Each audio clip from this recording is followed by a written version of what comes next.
video, I'm going to be breaking this down in great detail so you can understand what higher consciousness actually is, because this word is thrown around a lot in the spiritual community. So I'd love to break this down and make this clear to you. My name is Harry B. Joseph, also known as Revival of Wisdom. I am the author of the Book of Wisdom, Volume 1 and 2. I've been studying the occult for the past 4 to 5 years and have personally been using the occult esoteric knowledge on myself and implementing it in my life. When I say the word occult simply means hidden. It comes from the Latin word oculus, which means eye. It simply means hidden from the visible eye, what you cannot see. So we're studying things of the human psyche, the things that we cannot see, such as thought, emotion, desire, the astral forces, imagination. We're studying the things that cannot be visibly seen, but they affect what can be seen in the material world. The most important thing that helped me understand life is that life is a mental game. It's a mental universe. Every object you see was first thought in the mind before it came a physical reality, which means mind and matter are not separate. They are one. Matter is the crystallization and the expression of mind. Therefore, higher consciousness corresponds to the mind of the individual. First, let's start off with lower consciousness. The external world is the effect. The cause is the mind. The internal world expresses the external world. Reality is created from the inside out. Lower consciousness simply means they're not aware of their internal world. They have no connection with their internal world. They act unconsciously. They are unconscious to their thoughts, what's going on inside their mind. They are unconscious of their hidden desires that drive their physical actions. They are unconscious. This is what in the occult they say spiritually dead, symbolized as a grave or a casket. Someone who is not aware of their internal world and they exist within the darkness. They think, feel, and act unconsciously. They have no awareness of their internal self. They think imagination is just a fantasy, which I don't blame them, because imagination in the modern world is painted to be some fantasy thing. Oh, you're just imagining things. But in the occult, this is a very powerful faculty of the mind. The imagination is the dimension that sits just above the physical plane, that pretty much all thoughts manifest there before it materializes in the material reality. Low consciousness simply means they are in reactive consciousness. The individual reacts to the effects that they have created through the cause of their mind, thoughts, emotions, and actions. If something bad happens in their external reality, their mind starts to think about reacting, complaining,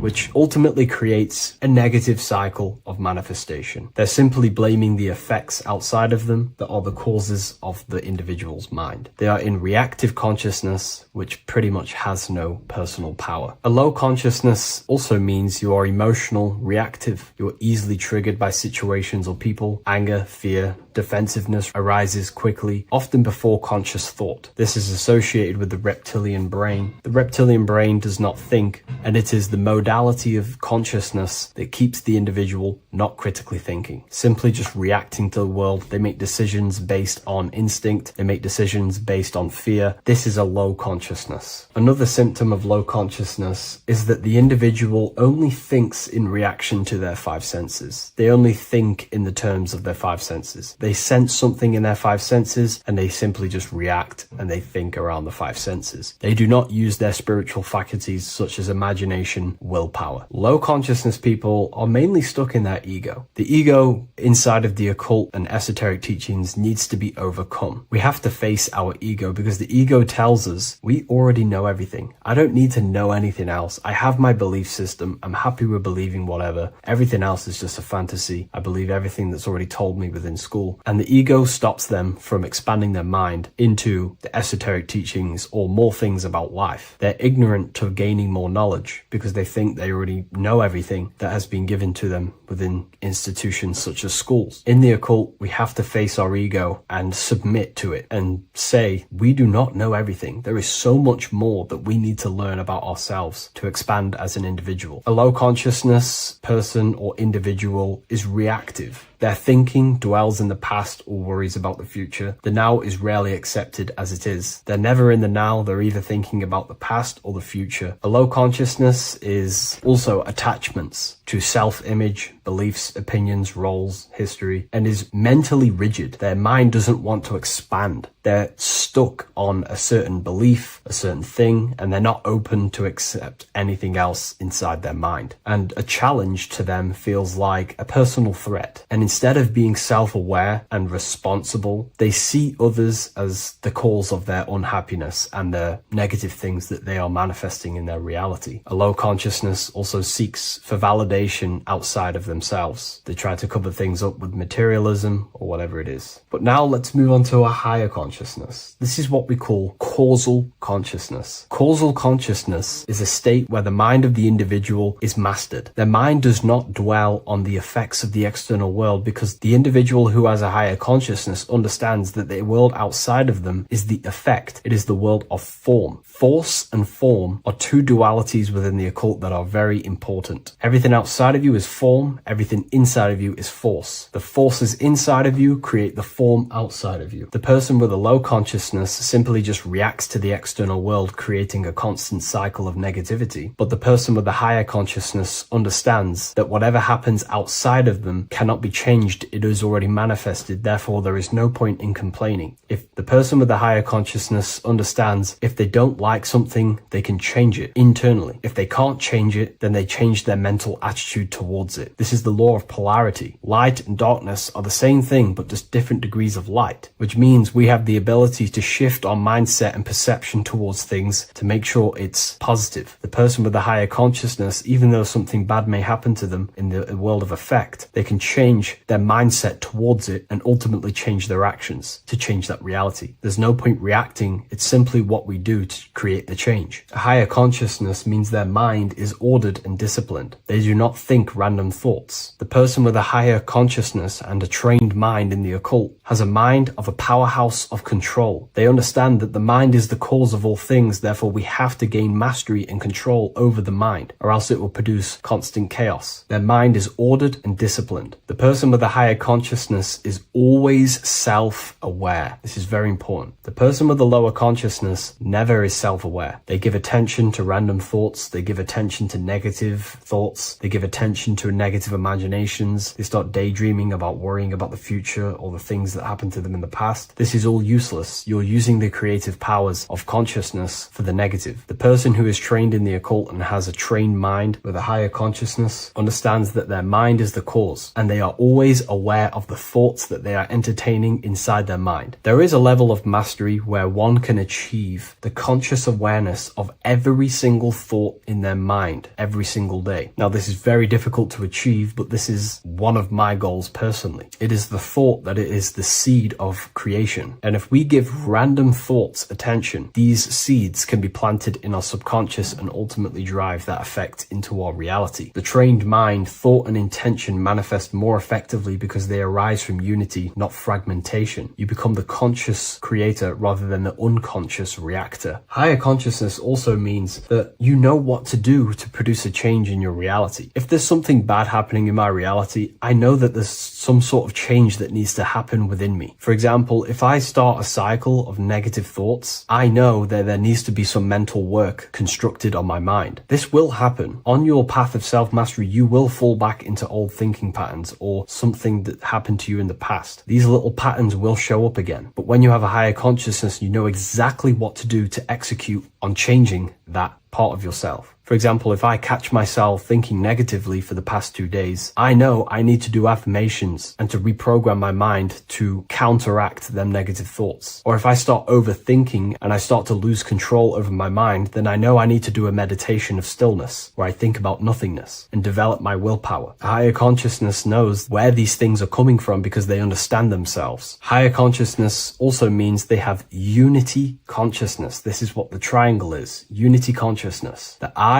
within the triangle. The I in the triangle is the number 1. The triangle is the number 3. These are the 3 expressions of consciousness: thinking, feeling, and acting. and they are one force. If they have a goal in mind that they want to create, a desire in their heart to manifest, they unify all three forces of consciousness towards that goal. They think, feel, and act. A person with low consciousness is divided within their own consciousness. They think about creating a business, they feel like they're hungry, and they act scrolling on TikTok. This is what you call divided consciousness, and this is what creates chaos in reality. Their three forces and three expressions of consciousness are not working together. When we align thinking, feeling, and acting all towards one thing, you can quickly start to generate realities and create worlds. So a person with a higher consciousness will be working, they may get the thought of playing video games, but then they remind themselves of think, feeling, and acting and get back focused on whatever they're trying to create. A person with a higher consciousness will pause before reacting. There is a stillness between stimulus and action where awareness chooses rather than reflex responds. A person with a higher consciousness has no fear inside their consciousness, inside their mind, because they understand that fear is the mind killer. It kills the creative powers and forces of the mind. Fear is an illusion, and again, going back to the law of polarity, the person with a higher consciousness understands the laws. That if there is fear, then there is ultimately an opposite of that, which they can transmute their mind from fear into the opposite, which would be strength. They start to fear something, they instantly shift their consciousness into the polar opposite of that, instead of dwelling on fear, which destroys the creative power of the mind. A person with higher consciousness understands they will never die, because they have truly access to mystical experiences, which proves to them that they will not die. The person with the higher consciousness does not identify with the ego, the name, the job, the reputation, because they understand these are constructs of the mind. When you turn off the mind, you are left with the observer. You are no longer the mind, you are the observer of the mind. The person with the higher consciousness seeks to be the observer of their life, looking over their thoughts, emotions, and never dwelling in them too much, because when you get caught up in your emotions, you will be moved by the wind of the emotions. They are the observer of them, and they are connected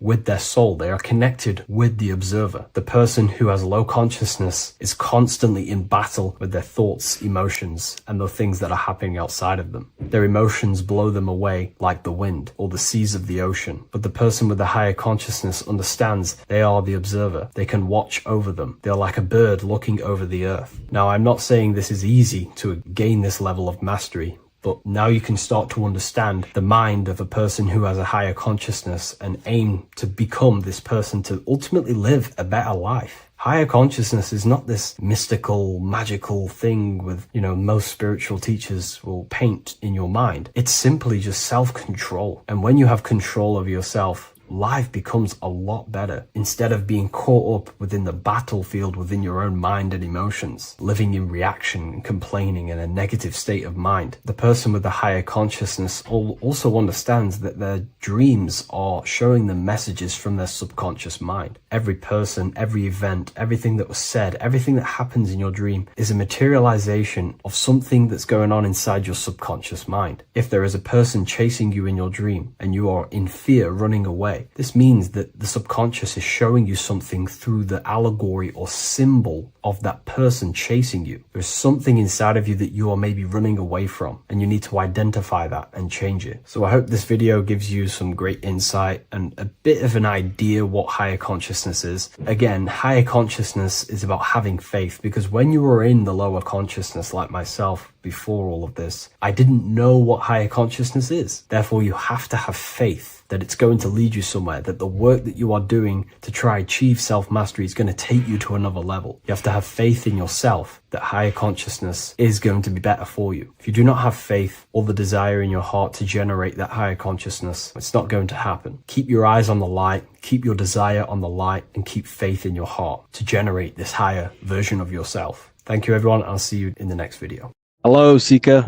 Welcome to Revival of Symbolism, a channel devoted to the language of esoteric symbolism, helping you discover yourself and expand your consciousness into new realms of thought. I'm Harry B. Joseph, also known as Revival of Wisdom, and in this video, we're going to be discussing the symbol of the double-headed eagle, also known as the emblem to represent the 33rd degree Freemason. So let's jump straight into this.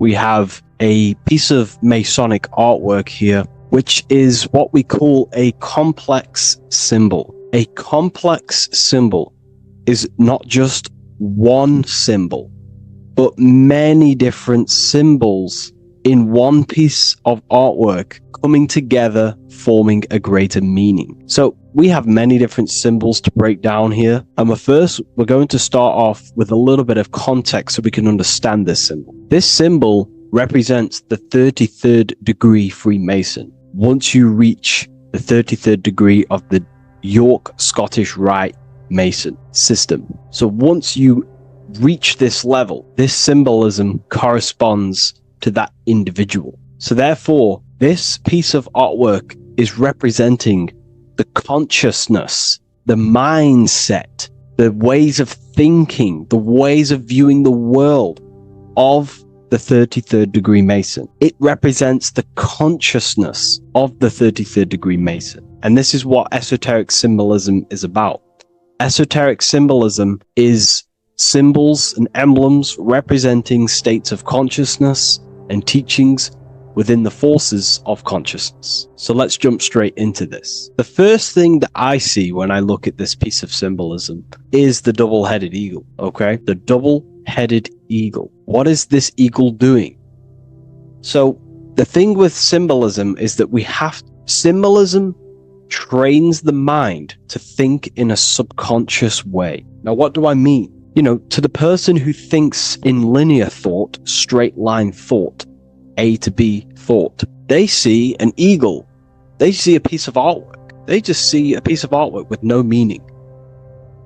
But to the person who is trained in the occult, these symbols are representing thought vibrations. One example would be in occult symbolism, what we're meant to do. These symbols represent thought forms in the mental plane, within the mind of the individual. Instead of me just giving you the answers, in the occult, they give you symbols.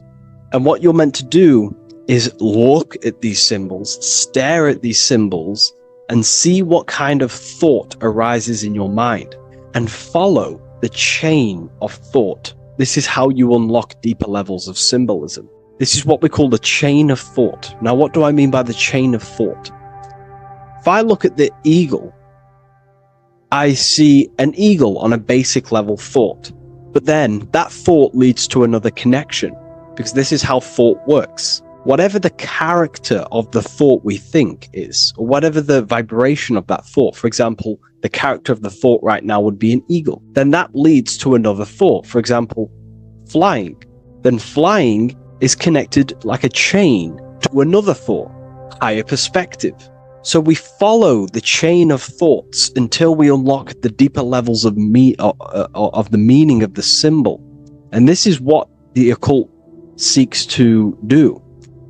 Symbols make and force the individual to go inward. You look at the symbol, it's not a direct meaning, but you have to go inward and start to think and follow the chain of thought that this symbol is connected to until you find its deeper meaning that relates to the individual, to you, to a teaching or a force of consciousness or a state of consciousness. Okay? It's very difficult to explain in words because symbols transcend the barrier of words. Okay? So what we're looking at here is a eagle. And what does the eagle do? Well, the eagle has the ability to fly above the earth. It looks down upon the earth. In allegory and metaphor, this represents a higher perspective of reality, a higher perspective of the world, of the self. So this is representing the consciousness of the 33rd degree Mason. They have a higher perspective of themselves. Why? Because they studied the mysteries. They studied the Kabbalah. They understand consciousness. They understand the human psyche. They understand the origins of consciousness, the forces of consciousness. They understand how the material world is created through the forces of consciousness. So the eagle represents higher perspective because it can fly above the earth. And here you have the earth, this circle here, this sphere. So it's flying above, symbolizing a higher perspective of reality, a higher perspective of the physical world, the physical body, and the self. Because ultimately this is what it's about. Freemasonry is about, of course, self-mastery, building a better self. That's what the craft is, but it's ultimately trying to figure out the mysteries of consciousness itself and the origins of reality. We gain this insight through Kabbalah, the study of the Kabbalah tree. So let's not get off track here. So the eagle ultimately represents a higher perspective of reality because it can fly. On a deeper level, it also represents the astral body, because the astral body can fly above the material plane. It has no connection, no limitation to the physical plane. It does have a connection to the physical plane because all of the dimensions, the mental, the astral, the etheric, the physical, are all interwoven to each other. However, it also represents the activation of the light body, hence why we see this light rays around it. But that's a bit too deep for now. Let's go a little bit deeper into about the basics of this symbol. If you look at this eagle here, this eagle's looking backwards, and this eagle's looking forward. So this is forward and backwards. This is symbolizing time. So we have an eagle looking into the past and an eagle looking into the future. This is called the mastery of time. This is how you master time. You have a crown in the middle of these two heads. A crown. A crown is something worn by royalty, and royalty has a lot of power. So this is symbolizing personal power and mastery. How do you gain your personal power and mastery over time, over the past and future? Well, it's very simple. In order to master time and master your future and master your past, you have to look at the forces in your past that have led you to this very moment. Here we have a triangle which represents the number 3. Remember, in this middle, which is the present. So you have to look into the past to see what thought, emotion, action, the number 3, the 3 expressions of consciousness. Consciousness expresses itself through thinking, feeling, and acting. That's how consciousness manifests itself in 3 different ways. You have to look into your past to see what thought, emotion, and action has led you to this very point in your life in the present moment. And what you can do now, which is your power, the present moment is your power, you can ultimately change your thought, emotions, and actions now to create a better future. You observe the past to see what thought, emotions, and actions created your present moment. You notice the mistakes and you change the now through thought, emotion, and action to generate a better future. This is how you master time. Now, keep in mind, this is always in the mind of a 33rd degree Mason. Someone who is highly, mastered, they keep this in mind. Just like they keep in mind what thoughts they are paying attention to. 33rd degree Mason has a lot of self-mastery power, and they hold conscious thought. Most people think unconsciously and without power. A 33rd degree Mason is trained, their mind is trained. Therefore, their mind thinks powerfully. They do not think randomly, because they understand thoughts are the seeds to physical creation. All physical creation is a crystallization of thought.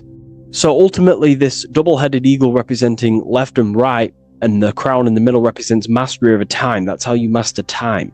Again, here we have the eagle standing on top of a sword. The sword is, of course, on a basic level, the sword represents power. Because if I hold a sword to you, I hold the power over you, because you will more likely fear. But if we go even deeper, the sword cuts through the air. When you swing it, it moves through the air. Therefore, it's a symbol of the air. Because you can't really make a symbol of the air, because air is invisible. So the sword is a symbol of the air. And the air is one of the 4 physical elements in alchemy. We have water symbolizing emotion. We have fire representing the spirit. We have earth symbolizing the physical body. Then we have air symbolizing the mental body. The mental body. So the mental body is symbolized by this sword. A sword has to be continually sharpened. If you don't sharpen the sword over a long period of time after using it, it will become dull and it won't be very effective. This is an allegory symbolizing the human mind, because the human mind is like a sword. If you do not sharpen your mind, you will lose control of your mind. When you stop doing the meditations, when you stop being conscious, when you stop doing the affirmations, the mind falls back into old, unconscious thinking patterns, and we start to lose control of it. The mind is seen as a sword within the occult, because this is pretty much your tool. Your mind is your tool. This, just like the sword is a tool. Your mind is a tool to create reality.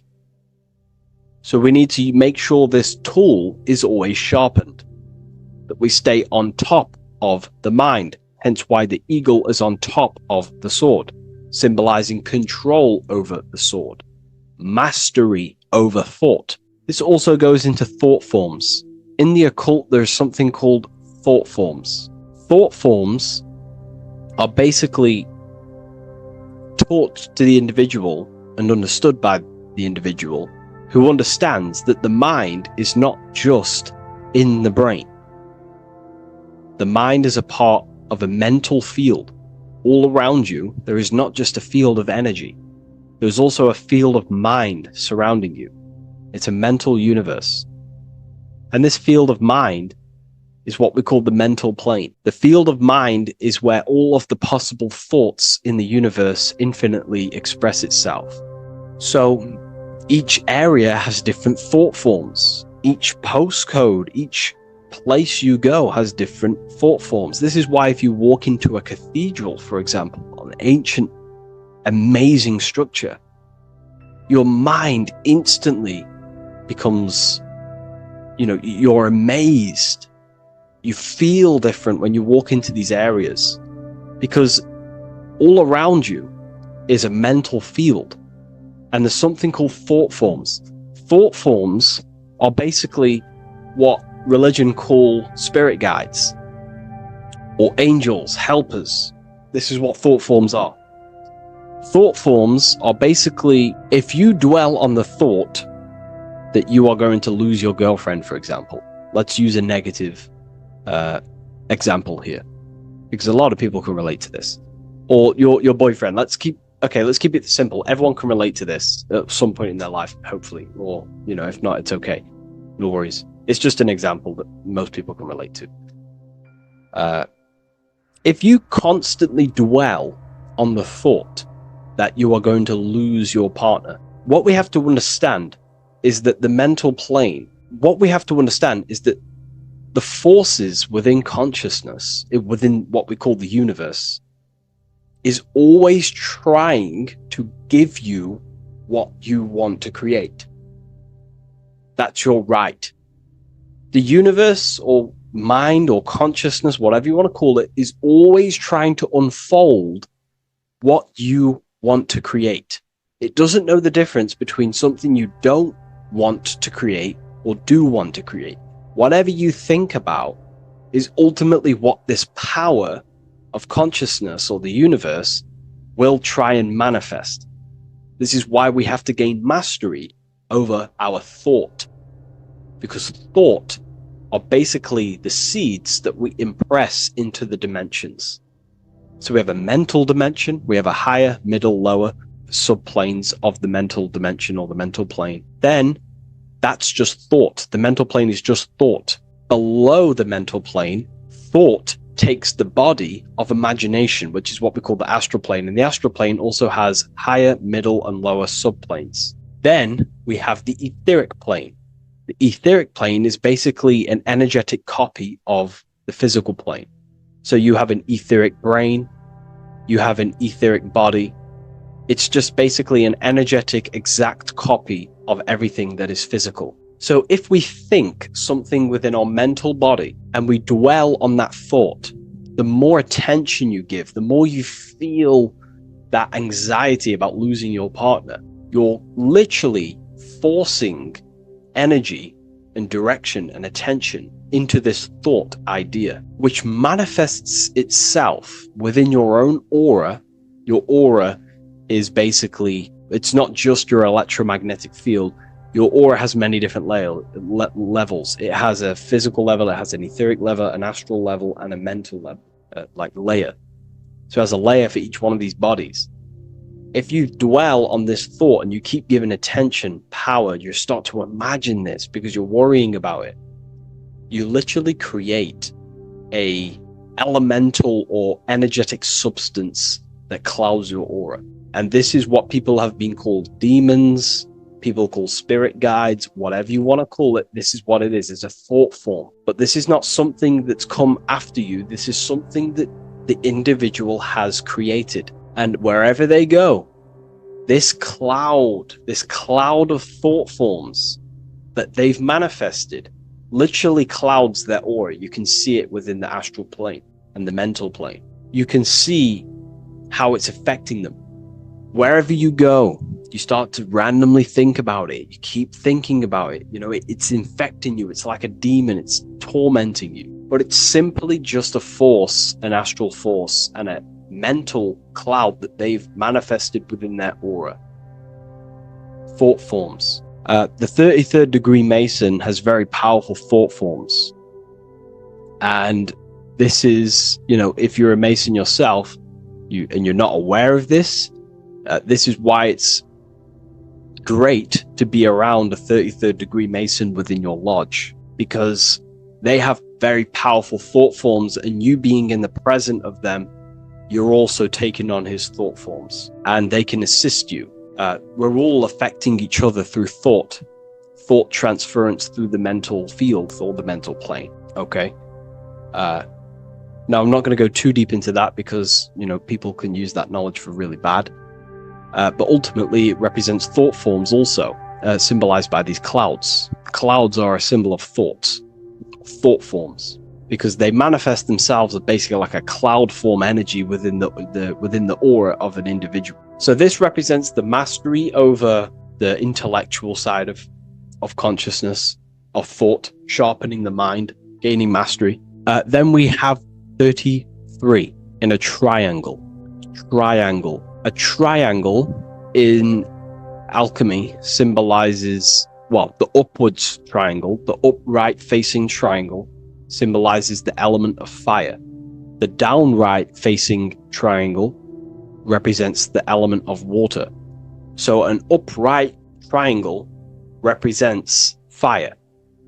Fire is very transformative. If you place, I don't know, a pencil into fire, the fire will burn it down into its raw material. And this is ultimately what this triangle represents. It represents the consciousness of the 33rd degree Mason, who has basically transformed themselves from ego consciousness, only dwelling within the limits of their ego, their old belief systems of thinking they were the body, only reacting to five sense thinking, linear thinking, low base consciousness, not knowing right from wrong. It's basically transforming themselves. They have burnt themselves down to their raw soul form, and they understand that they are a soul, and they've experienced this, by casting off all the attachments to consciousness. This is why there is the number 33 within this triangle, because 33 is the age that Jesus dies. It's also the number of the Kabbalah tree, because the Kabbalah tree has 10 Sephiroths, 22 pathways, and one hidden sphere called Dot, which all adds up to 33. And the Kabbalistic tree of life, just to give you a bit of context, basically is a blueprint of how God manifested the world, and you are an expression of God. So it's also representing how your soul fell into matter, how consciousness creates matter. And it's also a diagram of how reality is not fixed, but it's ever unfolding creation through these forces of consciousness. So the Kabbalah teaches a way back to source consciousness if you go from the bottom of the tree to the top. And in order to go to source consciousness, you have to die symbolically. It's the death of the self, the death of the ego, the death of the old self, the old belief systems that you had. That has to die. The old person has to die to give room to be spiritually reborn, so you can actually figure out who you actually are. Your ego has to die. Now, that's not saying ego death, but you have to basically give away all of your old belief systems to then be spiritually reborn. That's why Jesus dies at 33 and is resurrected. Ice melts from ice into water at 33rd degree. So it's symbolic of transforming. And again, the upright triangle is the fire element, symbolizing burning things to its base raw material. 33, which is again death and resurrection. So it's all about burning the old self and being spiritually reborn again. This is the teachings of Hermeticism, Christianity. It's in everything. You'll see this symbolism or this story of death and resurrection absolutely everywhere in the ancient myths, because it's all talking about the same thing. You have to symbolically die. You have to kill off the old self to be spiritually reborn, to be initiated into a mystery school. So the 33rd degree Masons basically saying, well, they have resurrected. They have resurrected the connection to their soul, because as we grow older in this life, we lose connection with our true authentic self as the ego develops as we get older. And if we don't stop developing the ego, we never actually connect with who we truly are, which is a divine, immortal, formless being who has the infinite power of creation. This is what you actually are. Okay, so it's also symbolizing the union of opposites, hence why we have a double-headed eagle here. It has opposites. Obviously, this is massive within the occult. You see this everywhere, union of opposites. Okay, so union of opposites goes from, basic teachings to the most advanced teachings that most minds are not ready for. Union of opposites is on a basic level, is union of the mind and the heart, going from mind consciousness, which is basically ego, the lower self. That's not to say the mind isn't powerful, but that is the house of the lower self. The ego. It's the house of the ego. So we have to learn how to use the mind for what its proper use. The mind's proper use is for the soul to create. However, we're not taught this in school, so we've basically developed a false personality within our minds, and our minds have become a vessel for a false identity. So what we need to do is integrate the heart, which is the soul self, the true self, with the true powers of the mind. And the mind is basically a powerhouse of creation, infinite possibility. And that's the mind's true usage is for creation, not a false identity. So it's about integrating the mind and heart. It's also symbolizing a balanced mind, and we do this by aligning the left and right hemispheres of the brain, which help you perceive reality for what it truly is. Because the two double-headed eagles, they're joined together, so it's union of opposites. So it's about reintegrating the female and male aspects of self, such as the left and right hemispheres of the brain, the mind and the heart, all working as one system. When we align the left and right brain, we see reality for what it truly is. Now, what do I mean? Most 90% of people, I'm not putting anyone down. If you relate with this, it's fine. We're all here to work on ourselves. I'm not putting anyone down. People with a left hemisphere dominated view on reality see things as a very logical. They see reality logically, basically. Now, what do I mean? They see things as this is science, that's mathematics, that's religion, that's metaphysics. They're all separate and divided because that's what the left hemisphere does. The left hemisphere basically dissects everything down. The way the brain works is truly magical. The right hemisphere of the brain allows us to basically see a bigger perception on reality. It sees the bigger picture. The bigger picture For example, the woods. It sees the woods as a whole unified woods.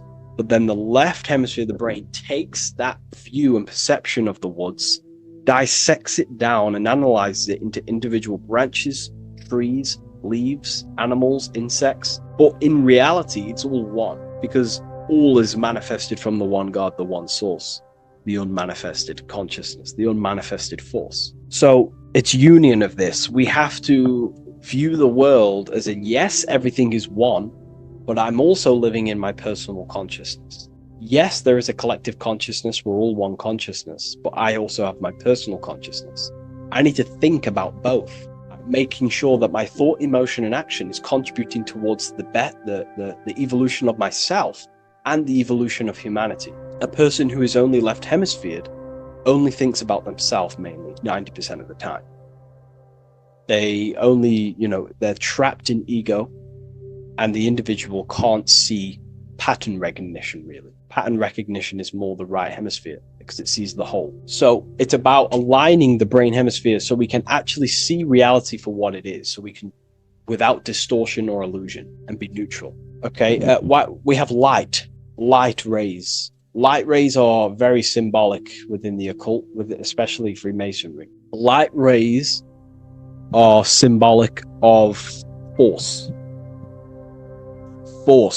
and form. These are the two dualities within the occult: force and form. The internal world is force, external world is form. Everything outside of you is a formation of force. No force ever takes place on the physical plane. All force takes place within mental, astral, or etheric. The physical world is formation. Therefore, what is the force that drives you? What is the desire that's a force? Emotion, force, thought, force. What are the forces driving you to take action in the physical world? And we need to gain mastery over these forces. Light is also a symbolic of knowledge, because knowledge is considered light. This is why Freemasons say going from darkness to light. Darkness is ignorance. People who are only aware of their five senses, they don't want to know anything else. Their minds are completely shut off. I have my belief system. That's it. I'm happy. I don't care. That's their ego limiting themselves and building their own prison. Light, on the other hand, is about going from a state of unconsciousness, of not being aware, into a state of light. Light makes things reveal itself. If I shine light on you when it's dark, I reveal truth. You're there, you're manifested. If you're in a dark room and I shine a torch on you, you're revealed. The veil is lifted. The darkness is gone. So this is symbolic of light revealing higher truths to yourself as you walk the path of self-realization and gnosis. So light is symbolic of this also. They have high amounts of intelligence, a 33rd degree Mason. They have a lot of light. They have a lot of knowledge. They've researched a lot of things. They're intelligent in many different areas of life, within speech, within grammar, the way they portray thought, their mastery, their level of mastery, their understanding of themselves is very advanced. They also know a lot about physiology, about the brain, about the body, life, consciousness, astrology. They know a lot. They have a lot of light. 33rd degree Mason. Me, myself, I'm not a part of Freemasonry, and if I ever do become a part of Freemasonry or any order, I will openly share it to all of you. This information has come from following the chains of thought through self-study and self-realization, and studying Freemasonry from an external view. You can gain a lot of insight just by studying symbolism itself. Masonry is about being a builder. That's what the word Mason is. Mason is about building. The word Mason means builder, and it's about building the self. We're all building either our prison of our soul, or we're building our freedom of our soul. Every single one of you. Every time you reject something that if you did something wrong and you reject you being wrong, someone tells you you were wrong, but you reject that, or they try to give you a piece of information and you reject it, you're building your mind's prison, stone by stone. But the person who has an open mind to all things is freeing their mind, freeing their soul. So we're all builders of our soul, and we're all builders of reality also. And we're all building Earth. This is the building project is Earth. We're all contributing towards it through our thoughts, emotions, and actions. These are our God-gifted powers: thought, emotion, action. These are our rights to operate in the world. These are your buttons to control the character in the game. So I hope this information has given you a lot of insight about this symbol. Please leave a like, comment, and subscribe. And if you wish to go even deeper, because the occult goes deeper than you could ever possibly imagine, I have a whole private community filled with hundreds of hours of esoteric teachings, self-mastery, things. We have a whole library. If you wish to go deeper, the invite is there and the door is open. I'll leave a link in the description. Have an amazing day, everyone. What if I told you that the seasons don't just change the external world, they also change your internal world? They have a psychological and a spiritual effect on your consciousness. If you're new to esotericism, you may not really understand this. But if you have some deep understanding of as above, so below, you already know this. But today we're going to be explaining it in great detail. So tune in, take a pen and paper, maybe make some notes. So we have 4 seasons. The sun is the main source of life on the earth, and it changes the circumstances on the earth in 4 different ways. Of course, we have spring, summer, winter, and autumn. These are the 4 states of the earth due to the sun's cycle. Not only do they take place on the earth, they also take place on you, your body, your mind, your spirit, your consciousness. They change things internally and externally. The first thing we need to understand is that we have a dual nature. We have a mind, and in that mind, we have an internal self. That's what we call the spiritual self. It is the individual that exists within their own mind, within their own consciousness. It is the self that imagines, thinks, feels. That's the spiritual self. And internally, that self is the true self. When it's detached from the false identifications, of course, such as the ego. But the true self dwells within the mind, and that's the immortal self. That's the self that will never die, never perish, that will always be there, and it always has been there. The internal self. But on the other side of the mind, the outside of the mind, we have this, what we call our physical human body. This is our external physical body. So outside of us is a physical reality, but inside of us is a spiritual non-physical reality. Inside of us cannot be measured. Outside of us can be measured. So we have an internal world and an external world. I think this is the reason why the word individual has the word dual at the end. Dual meaning opposing or two. We have a dual nature. Inner world, in the mind, and a self out the mind. And the mind acts as some sort of doorway. It is a doorway into ourself. So in esotericism, this is what it's all about. It's about we work with the internal world. We try and figure out who we are from the inside out, not who we are outside of us. Because we realize that the external world is nothing but a crystallization of what's happening inside of us. Our lives are a result of every single thought that we thought in the past. So let's not get off track here. Let's carry on. As I was discussing the seasons, we have an internal world in the mind and a self outside the mind. And this is reflected even in the cycles of the heavens. This is how you know the universe is intelligently designed, and the law of correspondence corresponds with everything. The law of correspondence is as above, so below. It's not a Hermetic principle. It's not a Freemasonic principle. The law of correspondence, as above, so below, is just the law of life of the universe. It is in everything. So the daytime, the sun, this is external impressions or expressions, should I say. We express ourselves outside the mind, in the outside world, in the material body, taking actions outside of us during this daytime. The sun represents outward expression, the daytime. This is when we wake up, we're conscious, we do things outside of our mind. But then the nighttime comes around and it becomes dark and the moon rules over the nighttime. And we return back to our internal world. We return back to the darkness. We return back to the internal self, the self in the mind. Really is fascinating. And this is as above, so below. This follows the correspondence. This follows the law. Although that the outside world has a cycle of day and night, so does our own mind have this cycle. As above, so below. As within, so without.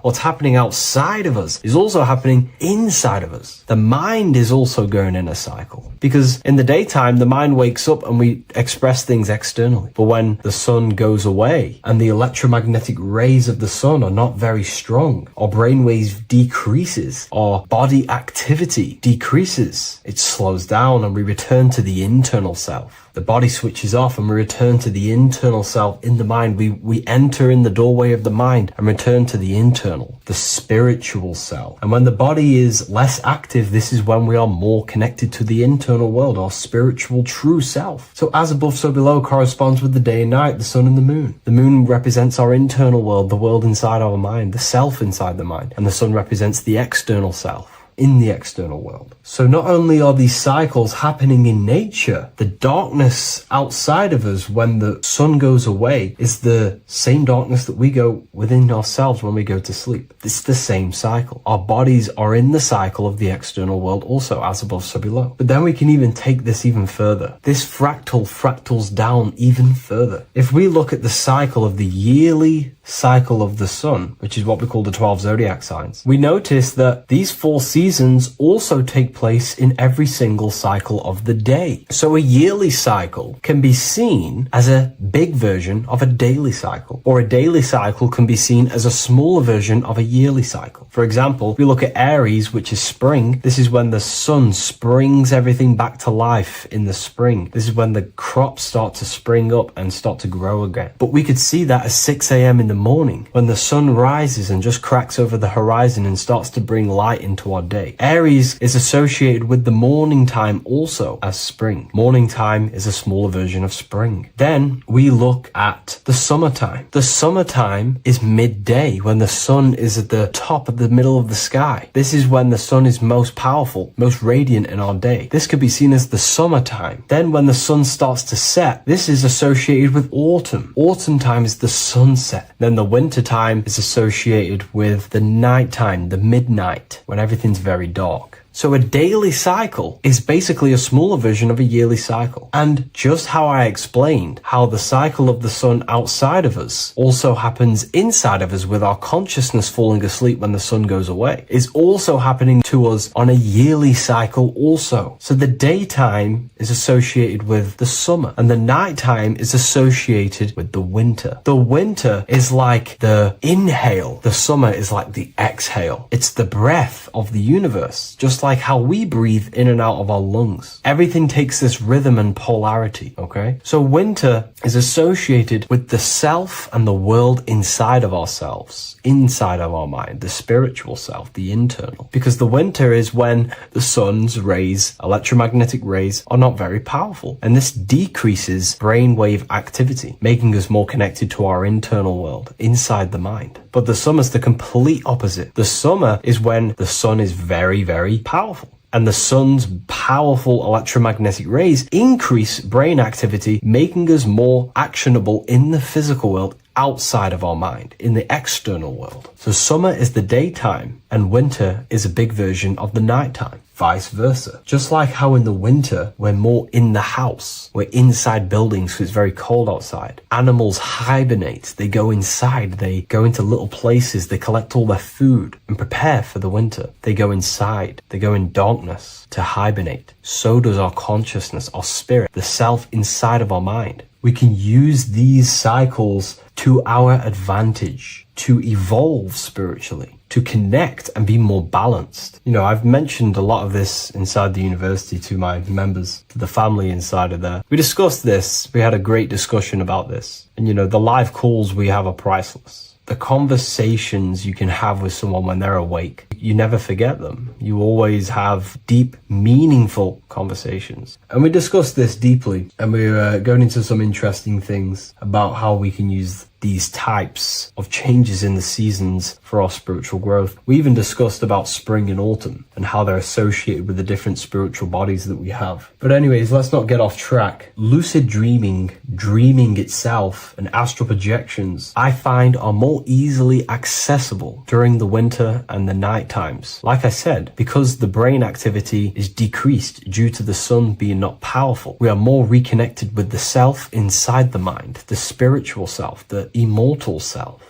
Wintertime is a great time to work on yourself, to start to gaining discipline, to meditating, to really working on the subconscious. Because spiritual work is harder than any physical labor. You really got to dig deep within yourself and be honest and true with yourselves. I think this is the reason why, a lot of people convert to spirituality from religion. They come into spirituality and then they go back to religion because they realize spirituality is it's difficult. You have to be honest with yourself. You have to really face the traumas, the negative aspects of yourself, the dark side of yourself, and bring it to light and transform it. And that sort of work is a lot more difficult to do than any physical labor. So the winter time is the time that we go inside ourselves. We reflect a lot more. We need to work on ourselves, on our mind, on our negative habits, on our dark traits, on our things that we have been pushing away and not controlling. The winter time is that time we can really start to connect with the internal self, work on our imagination, work on our mental willpower, work on all of these things like lucid dreaming, astral projections, and purifying ourselves, removing any mental barriers, any negative belief systems that may be subconsciously holding us back. It's easier to access the subconscious in the nighttime and in the winter, especially the winter. That's why I made this video, because we're in autumn now. We're transitioning into the winter. So I thought I'd share this with you all. And it's important to understand that you are a microcosm of God. Like I said, the law of correspondence associates with everything in the universe, people. Everything. And that's the best thing with the law of correspondence. And I've been using this for the past 3 to 4 years, right? The law of correspondence has determined and filtered out so many lies that was given to me, that's given to you, that's given to everyone in the world. The law of correspondence is like a filter. If someone gives you a piece of information, for example, gravity, and it does not apply with the law of correspondence, then you know it's a lie, because it's a universal thing. What happens inside of me also happens outside of me. What happens in my astral world happens in my material world, more than likely. As a nervous system is the same structure in the trees, in galaxies, in everything. As above, so below. The universe is a fractal universe. Therefore, the point that I was getting at is that you are a microcosm of God. The same mind that God manifested things through thinking. He thought the stars, the earth, nature, the human body, designed everything with the God mind. He thought everything into existence. And that mind, them powers that God used to manifest everything into physical existence through the power of thought, is the same mind that you possess, but on a smaller scale. God manifested the macrocosm through thought, as the universe is a mental universe. Everything you see around you was thought, then manifested into physical reality. God manifested the macrocosm, the world, through thought, and that same force of thought you use to create the microcosm, to create your own world. You think your life into reality, your world into reality. Your body is a microcosm, a miniature universe. Every thought you think commands 50 trillion cells in your body, and your cells religiously execute on every command that you give it. You're in charge of 50 trillion cells. You're literally commanding a whole civilization inside your body. And this is how you are a reflection of the divine. The God mind created the macrocosm, the world, and you create your own world inside that world using the same power as thought. Very powerful. So everything that happens outside of you is also happening inside of you. The law of correspondence is the most important, the law that you could possibly learn, because it makes everything so clear for you in the universe. Makes life so clear. You see the reality for what it truly is. It's a reflection of the higher dimensions. Just like how reality right now is a reflection of what's happening inside of people's minds and consciousness. We can't blame the elites for all the negative things that's happening in reality, because all the negative things that's happening in reality is the negative things that's happening in people's minds. We need to take control of ourselves. So with that being said, thank you all, everyone. If you wish to read more, 90% of you watching this video have already got this book. I want to say thank you for your support. It means the world to me. It makes me research more and write more books. And the Book of Symbolism is coming very soon. So thank you, everyone. I'll leave a link in the description for the university, for the live calls, and for the book if you wish to join. Have an amazing day. Creation demands destruction. Every time you release your sexual fluids, you're destroying a part of yourself to create an extension of yourself. For example, if you want to create a business, you have to destroy your time, attention, and energy in order to create the effect of the business. All creation demands some sort of sacrifice or destruction. This falls under the law of polarity in the universe. It's the same with your sexual fluids. Your sexual fluids, especially as a man, contains minerals, all the minerals in your body. It contains your vitality. It contains your DNA. It contains the blueprint of you, and it can create a whole new human being. You are literally playing with the power of creation if you are releasing your sexual fluids too much. Sexual fluids also extend beyond the physical plane. They contain astral forces because all physical creation is a mental creation. We live in a mental universe. Everything begins as a thought in the mind, then the thought takes the form and the body of imagination, which is an astral force. Imagination turns into etheric emotional energy. Then the etheric emotional energy turns into the physical action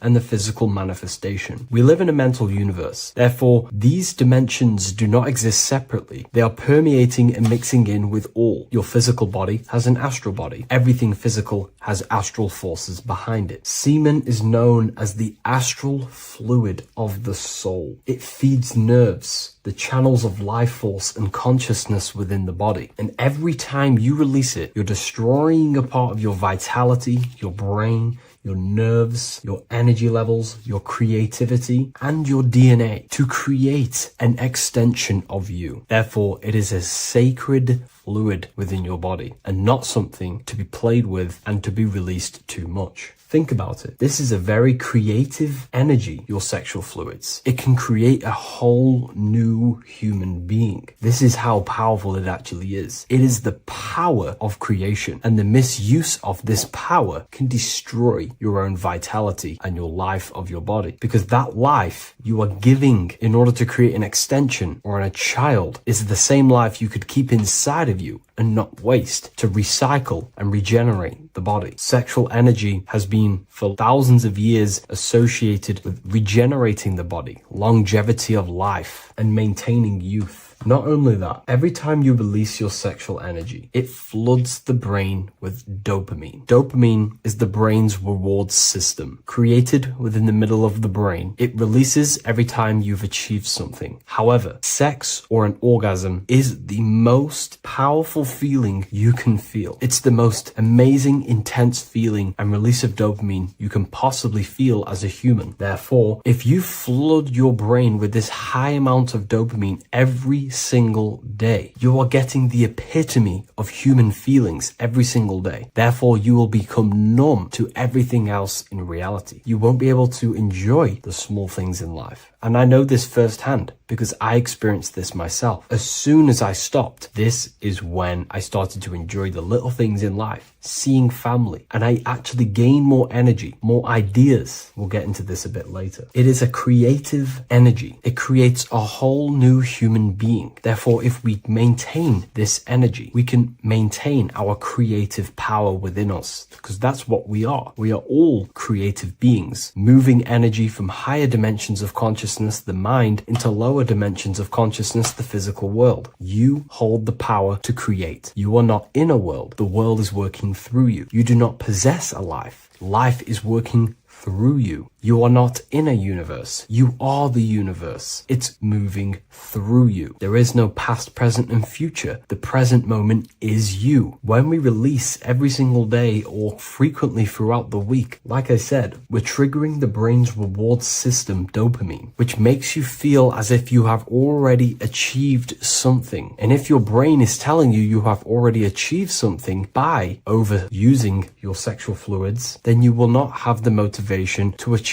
other things in your life. I know this firsthand. I became very lazy. I didn't want to work. I didn't want to do anything because subconsciously my brain felt as if I've already achieved. If we look at the symbol of the Baphomet, we notice the Baphomet has horns and a goat head. Now we look at the word horny. When you become sexually aroused, it's known as horny, which is the horns, representing the lower mind. The lower mind is the mind we use for our animal instincts. We have two parts of our mind. A higher mind, which is contained of higher thought, which chases spiritual things such as love, wisdom, knowledge, and God. Then we have a lower mind, which chases the things of the material world closely associated with the ego, chases validation, material gain, status, and physical sensation, physical pleasures. It is these physical pleasures that can keep you in an endless loop, making you feeling empty inside, because nothing material can ever satisfy our internal world. Nothing. You can achieve millions of dollars. You can achieve your dream house, your dream car, your dream watch. And if that is the only thing you are chasing, you will feel empty inside when you achieve it, because nothing of this material plane can satisfy you. Nothing of the lower mind can ever satisfy you. This is why we must sacrifice the lower mind and overcome the lower mind and the lower instincts. One thing I found amazing when I mastered my sexual urges and my lust is that my mind became a lot more clear. The thoughts and the time and the attention that I used in my mind to go towards lust, sex, and chasing these things was taking up a lot of mental space, time,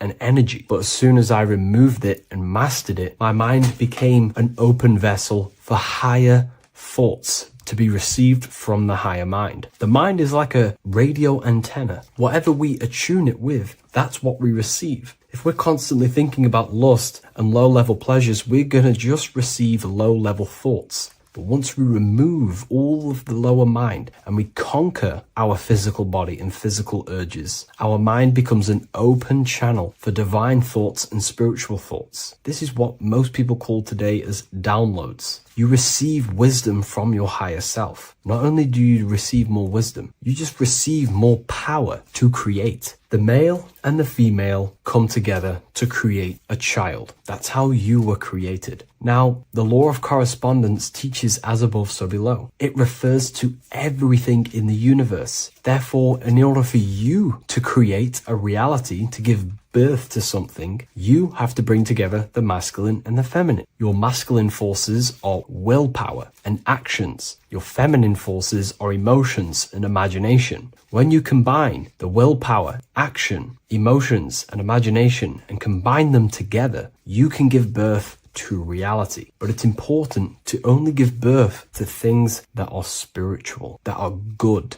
that are for the benefit of yourself and humanity, and not for the ego and the lower mind. Killing our lower mind is essential for spiritual ascension when we die. The thoughts that we give the most attention and energy to when we die are pretty much the same thoughts that we're going to think when we die. When you die, your physical body and external world is stripped and you're left with your internal world of consciousness, more than likely be resonating within the lower astral plane before you move on to any higher dimensions of the astral. It's important that we kill any addictions such as sex, food, attachments, emotional attachments to people, any desire for material things before we physically die. The Hindus taught this, Buddhism taught this, the ancient Egyptians taught this. We have to remove the desires in our heart for material and things before we physically die, because when we die, we cannot fulfill physical pleasure. Therefore, we will create our own suffering within the astral dimension. So sex is the biggest part of this. We have to remove the desire for sex or releasing any of our sexual fluids before we physically die to master ourselves. And not only that, it's going to benefit the way you feel, the way you think, the way you act towards people once you have mastered this. Porn psychologically damages you. You are quite literally the person in the corner of a room watching two other people give pleasure to each other. Psychologically, that is not good. And what happens in darkness is always revealed in light. What you do in your alone times will show in your confidence, in your eye contact, in your presence, in your aura, your energy. You cannot hide things that you do in the dark. because they always reveal themselves in a subconscious way, whether physically or through an energetic spiritual way. Sex can be known as sacred energy exchange. You are exchanging energy, bioelectrical energy. It's a scientific fact that when you hold hands with another person, your brain waves of each individual become synced, your emotions sync, and you exchange electromagnetic energy because you are an electromagnetic being. But when you have sex with someone, you are literally exchanging emotional energy. Your aura is not just an electromagnetic field. It is literally a manifestation of your internal consciousness. Your consciousness contains your thoughts, your beliefs, your traumas, your emotional state.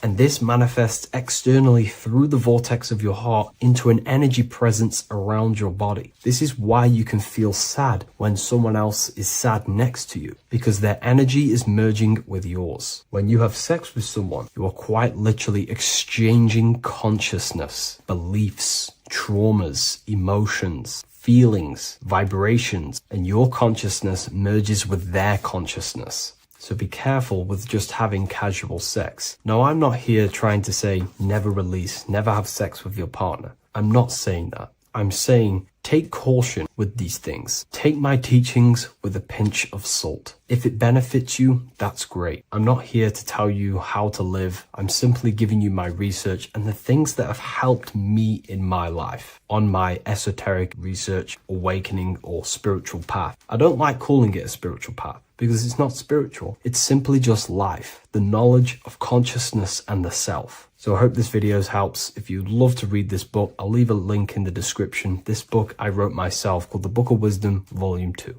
Do the elites actually worship Saturn? In this video, we're going to be discussing the occult and esoteric meaning of the 7 planets and the abuse of the Saturnic energy within today's world. This will help you gain a deeper understanding of reality, yourself, how you create reality, and what these 7 planetary energies actually truly are. In order to understand anything within the universe, we have to understand the law of correspondence, the law of as above, so below. There is one consciousness expressed in infinite forms. Me, you, the squirrel, everyone who possesses consciousness within this universe is an expression of the one divine consciousness, what we like to call Source, God, or the grand architect of the universe. We have to understand there is a large scale, but the large scale is mirrored in the small scale. If we look at lightning, this is a large scale. This is the macrocosm. Then we go a bit smaller to the trees. We see the same pattern. Then we look a little bit smaller into the human body. We see the same pattern of the nervous system. Then if we zoomed into the microcosm, brain cells, we still see the same pattern. This reveals the universe is a fractal universe. The large is reflected in the small. And this is the symbol of the Fibonacci sequence, which represents this as above, so below principle. The big spiral represents the macrocosm, but then this spirals into the tiny spiral. This symbol goes for eternity, never touching, never finishing. The large is mirrored in the small. With understanding this, we can realize that we are a microcosm of God. We are our own universe. We are our own world. Your body is the earth. Your mind is the mind of God, just in a smaller version. You are a drop in the ocean of the vast collective consciousness. With that being said, everything you see outside of you is inside of you. As above, so below. The 7 planetary energies on a macrocosmic scale are the 7 energies that form the physical world. The physical dimension is crystallized thought. Everything you see around you was thought made manifest. Thought imagined, then created in the physical reality. Therefore, these 7 planetary energies are 7 astral forces that create and weave the material existence. For example, if we look at a tree has 7 categories of consciousness, 7 creational forces that create the tree. This is the reason why we have 7 days of creation in the Bible. This is the reason why we have 7 days of the week for the 7 planetary energies. Monday is for the moon, Mars is for Tuesday, Mercury for Wednesday, Jupiter for Thursday, which is Thor. Thor is Jupiter. Venus for Friday, Saturn day for Saturn. Saturn, Sunday for the sun. This is also the reason why we have 7 major energy centers within the body, the 7 life forces that flow through the body to give physical existence to the physical form. Man is a microcosm of the universe. With that being said, if we look at a tree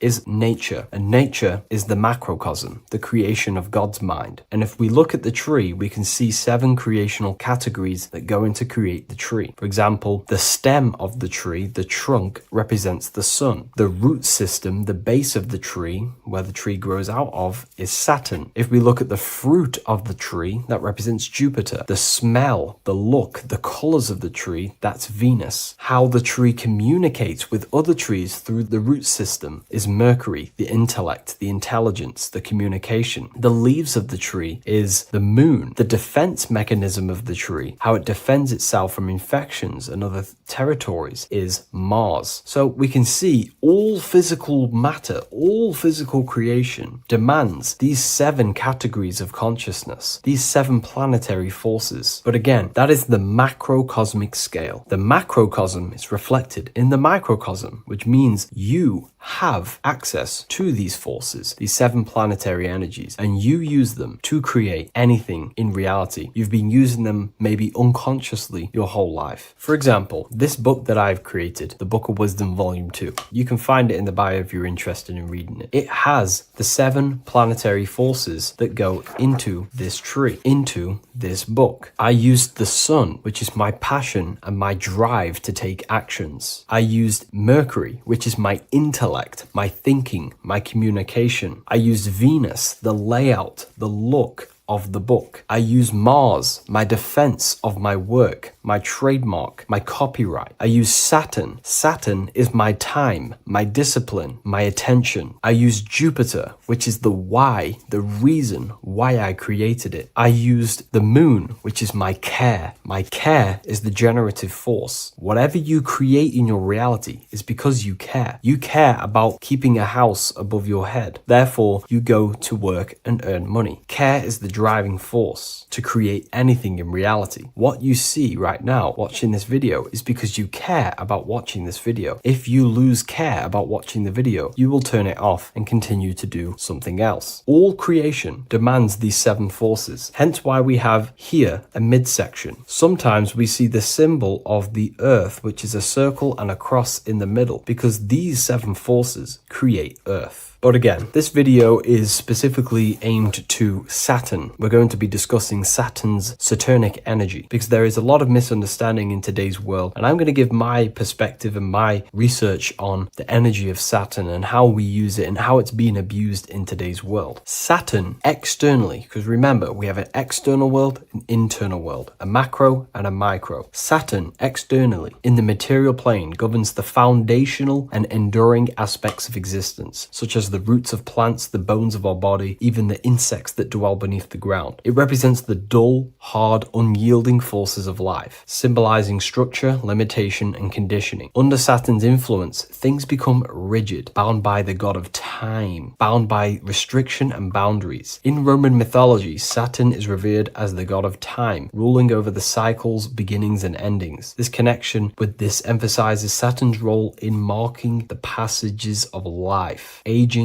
and inevitable constraints we all face. Internally, inside yourself, the microcosm. Internally, Saturn embodies the conditioning within our own consciousness. When Saturnian aspects of consciousness dominates, we become overly rigid, fixated, restricted in our thinking and actions. For example, Saturn's influence is strongly felt in today's world, where many people's minds are confined to societal norms and conditioned responses. The pervasive control Saturnian energy can lead to the sense of limitation, as people become trapped within structure imposed by society and power structures. However, we have to remember that limitation, there is dark and light. Limitation is not bad. This is why Saturn is connected to the god Satan. They are the same being. It's something that restricts, holds back, and keeps you limited, conditions and limits consciousness to its lower power. Saturn is a great teacher, guiding us through difficult life lessons that ultimately lead to growth and expansion and power. Although Saturn's energy is harsh and often challenging, it helps us to develop resilience experience, discipline, and wisdom. Yet in modern age, this energy has overpowered the minds of the masses, fostering excessive rigidity and limitation. Instead of being ruled by Saturn's constraints, we should seek to embrace more freedom, love, joy, balancing Saturn's lessons with openness and fluidity in our life. So like I said, Saturn rules law. Anything that is limiting or holding back, something that is a restriction or a wall. This is why we see judges wear black robes. The color black is associated with Saturn because Saturn rules over the nighttime and the winter time. Capricorn, they wear black robes. A graduate also wears a black robe with a black square cap on its head because black is associated with Saturn, restriction, limitation. University graduates wear this. Personally, not to offend anyone, these educational systems that we have in today's world are not here to give you power, to find you the power of consciousness or yourself. They are simply to restrict you, to keep the mind limited in a certain belief system. That's not to say the things in university are completely useless, but what I'm saying is it is a conditioning by the educational system. And if we actually look at the top of the hat, it's a square over a circle. And in Freemasonry, we see the compass on top of the square. In Freemasonry, we see the square underneath the compass on top of the square. The square creates squares and the compass creates circles. So this is symbolizing the square, which is matter, the circle, which is spirit, matter over spirit when it needs to be spirit over matter. This is a symbol of conditioning, limiting the mind into being locked in the five senses and base consciousness. Saturn's energy is keeping people restricted. This is why there is so much Saturn symbolism in today's world, because Saturn is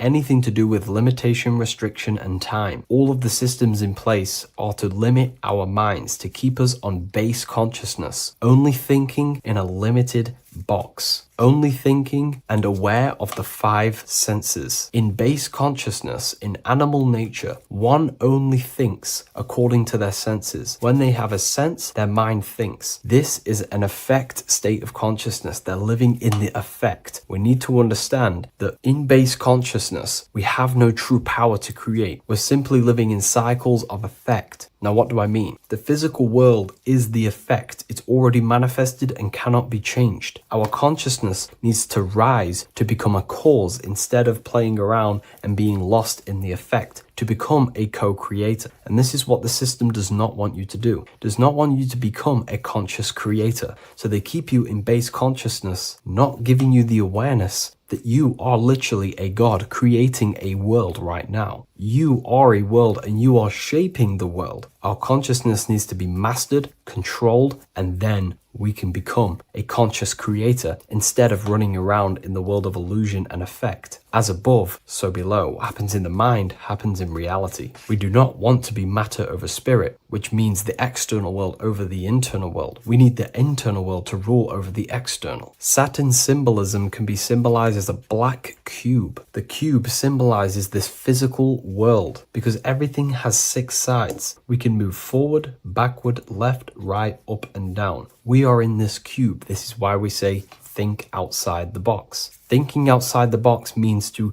become a cause and not an effect. The mind needs to be a cause, an instruction center, and not just thoughts that are reinforcing the effect and lost in the effects of the material world. Instead of reacting, we need to become a commander. This is a symbol of conditioning and the physical plane. Black is dull, lifeless. The physical world is lifeless. It has no power to create. It has no power to do anything. It is simply a projection and an effect. You, the mind, consciousness, are the cause. You can create the effect. In today's system, Saturn's energy is heavily relied on, which is just simply man-made laws, restrictions, time wasting, and keeping people in base consciousness, only aware of the physical 5 senses. Let's get something straight about the elites. They do not worship Saturn. There is nothing to worship. They simply use the energy of Saturn to keep people limited. They're not using the planet Saturn, but they're limiting people in their belief systems and physically where they can go, restricting boundaries, countries, restricting people's minds through mass media, which is all symbolism of limitation and restriction of Saturn. They're not worshipping it, they're using it and abusing it. Saturn could be anything in your mind that keeps you limited. If you have a limited thought that does not allow you to take action on something, that is a Saturnic energy within your own mind. Anything that is indoctrination, anything that is boundaries on you, that is a Saturnic energy. Some people say that the Saturn and the moon are working together to trap our soul. This is highly symbolic. Saturn and the moon are not forming a matrix to trap your soul and keep you reincarnated. Again, this is symbolic, and in the esoteric version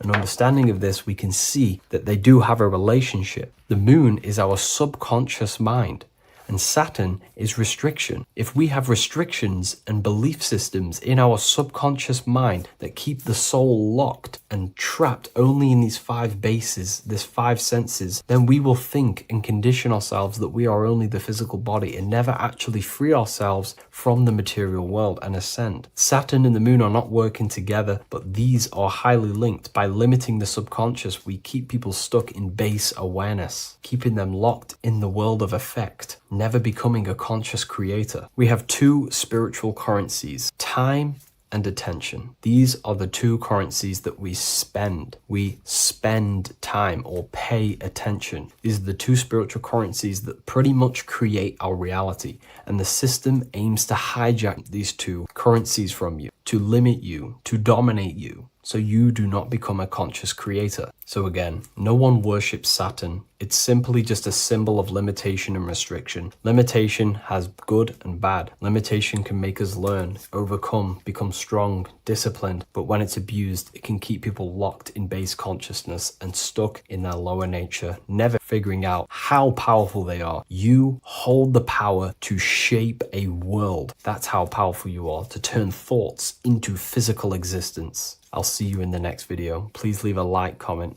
and a subscribe. You're living in 4 planes of existence right now, but most people are only aware of one. And that's why they feel lost, disconnected, and stuck in cycles they can't explain. If you don't understand the blueprint of reality, you'll keep trying to fix the physical, while the real causes lie in the unseen dimensions that you have direct access to. You must understand it is that the universe only exists in the mind. Everything is a projection of consciousness. Therefore, consciousness produces everything. Our internal world is consciousness. Our external world is this physical body, physical world. Everything is an externalization of consciousness. For example, this was a thought. Now it's made physical. But before this was invented, it was existing in someone's mind, in consciousness, invisible. Then it was made manifest, made physical. So everything in this physical plane is the effect. The cause is consciousness, mind, the mental plane. So now I'm going to explain these different dimensions of consciousness. You don't just exist in this physical plane. The physical plane, in fact, is the lowest plane there is. It's the illusionary plane. So first of all, we have the Buddhic plane. This is the nothingness. So think of it like this. Absolute nothingness. If you turn off thoughts, there is nothingness. This is the void. And out of the void springs infinite potential, which is the mental plane. Now, your mind has no limitation. It can think anything, be anywhere, anytime, any place. In the whole world, there is no limitation with the mind. This is the realm of infinite possibilities. This is the realm of thought. Thought is a dimension, information and thought. To go a little bit deeper on this, there are pockets of thoughts, what we call in the occult fields of thoughts. Your mind does not think thoughts, it receives them. Your mind is like a radio. Whatever the mind is tuning into, setting its mindset, setting your frequency or setting your mind, you will receive thoughts based on that set, whatever you set your mind to. So there are pockets of thoughts that we penetrate in the mental plane. The mind is the mental plane, the infinite possibilities.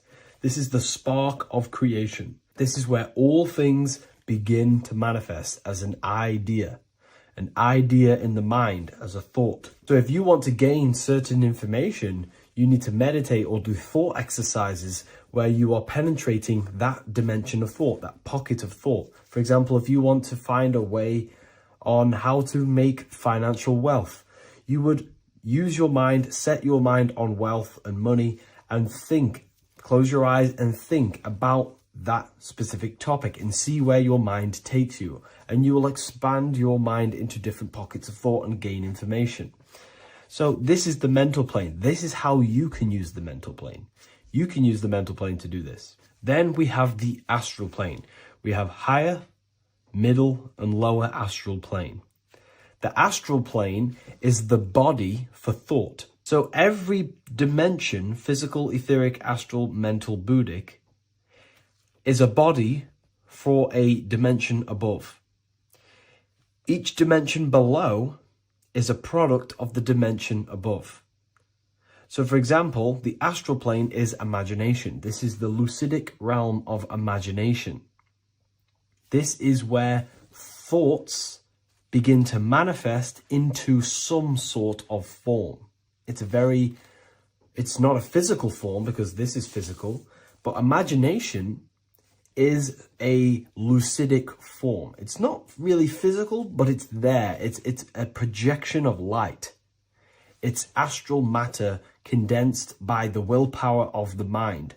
So depending on the vibration of that thought will depend whether it manifests in the higher astral plane, middle astral plane, and lower astral plane. If you think about more material things and visualize material things, this will manifest on the lower astral plane because material matter is low vibration. Now that does not mean it's evil, that does not mean it's bad, okay? It just means low vibration just means more material. But if you think and imagine more spiritual things, this manifests on the higher astral plane. So the astral plane is the screen in your mind that allows you to vision an apple, that allows you to vision anything. It's that mental projection that's inside of your mind. Now this is what we call the third eye. It's an eye because the eye is the mind, and the mind can see into the astral plane. It perceives this spiritual world, this lucidic realm that we have access to. This is where also infinite potential takes place. This is the realm of spirits, demons, jinns, whatever you want to call them. Spiritual entities exist in this because this is where thought forms manifest into form. This is where thoughts create bodies. Think of it like this. The mental plane is a thought of a chair. The astral plane is the imagination of that chair and all of the different possible chairs that could possibly be. The etheric plane is the energy double of that chair. And the physical plane is the physical chair. So as you can see, the higher we go up, the more formless and lucidic it is. The lower we go down planes, the more dense it becomes. This is formless and this is form. Everything manifests through this process. This highlighter is down here in the physical plane, but the idea began in the mental plane. Everything begins in consciousness before it creates a physical body.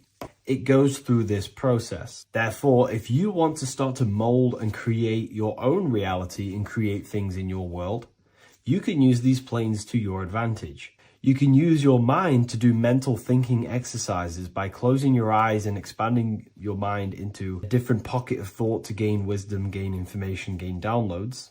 The way you do that is simply get into a meditative state, close your eyes, pick a topic that you want to think about, and see where your mind takes you, but always remain centered on that topic. And you can do this for maybe an hour or two or half an hour, and your mind will take you places where you will unlock information. You can even use this to make decisions in your life. Think of the topic and see where your mind takes you. You'll gain information. This is how you use the mental plane for ideas. The astral plane is imagination. You have to reconnect with your imagination very vividly. Your imagination, your consciousness is infinite. It's not a three-dimensional plane. It's an infinite plane. You can think and make form anything in your consciousness, in your imagination. You can think anything and you can imagine anything in the most vast details. You just have to reconnect with your imagination. I have a free book on my website. I'll leave the link in the description. It's an ebook. It's called Activating the Inner Eye. This is going to help you reconnect with your imagination. It's a practical guide on how to imagine. So once you know how to use the mental plane and astral plane, thought and imagination, you pretty much need to use the physical plane to take physical action with this physical body that you have and start to manifest these desires you have in the higher planes. Now, it's very important that we master the mind, because the mind is the very fabric of reality. We become what we think about. Your life is a product of every thought you thought in the past. It is the mind that directs the flow of consciousness.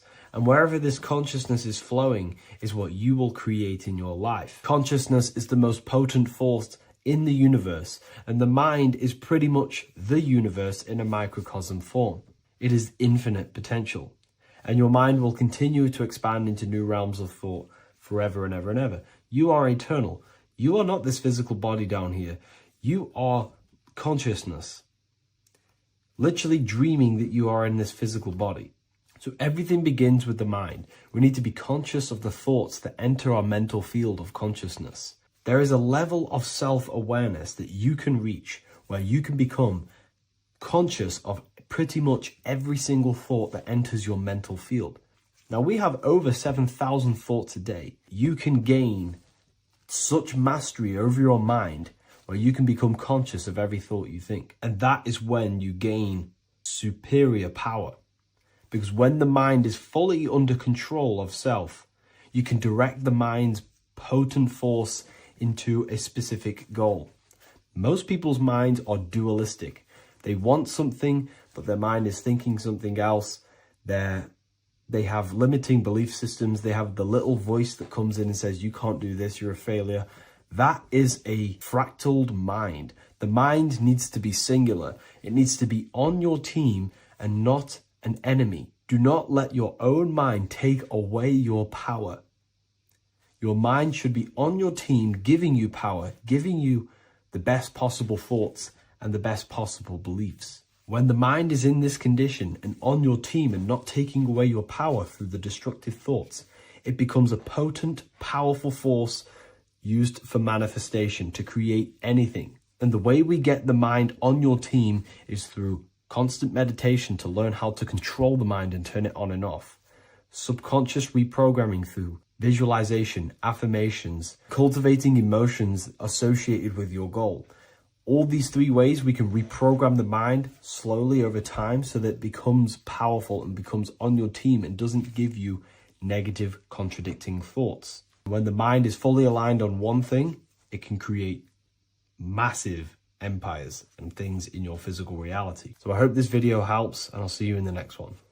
What if I told you the devil is closer than you think, and it's not actually a real person, force, or spiritual entity outside of you, but a being and an aspect of your own mind and psyche? In this video, you will learn exactly what the devil is and the true esoteric meaning of the devil. The first thing we need to understand is that the universe is a mental universe. Look around you. Every action, every building, everything you see around you was begun first as thought in the mind, then manifested. We use the mind to build and shape our reality. The universe, the world, only exists inside of our mind. Therefore, God and the devil exist inside of our own psyche. So first of all, the devil is not a literal being, but a symbol of the lower self. It represents the unmastered, ego-driven part of the human mind, a symbol of destructive thoughts, emotions, behaviors, lives in realms of chaos, fear, hatred, lust, and ignorance. This is why we see the devil as red, because red is the lowest vibrational color on the color spectrum. It also corresponds with the root chakra, which is all to do with survival instincts. Red represents chaotic and intense emotions like hatred and anger. When we are angry, our face turns red. The devil represents our animalistic fundamental needs, our instinctual needs, our survival state of consciousness. We have a survival state of consciousness and a godly state of consciousness. Our godly state of consciousness is creating, not just experiencing in the animal state, but consciously creating reality. This is why we see the devil with a goat head, an animalistic head, and the head is where the brain is. The animal head represents living off instinct, the part of our mind that lives on urges, impulses, and instincts, eating, sex, power, ego-driven actions, and ego-driven thoughts. Animals are only aware of themselves. Animals live on instinct. They have no ability to consciously create like humans. This is our lower desires for the material world. That's not to say the material world is evil. However, when our consciousness is only seeking material things, this leads us down a path of self-destruction, because nothing material can ever satisfy our soul. Everything material is temporary. Therefore, the devil represents the part of us that seeks only material desires, only material fulfillment, the ways of thinking where we only think about ourselves and ego-driven thoughts. It also represents the unchecked, unconscious self, where we have no mastery over our thoughts, over our emotional impulses, and no mastery over our actions. We're living in instinct and impulsive states, which causes chaos, selflessness, destruction, and keeps us bound to our lower material 3D state of consciousness. It's important to recognize that the word devil was never present in the earliest Gospels. Instead, what was mentioned was a spirit of evil. This distinction is crucial because it underscores that the idea of the devil, as popularly conceived, does not actually exist as an independent entity. Rather, it is a personification of the lower aspects of the human mind, a facet of our own consciousness. The term spirit of evil was not meant to denote a specific deity or being, but rather any force of negativity, whether it manifests as a destructive thought, emotion, or action. A spirit is a force, an energy, and we have three forces that create our reality: thoughts, emotions, and actions. We have full control over these three aspects which transform and mold reality. A destructive thought, a destructive emotion, a destructive action is a spirit of evil, and it originates from the darker aspects of the human psyche. So now, because we're on the topic of the devil, we have to look at the pentagram, which is obviously connected to the devil heavily. The upright pentagram represents spirit, air, water, earth, fire. Upright, which represents spirit, the most important element on top of the earthly elements, showing spiritual principles over material principles. As spiritual beings as we are, we have to put our spirit first, our higher self first, and material things second. Why? Because material things never satisfy us long term. Seeking material fulfillment will leave us feeling unfulfilled in the long run and very unhappy, and we can lose ourselves in illusions. We have to put our spiritual principles first. Seeking wisdom, knowledge, connection to the divine, and connection to our higher self is what gives us true fulfillment in our hearts and souls. But when we see this pentagram inverted, we now have spirit on the very bottom, which now represents earthly principles on top of the spiritual principles. We're putting our earthly elements on top of our spiritual element, which this inverted pentagram represents no longer caring about spirit, no longer caring about our invisible internal world, and only caring about this external body, food, sex, material things, cars, money, and all the things outside of us, the world outside of our mind. This is what true Satanism is. Satanism is not worshipping an external deity, but it is worshipping the self, only fulfilling the ego's desires. This is what true Satanism is, and we have all been conditioned to live in this state. Satanists want us to believe that there is an external deity called Satan or the devil, and the reason they do this is because they trick us, making us believe that we are not Satanists, while they are actually conditioning us to be self-seeking, ego-driven people, where we only care about sex, food, material things, and money, which is actually conditioning us to be Satanists. 80% of the population today are unknowingly involving themselves in Satanism, which is ego-driven thoughts, actions, and emotions, dwelling and living in this state where we only care about ourselves. When we are spiritual, we realize we are all one. We are all one consciousness family, and we need to do things that help and contribute towards our collective experience, helping others, instead of seeking to serve only the self. The angel is depicted with wings, which represents elevation, higher self. The devil is represented with an animal horns, which is on the ground. A goat is on the ground, which represents the lower self. This is the elevated mind and the lower material mind. Horus, the bird, higher self. Set, the ground animal, lower self. Jesus and Satan. These are two forces, two characters that exist within the human psyche, not real entities. They are forces of our minds, and there is a battle between our higher self and lower self all the time within our own minds. There's always a part of us that's telling to do one thing and another thing, to do something bad and to do something good. There is this battle inside of our own consciousness. Here we have the human spinal column. The human spinal column is showing you the higher and the lower self. The higher self represents the head. The head is where the mind is. This is the creative essence of the universe. This is where all material things begin as a thought in the mind. We create with the skull, with the brain. This is our higher self, the heavens, connected to the heavens, the sky. And the lower end of the spinal column is where our reproductive organs are, where our gut is. Our reproductive organs and our gut is all to do with survival. The lower end of the spinal column, lower instinctual 3D based consciousness. The lower end of the spinal column is where our lower self dwells. Eating, consumption, power, and sex, lust. These are all emotional forces and instinctual based organs that are not inherently evil, but when we dwell and live off this lower end of the spinal cord, it keeps us in low states of consciousness. Our goal to raise to our higher mind is to balance this, not to overeat, not to abuse power, not to abuse sex and lust, but to master these organs and gain the ability to say no to these organs so that we can raise to our creative side of consciousness. Instead of dwelling in our instinctual nature, we can turn to our creative nature and consciously become a builder and constructor of reality. This is the true way of raising consciousness. This is the stairway to heaven, out of the animal consciousness to the higher consciousness. To wrap all of this up, it's all about gaining control over our instinctual lower nature and allowing our spirit to rule over our body and not our body ruling over our spirit or mind. The moment you let a thought become instantly an action is the moment you are an impulsive person. We are all trained to be this way. It is okay if you are in this state. The moment you let a thought turn straight into an action without questioning, that is the mind controlling you and you not controlling the mind. We need to gain control over the mind, and we do this through many different ways, through meditations,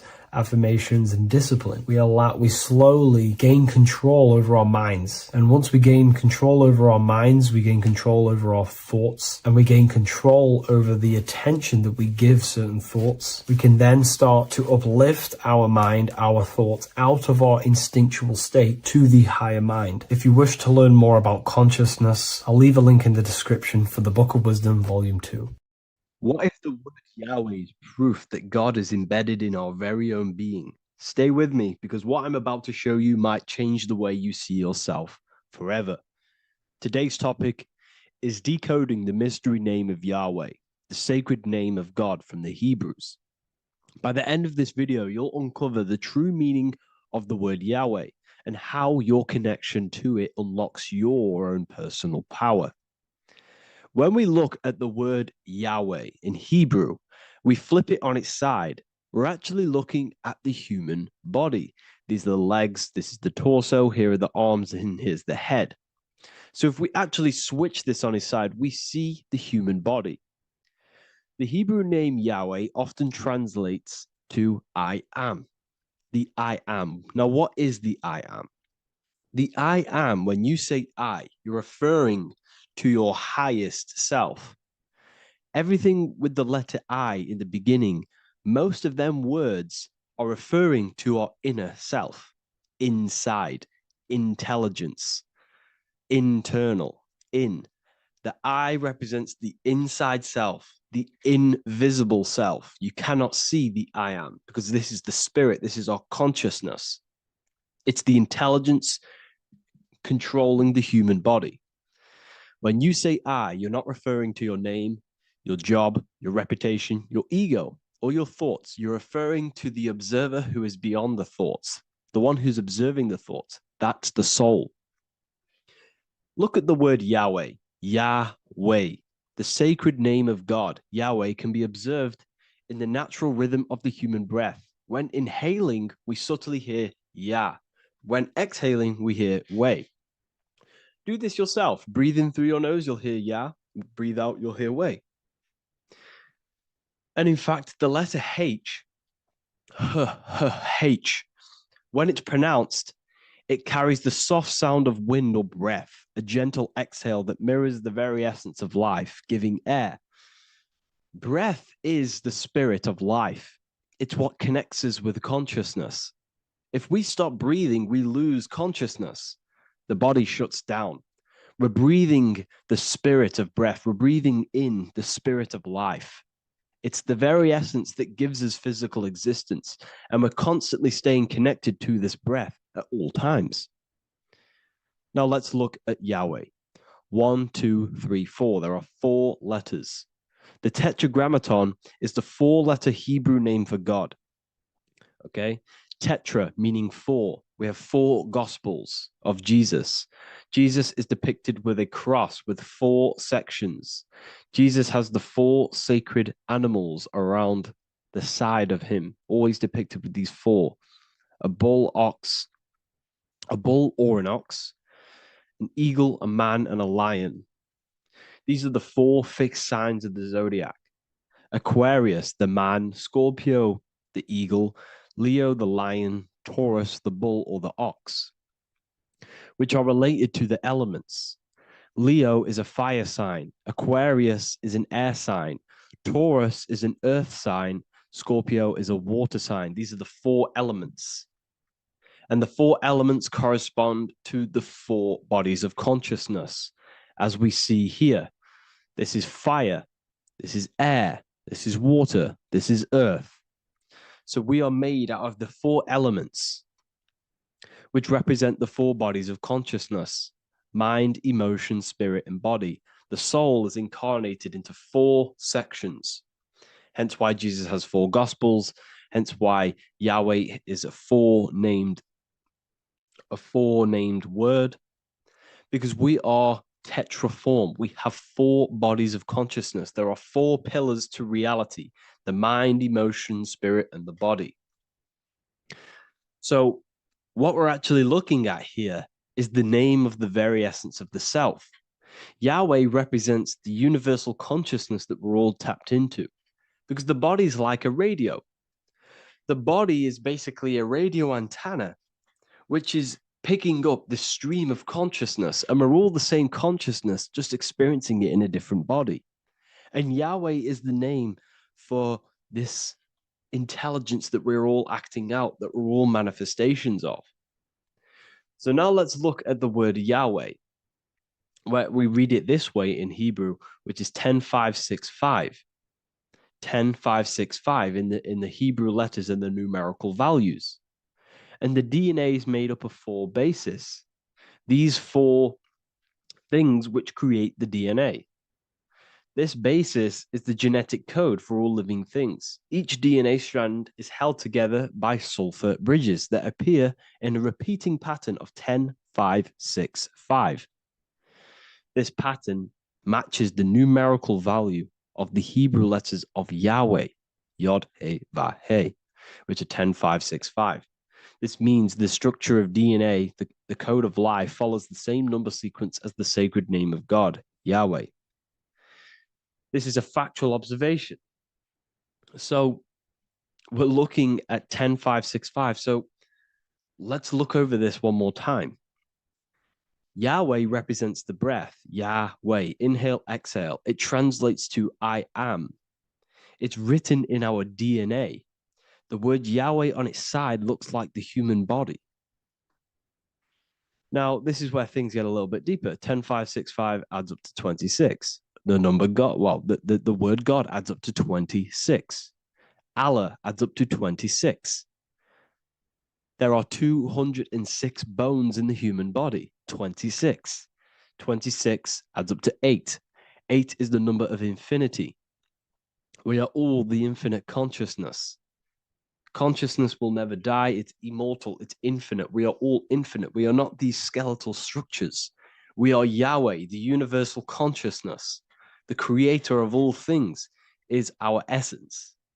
We're all God with individual identities, but the highest versions of ourselves is God. The ego is our own personal experience of God. Does this make sense? So in conclusion, Yahweh is not the name of a separate God from us, but rather the reflection of the divine consciousness manifesting through the human form. The human body is like a receiver acting as an antenna that tunes into the infinite intelligence and life force we call consciousness or God. This means that rather than being external, the divine presence is within us, expressed through our very existence. It's very interesting when we look into this, and what religion has done is flipped all of this knowledge. All of this sacred knowledge has been externalized. They've externalized God so that we worship God and we view God as something separate from the human experience. They do this so that we don't find the God within us, so that we don't find that we have the power of creation. The mind is the creative force of God. The body is the will to act out that thought. They don't want us to figure out that we are creators and we're all creating our own earthly experience. We're all projecting this reality. And they don't want us connecting with the divine intelligence within us because they want to be the creators. They want to keep this knowledge. They don't want the masses to wake up to this powerful knowledge. So what they've done is that they've taken the scriptures, they've externalized it so that we start worshiping and giving away our power to these external things. And when God is external, we start to fear God because we start to think that God has power over us. He can send us to hell or heaven. So this is what's going on. They've been externalizing this for thousands of years to keep us in a suppressed state. Okay? Humans are very advanced because we possess self-awareness. We possess the ability to move our awareness and our thoughts outside of the instinctual nature. For example, a cat or a dog. These things can only live in their instinct. They live based on instinct. They smell, they eat. That's pretty much what they do. But humans, we have the ability to rise above that nature and turn to our infinite selves, our higher selves. We can move beyond our instinctual nature and create very advanced things. That's why humans are made in the image of Yahweh. We are literally God in human form. So this is what we all need to realize. And I hope this video has helped. Please leave a like, a comment on inside of the description. I'll have some links to my books and my university. The people who have read them have just absolutely changed their lives. You could probably see that in the comment sections if someone leaves a review of the book. We also have Trustpilot. But yeah, I thank you all. And I'll see you in the next one. So depression doesn't actually exist. And in this video, I'm going to show you how depression is actually a choice. And I'm going to give you some solutions on how to deal with it. And this is probably going to change your life forever just by doing this alone. Okay, so the first thing you need to understand about depression is that it exists in your conscious mind. It exists in your thinking mind. So what is inside your thinking mind? You have your body, your name, your reputation, your trauma, your memories, your family, your worries, your interests, your bills, your passion, dislikes, goals, right? Most people identify their lives with this. They identify their lives with their thinking mind. They think they're their name, their job, their reputation, their memories. But this is not who you actually are. Who you actually are is the observer of that. What happens if you stop thinking? What is left? You're left with unconditioned consciousness. You're left with the self, which is what we refer to as I. We are the consciousness, not the thinking consciousness. You are not these labels. You are not your thoughts. You are not your job, your name, your reputation. Okay? And the reason why I'm telling you this is because it's very important, is that we are something beyond this body, beyond this name, beyond our thoughts. We are the consciousness. So depression exists inside of the thinking mind, the conscious mind. Okay? So if you want to get rid of depression, you must learn how to escape the thinking mind. And not only just escape, but that's step one. In meditation, you do meditations, right? We sit still and we have to learn how to control the mind and turn off the thoughts. And when we turn off the thoughts, depression goes out the window because there's no thought present in your mental field of consciousness to be depressed. Okay? You must understand, who is the one suffering from the negative thoughts? Who is the one suffering? Your mind is not suffering because the mind is producing the thoughts. Your body's not suffering from the negative thoughts. You are suffering. And who is you? You are a soul. You are that feeling. You are that person beyond the thoughts, beyond the feelings, beyond that. You are the one experiencing. You are that. Meditation gives us the ability to turn off the thinking mind. This allows us to escape our thoughts. Okay? And it gives us, over a long period of time after meditation, you'll be able to turn this switch. And this switch will be able to turn off your thoughts. And by doing this, we will be able to control our conscious mind directly by the hand. So when you notice yourself gaining them negative thoughts, we can then turn off the switch of turning off the conscious mind and rising to our authentic self and knowing the thoughts are just illusions. Now, let me tell you something that's very powerful. Most of your thoughts are coming from beliefs. Most of your feelings are coming from beliefs. So if you have a feeling of lack, this is coming from a belief that you don't have much. If you are feeling alone, this is coming from a belief that you are alone. So what we must do is restructure ourselves. We must restructure the subconscious mind. And we do this in many different ways. We can do this with meditation. We can do this with visualization, visualizing our desired reality as if we are living it. We can do this with affirmation. Now, a lot of people think, oh, I'm trying to speak something into existence with affirmation. No, you're not using vibration to try and change reality with what a lot of these new age people will teach you. Vibration, your words will not have much an impact on reality. That's the truth. But what they do have an impact on is reprogramming and recrafting and refining your mind. If you repeat, I am wealthy all day long, your subconscious mind, that word will be lingering inside your subconscious and you will start to mold that into your conscious. You'll start to be consciously thinking about this. Most of your thoughts are coming from your subconscious. So if you want to get rid of depression, you got to figure out the trigger. What are you depressed about? What are you feeling? What are the beliefs that are making you feeling and thinking this way? And that's what you must restructure. You must restructure your subconscious mind through visualization, meditation, and affirmation.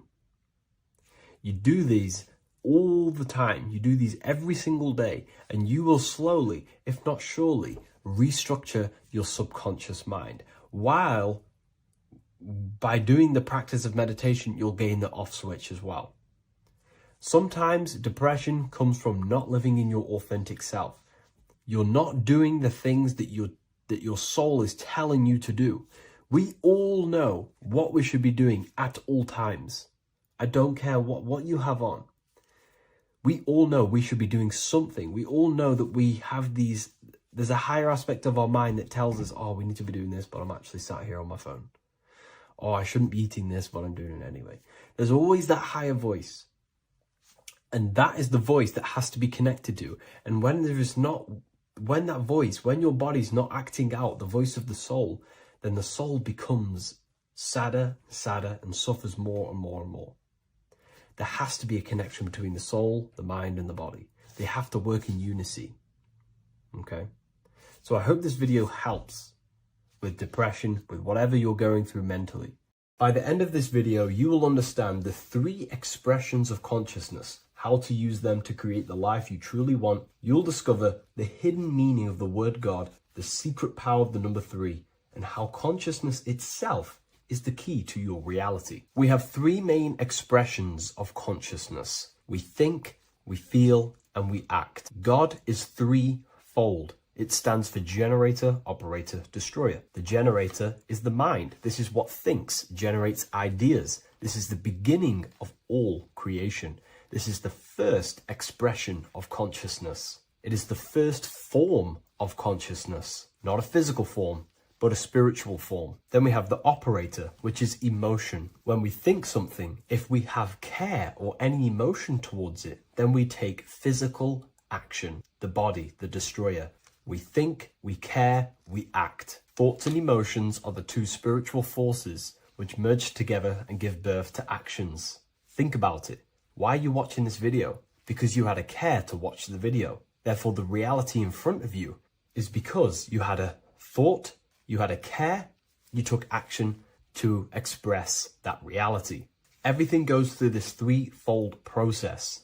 This is why we say, follow your heart, because the body does follow the heart. We think something in the mind, we feel something in the heart, and the body takes action towards it. Everything operates on the care energy of the heart. The body follows the heart. If you do not care about something, then you do not act towards it.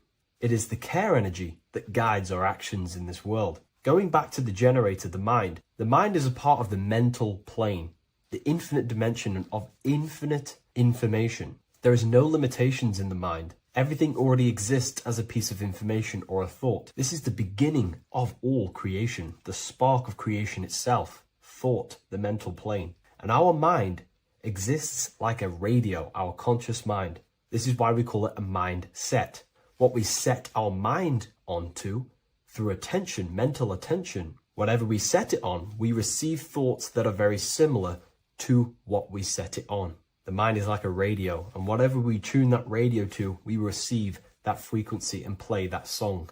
So if we purify our minds through ritual work, meditation, and affirmations, the mind can become a temple to receive higher thoughts, higher ideas, and better genius ideas. Going back to operator, this is the Holy Spirit. This is what we care about, our emotion. This is the feminine side of consciousness. Thoughts is masculine, the Father. Emotion is the Holy Spirit, which is feminine. And these two create a child, which is Jesus, the Son, which is actions. When thoughts and emotions merge together, you have a physical action, which is a masculine force, which is why it's a son. The Holy Spirit represents a purified heart, love consciousness, holding love in the heart. And when we purify our minds, we have an effect and purify our hearts. And the reason why I say that is because whatever we think in the mind directly corresponds to what we feel in the heart. As above, so below. Thoughts create emotions. If we think something and our heart tells us that is bad, we have a feeling that that is wrong, then we should not take physical action towards it. And if we do take physical action against the feeling of knowing it's bad, then you are going against the spirit. That's what the word Satan means, or Satan. The Hebrew word for Satan is Satan. It means adversary or opposer. You're opposing the Holy Spirit. You're opposing what you know is good. You're taking a sin against the spirit, against the guidance from your soul, the knowingness of good. So when we do purify our mind, we purify our hearts. And when we cultivate love for the self and one another's in our hearts, we gain the Holy Spirit, which is love consciousness. And when we think in our mind with the love of the heart and we merge our thoughts with love, it gives birth to perfect actions. This is what the true Christ consciousness is. We think with the love of the heart and it gives birth to perfect actions. And if everyone did this in the world, we would live heaven on earth. Everyone would be balanced within themselves and the world as a whole would be balanced. So we need to gain full mastery over these three aspects of our consciousness, over our what we give mental attention to, gaining love for ourselves and the collective in our hearts, and gaining a strong disciplined willpower for our physical actions. And if you can gain full control over these three-step process, you can gain full control over your reality. The number 3 represents this 3 aspects of creation or transformation. This is a transformative process from going invisible to the visible. This is also why Jesus dies in a cave for 3 days. It's all about transforming the self. Transformation is the number 3. Me personally, I think the Holy Spirit has been replaced for the sacred feminine aspect of consciousness. They do not want us connecting to our feminine side of consciousness, because then we will cultivate love in our hearts for the self and one another. And love is the most potent force there is in the whole universe. It is what unifies everything. It nurtures everything. It allows things to grow. Think about it. When you hold love or care for someone, you grow relationships. The sun is the perfect symbol and representation of love energy. The sun gives abundantly, expecting nothing back, and allows everything on the earth to grow. It's a caring, nurturing, feminine force that allows things to grow and unify and come together. In today's world, we mainly have thinking and acting without emotion, without care, without the judge of our hearts. It's all about gaining unity consciousness.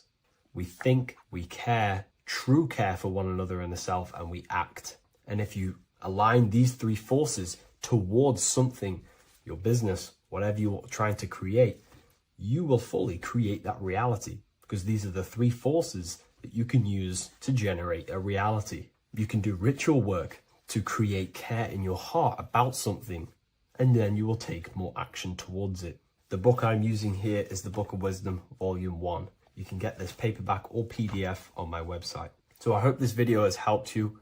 Please leave a like, comment, and a subscribe on the channel if you like the content. Let me know what you think about the Holy Spirit and if it is covering up the feminine side of consciousness in the comments section. Religions were made to hide the truth about yourself, God, and the universe. You see, religion teaches there is a God separate from you. He created the universe separate from himself. They did this to truly disconnect you from consciousness, from God, and from yourself. Now let me explain. It's going to be very difficult to understand this from a left hemisphere dominated perception. The left hemisphere sees everything individual. The right hemisphere sees the whole. For example, if you're walking through a woods, the left hemisphere sees individual trees, leaves, twigs, and branches. The right hemisphere sees the interconnectedness of the whole woods. We've been trained our whole life to be trapped in the left hemisphere, to think logically, scientifically, with evidence. This way of thinking traps you in illusion, division, and separateness from everything. Plus, in science, they teach you the universe exists outside of you. You exist in a universe, and the universe exists whether you exist or not. This is completely false.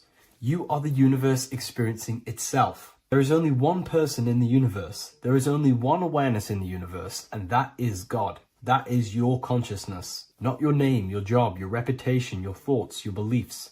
That is not God. God is the infinite awareness that you are, the alertness, the essence of life. You are an individual. You have a dual nature, an inner world, consciousness, and an outer world, this physical body.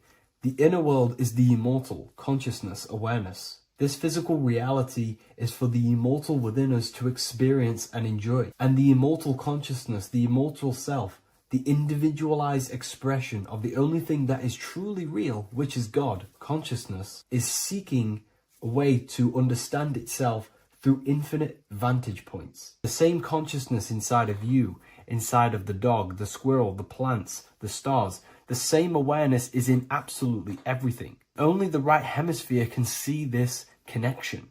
The universe is one mind separated into the infinite bodies and life forms. This is why scientists tell you that the universe is forever expanding. It's truth in plain sight, because the universe is the mind, and the mind is always seeking more vantage points to understand itself. And the mind is always expanding into new realms of thought. The mind cannot be filled up. It does not exist in space. However, human awareness, human consciousness is very sacred. And the reason why I say that is because humans possess a two-way consciousness, unlike a dog, an animal, or a squirrel, for example. The dog looks in the mirror. It is not aware of itself. It doesn't look in the mirror and see that it needs to improve something. However, humans, we can look in the mirror and say, who am I? Where do I come from? And I need to change this aspect of me. I'm lacking in this area. Dogs do not have this awareness. They function only on their immediate surroundings, on survival and instinct. Human awareness is special because we have the ability to reflect on the self. We can question our consciousness. We can question, who am I? Where do I come from? And where am I going after this? The human mind has no limitation.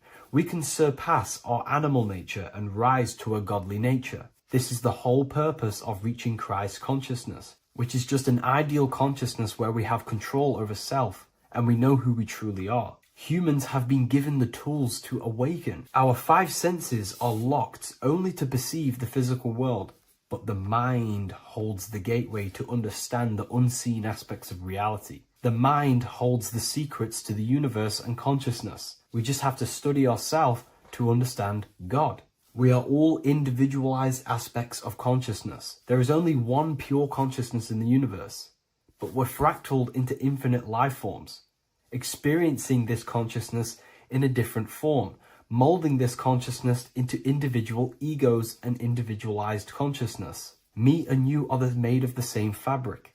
However, I have thought different things, believed different things, experienced different things, which has conditioned my consciousness to be my own individualized aspect of God. And that's what makes me, me, and you, you. God is the creative power within us to turn thoughts into physical reality, to create things. We are a creator. Each one of us is a miniature earth, creating and building in this physical 3D reality. Our consciousness holds power over the 3D reality. We can mold it and create anything we wish. However, we have been conditioned to live like an animal, living in our animal nature, eating, surviving, lusting, and these low-level desires keep us trapped from figuring out our creative power.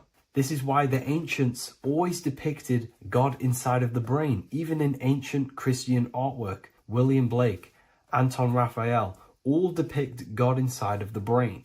Why is this? Because God is our creative power.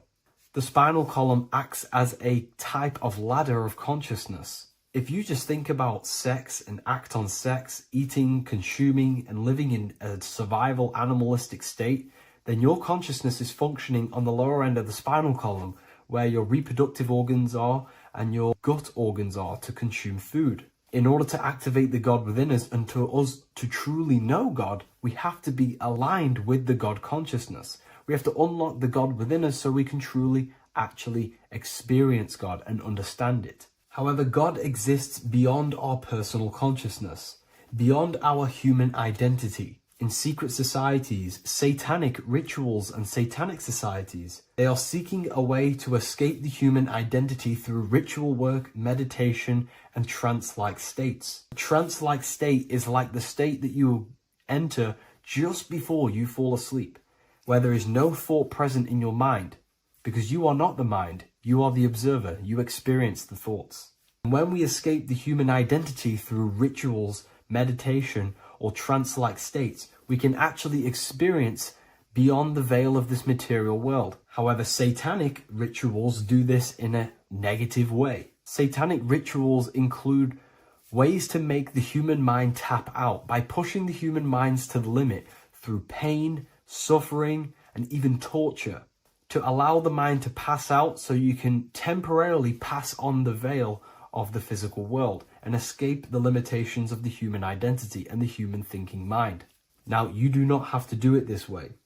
You can experience the divine and beyond your human identity through many different ways, such as deep, deep meditation, rising above your thoughts, and setting 3 alarms, one for 6 a.m., one for 6:30, and one for 7:30. And when you wake up at these times, what you need to do each time you wake up is allow your mind to stay awake but your body to fall asleep. And you will enter this trance-like state. And you can gain ideas, experience lucid dreams, and maybe even astral project. All of these rituals in secret societies and satanic societies is all about escaping the human identity and experiencing the divine planes beyond the physical. To wrap all of this up, this is all about consciousness. Consciousness is the infinite awareness of the universe, just fractaled into separate bodies. And this consciousness is seeking a way to understand itself in infinite angles and vantage points. And religion was made to cut off your connection to the divine planes beyond this world and beyond your self-identity. Therefore, if you want to know God, you have to study the attributes and qualities of God, such as geometry, numbers, consciousness, the mind, the subconscious, human anatomy. All of these things are aspects of God.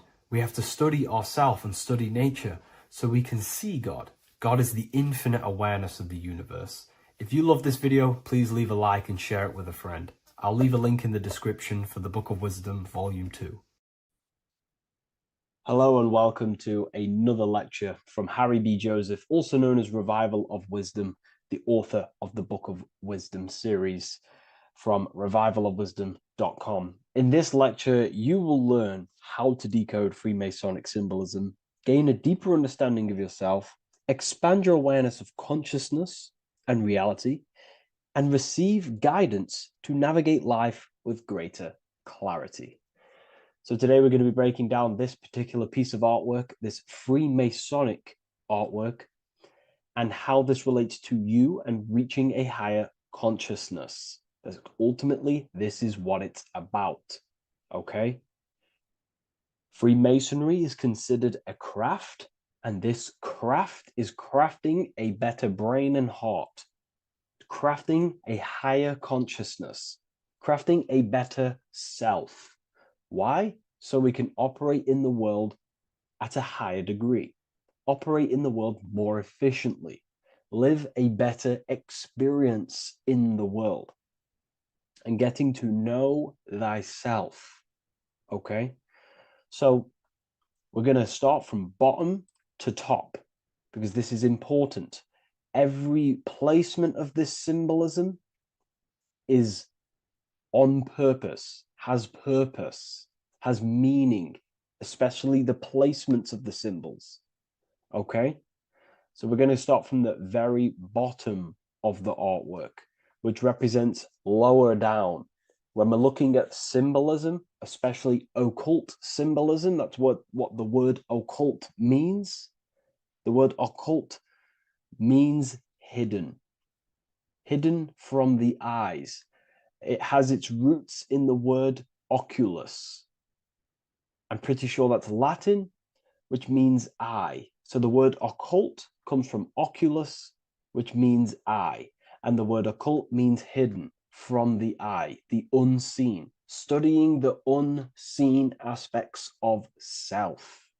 We're studying the brain, we're studying consciousness, we're studying the body, the heart, we're studying the self, the hidden aspects of the human psyche and the hidden aspects of self, okay? Because ultimately this is what gives you power in the world, depending on how you use that power, whether for good or bad, depending on the consciousness wielding that power. This is why we say knowledge is power. But I would actually say knowledge of self is power. Because when you know how you function, you gain power, you gain personal power, you gain mastery. Ultimately, this is what Masonry is about, self-mastery, crafting a higher consciousness. So at the very bottom of this artwork, we have a checkered board with a coffin. The coffin is the beginning of the artwork, the very base. This is the foundation of consciousness. The coffin symbolizes unconsciousness, the state that myself was in, maybe yourself, before we woke up and before we came conscious of our spirit, before we came conscious of ourselves. That ignorant state of acting without purpose, acting unconsciously, experiencing the world and not actively living in the world, simply reacting to external circumstances. This is an unconscious state where one is ignorant. 80% of the world is in this unconscious state. And this is symbolized as the darkness, the tomb. Look at how the tomb is fully blacked out, representing dull, no emotion, it's dark. This represents the darkness of self, The spirit is buried. The spirit is in the tomb. They're not even aware that they possess consciousness. They think they're the material body flying on a ball millions of miles per hour through space, and the sun is, they think they're a monkey evoluted. They've never questioned themselves. They stay in ignorance. They're in the spiritual darkness, okay? And they're furthest away from the light. Look at the top. This is the light sources. They're in the darkness, okay? They're in spiritual darkness. They're in ignorance. And they're in division. Their mind has no power. Their thoughts contradict themselves. They say they're going to do something, but then their mind tells them, oh, I'm going to fail. Or I want to do this, but my mind says this, and I believe this about myself. They want to, I don't know, they want to write a book, but their actions are scrolling on TikTok, and their emotions about, feeling about their past person in their life. That's division between the self. That's divided consciousness. They also have a divided brain hemisphere. They do not see reality through a true lens, because the brain acts as like a lens on how we perceive things. And if the brain hemispheres are not aligned, then we cannot see reality the way it actually is and truly presents itself, neutral. If we're left hemisphere dominated, we see everything as divided. Nothing's interconnected, nothing's a whole. But if they're, right hemisphere dominated, they see everything as a whole. We need to look in the middle of that, okay? So we'll go into that a bit later. But ultimately, they're in a divided state of consciousness. They're in ignorance. But the tomb, the tomb is symbolic of that. The tomb is, you're not even aware they are divided. They think everything's right in that state. I was like that. My family is like that. They're not even aware of themselves, and you try and say something to them, and they don't even know they're in division. They don't even recognize that they're in a bad, low earth base consciousness. Okay? So when we get out of the tomb, which is representing by a spiritual awakening, we get out of the tomb, we realize, wow, I possess consciousness. I've woken up. You're waking up to the things in the world, and you wake up and start to see the world for what it truly is. When you become aware and you rise out the tomb, you're born again. You start looking within. You start to become conscious of your thoughts. You start to become conscious of your actions. You start to become conscious of the evil in the world. You start to become conscious of the things. You rise out the tomb. You start to become conscious of your intuition. You then step on the checkered board. The checkered board is now you realizing you're in a divided state. Okay, so you're now putting down the ego, because remember, when you're in the tomb, the ego is fully in domination over consciousness, over your consciousness. It doesn't allow you to say that you are wrong. It doesn't allow you to think that there's evil in the world. It doesn't allow you to believe you have a spirit. It doesn't allow you to see that there is maniacs running the world and trying to control you. The ego is so stuck. But when we start to realize this is part of our awakening, we start to realize that the ego is trying to keep us safe at all times and keep us locked in that state of thinking and believing that we were in before. It's always seeking safety. Okay? So when we come out the tomb, we start to put down the ego and start to, how do I say this? We start to acknowledge that we were wrong about the world. And that is a lot about awakening. You have to acknowledge that you do not know everything. There are people with such higher knowledge. Okay? So when we come out the tomb, we put down the ego. We start to actually say, I was wrong about the world. I was a victim of mind control. I was in ignorance. I was in darkness. Spiritual dark. I'm divided. My thoughts, emotions, and actions are not aligned. My you know, my intuition and my action are not aligned. I'm not taking action on I'm not taking action on what I know is good. I'm taking actions against what I know is good. That's a sin. That's a sin against the spirit. Okay. So when you acknowledge this, you acknowledge you're in division, you then take the first 3 steps, which is the Freemasonic Blue Lodge degrees, these 3 steps. Okay. Ultimately, this checkerboard represents illusions as well. You're in an illusion. Okay. This is why we see it heavily used in the music industry. It represents base consciousness, base level awareness, 5 sense thinking. It represents you versus me thinking, walking down the street and thinking everyone's trying to hurt you, and it's always you versus me, judging people in your own mind. That's low thinking, lower thought.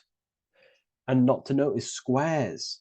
Squares are an unnatural state. They're an unnatural shape. We do not see squares or 90-degree angles in nature.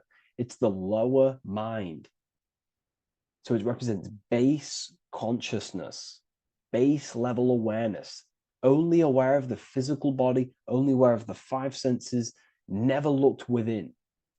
That is the base. And this is the foundation we have to rise up to the light from, up to higher consciousness. So this gives us a strong foundation when we realize this about ourselves, that we were in division. Our thoughts, emotions, actions were not aligned. Our brain hemisphere was not aligned. I'm not thinking with love of the heart. Okay. So that is the state we're in. Now, hopefully that's cleared things up about the chessboard. Before we move on, please leave a like, maybe a comment if you wish for me to discuss anything in the further lectures. Please smash the like button, and it would really help me out. And share this with a friend who is interested in the occult. Okay, so the steps are the first steps of the Freemasonic degree, the 3 Blue Lodge degrees. Now, this can be represented as the number 3, a very powerful number, a very symbolic number. Number 3 is the 3 expressions of consciousness. How do we express consciousness? How does consciousness express itself? Well, there are 3 ways. We think, consciousness thinks, consciousness feels, and consciousness acts. They are the 3 expressions that we express our awareness and consciousness. So we're looking at thought, emotion, action. We're also looking at the 3 brains: the reptilian brainstem, the mammal limbic brain, and the neocortex. The reptilian brain governs basic functions of the human body: breathing, surviving, scanning the environment for threats, automatic responses, eating, scanning for food, base consciousness. That's the reptilian brain. That's what most people operate their lives in, including myself before I woke up. I'm not trying to sound big-headed, but this is the truth. Ignore my tone of voice, ignore my voice, focus on the words I'm saying. You know, if you're judging, that means you have divided thinking. It's always you versus me. So we need to get out of that thinking of you versus me all the time. That's lower consciousness. That's animal thinking. That's earth thinking. We're unified. We need to reach a higher consciousness and do not waste our mind's potential on low-level earth divided thinking. Okay? So we're looking at the reptilian brain, the mammal brain, and the neocortex. Now, the neocortex is ultimately what makes us human. It allows consciousness to operate on a higher degree. Okay? This is what makes you human. The neocortex. The neocortex. The reptilian brain, like I just said, governs natural survival instincts and the respiratory system, things along them lines of basic awareness, basic functions to operate and survive in the world, in the physical plane. And the neocortex is what allows us to critically think. Okay, it's what allows us to be human, be aware of ourselves. Okay, not. I don't think animals have neocortexes. Don't quote on me on that, but this is the part of the brain that makes us human. And it allows us to think deeply, to create masterpieces like we can. Humans have massive potential in creation. Look at the world we live in. This is because of the neocortex. It allows us to critically think and self-reflect. Now, when we start to operate from higher thought, we start to think with higher thoughts, the higher parts of the mental dimension,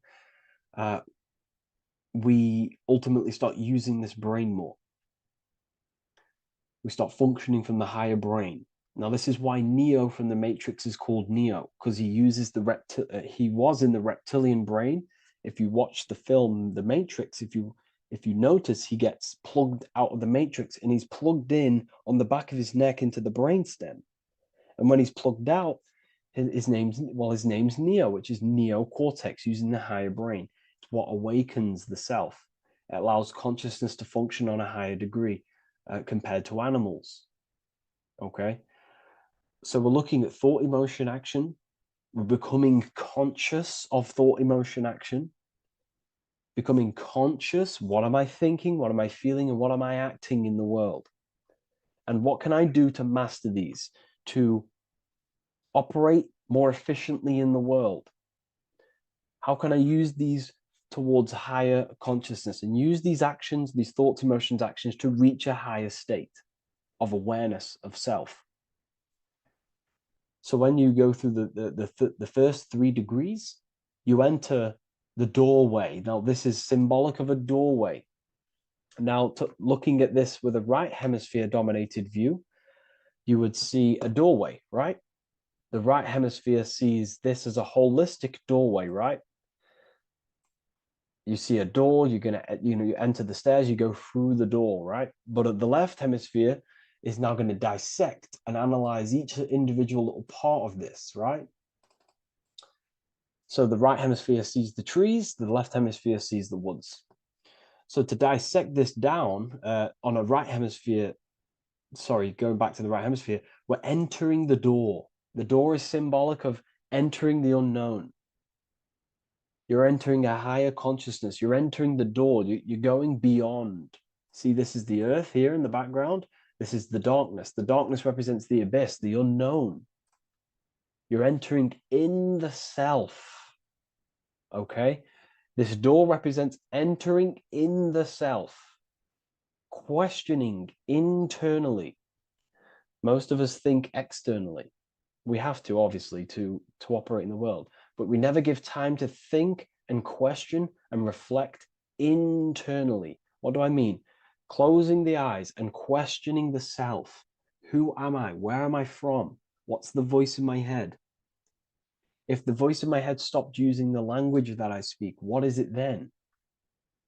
It's about going within, into the darkness, what you cannot see, and finding the light.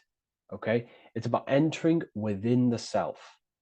This is a doorway to higher knowledge, higher consciousness, higher self, and really digging deep for what you truly are beyond your human form.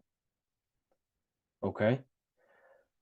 So we have, most importantly, I'm not going to go over every single one of these symbols here. I'm going to go over this on a basic, well, not a basic level, a very detailed level, but it's not going to go over every single symbol.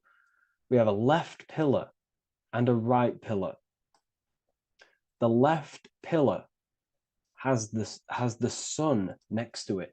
The sun is more electrical energy. It's very dominant. It's a very powerful masculine force. This represents the masculine quality of consciousness. The masculine qualities. We have many masculine qualities, such as actions, physical actions with the body. We have thinking. Thinking is a very masculine force. We have the left brain, analyzing brain, the brain that's very logical, that's trying to figure things out. That's the masculine pillar. Okay. So this is the masculine qualities of consciousness. It also represents what we can see, the sun. The sun allows us to see, to visually see in the world. So the sun represents the external world, the world outside the self.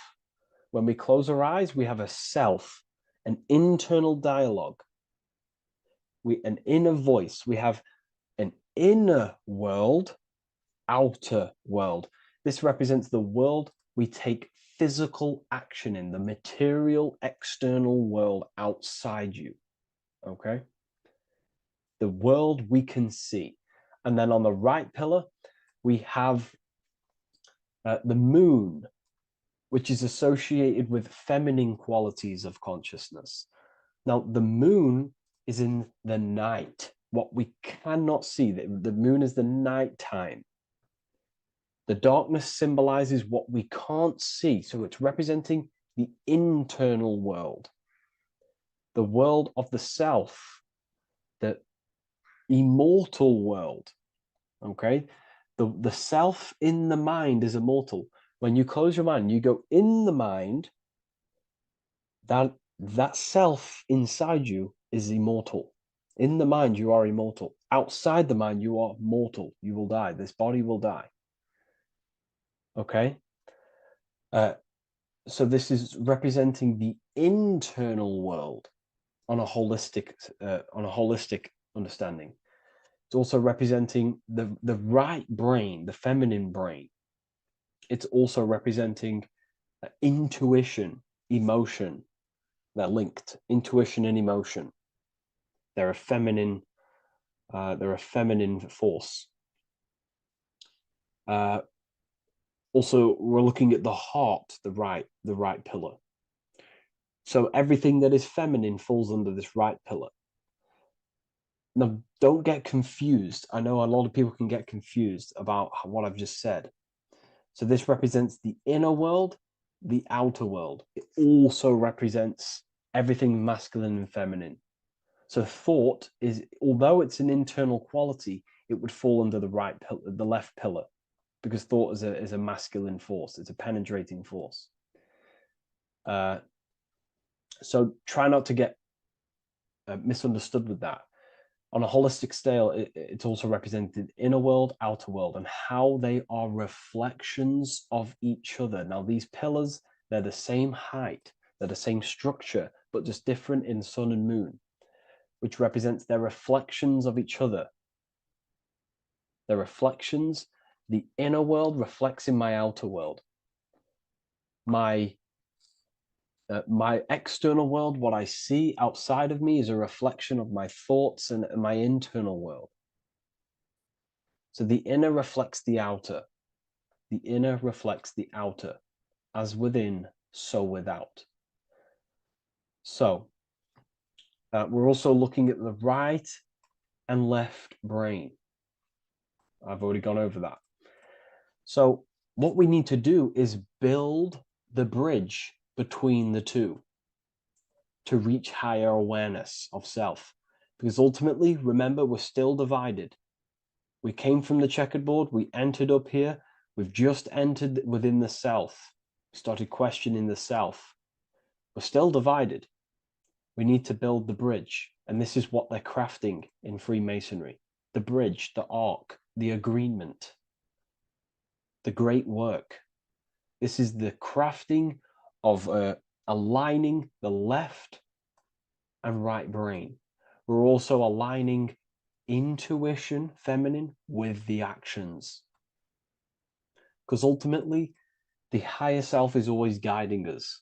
That's our true spirit guide. Our true spirit guide is our higher self. And the higher self ultimately exists in a higher dimension. This is going to sound crazy to some people, okay? But who you are is not your human body. And your higher self does not communicate through the language of the human material world. It doesn't communicate through English, doesn't communicate through thoughts. It communicates through intuition and communicates through dreams and symbolism. So it's all associated with the right pillar. This is the things we can't see. The higher self is always guiding us to awakening and to our purpose on the earth. Okay, so this left pillar also can symbolize what we're born into the world with, our circumstances, our external world. What are we born into? You know, our family, our current financial situation, where you're located in the world. So it's also symbolizing this. It's also symbolizing the qualities you bring here, the natural abilities you have when you're born, and what we need to do with our environment to ultimately reach a higher consciousness and reach our and transmute our environment we're born into to realize who we were and why we came here. Okay, so we need to build the bridge between intuition and action, and always take action on what we know and feeling is right at all times. That's unity consciousness. And when we do this, we gain the light. We gain more light, symbolic of more information of the self. Because the higher self is always guiding. It's always watching over. And it's always trying to give us knowledge of awakening, of why we came here. And when we take action on what we know and feel is right at all times, it's like a domino effect and a stepping stone that pushes you closer and closer towards your life purpose. Okay? We're also aligning the right and left brain to perceive the world in truth, to see the world in its true form, to see the world in what it actually is, instead of any distorted left or right hemisphere dominated beliefs or thoughts. We ultimately do that by acknowledging that, yes, you have a self, you have, you know, the left brain is more ego, this like divided thinking, everything's separate, and the right hemisphere is more holistic. So we need to see the world in the middle of this, in the middle, acknowledging the self and acknowledging the collective consciousness, and how are my thoughts, emotions, actions contributing towards myself and the collective. We always need to keep the collective in mind. Why? Because we are experiencing this world together. It's not just you. And your actions also have a ripple effect on the collective. We're experiencing the world as a whole as well.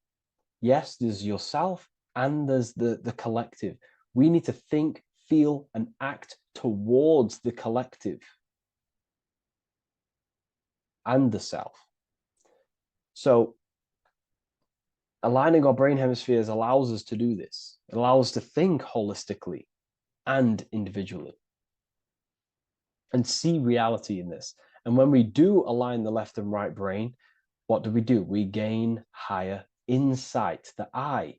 We build the bridge between the left and right pillars. We gain the eye. The eye is what? Insight. The eye requires light to perceive and see the material world. So this is symbolic. This is the inner eye, the inner self, consciousness. And when consciousness has light, which is symbolic of truth, knowledge. Light is a massive symbol in Freemasonry. And light represents knowledge of self, information. And when we gain information and knowledge of self, when we align our left and right hemispheres, our actions take action on our intuition, we gain higher light, higher knowledge of self, ultimately. And this is why we also have the square and the compass. Okay? We have a square and compass here. The square and the bottom, base consciousness, also representing masculine qualities. This is the masculine qualities. because squares are masculine. And the compass creates circles. So we have the circle on top of a square. Circles are divine. This is oneness. The circle is one line. The square is 4 lines. It's divided. So we need oneness over division.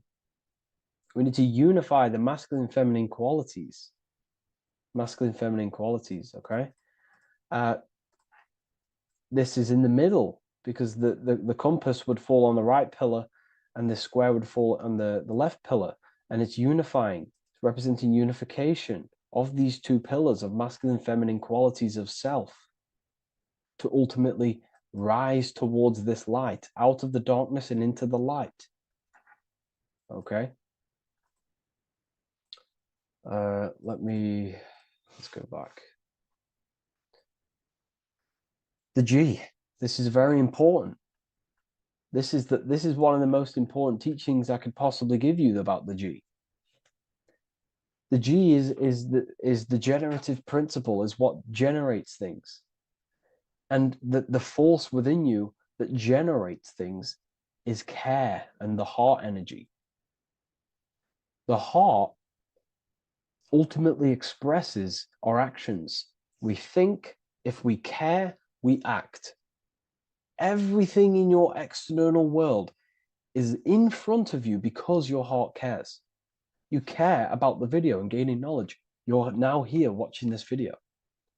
That's the care energy expressing actions. So in order for us to truly get out of this divided consciousness, we have to go through the G.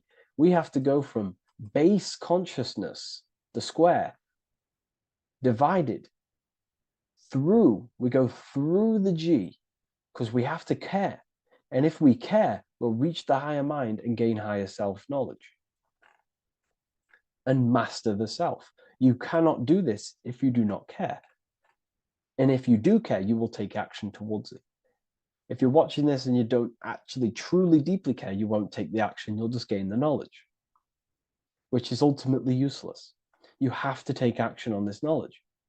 And if you do not, there's no point watching the video. It's difficult. It's difficult. It's not easy. And things, throw us off our path sometimes. I understand. I'm not saying I'm perfect, but we ultimately have to give care towards reaching higher knowledge. Seek and you shall find. If you have the care about reaching higher knowledge of self, you will seek it and you will take actions towards it. Okay? We see this everywhere, and I mean everywhere. The Temple of Solomon has the 2 pillars, Jachin and Boaz pillars, feminine and masculine qualities. Sol, O, Mon. Sol is sun, Mon is moon. It's building the temple, which is, the temple is the inner self, ultimately. It's symbolic. The temple's not a real place. The temple of self, building the Temple of Solomon and reconstructing the Temple of Solomon, is about reconstructing the self through masculine and feminine qualities. We see it everywhere. And this is very symbolic, like very symbolic. We have the 2 pillars, we have building the bridge, and we have a stairway that goes to what you can't see, because it's going to the unknown. You have to have faith. Okay? What I'm about to say is very important. You don't know what higher consciousness is, okay, until you get a little bit higher. This is hard to explain, but I didn't know what everyone talks about, what higher consciousness is. I can't give you my higher consciousness. It doesn't work like that. You have to enter in and go within and have faith, going into the unknown, because you're ultimately going into something you do not understand. Higher consciousness, I cannot give it you. You have to enter the door and take action and think, feel, and act towards it, and you will go to the place, and then you will understand what higher consciousness is. Ultimately, what higher consciousness is is higher knowledge and understanding of self, what you actually are.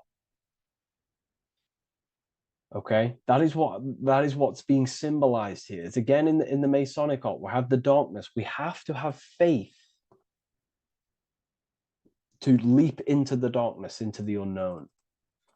We see this everywhere. Like, you know, you'll see, when I say this everywhere, and I mean everywhere, you'll see this. Every doorway has this symbolism in the ancient world, because ultimately this is what it's about, people.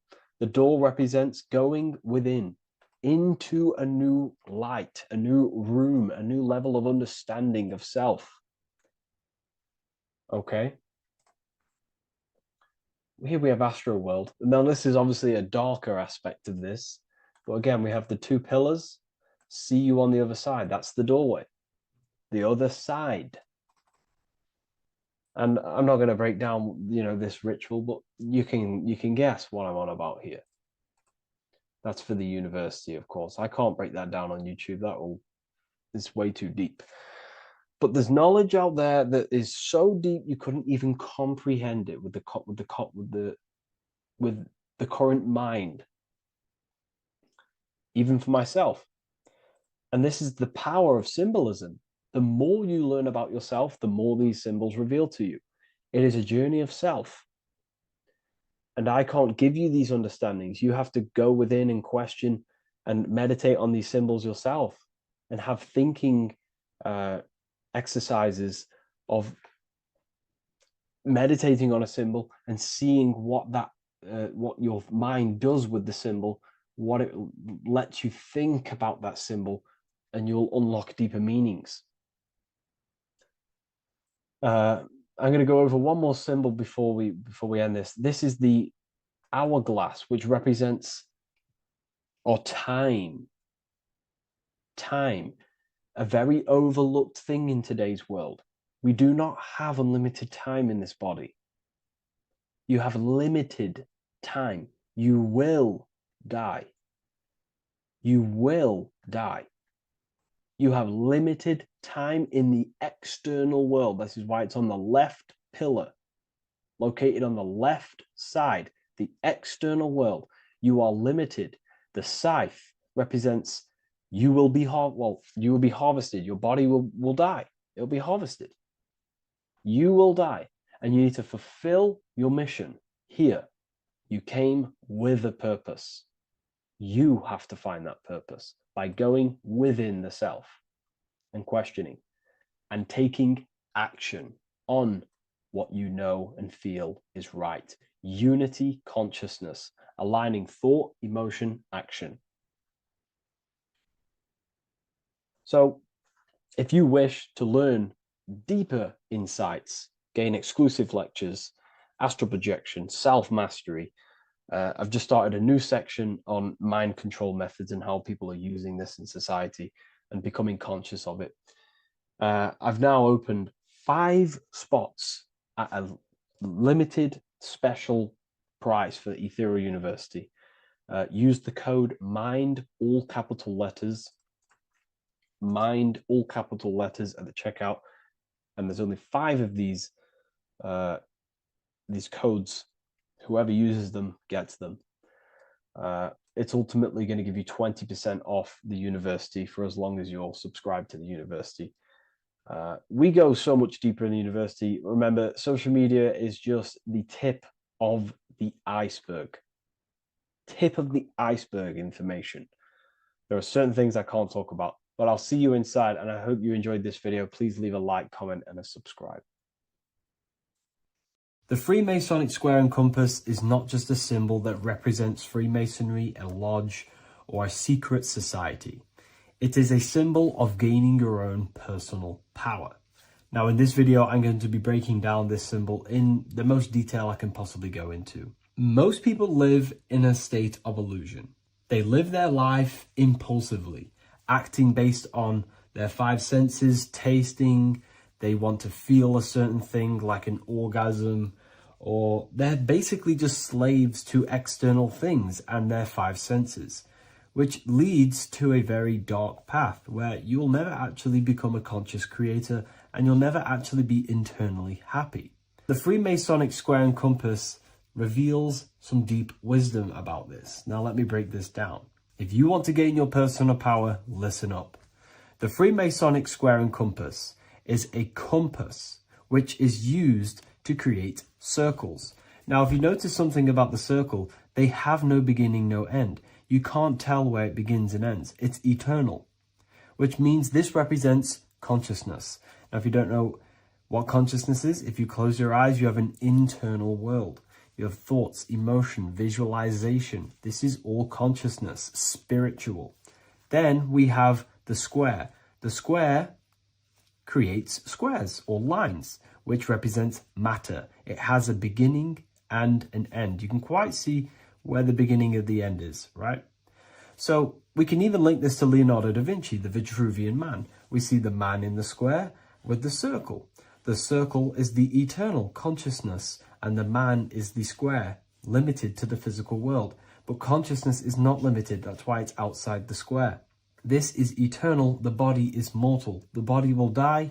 Consciousness will never die. If we look even closer at the symbol, we notice in this particular symbol, we have the compass overlapping the square.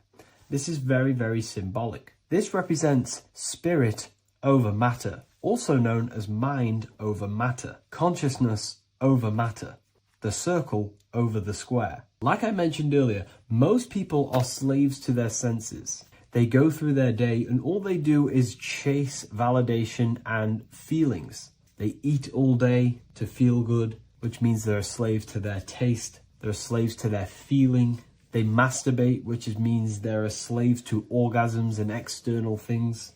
They're literally being governed by the external world controlling their internal world. They're literally living life on autopilot. And don't get me wrong, I was guilty of this too. We're all guilty of this when we join this world because we're not taught this sacred knowledge. Until you actually stop and recognize this, you'll be living life on autopilot, literally not even living. You'll be running off subconscious programs, seeking external validation and being ruled by these five senses. The square underneath the compass represents consciousness on top of matter, which means the internal world is controlling the external world. It is the mind controlling matter and not matter manipulating the mind. In the occult and esoteric world, it's very important that you are conscious of every action that you are taking in your day-to-day life. Never act subconsciously. Always be conscious. What are you thinking? What are you acting? What are you giving your attention? All of this is contributing towards creating because you are a creator. Consciousness is a creative force. You need to make sure that the compass is on top of the square, that your inner world is controlling the outer world and not the outer world controlling the inner. As I've mentioned in many videos before, the internal world of consciousness is what's producing the external world. Your life is just a result of every thought and emotion that you felt in the past. Everything you own, everything you possess, your friends are all reflections of your consciousness. They're all reflections of what you are thinking about. When you change your thinking, your external world starts to rearrange itself. On a basic level, this symbol represents the combination of spirit and matter. You are a spiritual being and a material being. You are heaven, the sky, and earth, the ground. You are heaven and earth, spirit and matter infused into one. You are a bridge between the divine and the earthly worlds. And you can bring down these higher realms of consciousness, thought, imagination, and emotions into a physical, tangible reality. To do this consciously, we need to make sure the external world is not manipulating the inner world. Because if your internal world is being controlled by external circumstances, for example, you have a circumstance happen in your reality, an emotion triggers inside of you, and that emotion is a command to create more of that. And the thoughts that you think are creating more of that negativity. So it's a constant cycle of negative manifestation if you let the external world control your internal world of consciousness. So we need to make sure the compass is on top of the square, that the internal world are commands and not reactions to create your external reality. And not only just to create, but to actually enjoy life. If we let the external world bother our internal world, this means that we have some sort of mental or emotional attachment to the external world. We need to detach from the external world. Why do I say that?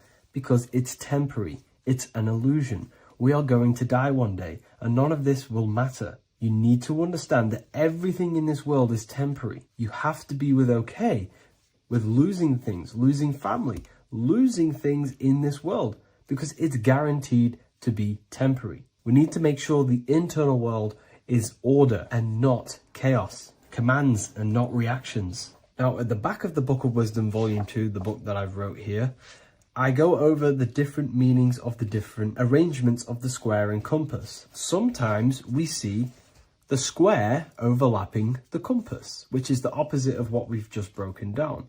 Or sometimes we see one leg of the compass on top of the square and one leg of the square on top of the compass. These are all highly symbolic. When we see the square overlapping the compass, this pretty much represents the beginning of the Freemasons' journey, when their internal world is being controlled by the external. They have a lot of spiritual growth and a lot of learning and inner work to do.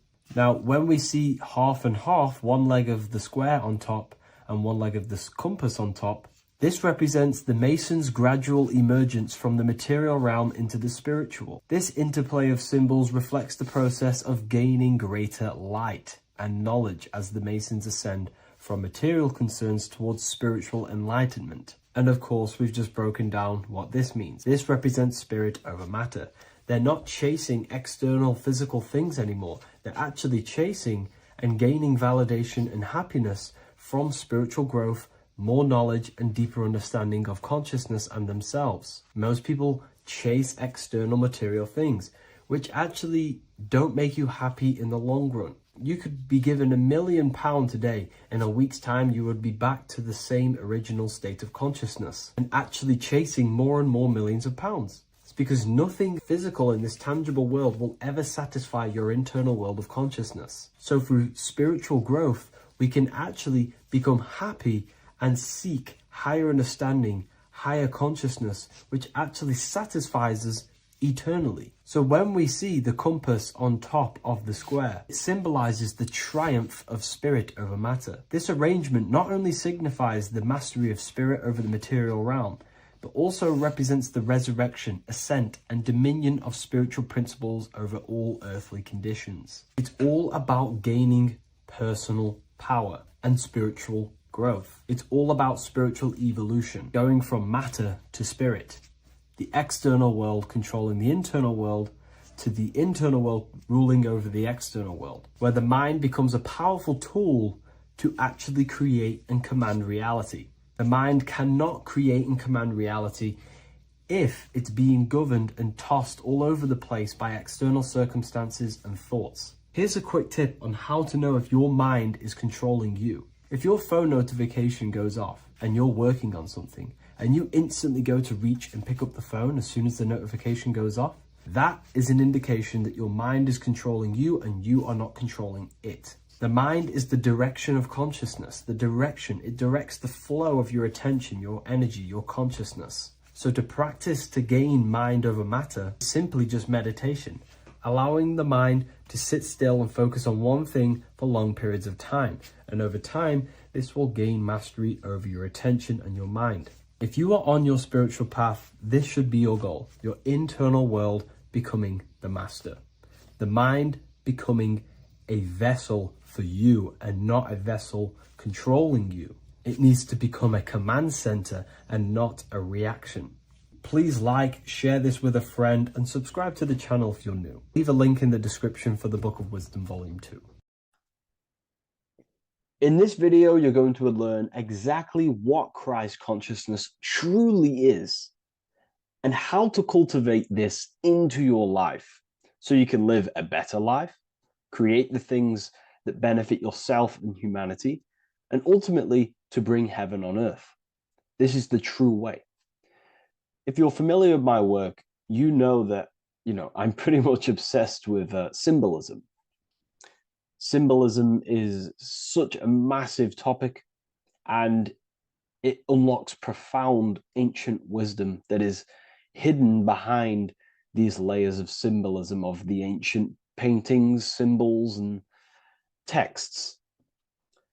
So I was going through some Christian artwork and I came across this painting. It's a well-known painting called The Sacred Heart of Jesus. And it just blew my mind. What this is revealing about human consciousness and Christ consciousness, which is what Jesus represents. If you're not familiar with Christ consciousness, you should definitely do a bit of research on that. But I'm going to explain it today in detail. So when we look at this painting, we are looking at symbolism. We're looking at consciousness, a state of being, a state of living, a way of thinking, a way of feeling, and a way of acting in the world. As I've said this many times, we're all creators. We all create and generate reality.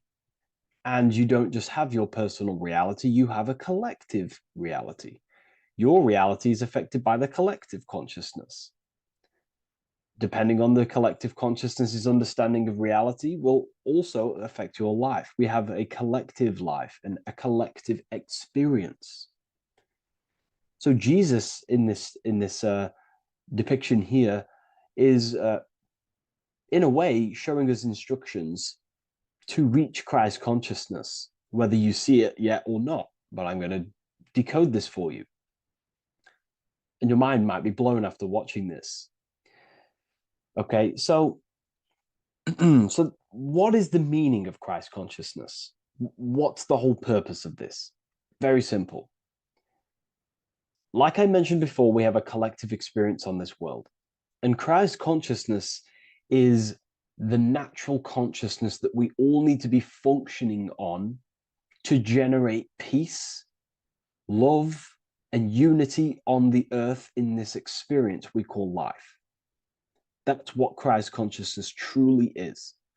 It's a state of being that we need to cultivate within our own self, within myself, others, and everyone in this life and experience, so that we can all live in peace and heaven on earth, what they like to call it, so that we can generate the best experience possible together on this thing we call earth, on this material world, this material dimension.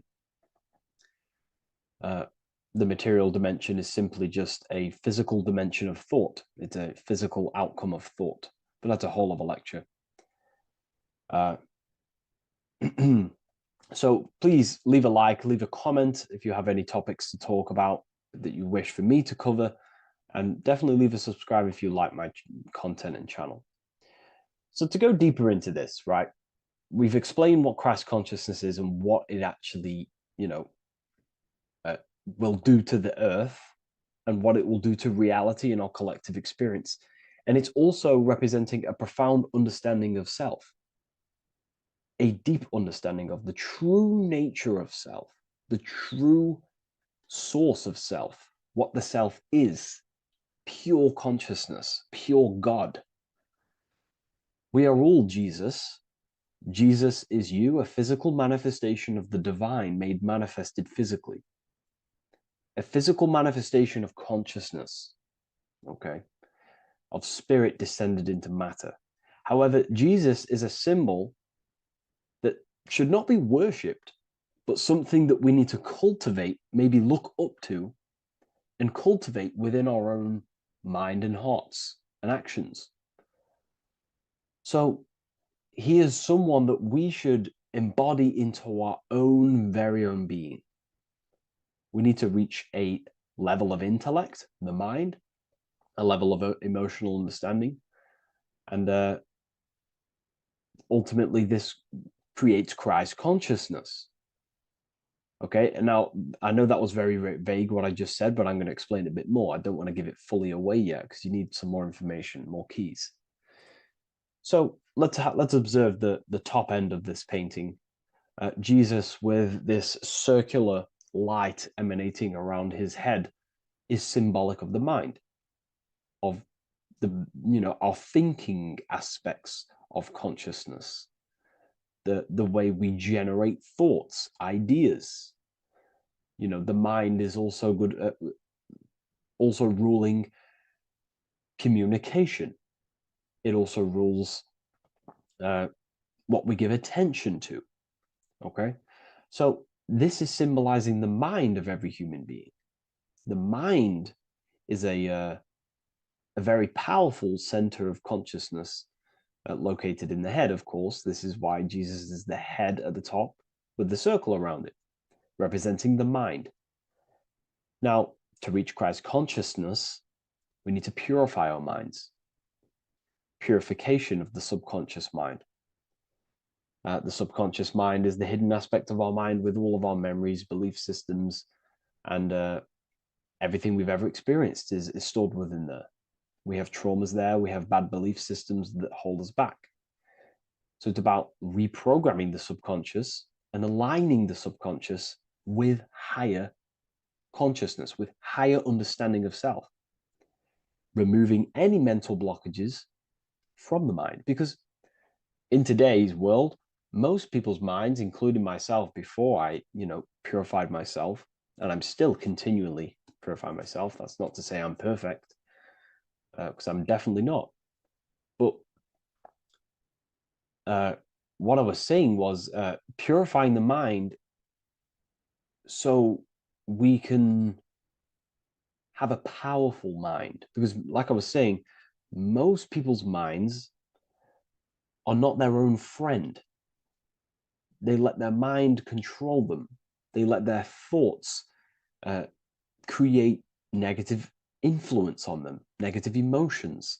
They let their mind destroy their confidence, destroy themselves.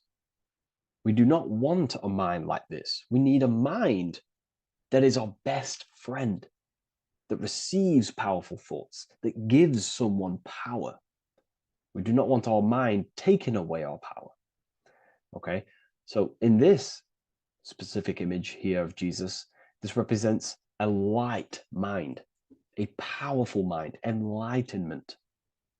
The word enlightenment means light and ment coming from mental or mind, light in the ment. This means a powerful mind. Light is also symbolic of knowledge, information. When someone's very intelligent, you call them a bright person.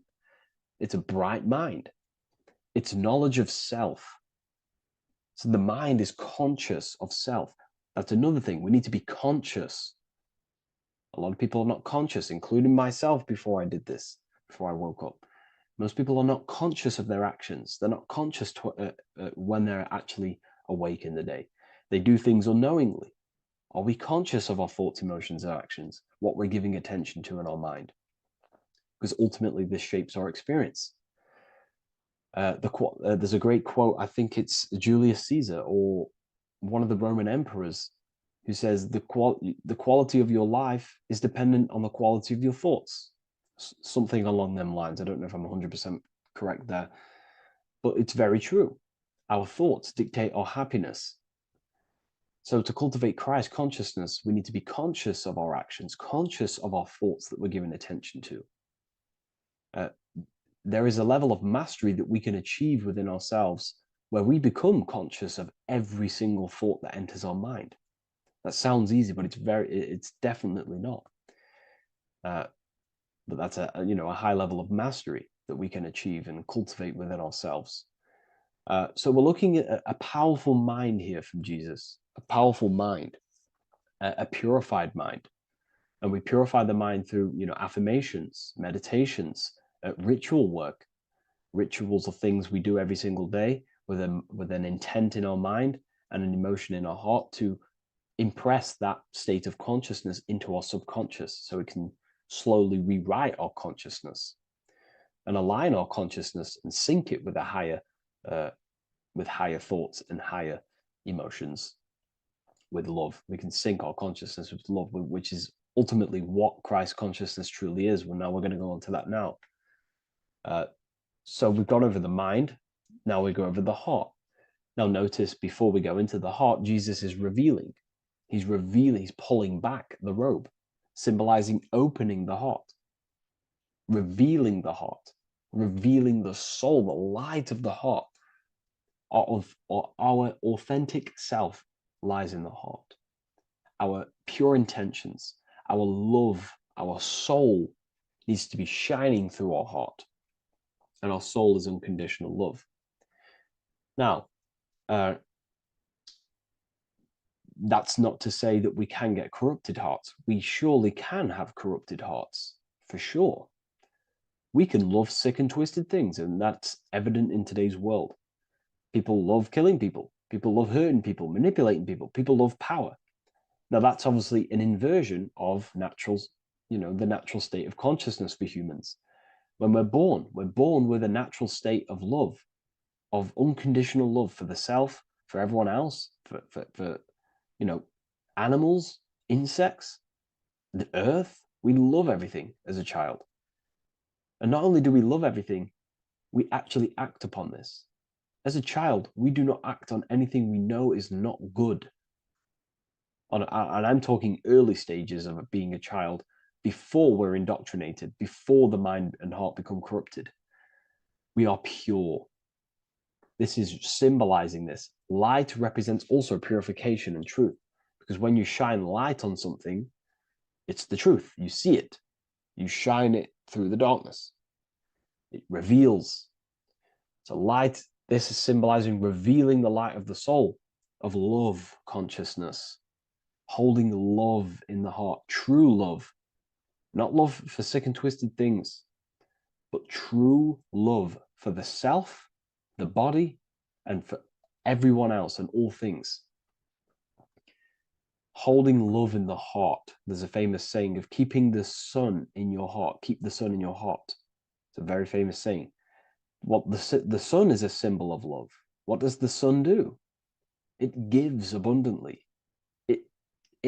All it does is give light, give energy, power, light to the earth, and everything is feeding off this source. The sun expects nothing back. It just abundantly gives. It's a symbol of love. This is the love principle of creation. Now, the heart is also governing our actions. What we think about, okay, in our mental field of consciousness is directly corresponded and observed in our hearts. What we think about directly corresponds with what's going on and what we feel in our hearts. Okay? Thoughts produce emotions. So if we give attention to negative thoughts, there's no wonder we're having negative emotions in our hearts. So purification of the mind is also having an effect in purification on the heart. Because when we purify our thoughts and only give attention to powerful thoughts and positive thoughts that uplift yourself and humanity, then we're going to also see this change in the heart, see this emotional change in our consciousness. Okay, so this represents the purification of, a purified heart, the light emanating around the heart. Love for the self, love for one another. And you're revealing this, you're shining the heart on others. This represents, revealing your true self to everyone without suppressing aspects of self. Revealing the light, not holding back the light. Because people in darkness will look at people who are spiritual and say, oh, he's into the woo-woo stuff. It's about revealing that and not caring about others. Because when you shine a light, you're also planting seeds in other people. Now, I'm going to tie this together with the hand gesture. Now, what we're looking at here, we're looking at a hand gesture with two fingers up. We have the middle finger and the index finger upwards. And notice how they're crossed over. They're crossed. They're not separate. They're crossed, representing unification.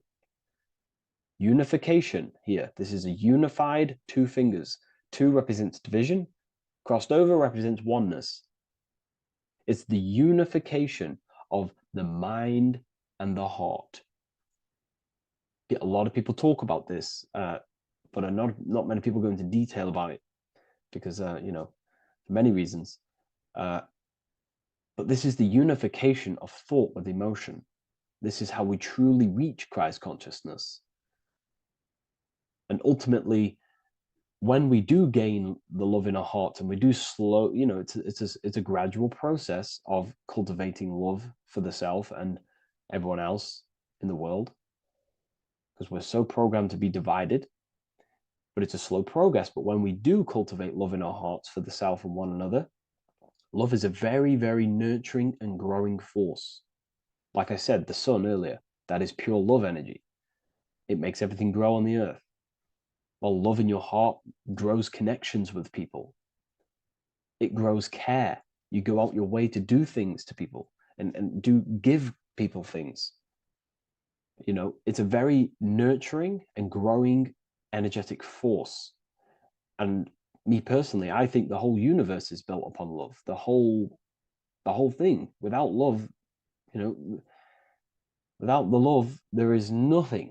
Nothing is, you know, love is the only true emotion that truly exists. Everything else is either an opposition of love or a different degree and branch of love. Love is the only true emotion, and everything is built upon that principle. Okay, love is what guides us to a higher consciousness. When we cultivate love in our hearts, we become a vessel for light, more energy, more vibration. Our electromagnetic field expands, our biofield, when we hold love in our hearts. It's a very powerful force. And when we do cultivate a strong spiritual compass within our heart, because that's what our heart truly is, it's a spiritual compass. It tells us, well, it doesn't tell us, it knows what is right at all times.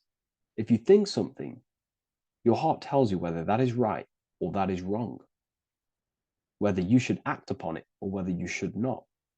The heart knows what's good and evil. No one told you this as a child. As a child, you already knew this. You came into the world, you knew what was right and wrong. You knew it was wrong to hurt people. So this unification that he's doing with his hand symbolizes thinking with the love of the heart, represents thinking with love of the heart, thinking with love of the heart for the self and the collective. Now, ultimately, what this does is give birth to perfect action. Why? Why does this give birth to perfect action? Think about it. Every time you've taken an action, why did you take the action? You probably, well, you would have thought about it, you had a feeling towards it, a care energy, and you took action. Why do we go to work? We care about paying the bills and staying in our house. We go to work to earn money. We think, we care, we act. Everything you see in front of your reality, on the screen that you're seeing right now, you called your eyes, everything is in front of you because you care. It's the heart energy that leads the body. Okay? And that's even present in the body. Have a look at the body. We have the head, thought, then emotion, then our feet is at the bottom, and our feet take action. Thought, emotion, action. Thought, emotion, action. So even the body is basically a blueprint of how creation is manifested. So we receive thoughts from the divine planes, from the higher planes of consciousness. We receive them. That's another thing that I missed. If we purify our minds, we're basically attuning our mind to a higher part of the mental plane, and we will receive higher thoughts. We will receive thoughts that are more genius, what we like to call today, or better quality thoughts. We receive good ideas when we attune our mind to a higher consciousness. Okay, so we are like a radio. We receive thoughts based on what our mind is set to. That's why we call it a mindset. So, like I was saying, we receive thoughts through the head. We feel the emotion, then our feet take action. Thought, emotion, action. So the body's a blueprint of creation. It's beautiful when you really notice this. So this unification is about thinking with the love of the heart, which gives birth to perfect action in the world. And this is the state that we need to cultivate within myself and everyone in the world so we can give birth to heaven on earth through action. because ultimately the world is molded through action, physical action, and them actions are molded from thoughts and emotions. Now,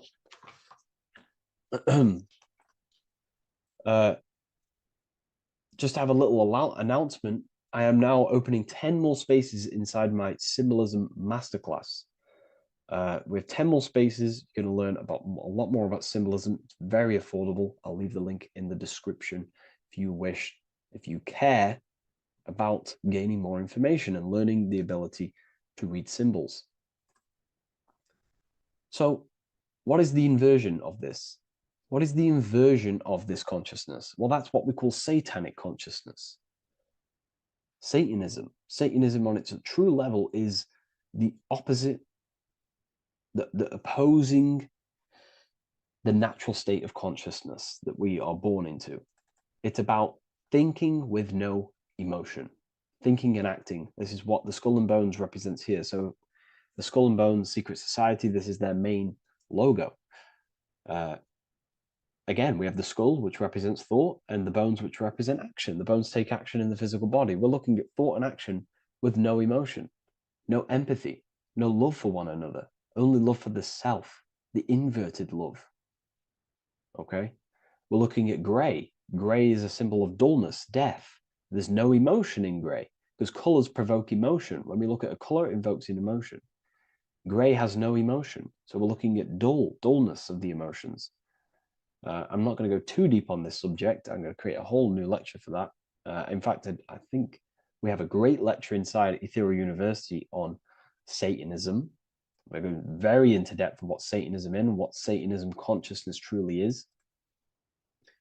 And again, it's just the cross inverted. Satanism is just it's the invertation of, I don't know if that's a word, but it's the inverse of natural law, natural consciousness, of love consciousness that we are born into.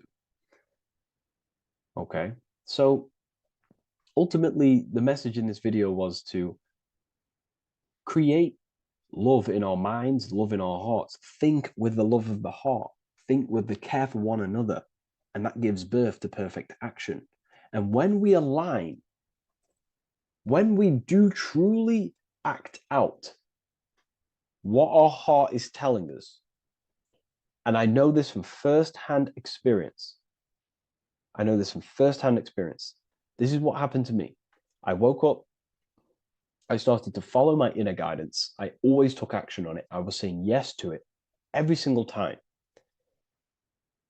And it led me, this is, I'm getting goosebumps actually saying this. It led me to where I am. Like that action, me saying yes to my heart, to that knowingness of goodness within me, was like a domino effect. And that domino effect, every time I did it, it was just opening more and more doors, not physically, but mentally. I was receiving more information. I was receiving more opportunity physically. My work started to explode on social media. Like, when you follow your heart and truly take action on what you know is good, it's like a domino effect that leads you step by step to where you're meant to be. And it's so profound and it's so, beautiful. And I'm telling you this from firsthand experience. This is ultimately how you kind of unlock your purpose in this physical world as well. So not only is it going to create a better world, it's also unlocking your true soul form and soul purpose while you're here. It's very beautiful. So I thank you, everyone. Please leave a like, comment, and share, and subscribe to the channel. And I'll see you all inside Ethereal University if you decide to take your studies to the next level. Take care. Before you call the Baphomet evil, make sure that you watch this video until the end so you gain a full understanding on what the Baphomet truly is. No, I am not a Satanist. I am simply an esoteric and occult researcher. I've been looking into symbolism for a very long time, and I can reassure you that this symbol does not represent the devil, does not represent any negative figure. It's a very deep occult esoteric symbol. What we first need to understand about the Baphomet, it is indeed a symbol. Every symbol we see around us is neutral. The pentagram, the Baphomet, is neutral. It depends how you use it, whether it is used in a good or bad way. Everything is neutral. It's your mind's perception that gives it a positive or a negative charge. First of all, let's break down the Baphomet symbol. Let's look very closely at the Baphomet. We have clearly the 4 physical elements corresponding to the Baphomet. Here we clearly have the fire element. The wings represents the air, the flapping in the air. The fish scales, which is the water, and this dome figure representing the earth. The soul is incarnated into 4 bodies. We have a mental body of consciousness, intellect. We have an emotional body of consciousness, which is all to do with intuition and energy. We have a spiritual body of consciousness, our astral body, and a physical body of consciousness for the physical earth. Earth corresponds with your body. Air corresponds with your mind, fire corresponds with your spirit, water corresponds with your emotions. So the Baphomet is showing you the 4 elements of the soul, the 4 bodies of the soul that we are incarnated in. Now, let's look at this moon figure. We have the moon. The moon represents the internal world. It represents what we cannot see. The sun represents our conscious mind, what we can see, what we're aware of, the physical world. The moon represents what we are not aware of. It represents our internal world. Remember, we have 2 worlds. You're an individual. You have a dual nature. Individual. You have an internal world. When you close your eyes, you have an internal voice, an internal world of thought and emotion, and an external world of this material body. The moon represents the internal. The moon on top represents the moon controlling the mind, represents the inner world controlling you. Now this is very symbolic in the occult world. If the inner world is controlling you, then you have no control over reality. This is the devil horns. You know the devil horns? The moon crescent? This represents you are the devil. You're being controlled by your thoughts, by your emotions, by your psyche. Then we have the moon below, which represents control over the inner world. We have control over our thoughts, our emotions, our impulses. So you're either being controlled by thought and emotions, or you're controlling them and having self-mastery. In alchemy, we always see this symbol of the man or woman on top of the moon, representing emotional control and self-mastery of the internal world. The journey of the occultist is to gain full mastery over their consciousness. They want to be conscious of every single thought that enters their mental field of consciousness. We get over 7,000 thoughts a day. It is possible to achieve a certain level of mastery where you are conscious of every single thought that enters your mind.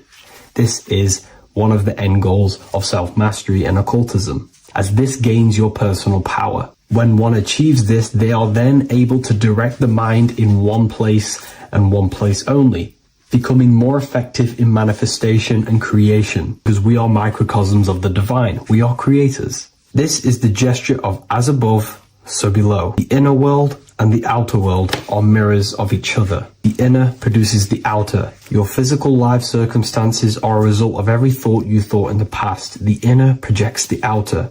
If you want to produce a change in the outside world, you got to produce change in the inner world of consciousness first. As above, so below. As within, so without. This corresponds with absolutely everything in the universe. Now we have the goat head, which represents the animal self. This represents the lower carnal mind. Lower carnal mind, which is earthbound, because a goat is on the ground. It's not a bird, it's on the ground. It represents the lower self, the beastie nature, the one that tells us to hate, to steal, to eat all the time, to consume. It's the beast within us, the beastie side of our consciousness. It has a human body resembling this, the human in the beastie nature, or we have the spiritual nature, the higher self. In essence, this symbol of the Baphomet represents the higher and the lower self of human consciousness. It represents the higher and the lower. To conclude all of this, the Baphomet is a symbol that represents the 2 paths that one can take. We can take the beastie path and become an instinctual animal, our body, or we can take the divine path of reaching our higher self. It is a symbol that represents the higher and lower self and the four different bodies of consciousness. In essence, this does not represent Satan or the devil. The devil represents the lower aspect of our human psyche. The war between Jesus and Satan is symbolic and allegorical for the war that happens within our mental field of consciousness. The internal war between good thoughts and bad thoughts, positive emotions and negative emotions. It is the constant war inside the battlefield of your own mind. Jesus, Satan are symbols, characters that are symbolic of aspects of your own consciousness, because the universe is mental. The only thing that truly exists is your mind. Therefore, all of these ancient spiritual texts like the Bible, the Bhagavad Gita, the Quran are all symbolic of what's happening inside of our mental body. It is the inner chaos that can destroy our life, or when we create structure and restructure our inner world, we can live a peaceful life. If you are struggling from the internal world and you want to gain mastery of yourself while learning the occult secrets, join Ethereal University, a community of like-minded individuals who are all striving for the best versions of themselves. We host live calls and we have an abundance of lectures that you can watch. Or check out the Book of Wisdom. This is volume 2. I'll leave all the links in the description. Have an amazing day. Hello and welcome to another video and another lecture from Ethereal University.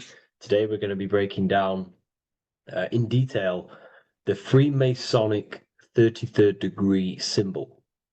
Now, of course, this is a complex symbol and it's composed of many symbols put together to create a greater meaning. So, as you should know from my previous videos, a bit of context behind Freemasonry, what it particularly is, and I will give you a brief overview before we go into this. It's definitely important to know what Freemasonry is before we break down this symbol, okay? Because without the knowledge of Masonry and what it is, it's difficult to understand what the symbol truly means. So Freemasonry is all about building. The word Mason means to build. And we're either building with light or we're building with darkness. So that we have good Freemasonry, we have good Masons, people who want to spread the truth, people who want to help people awaken their mind and liberate them and bring them up to higher consciousness. Or we have Masons who want to divide, keep the knowledge to themselves, create walls, build walls in people's minds, construct illusions in people's minds for their own personal gain. Okay, so we're either building with light or you're building with darkness.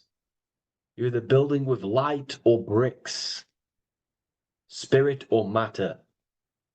God and the devil, same thing. You're either uplifting people or dividing people. Each and every single one of you is a Freemason. Well, a Mason. Not a Freemason, but a Mason. You are a builder. And you're either constructing division in you and other people, or you're either creating oneness. Everyone is doing this. Everyone is building. Everyone is contributing towards the world and building our reality. So Masonry is a craft, and that craft is to craft a better mind and heart, a higher consciousness, a higher understanding of the self, building a higher perception of yourself, getting to know who you actually are, why you are here. Every action, behind every single action, behind every single cause is choice. You chose to be here. Whether you know why you are here or whether you do not know. You chose to be here in this time, in this period of life on the earth, on this physical dimension. You chose, the mind of yours chose to be here in this body at this specific time. You are playing a role. You are building in this world at this specific time. So Masonry is all about getting to know the self, to know what you actually are through gnosis. Gnosis is direct knowledge obtained and extracted from direct experience. Knowledge extracted from direct experience. Knowingness. You know you have hands. You don't believe you have hands. You know you have hands. That's what knowing thyself truly means. To go within the self. To dwell in meditation for long periods of time. Not even meditation. To dwell, closing your eyes and thinking internally. Not thinking externally about anything outside you, but thinking and questioning internally, and you shall find answers. Seek and you shall find. If your heart is truly set on knowing, on getting to know true knowledge and knowing yourself, then you will find it. Okay, so because that's what the heart is. The heart is where we find our treasure. That's why it's inside of our chest. Our chest holds the treasure. What is your treasure? Your treasure is your physical manifestation. And whatever you act, whatever your heart cares about, your body follows. Your body takes action towards what you care about in life. This is why we say follow your heart, because your body follows the heart, what you care about. If you do not care about something, you do not take actions towards it. Whatever your heart loves and has that love energy for, the body follows. If you truly want to become enlightened and truly want to reach higher consciousness, then you will. You truly care for that, then you will find it. You have to go within. Okay, so this is what Masonry is about. It's about going within and finding out your true nature and constructing a higher consciousness by dissolving walls and blockages inside your mind and heart, purifying the self. Because you can care about sick and twisted things. Okay?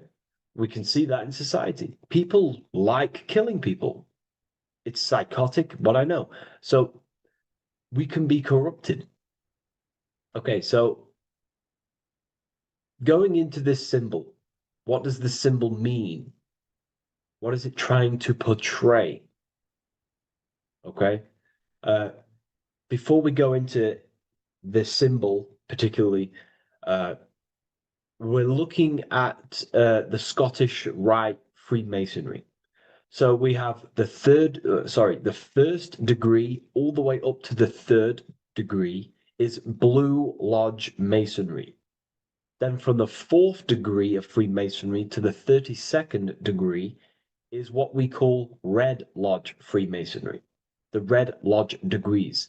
So again, that is that symbolism of that red and blue, the left and right, masculine, feminine, water, fire. Uh, it's that symbolism again of the two polar opposites of reality, of masculine and feminine qualities, solar and lunar, the left and right hemispheres of the brain, the inner and out world, inner and outer world, the brain and the heart. These are all polarities, okay? Spirit and matter. We have to unify these. But we're looking at the 33rd degree. This is the end of the Scottish Rite of Freemasonry, and it's considered the illuminated degrees. Illuminated. This is when one gets to know the true self, the true knowledge, when one has gone within, mastered the self, got rid of mental blockages, uh, blockages in the heart, purified the self, and they know who they are. They have higher consciousness. And in this breakdown today, I'm going to show you how they have higher consciousness through this symbolism. Okay, so I was going to say something, but I totally forgot what it was. But anyways, we'll move forward with this symbol. Oh, that's what it was. water melts, well, ice melts at 33 degrees, symbolizing ice represents solid matter, ego, the physical body, left brain thinking, physical reality identification, identifying self with the ego, the name, the job, the reputation. That's the ice, that's solid, that's ego thinking, left brain thinking. When we identify ourselves with the body, our ego, our name, our job, our reputation, our family, that is ego. That is pure earthly survival base level consciousness. This is the degree, this is the level of state of mind that we need to rise out from and figure out what we are, what you actually are inside you. When you turn off your thoughts, what are you then? If you do not think, you are not your name, your job, your reputation, your family, your beliefs. Because when the mind is turned off, there is still something left. That is you. And that is the substance that we have to get to know through gnosis, through going within and thinking internally and dwelling within. Okay. So Freemasonry is all about learning about the psyche, the true nature of consciousness, how it functions, the mechanics of consciousness, how we can integrate universal law with consciousness. We're going to be going into that. Natural law, how we can become one with God's law. We can become one with the universe and integrate universal consciousness into yourself.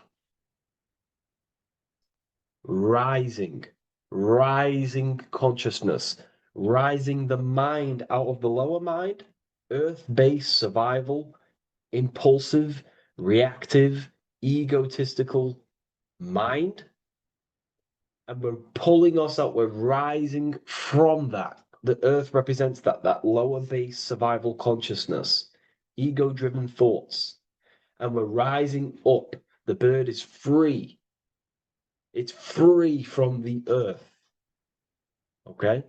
It's free. It's elevated. It looks down upon the earth. So the eagle is a bird which represents higher view of self, a higher understanding of the self. It's elevated. We have a higher view of myself when I reach the 33rd degree. That is what it's showing you. That is what it's symbolizing. Okay? It's above the earth. It is free. It looks down. When you have higher consciousness, you become enlightened. It's impossible not to look down. You do look down on people, but not in a bad way. Not in a bad way. That sounds bad. I understand if that sounds bad, but that's not a bad way. I don't mean that in a bad way or a bad-hearted way.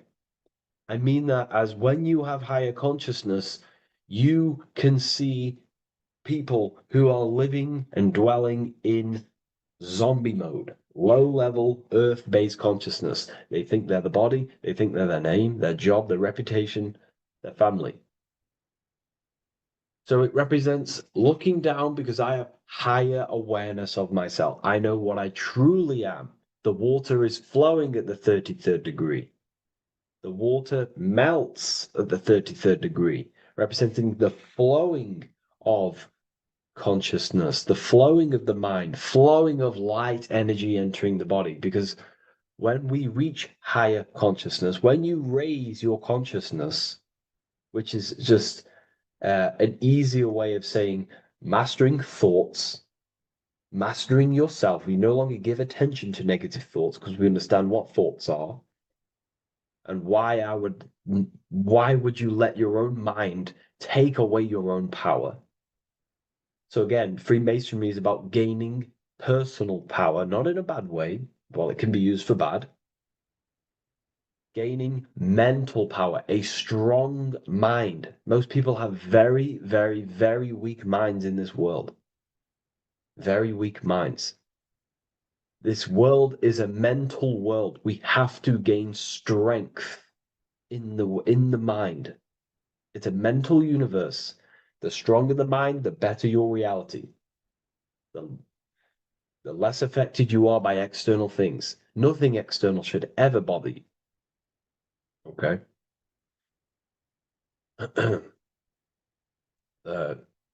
So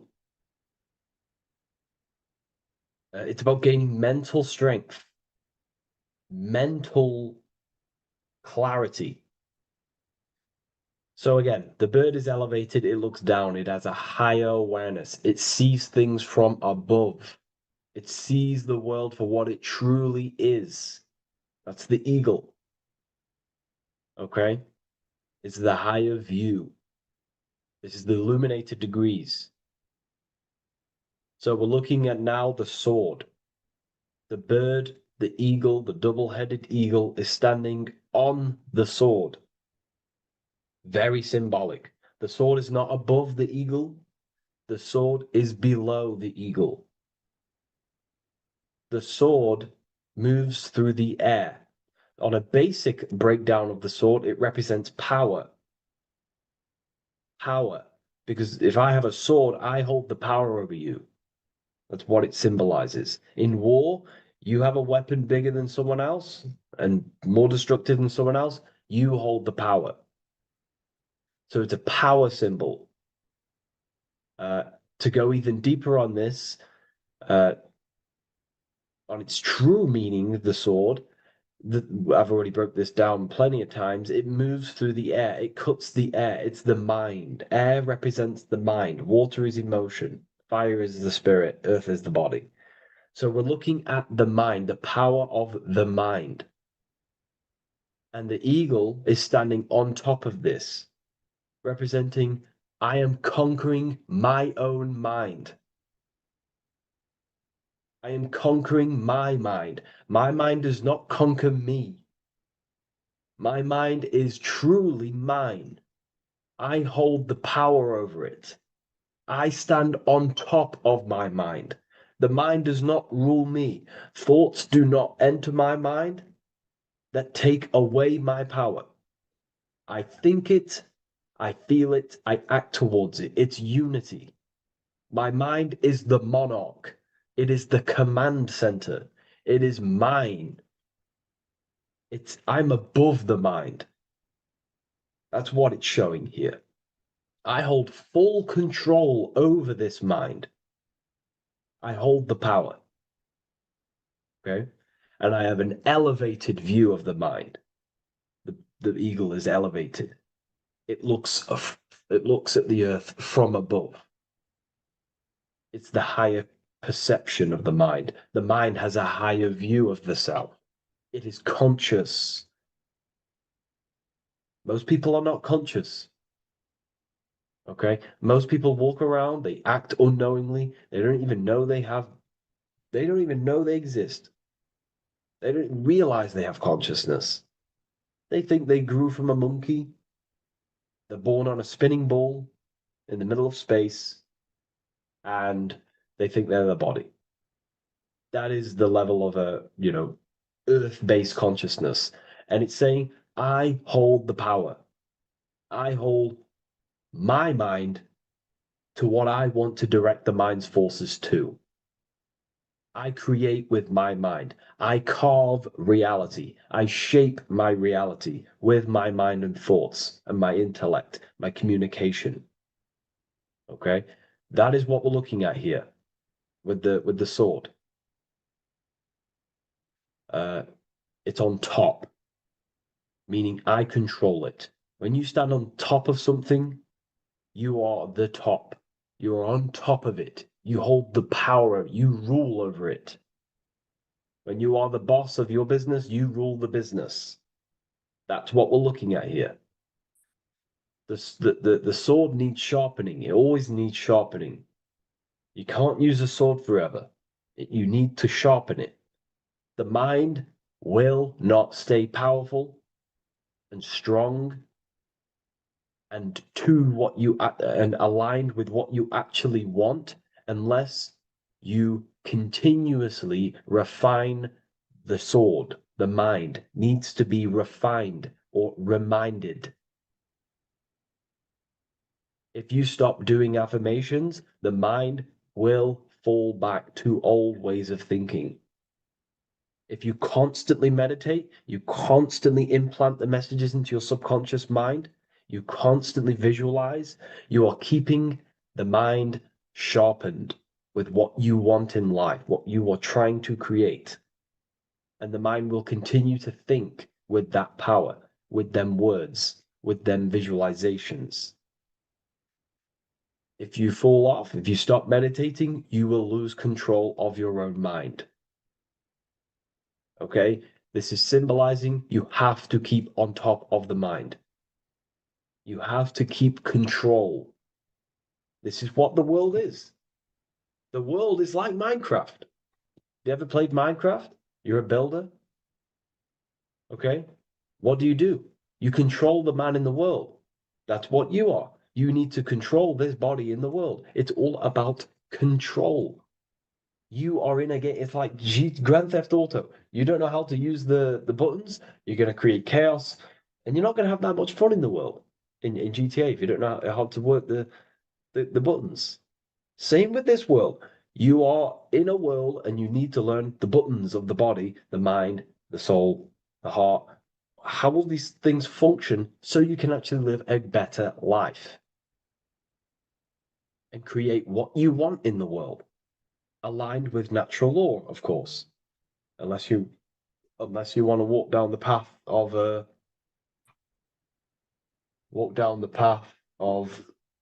Satanism.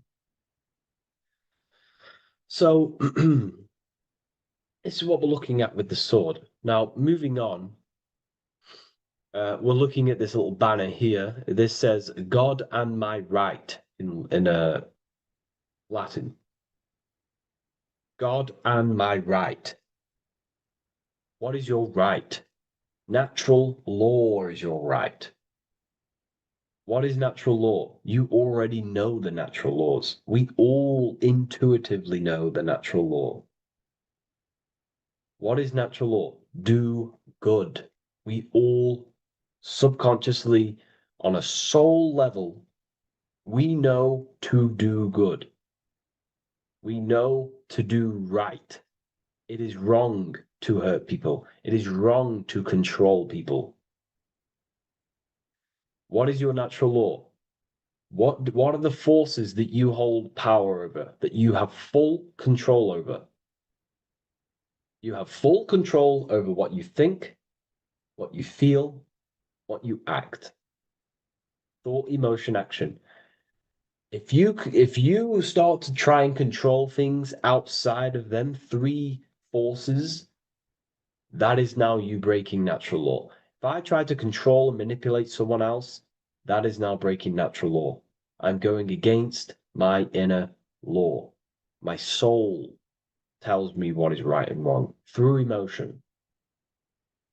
So it's about aligning the self, my actions, my thoughts with my emotion, my intuition, my natural law. These are your rights. Your rights is to think, feel, and act with the law, with good, with God, with love, with care for one another. Am I building with light to bring good things to the collective?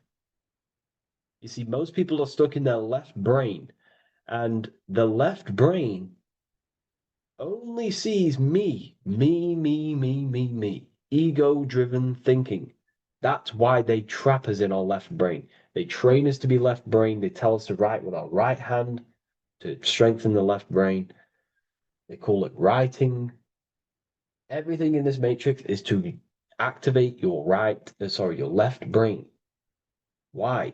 They need you in ego consciousness so you can be controlled and manipulated. So you do not recognize patterns. That's the right brain. The right brain recognizes patterns, symbolism, metaphors. They don't want you reading between the lines. They want you logical.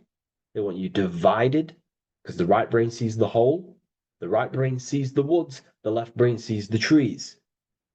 And that tree is your ego, and the woods is the collective consciousness. They want you only thinking about you, because that way you are divided from the collective consciousness. And we're all one consciousness family. We're all God. We're all God experiencing himself. And we are all building this world. So it's about aligning the self with my right, with God, with natural law. It's what Freemasonry is about. True Freemasonry, light Freemasonry, not dark Masonry or evil Freemasonry, whatever you want to call it. The crown, royalty. Royalty wear crowns. And what do the royalty have? Again, this is another power symbol. They hold control. Yes, royalty hold control. And that's why this crown is at the top of the image, not at the bottom of the image. It's at the top, representing I control the left, I control the right. I control my left brain and my right brain, the two eagle heads, the two views. The eagle has one eye on each side. It's looking, it's seeing. And that's symbolic of the left and right brain. We see, not physically see, but I mean perceive. We perceive reality with the left brain and we perceive reality with the right brain. And it's about unifying these two brains so we can see and perceive reality from a true lens. Because if we see reality only from the left brain, and a left brain dominated brain, we see everything as divided.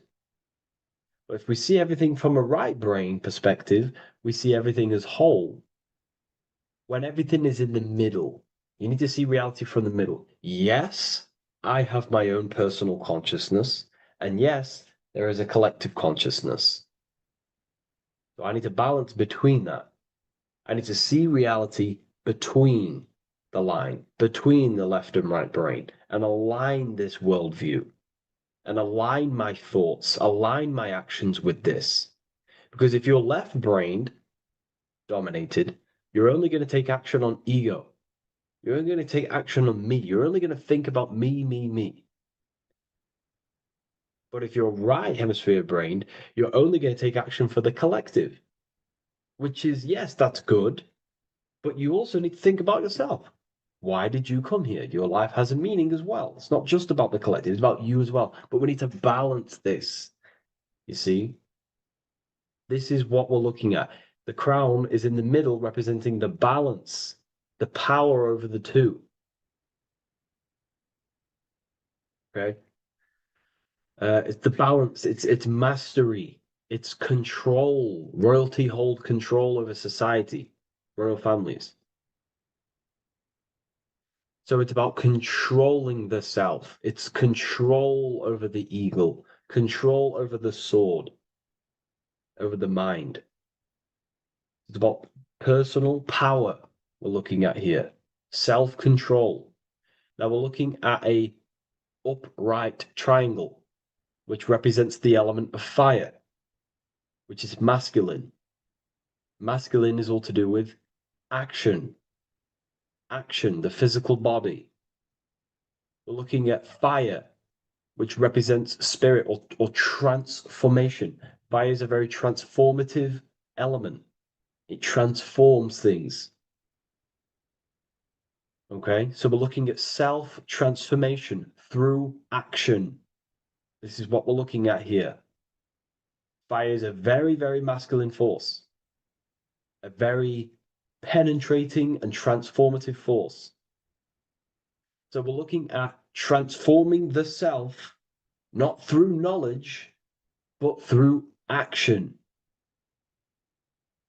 We have transformed the self, 33rd degree. I've reached the 33rd degree and I have now fully transformed. Now, there are higher degrees than 33rd degree, but we're just breaking down the symbol. That's a whole of a lecture. But this represents full transformation. 3, another If you watch my video on numerology, you know 3 is all about what? Transformation. Thoughts, emotions, actions. These are the transformative forces that turn and create reality. Jesus dies and dies and resurrects after 3 days. Transformation from dead to the awaken. Brahma, Vishnu, Shiva. God is threefold. 3, 3, 3, 3, 3, 3. Electricity, magnetism, dielectricity. The 3 forces that pretty much create physical matter. Transformation is 3. So we're looking at transformation through action. Action is a very transformative force. There's no point learning this knowledge if you're not going to act upon the knowledge. A lot of people join the university, they learn a lot, but they leave because they don't want to take the action. They don't want to do the hard part. They don't want to act towards higher consciousness. They want to dwell in their lower mind. That's fine. That's your path. That's their path. But if you truly want to raise your consciousness, you have to act upon it. You have to actively not take the action. It's about what you do and do not do, because not doing something is also an action. If you are not participating in the low level pleasures like sex, casual sex, masturbation, going out and getting blind drunk, these are low level pleasures. It's going to keep you on a low level frequency and a low level consciousness. That is also an action, not doing that. It's about what you not do as well, which is very important. You have to act upon it to reach this degree. You will not reach this degree if you have not taken a lot of action towards reaching higher consciousness, reaching self-mastery over the mind, controlling the mind. This is what, again, it's about taking action on actually controlling the mind, controlling the self, gaining your power. Okay? Okay. This is another fascinating part about the eagle head and wings. It also represents the past, present, and future. The crown is, again, symbolic of the crown chakra. This is all to do with knowledge. So we're looking at knowledge of the past, the eagle on the left looking behind, and the eagle on the right looking forward. So we're looking at the crown, knowledge of the past and the future. Looking at your past is very powerful. What has led you to this very point in your life? What actions have taken you to this point? And not only you, remember, there is a collective. Remember, you always have to keep that in mind. Every action you take, you have to always align it with the collective consciousness. It's not just you in the world. We have a collective. So how did you and how did the collective get to this point in life, in this present? How did we get here? How did we get into this mess? Humanity is in a mess. A straight up chaotic mess. And if you think everything is perfect and everything's divine and everything's just, there's some people out there in the spiritual community saying, everything's divine, everything's meant for this purpose. No, there are people actively manipulating and using mind control methods to control this reality. How have we got into this mess? So we have to look into the past to analyze patterns so we can take action now in the present to change the future of the collective and your personal life. That's what we're looking at here. So the eagle looking left is looking in the past, representing analyzing the past, analyzing the actions in my life and the collective life. The actions that led to this mess now, to this state now. And what can I do now with my knowledge to change the future to a better future, aligned with, again, natural law, aligned with goodness, aligned with God, aligned with care and love for one another and the self. So it's all about knowledge of the past and knowledge of the future. And what I can do now to take action, the triangle pointing at the middle, which is the present, what can I do now to change the future? To create a better future, to transform the world. 33, transformation. To transform the future. Okay, this is what we're looking at here with the two double-headed eagles as well. Again, this is more art. This is a lot more complex symbolism here. But again, we have the Earth hemisphere here. And what? The eagle above. It is raised above the earth, above material pleasures, above the material thinking self, above the ego. Not to say that get rid of the ego. We need the ego, but balancing, control, power over the ego, power over the two hemispheres of the brain, power over my past and my future, power over time. What am I using my time towards? Time is your spiritual currency. Okay? It's elevated. It sees things from a higher perspective. It is higher consciousness. We're also looking at the astral body. Birds on a deeper level represent the astral body. So symbols have layers of meaning. The deeper you get into the occult, so when you join the first degree, you get, a good interpretation, and the higher degree you go, the more deeper the symbol reveals, as the more deeper you know yourself. So we're looking also at the astral body, the light. What is the light? Light is a massive symbol in Freemasonry. It's knowledge, gnosis. When you're very intelligent, you call someone, they're a bright child. They have enlightenment, light in the mind. Looking at light, a lot of knowledge, a lot of self-knowledge of the self, of the psyche, how I function, what I am, knowledge of the astral body, rising above the earth, astral projection, exploring your true nature, exploring consciousness. This is what we're looking at here. And in order to explore your astral body and explore the astral realm, you have to control the sword, the mind. And you can then explore. You are free like a bird to fly. This is all symbolic of rising consciousness.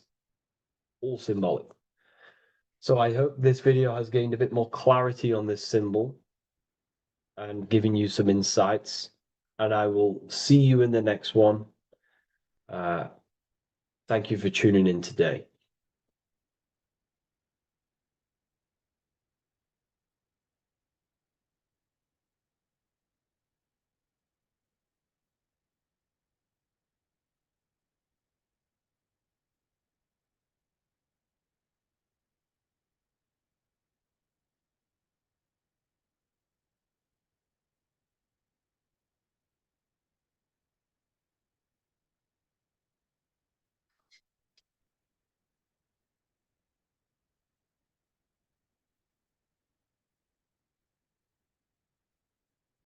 Greetings everyone, it's Revival of Wisdom. I facilitate human enlightenment through occult and esoteric teachings. I hope this video expands your mind into a new field of thought. In this video, we're going to be discovering the true esoteric meaning of the 7 planetary energies. So let's jump straight into this. In order to fully understand this, you must understand the esoteric teaching of as above, so below, and as within, so without. Our inner world is mirrored into our external material reality. We have a physical voice, which you are hearing right now, and I also have an inner voice, which no one else can hear. The inner world is invisible, and the external world is visible. In other words, the inner world is the spiritual world, and the outer world is the material world. The inner world of ourselves reflects and projects our outer world, which means everything in our external reality is a somewhat reflection of our internal self. You are made in the image and likeness of God. You yourself are the universe experiencing itself in a 3-dimensional physical form. The Newtonian science has programmed you to believe that you are a physical being inside of a physical universe. They did this to limit your mind to only believing there is a physical universe and that you are separate from the universe or God. But you yourself are the divine essence of the universe, experiencing itself in a physical plane, which means everything you see is inside of you, including the stars, the planets, and the elements. As above, so below. As within, so without.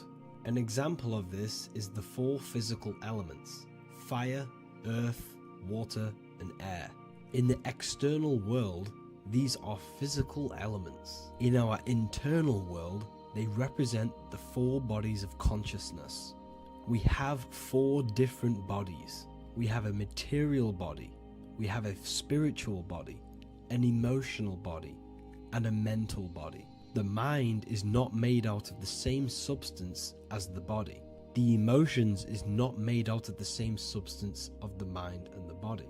These bodies exist in 4 different dimensions, 4 layers of consciousness. With that being said, the 4 physical elements are inside of us. The earth is our material physical body. Fire represents our spiritual astral light body. Water represents our transformative and emotional body. Air represents the mental body, the communicative and thinking body.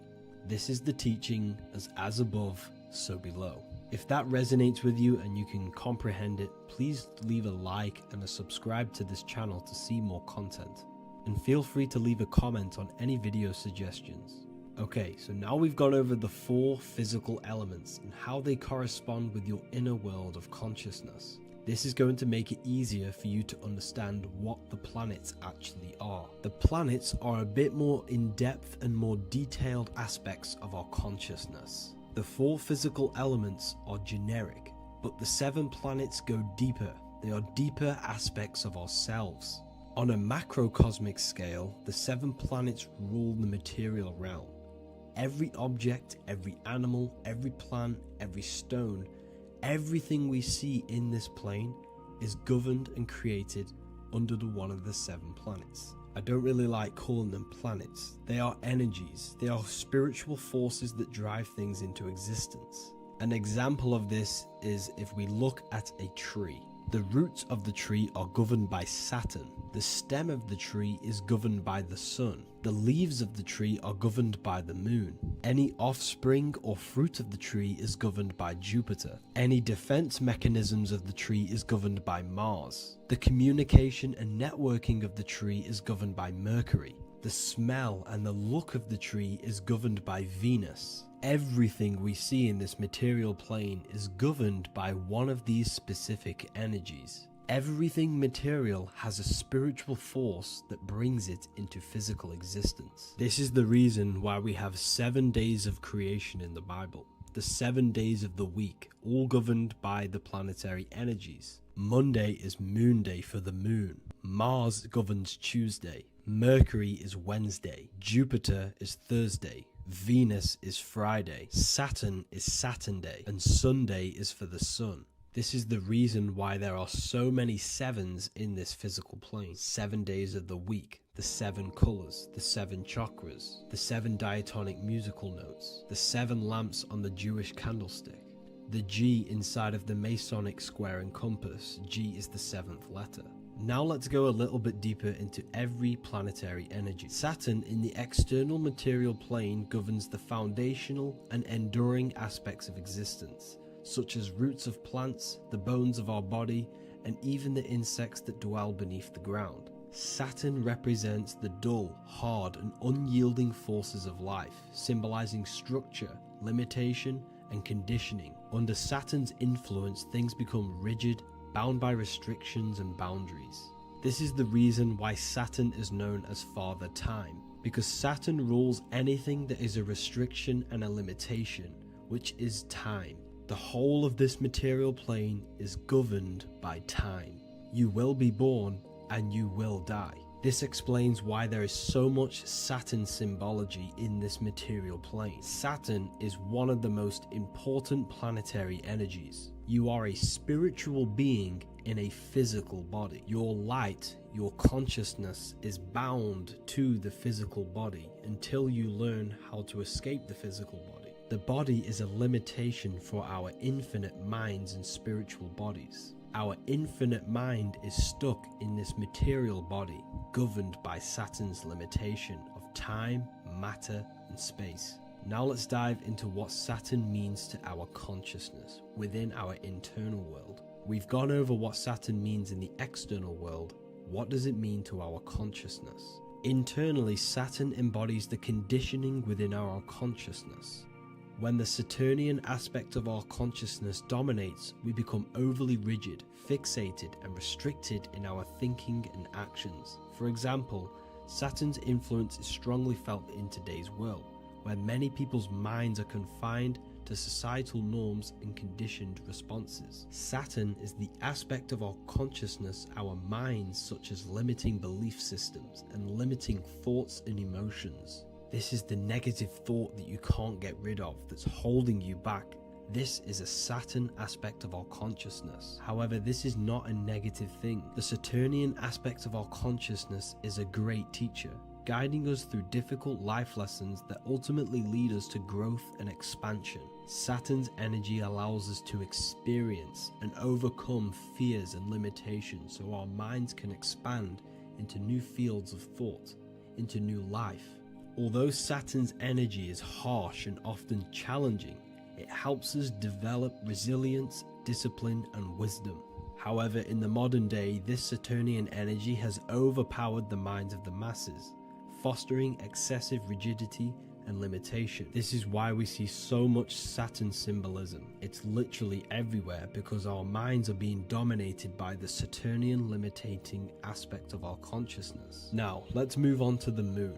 The moon, or lunar energy in the external material macrocosm plane, governs the elements of water, influencing the natural cycles such as the ocean tides, which rise and fall in harmony with the moon's phases. Beyond water, the moon also guides instinctual behaviors such as animal migrations.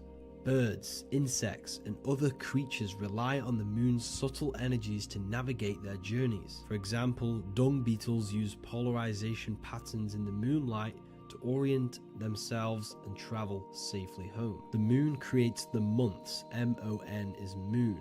There are 28-day cycles, and this 28-day cycle of the moon is reflected in the woman's body, known as the menstrual cycle. The moon is a feminine energy, governing the feminine elements such as water and the feminine cycles of the body. The moon is the womb.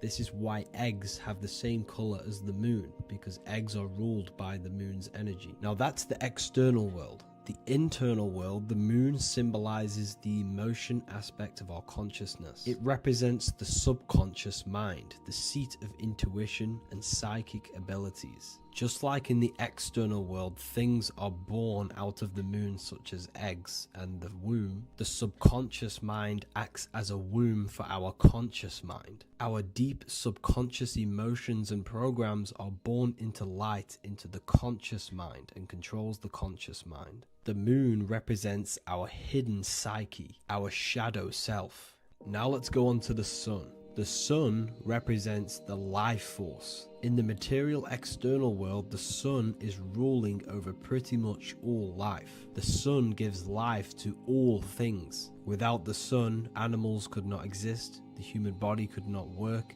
and plants would not grow. The sun is the life force. It's the soul of the world. Now, in our internal world of consciousness, the sun represents our passion, our drive, our conscious mind. The aspect of our internal world that wants to drive things and give life to physical manifestation.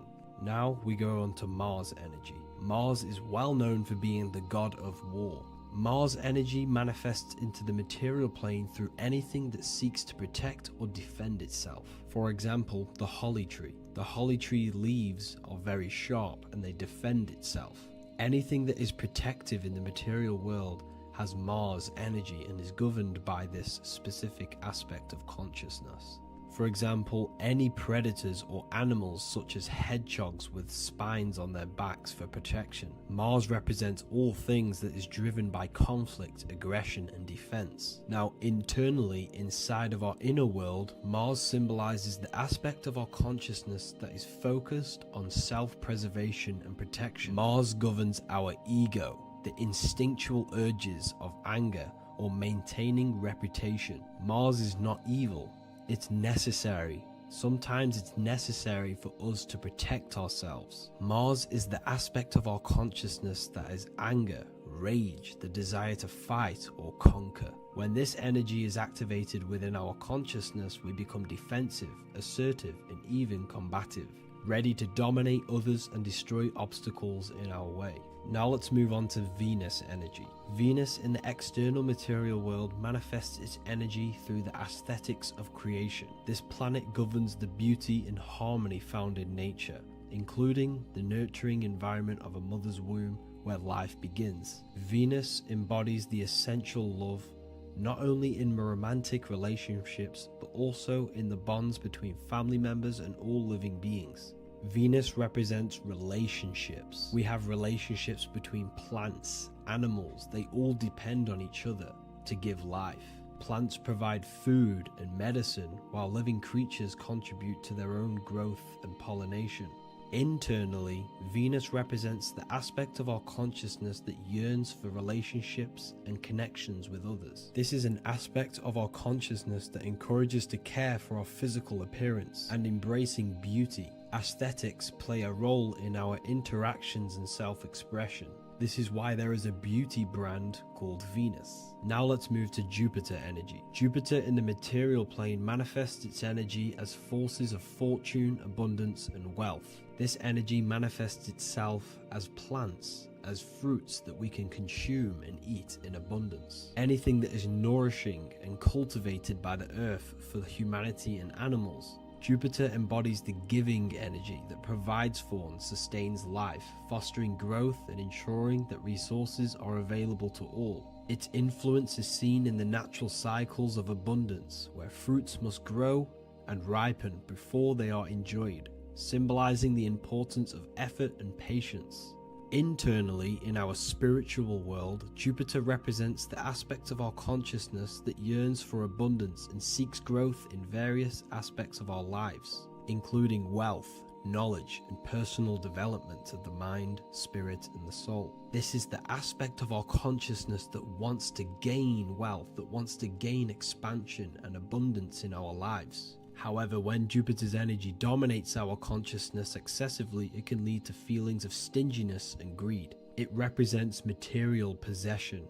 The last planet is Mercury. Mercury in the external world governs the vital elements such as seeds, air, communication, education, and electricity. Known as the messenger of the gods, Mercury rules over intellect, communication, and the transmission of knowledge. Mercury's states of consciousness manifests itself in the material plane as the network between trees and plants, how they all communicate together. It represents the intelligence behind all physical things. It's the intelligence behind the seed that allows it to grow into a plant. Mercury's creative energy is manifested in the nervous system of the human body and all living animals. the intricate messenger that transmits signals from the body to the brain and then to the mind. This intelligence within us allows us to facilitate thought and movement. Internally, in our spiritual aspects of consciousness, Mercury is the state of consciousness that seeks knowledge, understanding, and intellectual growth and expansion. This part of us is curious, eager to learn, and driven to communicate ideas and information. It represents our mental body. The Roman god Mercury is often depicting flying because this symbolizes the air. Air represents our mental body. When the Mercury aspect of our consciousness dominates, we become highly intellectual, constantly seeking information, analyzing situation, and communicating our ideas. While this can enhance our understanding and ability to interact with the world, an excess of Mercury's influence can lead to overthinking, excessive analysis, and focus on intellect over emotions or intuition. Okay, so they are the 7 planetary energies in the external world and your internal world of consciousness. These energies are manifested in the Roman mythology as human beings. They are depicted as human beings, but this is nothing but symbolism. These gods never existed physically. They represent aspects of our consciousness and spiritual forces that govern the material plane. Every material object, every intelligence, every piece of life in this universe is governed and brought into existence by one of these spiritual forces. Now, I hope this video has expanded your mind into a new realm of thought. Make sure to leave a like, a comment, and subscribe to the channel for more occult and esoteric information. You can read more about this topic and many more occult and esoteric teachings inside of my books, the Book of Wisdom Volume 1 and the Book of Wisdom Volume 2. I honestly advise that not everyone reads these books. These are books which will completely transform your view on reality. You will feel a lot better reading these books because you will find a connection with yourself and the universe. Understanding truth and knowing thyself gives you a sense of well-being. Like I said, this is not just a book. This is a beginning of your journey of expansion and growth. Reading them can be life-changing. Inside my university, I host live calls where you can ask me questions, and you can watch all the pre-recorded live calls. You also gain the ability to manifest your own reality through the Manifestation Mastery course. There is also a library with all of the PDFs that I've read in the past of occultism, symbolism, and esotericism that you can gain access to. There is a whole lecture section where you can watch all of my occult lectures. This is a place of transformation. The price of the university will be going up very soon. If you join now, you will gain a free sexual alchemy course which will teach you how to transmute sexual energy into creativity. I'll leave all the links in the description for the university and also my website where you can get my books. I hope you enjoyed this video. Take care. There is a secret meaning behind the number 666. 666 is 3 sixes. The number 3 in occult and esoteric numerology represents the 3 aspects of human consciousness. We see this symbolism in the all-seeing eye with the light and the triangle. The triangle is the number 3. The eye represents consciousness, observation, and the light represents the light of consciousness, because consciousness is pure light. The 3 aspects of our consciousness is thoughts, emotions, and actions. Every thought creates a feeling, and the feeling creates the action. All physical manifestation is driven from these 3 aspects of our consciousness. All physical manifestation comes from thought. Every object you see around you, this screen, the phone you're on, the laptop you're using, or the iPad, was a thought in the invisible realms of consciousness. Then it was brought into physicality through feeling and action. This is because man is made in the image and likeness of God. We are all mini creators. We are all extensions of God's creative consciousness. Therefore, the number 666 represents 3 sixes. 3 is thoughts, emotions, actions. The number 6 represents the cube because cubes have 6 sides. This material world that we experience, everything has 6 sides. Everything's created by cubes. We can move forward, we can move backwards, we can move left, right, up and down. This is the cube that we are stuck in. Therefore, 666 represents our 3 aspects of our consciousness, thoughts, emotions, actions. all contributing towards our physical self, material world, material pleasures, completely cutting ourselves off from our spiritual true divine self, which means 666 is representing a state of consciousness. A state of consciousness where we only operate from a place of material needs and survival things. As humans, we possess a physical material body in the physical material external world, but we also possess an invisible inner world, which is what we call spirit. When we disconnect ourselves from our inner world, we become lost in this materialistic way of thinking and acting, which can lead to no life purpose, a feeling of emptiness and voidness in our hearts. Humans possess the ability to transcend our animal instinctual natures and turn to the divine mind, to the spiritual inner world.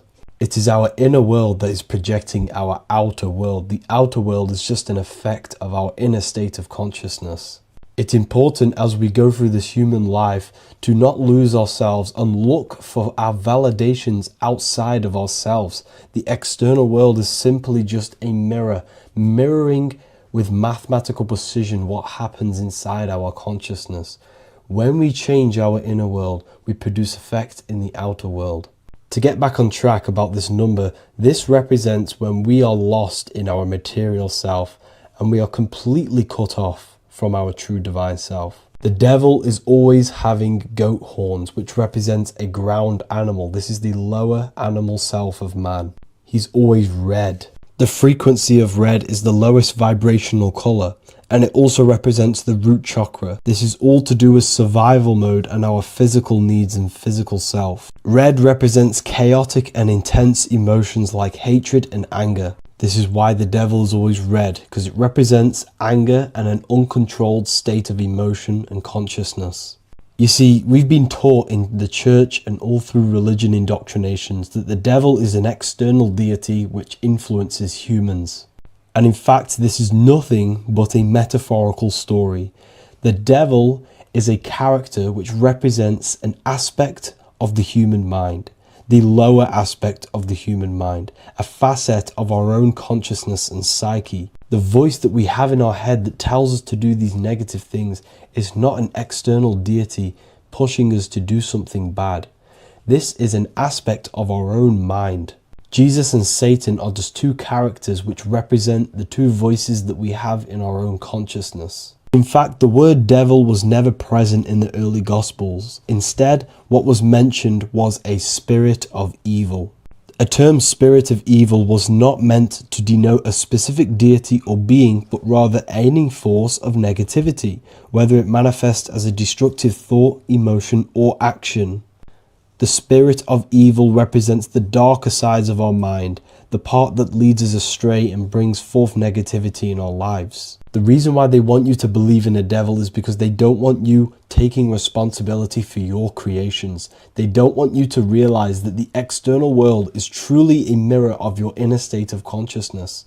Instead, when something bad happens in your life, you blame it on some external devil or Satan who tempted you. Everything is your creation in your life. When you realize this, you take full control and you begin to reshape your external world by changing your inner state of consciousness. Hello everyone, and welcome to another lecture inside Ethereal University. In this lecture, you will learn about the death process and how to prepare for it, and why that preparation is so important. So let's get straight into this. You must understand, as a spiritual creature that you are, you have a visible nature and an invisible nature. You never truly die. You are an eternal soul experiencing a temporary physical world. The inner world of thought and emotion is eternal, while the outer world of matter is mortal. Everything that is seen is mortal. Everything that is unseen by the eyes is immortal. When you die, your external physical world will be stripped away, leaving only your pure consciousness in its raw form, drifting within the astral plane. So here you see your physical external body and your internal world. And your internal world is your state of consciousness. It's your state of consciousness. Your thought and emotion is one overall state. Okay? So you must understand these planes. You have the physical body, the etheric double, an astral body, a mental body, and the Buddhic body. When you die, you leave the physical plane. Then you will more than likely leave the etheric plane because the ether acts as like a portal. Everything comes out of the ether and returns back to the ether. I can break that down in another video in electromagnetism. But electromagnetism is ether, energy coming in and out of the ether. You will, every single day you die, every single day. There's a cycle of life and death occurring all the time. Every single day, you go to sleep, you go back, your consciousness slips back through the ether. And then when you wake up, your consciousness comes back through the ether into the physical plane. Death is just a bigger macrocosm of the microcosm cycle of life and death. So you will return back to the astral, which is the realm of imagination, infinite possibilities. And this is where thought forms start to manifest. Okay, so depending on how advanced you actually are mentally and emotionally, will depend how long you stay in the astral. Now, what we must understand is that there is many different components to the astral. We have the higher astral, the middle astral, and the lower astral. These are all vibrational states. So if your mind and soul is operating in lust, lust, desire, hate, food, physical addiction, smoking addictions, then these are quite heavy. These are quite heavy attachments to your consciousness, and they're quite low level desire, which means they have a low vibration. You will manifest in the lower astral when you're stripped from your physical body. The lower astral is not inherently evil. However, there's just low vibrating things going on there. Low vibration does not mean evil. Okay? So, just like bad doesn't mean evil. Okay? In the lower astral, you are going to see lower astral beings. You're going to see spirits, souls with low level desire. Okay? People who are attached to the physical plane, people that lust, people that do these things. Technically, this is hell, but you can escape it by escaping yourself. Now we're going to break all this down. I'll break all this down properly once you understand the full context. So depending on your level of desire, you will manifest in a corresponding layer of the astral plane. If your mind is still attached to the low physical desires, you will find yourself in the lower astral realms. But if you have few desires and have detached from the worldly attachments while you are encased in a body, then you will rise into a higher or middle astral plane, mainly the middle. Okay. The higher astral plane is very formless. So as I broke down here, this is, well, the physical plane is the lowest dimension. This is the most form, the most matter. It's quite heavy. The higher you go, the lighter it becomes, the more fluid, the more formless it becomes. So you see here it says denser down and lucidic up. So this is more lucidic in these higher realms. This is more dense in the lower realms. So this is why the ancient Egyptians were always talking about, I'll show you this. This is showing you death. So first of all, we have Anubis, which represents death. Here you have the heart, which represents the soul. And here you have a feather. And this is a scale. You see how this is a balanced scale? So what this is symbolizing, this represents death. This represents your heart, and this is a feather. So when you die, your heart must be as light as a feather, which means your emotions, your soul, should have no attachments to the world. It should be light. It should be detached. This is why the word light and light are the same. Light is in heavy and light is in very bright. Because when you're less attached to the things, your soul shines. You're authentic. You're light. You're very bright soul. And you have no attachments. Your light is in not heavy. So you must detach from the worldly desires. We have to detach from the smoking, the food. This is why we should fast. Smoking, this is why we should detox. We should also meditate. We should also be able to sit with ourselves for long periods of times. Okay, I'm going to break all this down properly. But that's why the Egyptians show you the symbolism here. Okay. So you're stripped of your material body. So that state of consciousness you're in right now, your inside world, if you shut your eyes, that state you're in, that is what you're going to experience when you die. Okay. And you're going to be manifested into the astral. In the physical plane, you can mask or hide almost anything. But in the spiritual realm, you cannot. The astral body, your thoughts and emotions directly shape your spiritual body, your astral body, revealing your true inner state.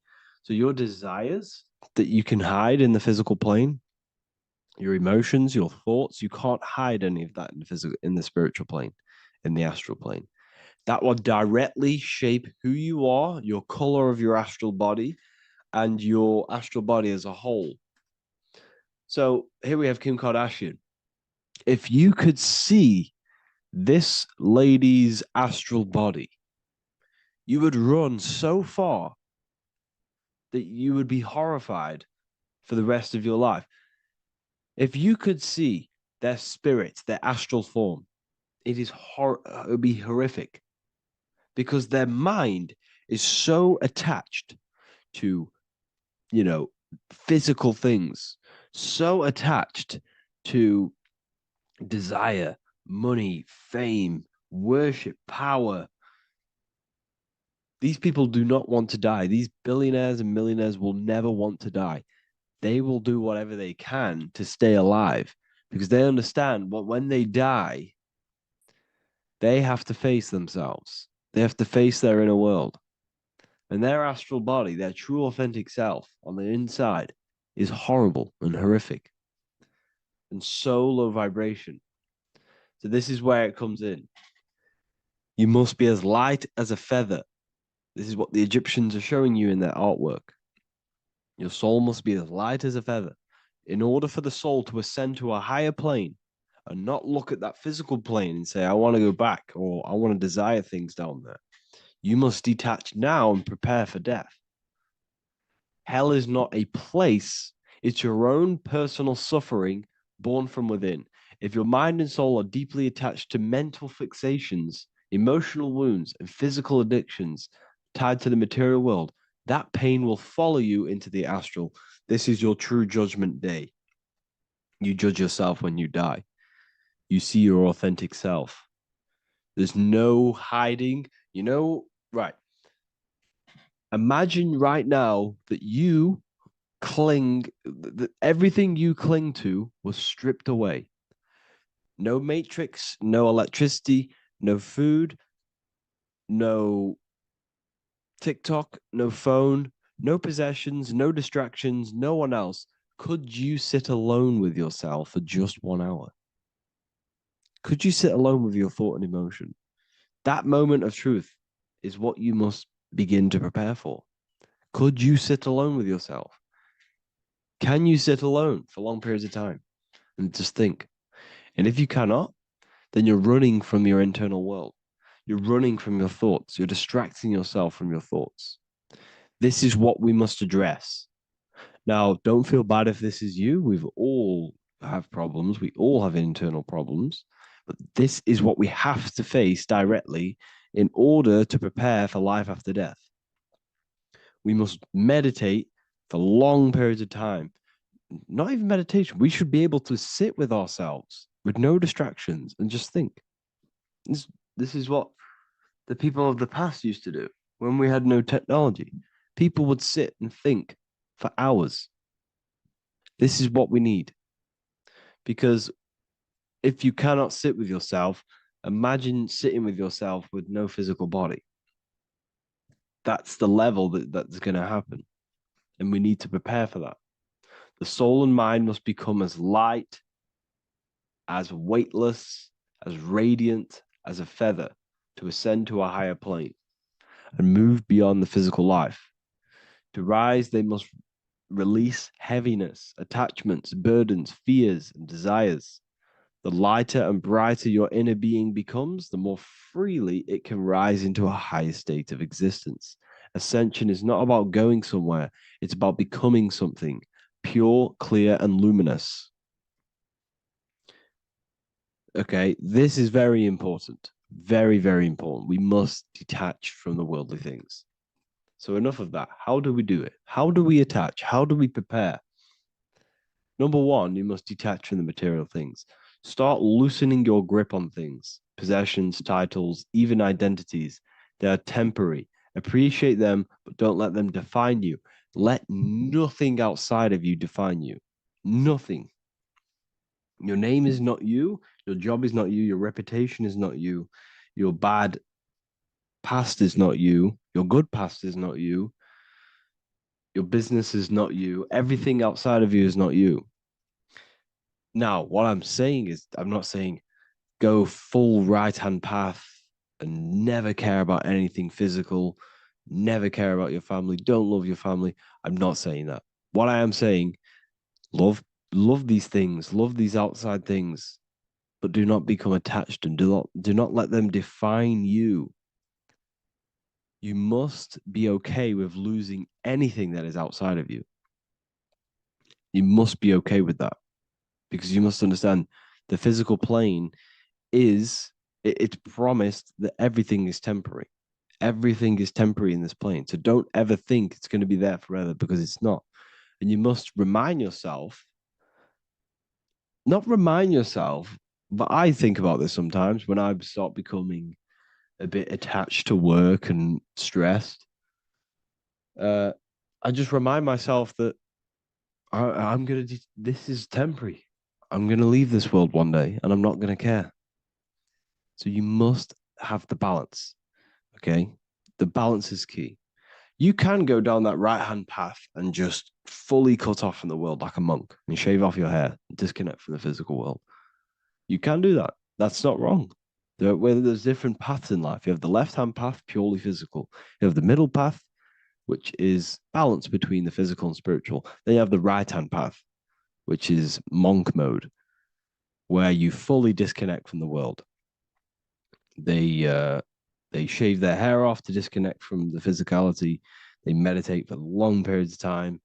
This is what they're doing. They're preparing for death. Monks prepare for death. They understand this. They understand that you don't die. Your inner world is the true world. The inner world is the only world that exists. Everything outside of you is an extension of you. Number two, cleanse the mind. Watch your thoughts. Are they rooted in fear, anger, regret, or craving? Meditation, mindfulness, and inner reflection help purify the mind. The cleaner your thoughts, the lighter your spirit. So your astral body is formed by your thoughts. It's formed by your emotions. If you sit around thinking about eating all day, you're going to have a very heavy astral body. It's going to manifest in the lower planes.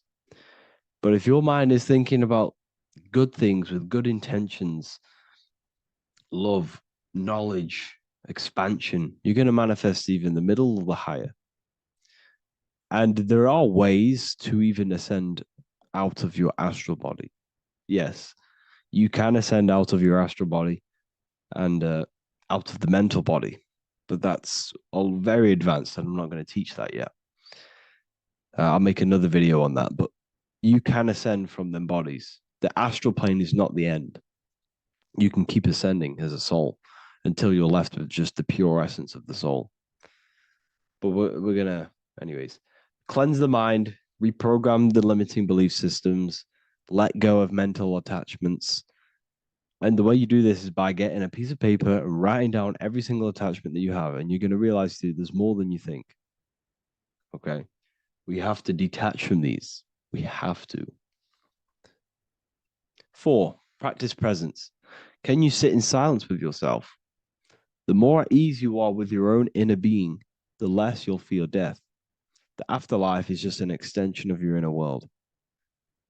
It's so important. This is so, so important. Can you sit with yourself? If you cannot sit with yourself, you have some inner work to do. You have some thoughts to address, some beliefs to address, and some feelings to address. Okay, so practice sitting in the present, meditation, or just literally sit there and try and be okay with yourself. And if you can't be okay with yourself, then there's something you need to address, whether it's a belief system, whether it's an emotional trauma, or something. This is what we must reshape, refine, and let go of. Live truthfully, speak and act from your soul, not from fear or ego. The more authentic you are, the more aligned you become with your true self, which carries beyond this life. The ego is your mind's perception of itself while being incarnated in this world. It's been shaped by your experiences, your thoughts, your beliefs, and your emotions. So your ego is basically this false thought form that you've created. It's a false layer of yourself that sits on top of your true authentic self. It's basically your physical character. When you were young, you had no ego. You were pure. You had a pure consciousness. But then as you grew older, your ego started to grow, and it still is growing because it was shaped by experiences, things you've gone through, things you said, things you believe, things you think. It's created by you, by your mind. And the ego is close to the word echo. The ego is the echo. It's an echo. It's a layer. It's a false identity.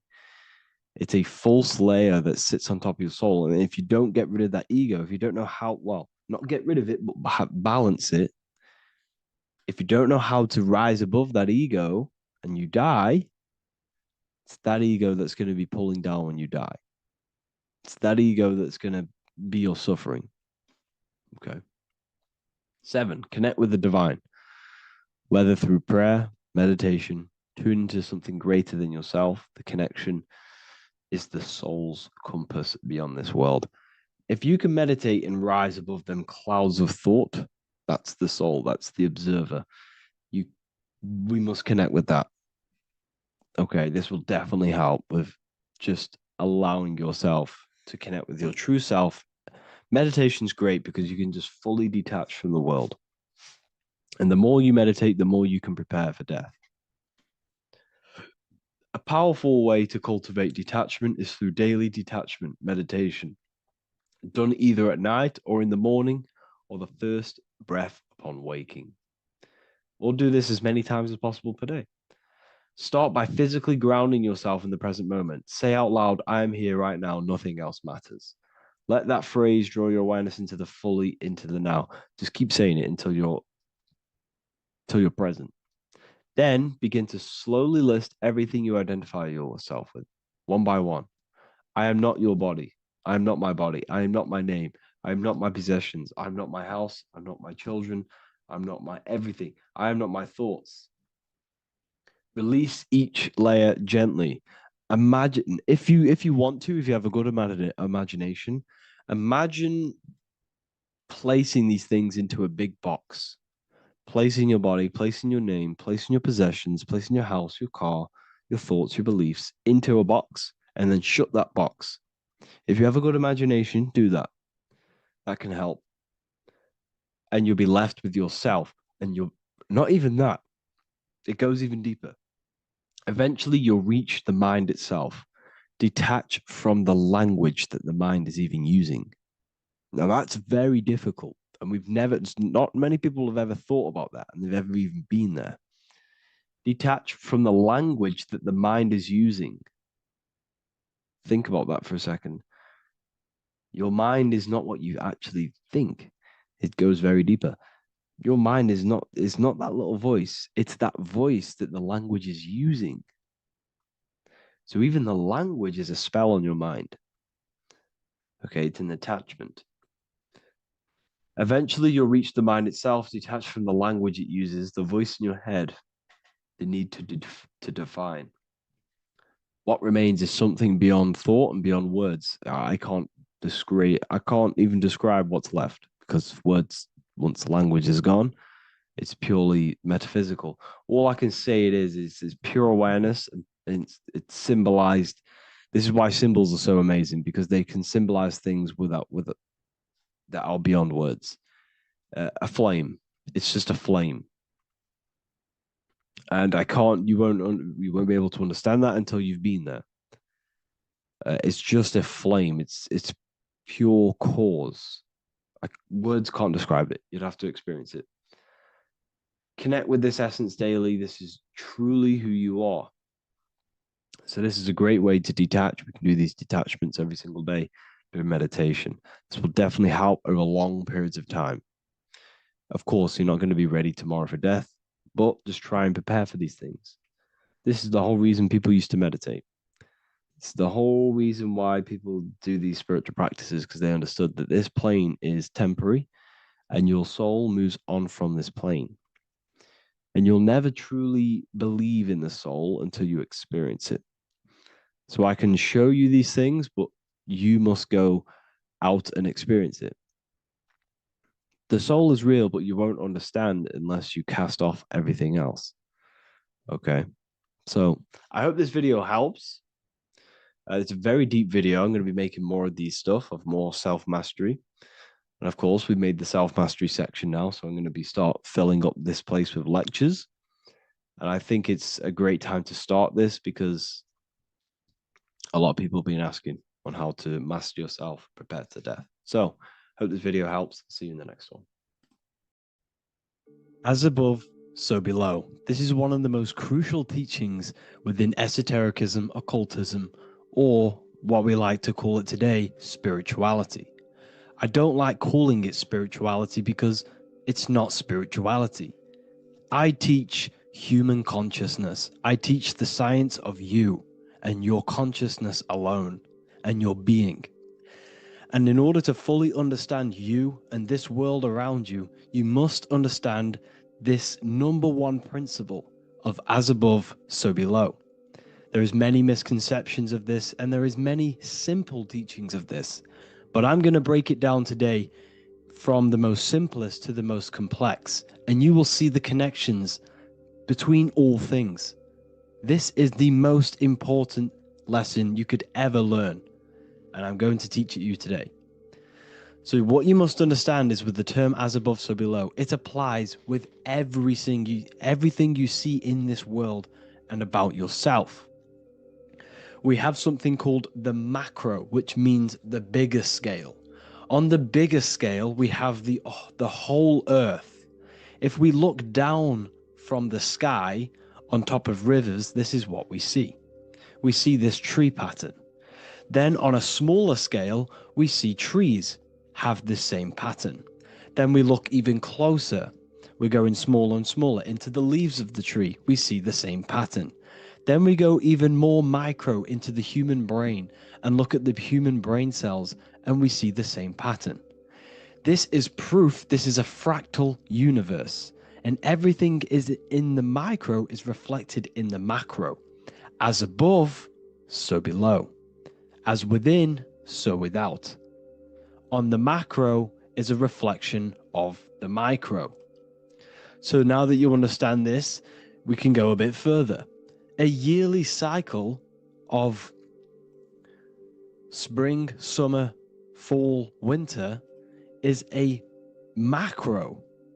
A micro is a daily cycle. So a day is a mini year. The summer is the midday. Autumn is the evening. Night is the winter. And spring is the morning. This is a macro, a reflection. We have a miniature cycle of the zodiac every single day. And this cycle is also reflecting the cycle of life and death. We live, we are born, which is the spring. We live, which is the summer. We then age, which is the autumn. And then we die, which is the winter. and then we are reborn again. This is the cycle of life and death, and you do this every single day. You see, death is a macrocosm of sleep. This is why we say sleep is the cousin of death, because you die every single night. You do this process of life and death every single day. As above, so below. What's in the micro is in the macro. So when you go to sleep, you are essentially dying. And then in the morning when you wake up, you are then born again. This is a fractal cycle that we live in. Everything in this whole world is fractal. Everything applies to as above, so below. We have the sun, we have the moon, we have the day, we have the night. We have the life, we have the death. We have the conscious, we have sleep. As above, so below. We have the conscious mind, because now we're diving into as within, so without. As above, so below more refers to the external world. As within, so without is referring to your inner world and the outer world. What you must understand is about yourself. You exist in two realms. You're an individual. The dual nature of you. You exist in two realms at once. You have an inner world of your thought, emotion. This is the inner world that no one else can see but yourself. And you have an outer world with a physical body which everyone can see. So you exist in two worlds. You have the inner voice, you have the outer physical voice, which I'm speaking to you with now. But I also have an inner voice, which no one can hear, only but me. So you exist in the light and you exist in the darkness. The sun represents your external self, your physical, conscious mind. The moon represents your shadow self, the inner self, the psyche self. The spirit self. There is an as above, so below. The sun is within you. The moon is within you. Everything is within you. Now that you understand as above, so below, what is your body? Your body is a miniature earth. Let me repeat, your body is an earth. Your body is the earth. Okay? Because like I say many times in all of my videos, you are not in the world. The world is you. You are the universe. Your brain is a computer creating this reality. What you see with your eyes is produced in the back of the brain called the visual cortex. You don't look into the world, the brain produces the world. The body produces the world. When you touch something, you're not actually touching something. This is the electrical nervous system.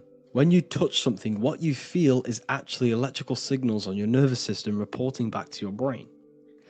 Therefore, when this body dies, you leave the earth because this body is the earth.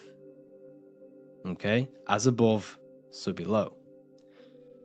You have the mental plane, the astral plane, the etheric plane, and the physical plane.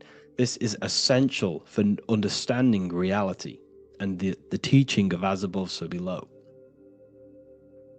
Everything in this material plane began in the thinking mind. For example, the microphone I'm speaking into, the phone you're watching this video off, or the laptop or iPad. Where did this begin? It didn't begin in the factory. The first ever place this item begun was in the mind of an individual. The invisible realms of mind is where all physical things and physical items begun. Essentially, this physical plane is the effect of the thinking mind. This world is the world of effect. It's the world of outcomes. When you see something, it is already manifest. It is already being manifested. It is an effect. And in the effect of the cause, which is the thinking mind.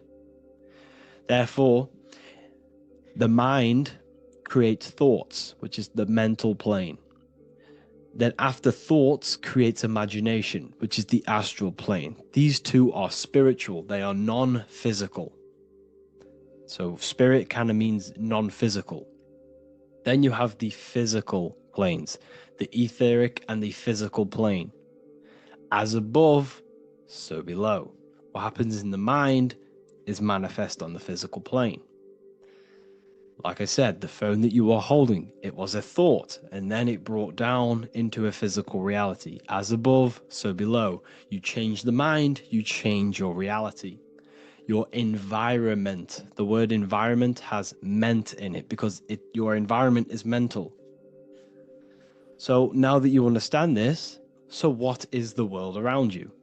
The world around you was created by the mind of God. It was manifested through God's thought. So you are living in the mind of God. You are a thought in the mind of God.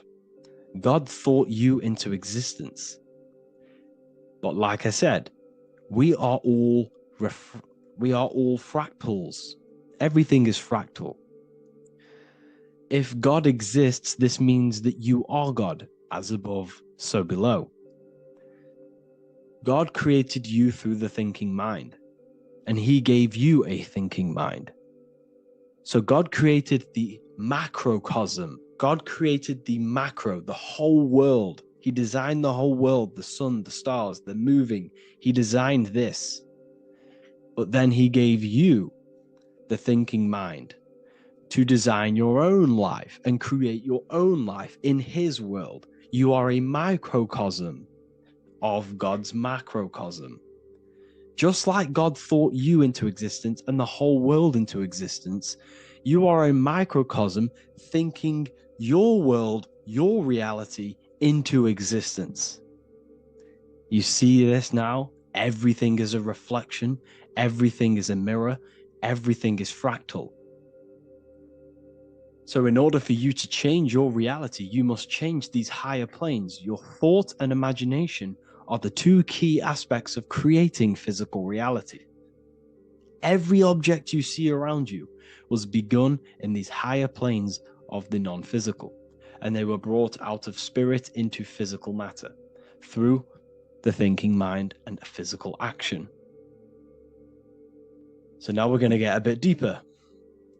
The brain is not the mind. Now that you understand, we have spirit and matter. As above, so below.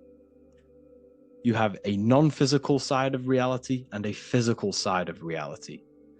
The mind is the spiritual brain. The brain is a physical manifestation, a physical effect of the mind. The mind uses the brain to operate in the physical world, and it's the same with the heart. The soul manifests itself physically through the heart. The heart is a physical manifestation of the soul, of the emotion, thought and emotion, the mind and the soul, the brain and the heart, heaven and earth. So you have the inner world and the outer world, the spiritual, non-physical, and the physical. So we are all on this process of awakening, an expansion of our minds into new fields of thought, into new fields of awakening ourselves. Because essentially we are born into this world, but you are born many, many times. You can be born physically and you can be born spiritually. Like I said, everything is fractal.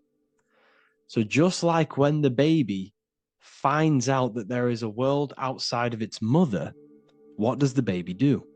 The baby seeks a way out of its mother, and then the baby is now born into a new world, a world outside of its mother's womb.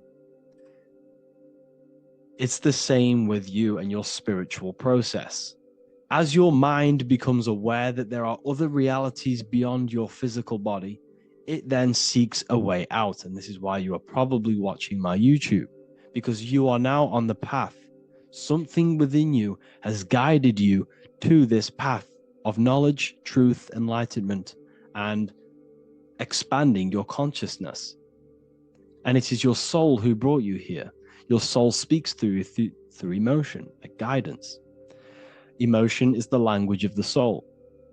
When you feel very bad, this is your soul telling you you're not in the right place. You're doing the wrong things. Because the soul is always unfolding its purpose, which is expansion and learning. That is it. The mastery of the self and the learning of the mind is the only thing that counts in the end after this life. So you are on a journey of expansion, of learning, creating, and spiritual rebirth. As above, so below. What does this body tell you? When I see someone overweight, I don't see the overweight. I don't see the body. I see the mind. I see an undisciplined mind. I see a mind that lacks self-control. I see a mind that seeks external validation. That's what I see when I see an overweight person. I don't see his body. I see the result of his mind. Because what does the Bible tell you? You shall know them by their fruits. It's the same saying as above, so below. You shall know them by their fruit. The fruit is their manifestation. Your body is a direct correlation and manifestation of your mind. Your inner world projects your outer world. As within, so without. As above, so below. Now, what do you see when you see this man's body? I see discipline. I see strength. Mental strength, not physical strength. I see mental resilience of pain. Because all of this man's mental energy has been manifested physically within his muscle. This body is a direct manifestation of this man's mind's pain and suffering, and it shows discipline. This is why people instantly respect you if you are in shape. You walk into a room and you are in shape, people will instantly give you respect because they know that you are mentally disciplined. The body is a reflection of your inner world, and it's the same with your friends, your family, your connections with people.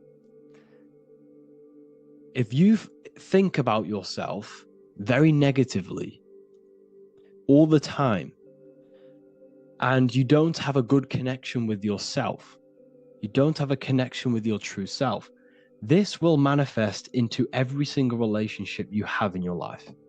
If you don't have a good relationship with your inner self, you don't have a good relationship with the people and the friends around you.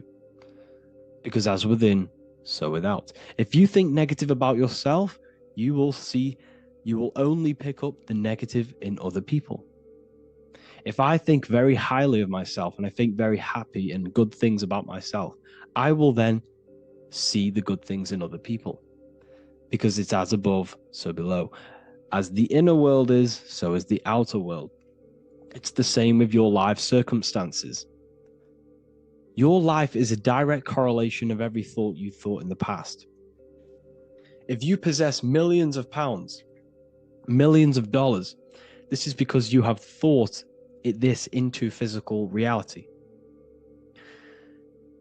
You live the life you are deserved. You live the life that you manifest through your thought. If you live a very poor life, this is a reflection of your mind. This is a reflection of what you have thought into physical existence. Because like I said, everything begins in the mind. As above, so below. And this is even present within the body. So where is the head? The head is at the very top of the body. And where does all manifestation begin? In the mind. That's where the mind is, in the head. And then the thoughts we think travel down the body into the heart, which is the emotion. Every thought we think is in the emotion. Every thought we think creates an emotion. This emotion then drives the action. Where does the action come from? The feet, because the feet move our body. We move with our feet to take action. Our hands. You see, so the body is even a reflection. I can't even say it. Reflection of the order of manifestation. This blew my mind when I figured this out. You see, the head The thoughts begin here. This is the beginning of all manifestation. Then it comes down to the heart. This is the emotion. Then you take the action. The thought and emotion then sparks the action, which is taken with the hands and the feet. And where's the lowest point on the body? The feet, and that's touching the physical earth. So the head is where the thought is, the non-physical, and the lowest point on the body, which is touching the physical earth. So the head represents spirit, the feet represent matter, spirit and matter. Your room, if I walk into your room and I see a messy room, I don't see the room, I see a messy mind. The room is a reflection of the mind. If you have a messy room, this is your mind. It's an externalization of your unsorted mind, undisciplined mind. So like I said, we are all God, and we must find the God self within us. And I teach all of this inside the Book of Wisdom, Volume 2. This is not just a book, this is a revolution. This is the beginning of a new age with this book. If you have read it, I congratulate you. You should feel very proud of yourself if you have an open mind. You should feel proud of yourself for watching these videos, because not many people have an open mind. Remember this, people. You are special if you're watching these videos. You have the mind. You have the ability to see through the illusion. And I take my hat off to you. You want to take this to the next step? Read the book. Or if you want to take it to the serious levels, join the university. The university, you gain access to every piece of my material that I've ever done, all of my books, all of my lectures that are hidden from YouTube, that are hidden from everywhere else, the lectures that give you real power. And if you feel alone on this journey, we have a conscious community where you can connect with like-minded individuals, because I've been there. I've been there when you feel lonely, because you feel like no one else is thinking the way you are feeling. You can't talk to people about these things because people just think you're crazy. That's why I put together this, so we can connect, so we can unite, so you can connect with people, so you don't feel crazy about thinking about this stuff, learning about this stuff. And if you truly want to level up your life, people, and take your studies serious, this is for you. We do live calls, we do lectures. There's a whole library filled with books you can read. It's the perfect place for the truth seeker. I thank you all for joining. Please leave a like, a comment, a subscribe. Let me know any future videos you want me to make in the comments. Thank you all. Have an amazing day.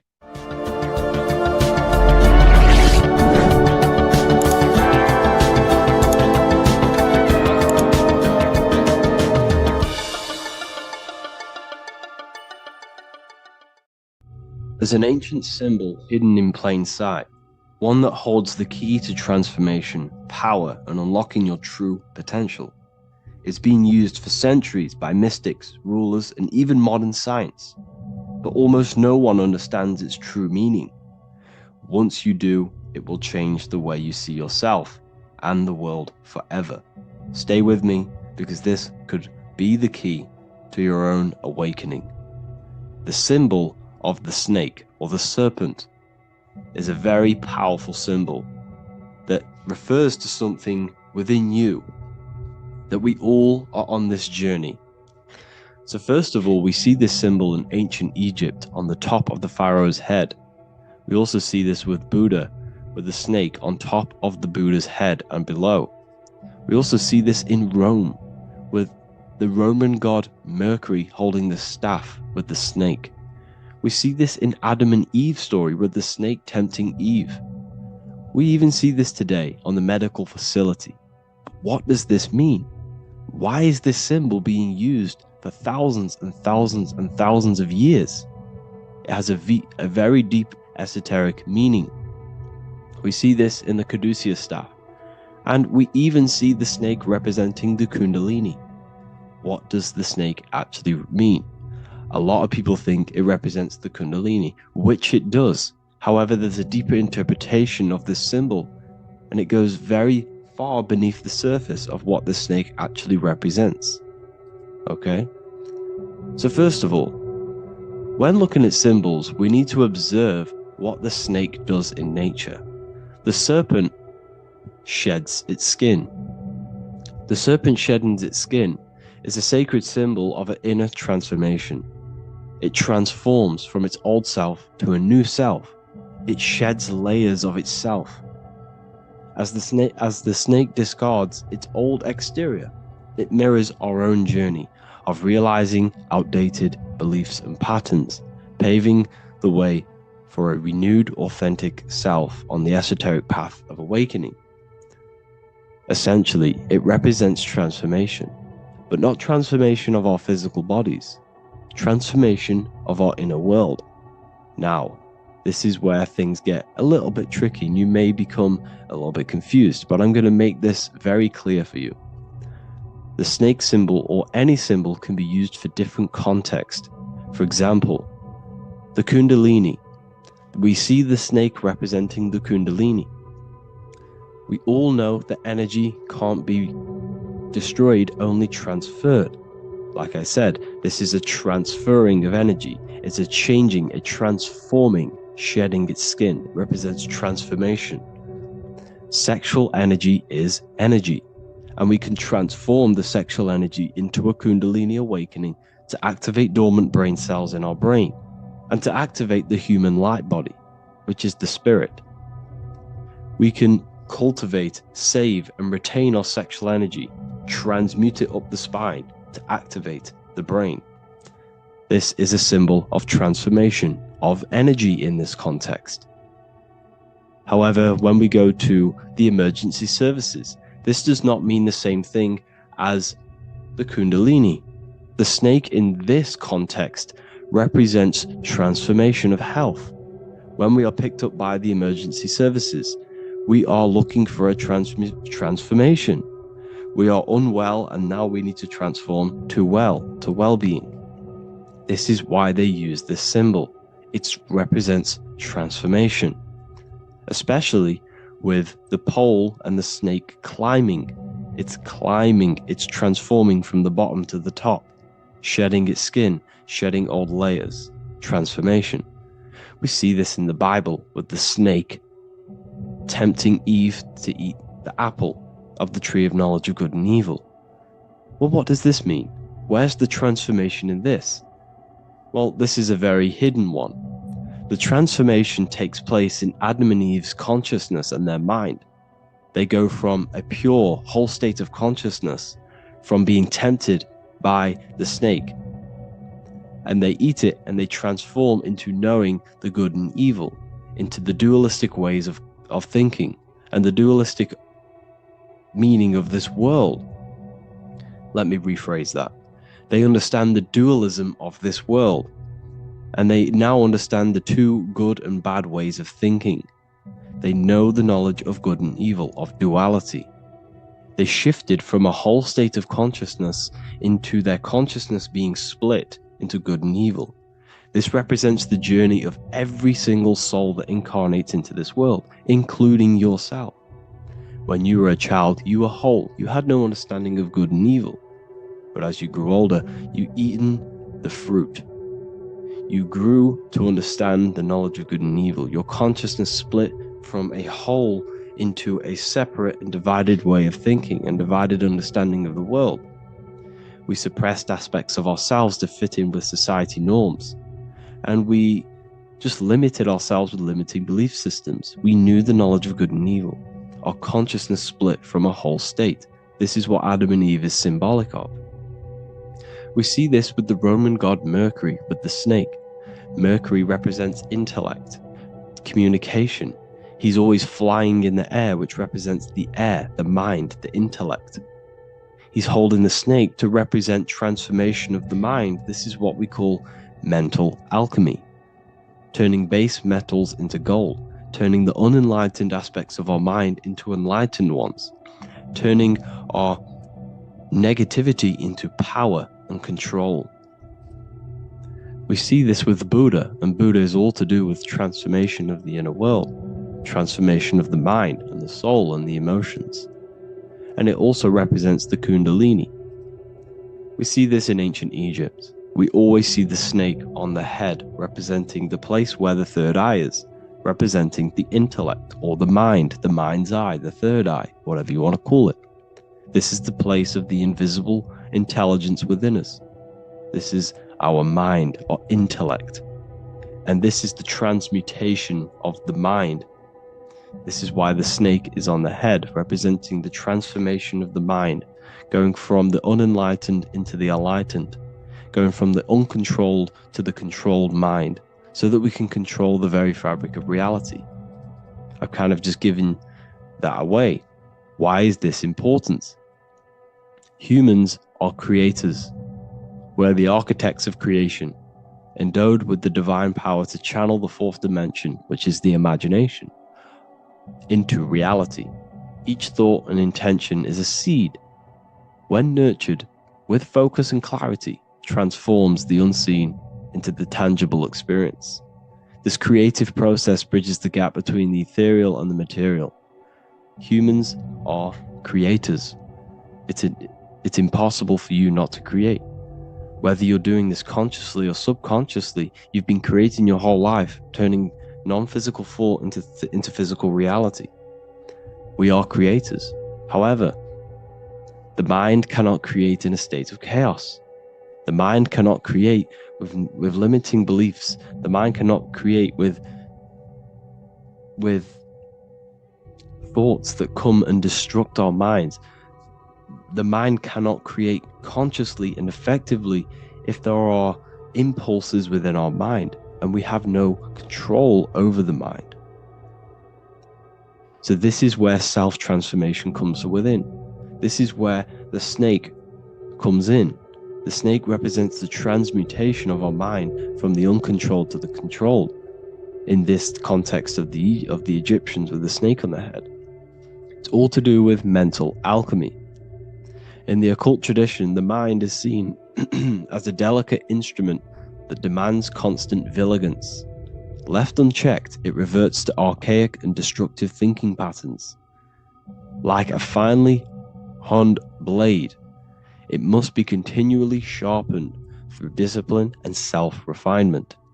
In this unending process of unveiling and mastery, we learn to shape reality, harnessing the power of our thoughts to manifest the highest potential. It's all to do with mental alchemy, and this is how the snake is connected to you. And what the snake represents to you, it represents the transmutation, the changing of ourselves, of our consciousness, so we can gain control in this 3D world. If we lack control, then we'll constantly be manifesting chaos.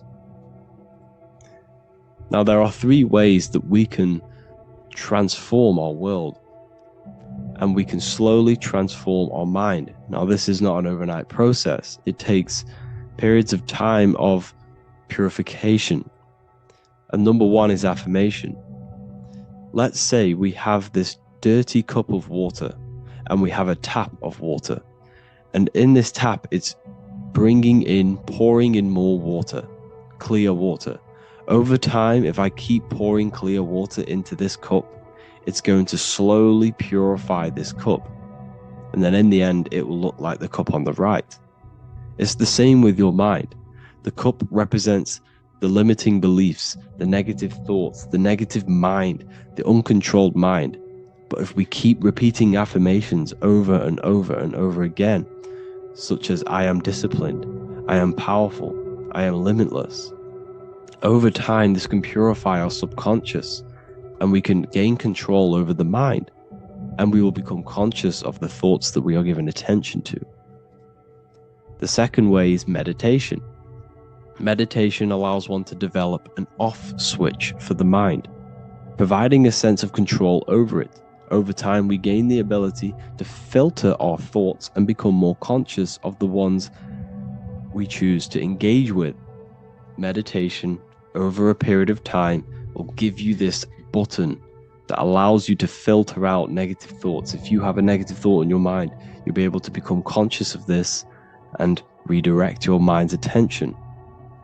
This is all about self-control, because remember, we become what we think about. The snake represents the transmutation of the self. And another way is visualization.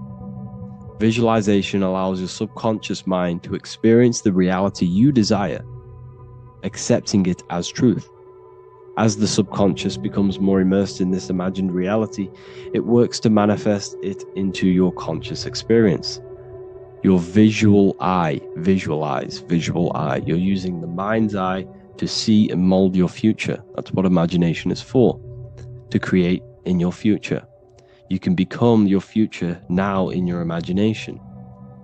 And this can slowly purify your consciousness, slowly purify your mind, which will then, if you do all three of these over periods of time, you will see great transformation from the inside out. And your outer world will start to mirror your inner transformation, because it's as within, so without. You change your inner world of consciousness, of thought and emotion, you'll change your external reality and your circumstances. So I hope this lesson has gave you a great understanding of what the snake actually represents. And now that you see it, you will see this everywhere. Every time you see a snake, you know it represents the transformation. So please, if you can, leave a like, comment, and subscribe, and turn on the alerts to make sure you never miss a video.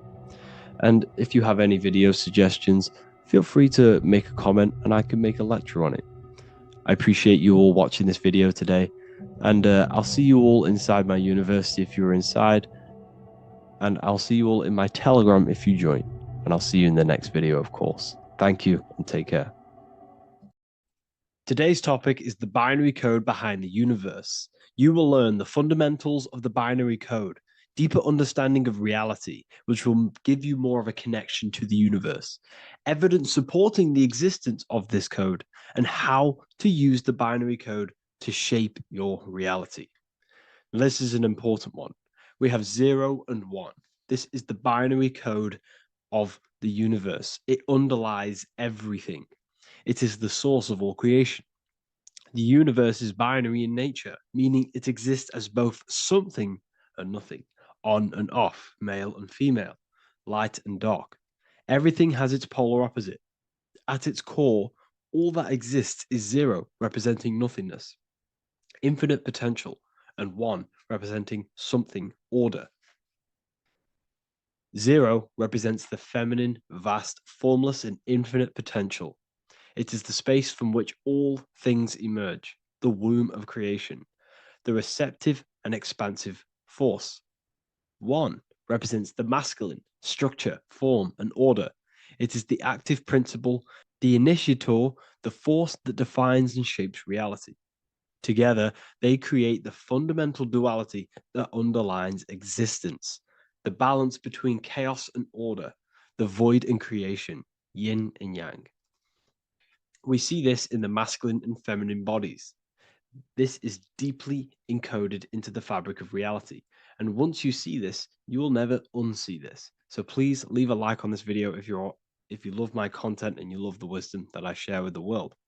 So we see this with the masculine genital areas. Remember, this is the genital area. This is all to do with creation. These are the generative principles, the generative organs in the body that allow creation to continually outfold into new life. The genital areas are all to do with the code. The male is the 1, the action. He's the initiator. The feminine is the 0, which is the infinite potential, the womb of creation. 0 and 1. This is why we have 10 numbers. 0 and 1. Masculine and feminine. We even see this in the bodies. The feminine body is made out of curves, which is 0, curves. And the masculine body is made out of lines.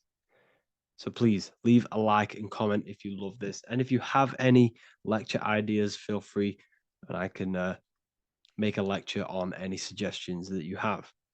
So look at the word masculine. Masculine, line. Line is just one line, which represents order. 1. Feminine. 9. 1 and 9 equals 10. 0 and 1. The binary code of all creation. Why is feminine? Why the number 9 for feminine? Because the moon has to go around 9 times to create a human in the feminine's womb. And look at this image of nature. All nature is zeros and ones. Now you can tell the stick is a one. It's a line, and here we have curves. It's curves and lines. Curves and lines create reality, creates matter. Everything is 0 and 1.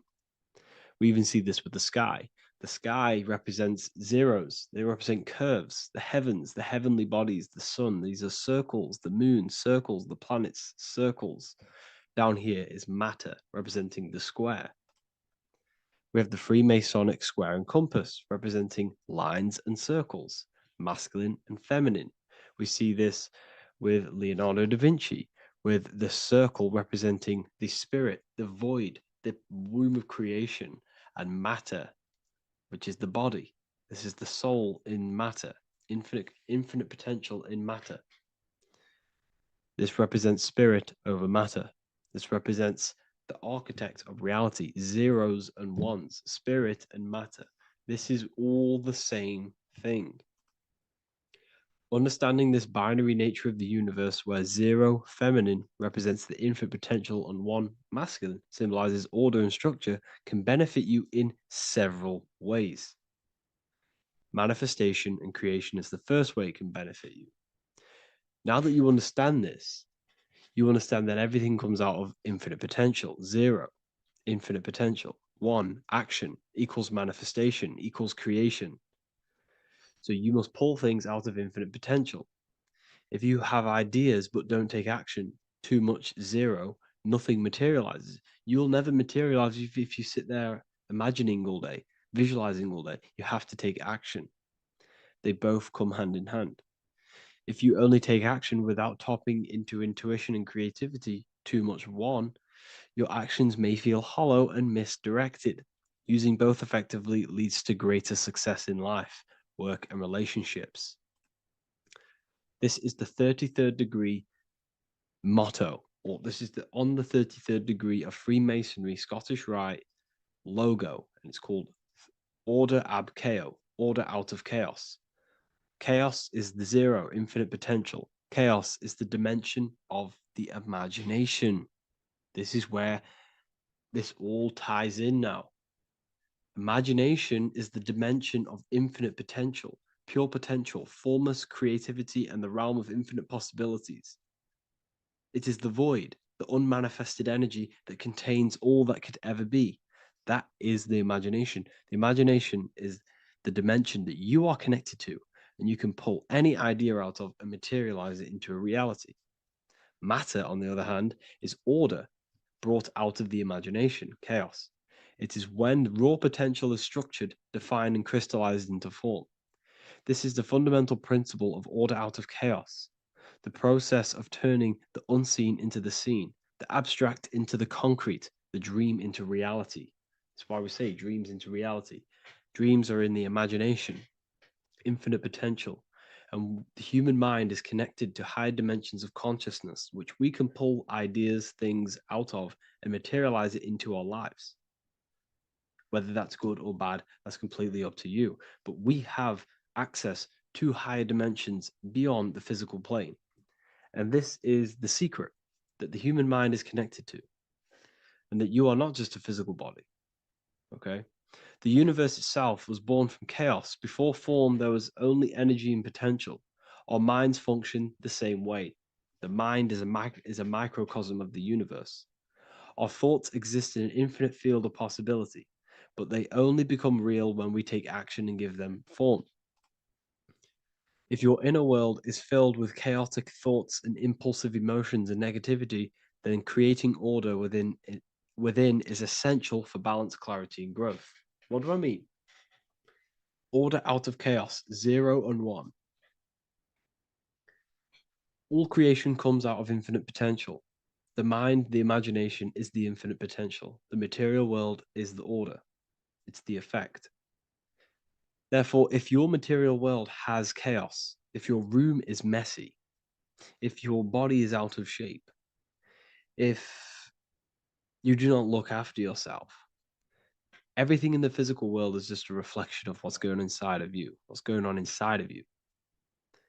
So if you have a messy room in a messy house, this reflects as a messy mind, a chaotic mind, and we must create order in our mind. So this applies to all realms of your life. This applies with your mind, it applies with your emotions, it applies with your manifestation, it applies with the physical world, with the masculine and feminine. Zero and one is heaven and earth. It's everything. It's duality. It's on and off. It's everything. So it applies to all realms of your life. Okay.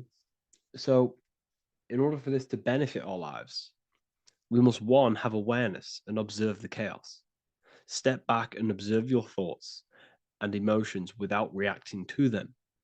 Recognize that you are not your thoughts. You are the observer of them. You are the soul. You are in between them. You are the midpoint between the left and the right, the zero and the one. You are the soul. Journaling or meditation can help you identify patterns and negativity and impulsivity. So it's important that we recognize these patterns, we recognize the chaos within us, and we transmute it. 2, implement structure, mental discipline, mindful practices, meditation, breath work, and slowing down your reactions. Cognitive reframing, replace destructive thoughts with constructive ones. This is so important. For every negative thought that you place attention to, place your attention onto 5 more positive. Never think about something that you don't want to manifest, because whatever you're placing attention on inside that mental field of consciousness, you're giving attention to it,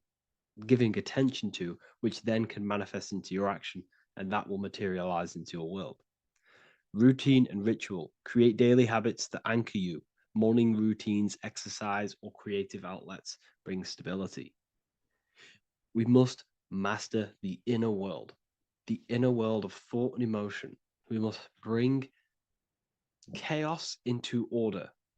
In order to create anything in your life, you're turning chaos into order. Order out of chaos. You're turning 0 into 1. This is the binary code. All things underlie it. 0 and 1. So it's so important that we master our minds, we master our emotions, we master our inner world so we can produce effect in the outer world. We cannot create consciously and effectively if we have chaotic thoughts and impulsive emotions. So I hope this has made more clarity to you so you can implement this into your life. I know I haven't given you much strategic things to implement into your life, but now that you have a better understanding of how this world is pulled out of infinite potential, you can use that.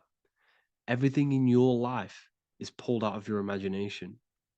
Every text you send, everything you think of, oh, I'm going to do this later, that is your imagination thinking about the future. So you just have to do this on a mass scale to create something big in your reality. So I hope this gives you a better understanding of how the universe works and has benefited your life. If you have any comments or any suggestions or how this video made you feel, let me know in the comment section. I would really appreciate it. And I'll see you all inside of the Symbolism Masterclass on March the 8th. What if I told you you don't have one body? You in fact have 4. There's a secret hidden right in front of you, and most of you overlook it. And by learning these teachings today, this will change your perspective on life, on yourself, and completely change the conception of yourself. This is the key to your highest potential. If you stay with me today, you will find secrets about yourself that will change your life. But I warn you, once you step this path of esoteric knowledge, there's no going back. Once you see, you can't unsee. So stay with me, and we will discuss the 4 bodies of your soul and how you can master yourself to reach your highest potential. The first thing we must understand is that there is a sun. And just like the sun gives life to the earth, there is this life force within the sun that gives life to all matter. We must understand that matter itself is dead. It has no life potential. It has no ability to create or destruct anything. All of the life comes from above, from the sun, from the life-giving power of this infinite energy source we call the sun. No matter what model you believe, the sun still gives power to this physical realm, giving life to all of the crops, giving life to animals, giving life and growth to all things that the rays come in contact with. This is a macrocosm process. We must understand the teachings of as above, so below. This means that the macrocosm repeats itself in a microcosm form. Now, what do I mean? Humans are made in the image and likeness of God. You are a miniature version of God, a spark of the divine consciousness made in human form, in physical form. Just like the sun gives life to all physical matter and growth to all crops on the earth, your soul is a miniature sun, and your soul is giving life to the body. Your body is a miniature earth, which also goes through the cycles of the 4 seasons of the sun. We feel different in each one of these seasons. It's because our body does not only go through these cycles externally, but these cycles happen within ourselves, within consciousness. Your soul is the sun.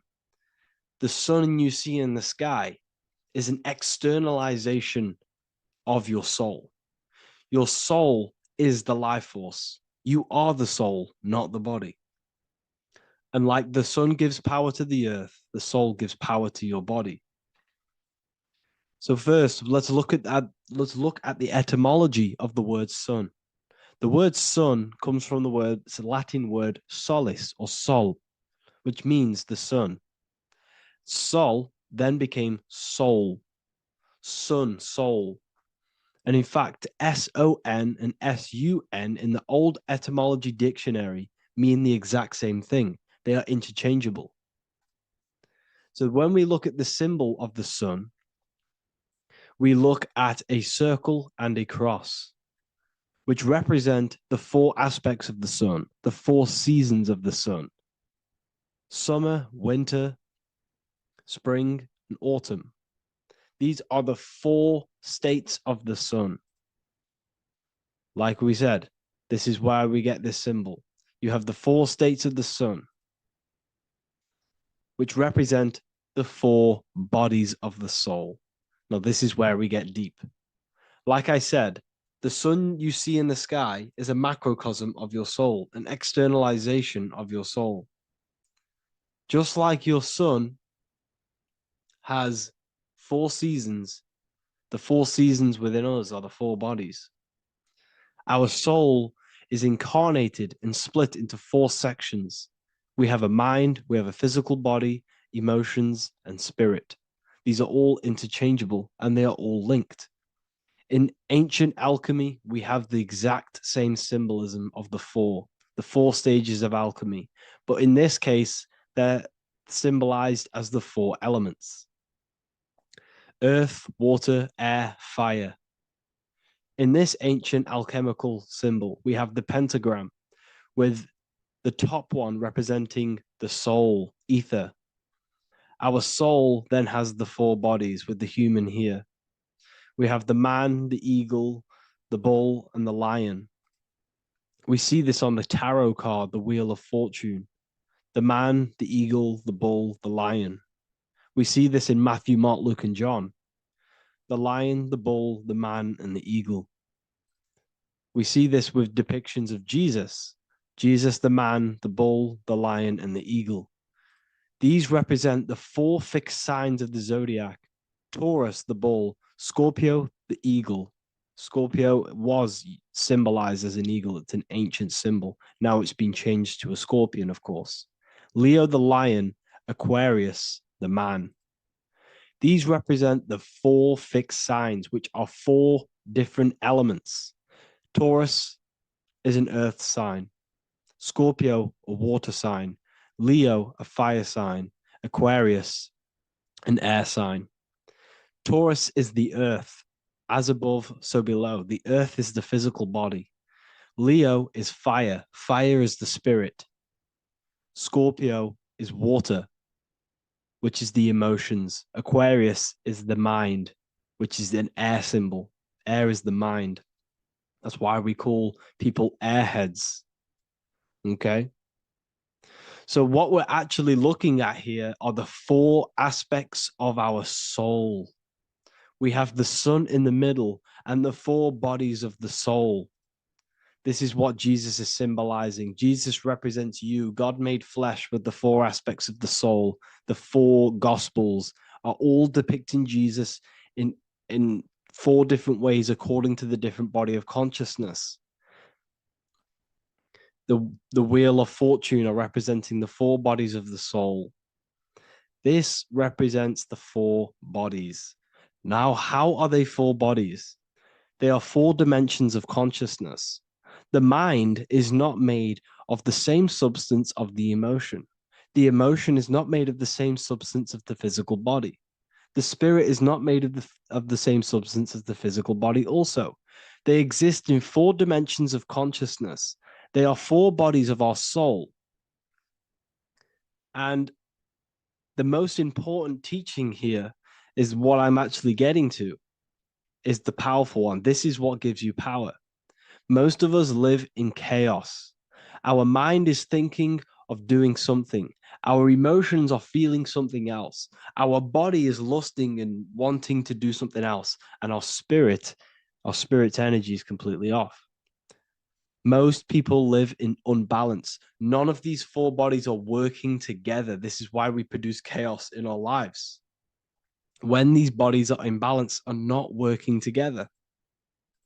So in alchemy, they symbolize the 4 elements, which are the 4 bodies of consciousness.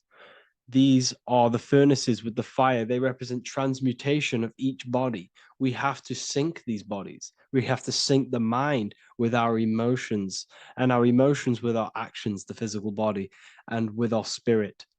These 4 key bodies need to be in line in order for us to create consciously in our life. Because each one of us is a creator, a miniature version of God, creating our own earth, creating our own material reality. And in order for us to create consciously and with effect and power, we must have these bodies unified so that we can create consciously and not create chaos. So this is very, very important. And this is a secret teaching found in all ancient societies. But this is what the hidden symbolism of astrology actually is. The sun is our soul, and the 12 zodiacs are 12 aspects of our soul. And we have the 4 aspects of the 4 main bodies. This is what we're looking at.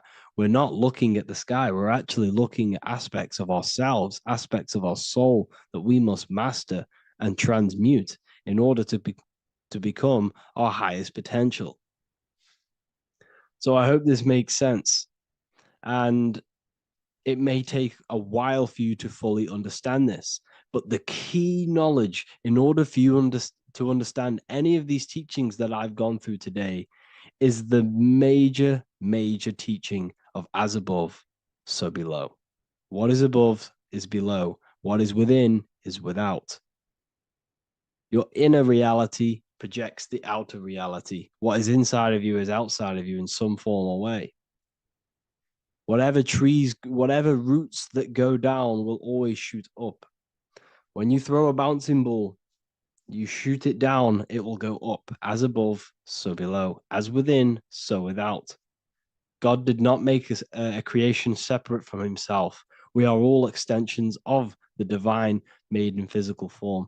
And we are incarnated into 4 sections. Our soul is separated into 4 sections. These are the 4 corners of reality. These are the 4 pillars of reality that we must control. So in order to access our soul in meditation, we must turn off these 4 things. Turn off the mind, the emotion, the spirit, and the body. And then we access the soul. So I hope this video helps today. And you can learn all about this in the Book of Wisdom, Volume 2.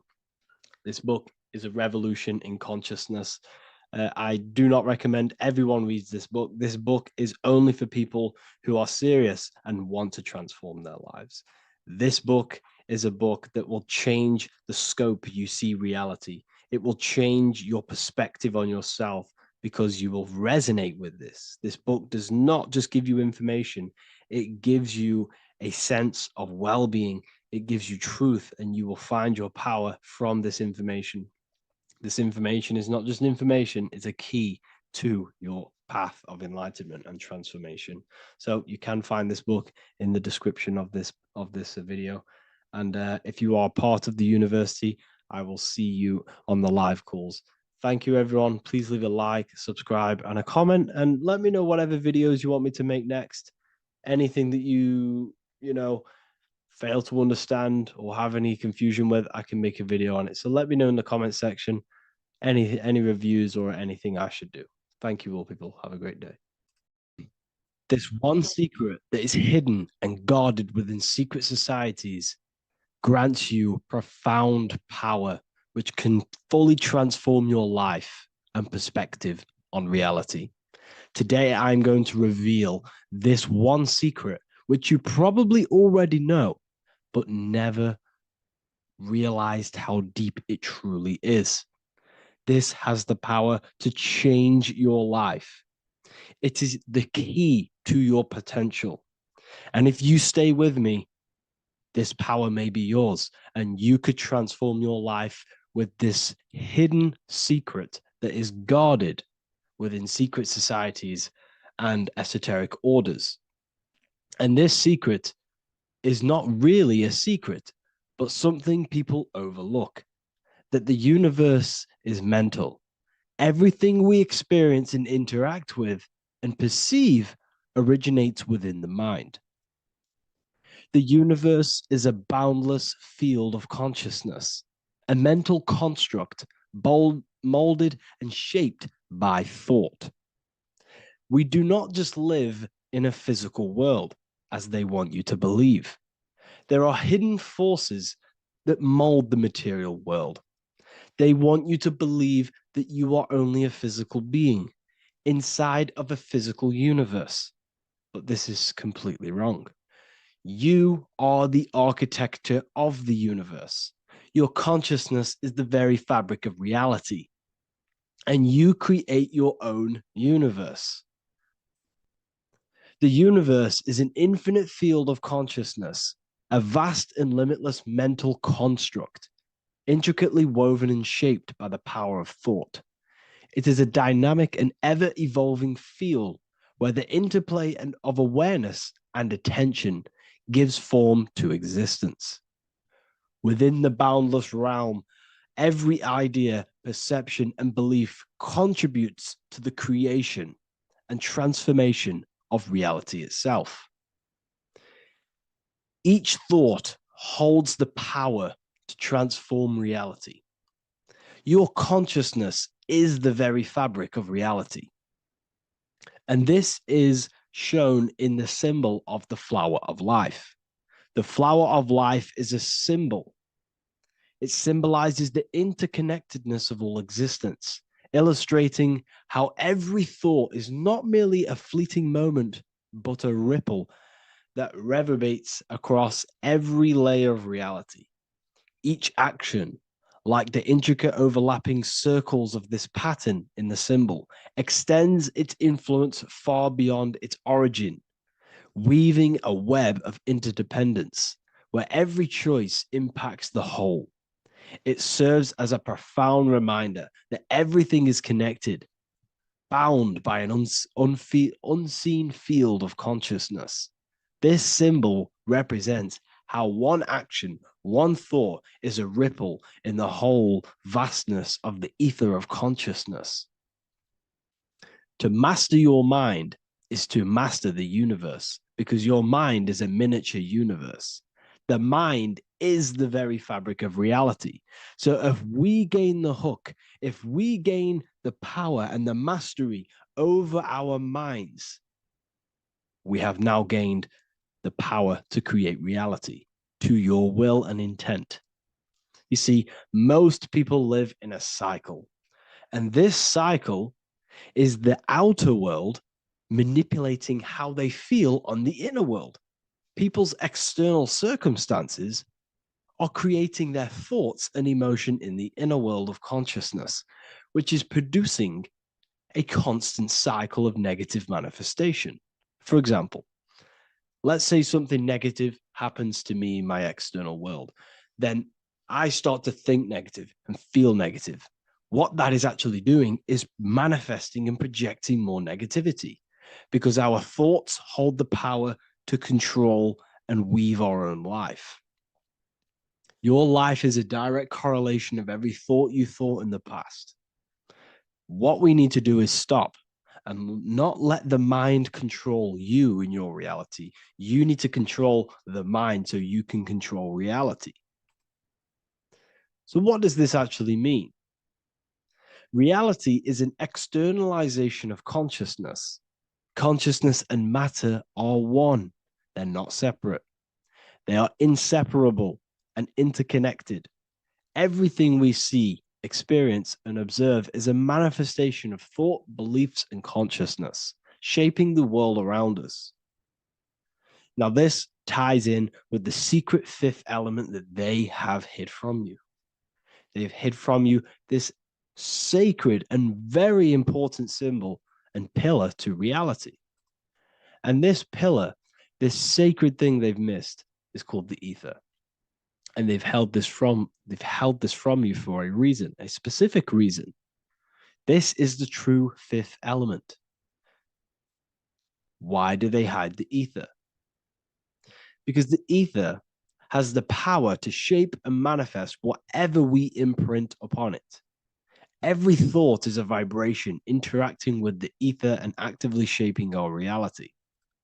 The ether, you could see it as the codes to physical reality. It's like an energetic blueprint which surrounds all physical objects. It is the life force that gives life to all things. All energy comes out of the ether and returns back to the ether. Energy, it's 0-point energy, and it is an infinite source of energy. So this is why they hide the ether, because whatever our mind can imprint onto the ether, we can create into a reality. And we imprint the ether through thought and imagination. The mind holds the power. The mind is the very source of reality. The material realm is not separate from the mental realm. Rather, it is intricately shaped and influenced by it through the ether. This subtle, all-pervasive medium bridges thought and matter, allowing consciousness to mold and manifest the physical reality. To transform our lives, we must first transform our minds. True change begins within, as our thoughts, beliefs, and perceptions shape the reality we experience. By shifting our mindset, we unlock the power to reshape our world and recreate the life we desire. This is the power of the mind, and this is the power that's been hidden from you. We're not taught these things in schools for a reason, because they don't want us all to be conscious creators. Instead, they feed you your beliefs. They feed you your thoughts through the music, through the entertainment, through the movies, through the news. They're controlling your thoughts with this information. They're installing beliefs and information into your mind. So you are producing their reality. But this is what we need to stop. We need to take control. We need to stop consuming their music, their movies, their information, their news, because all of this is contributing towards your reality. They have the collective consciousness at the tip of their fingers. They do not create the world. We create the world by believing their beliefs and their thoughts and installing their information into our minds. You see, it's mind over matter, and most people live in matter over their mind. Most people let matter, the external circumstances, dictate their mind, when it should be the other way around. should be mind over matter. This is the mental plane. This is the astral. This is the etheric. This is the physical. The mind holds power over the emotions, over the imagination, over the physical, and over our spirit. It holds power over everything. It's mind over matter. It's the mental body that we must transmute and change. Most of us live in a chaotic state of mind, and this is what we must change. Turn chaos into order. So we need to be mind over matter. We need to install this belief into our subconscious. I, Harry B. Joseph, have created the ultimate esoteric school on the earth. As a member, you'll gain access to live mentoring calls twice a week, along with new lectures, books, and exclusive content released every week. Additionally, you'll have a full access to all my life-changing programs. If you're ready to transform your life and start your journey today with me, join Ethereal University. These are the campuses. We have the real lecture sections filled with lectures that you can watch. Manifestation Mastery, which teach you exactly how to reprogram your subconscious mind so you can live that reality. Sexual Alchemy, the path to empowerment of how you can transmute your sexual energy. The Real Library, where you gain access to powerful esoteric books, PDFs. Symbols of Secrets, an amazing course. The course that allows you to see beyond the veil that has been pulled over your eyes, the language of symbolism that secretly rules the world. I teach you how to read symbolism. Esoteric Exchange, live calls. You get to rewatch all of the old live calls. Mindwave Hub, this is a place of binaural beats where you can listen to infinite amounts of binaural beats. So you can meditate to them. Meditation section, numerology, health section, and electromagnetism. This is a life-changing place. And if you are serious, we only accept serious about changing your life and studying the occult and esoteric, this is the place for you. I've been there. I've been on YouTube looking around for valuable information, trying to find good accounts, good channels. It's very hard. I had to go through years of trying to find good information on YouTube. But what I've done is instead of you searching around everywhere for bits of information and connecting the dots, I've put it all into one big place. You get your binaural beats, you get all the programs you need to walk the path of enlightenment to transform your life. I will connect with you on the inside, and I hope this lesson, this lecture, you gained some information, you gained some power from it. Please like and comment, or don't. It's up to you.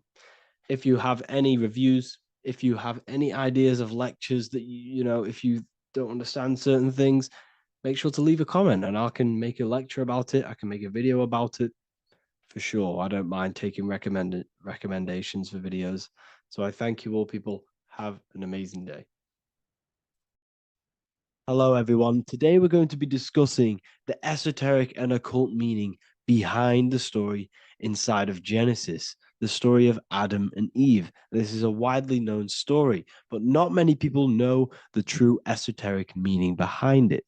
Okay, so today we're going to be breaking this symbolism down. Before we get into this, please leave a like and a subscribe on the channel. I would greatly appreciate it. And please comment below any lectures or anything you wish to know, and I could maybe make it in the future. The first thing we must understand about the Bible is that it is an esoteric and occult book. It is written in allegory. It is written in such a way that we understand the book compared to our level of perception. Now, what do I mean? If a child read the Bible, they would gain a standard meaning and story behind it. They would gain a normal interpretation of the book, of being good, praise God, and be a good person. However, me, who have studied the occult and esoteric and symbolism for a very long time, when I read the Bible, I see a deeper meaning. I can read between the lines of the allegories, which means the Bible is written in such a genius way that it speaks to your level of intelligence.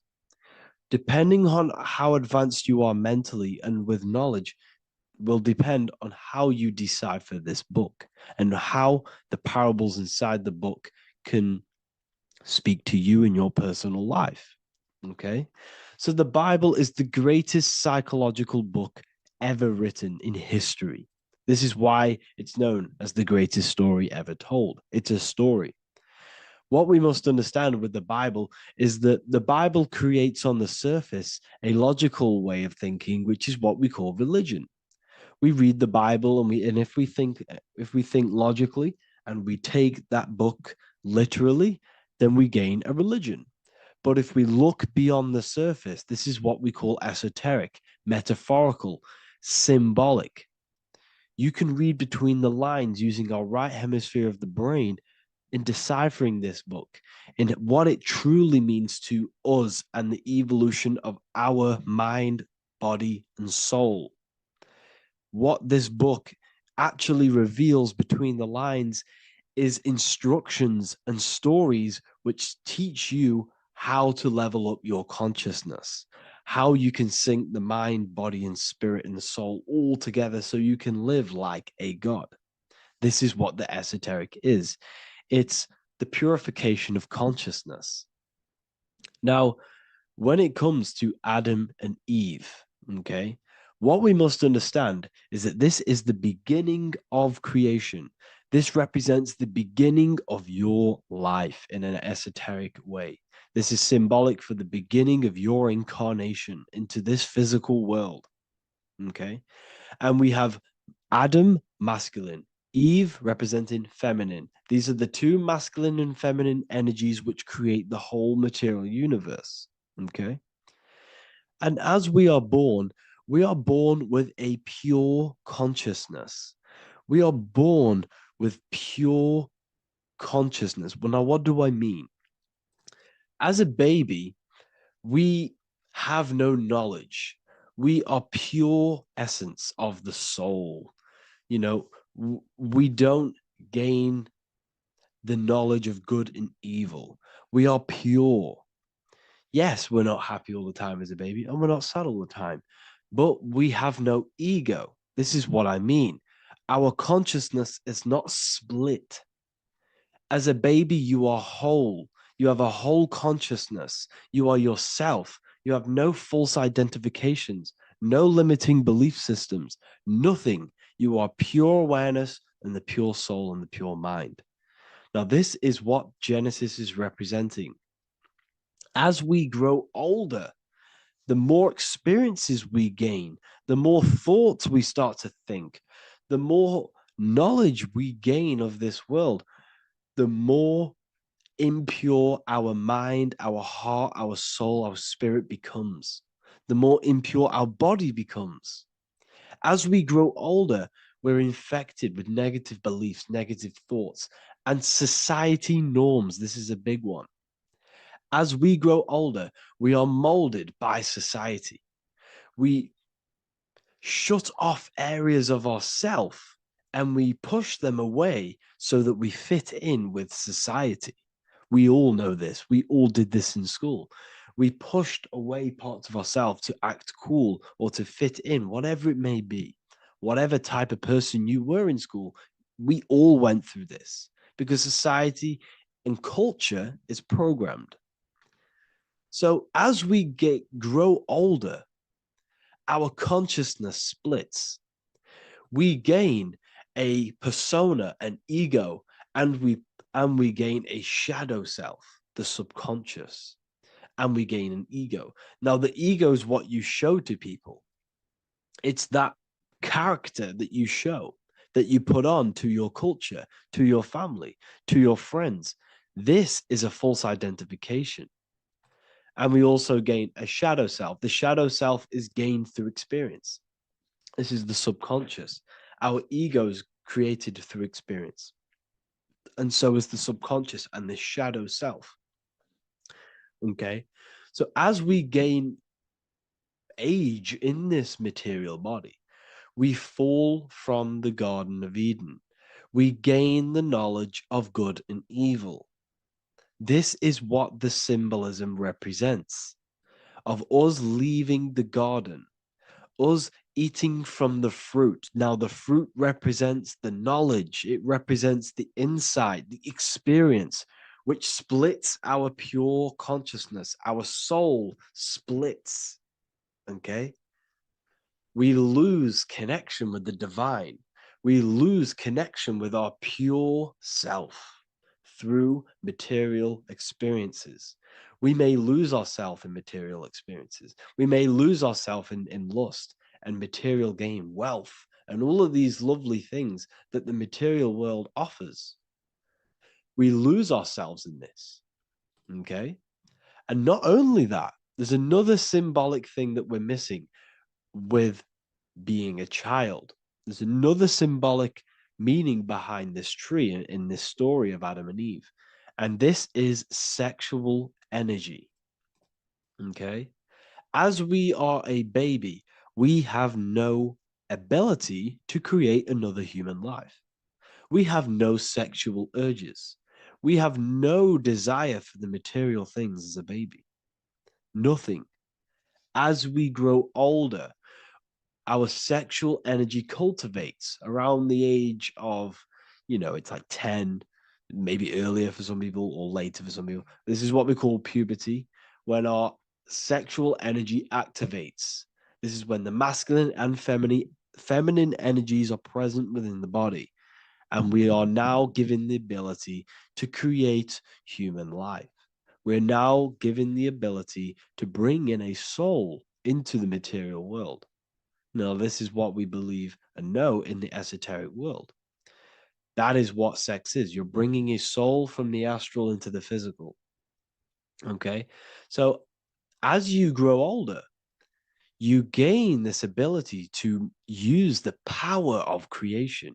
You gain this force within you that allows you to open a portal in the astral and bring in a soul to the material. Now, this power can be misused. This power is very powerful and it should not be misused. In occult and esoteric teachings, we teach and learn sexual transmutation, how we transmute sexual energy into different areas of our life so we can grow and create. Because sexual energy is creative energy. It creates a whole new human being. So if we retain it, we can transmute it into creativity. So this energy is kind of corrupting us as well. And now I'm not saying growing up is evil, all this thing is evil. This is a natural cycle that we must go through. The soul of us must go through this cycle so that we learn, so that we overcome it, so that we gain mastery over ourselves, so that we expand ourselves. I recommend you watch the Evolution of Consciousness lecture that I did on my YouTube. An amazing lecture. Talks about the evolution of consciousness and how we're on a never-ending cycle of life and death and expansion. So leaving the Garden of Eden is symbolic. You see, Eve represents emotion. She's feminine. Adam represents action. That's why he bit the apple. You see, Eve takes the apple and tempts Adam because she's the emotion. She's the sexual desire. And Adam eats it.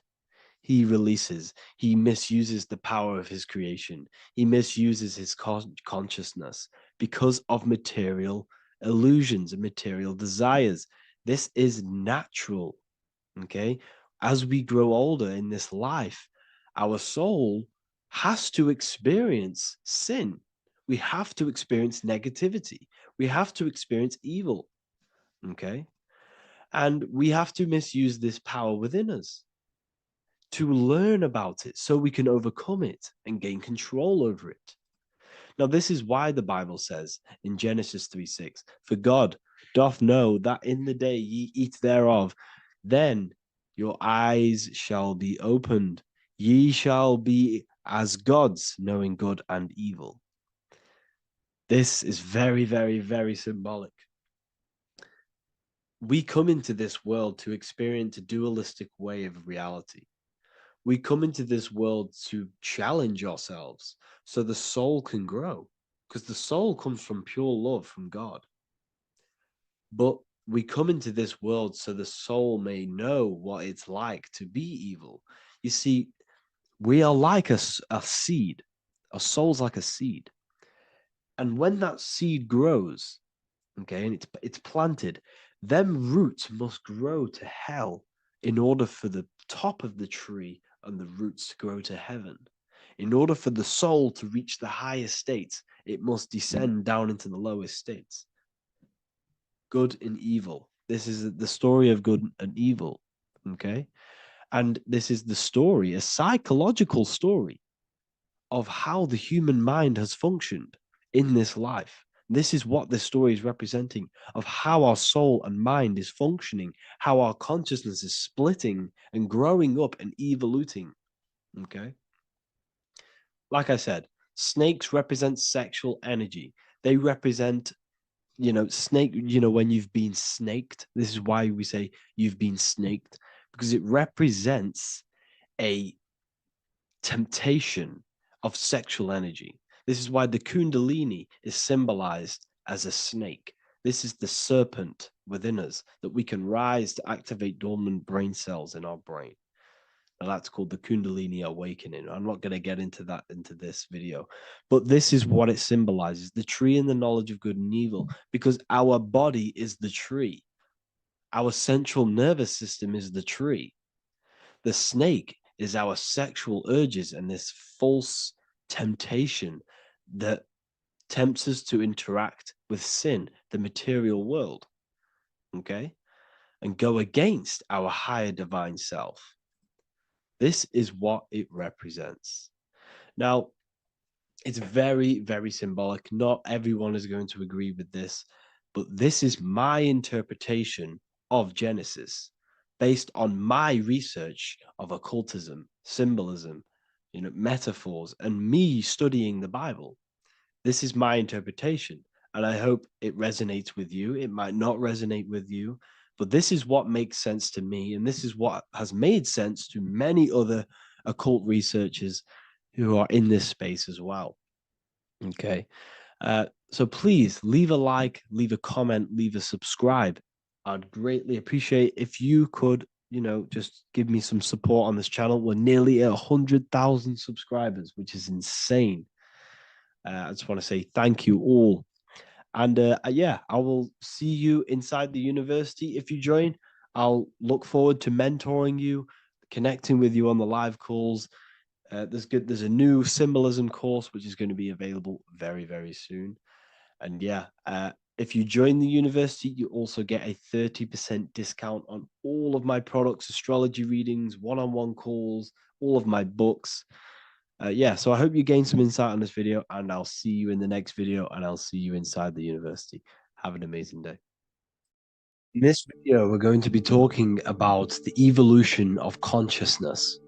You are born human, however, you possess consciousness, which is the awareness behind your being, the awareness behind your thoughts, the experiencer behind your five senses, the experiencer, the observer behind your thought, emotions, and senses. You are an eye, an invisible consciousness looking through a lens which is your body. Your body produces this physical world that you experience. Your brain produces this world. Your brain and body is a technological computer. However, you are an infinite, ever-expanding consciousness behind this physical body. And there is an evolution of consciousness, a cosmic journey of expansion. And this is why we see so much pyramid symbolism in the occult and esoteric world, and especially within Freemasonry. Because the pyramid represents climbing, an evolution, a raising state of consciousness, a journey. Steps symbolize a journey upwards. This is the raising and the evolution of consciousness, our inner world, the transmutation of our inner selves, of our souls and consciousness and our minds. So when we see this pyramid, we're seeing a evolution, a way up to source consciousness. And the eye in the pyramid represents your source consciousness. It represents illumination. It represents divine guidance through this evolution of consciousness. This is why we see the ladder. Consciousness is ever expanding on an infinite journey of evolution. Each individual is a part of this cosmic process, contributing towards the ongoing expansion of both mind and awareness. As we evolve, we collectively explore deeper levels of existence, expanding the boundaries of thought and consciousness. The mind has the ability to expand infinitely into new realms of thought, into new dimensions of mind. The mind cannot be filled up. It is not a physical substance. The body can be filled up because it is a physical thing, but you cannot fill the mind. Therefore, the mind is constantly expanding, ever expanding into new fields of thought.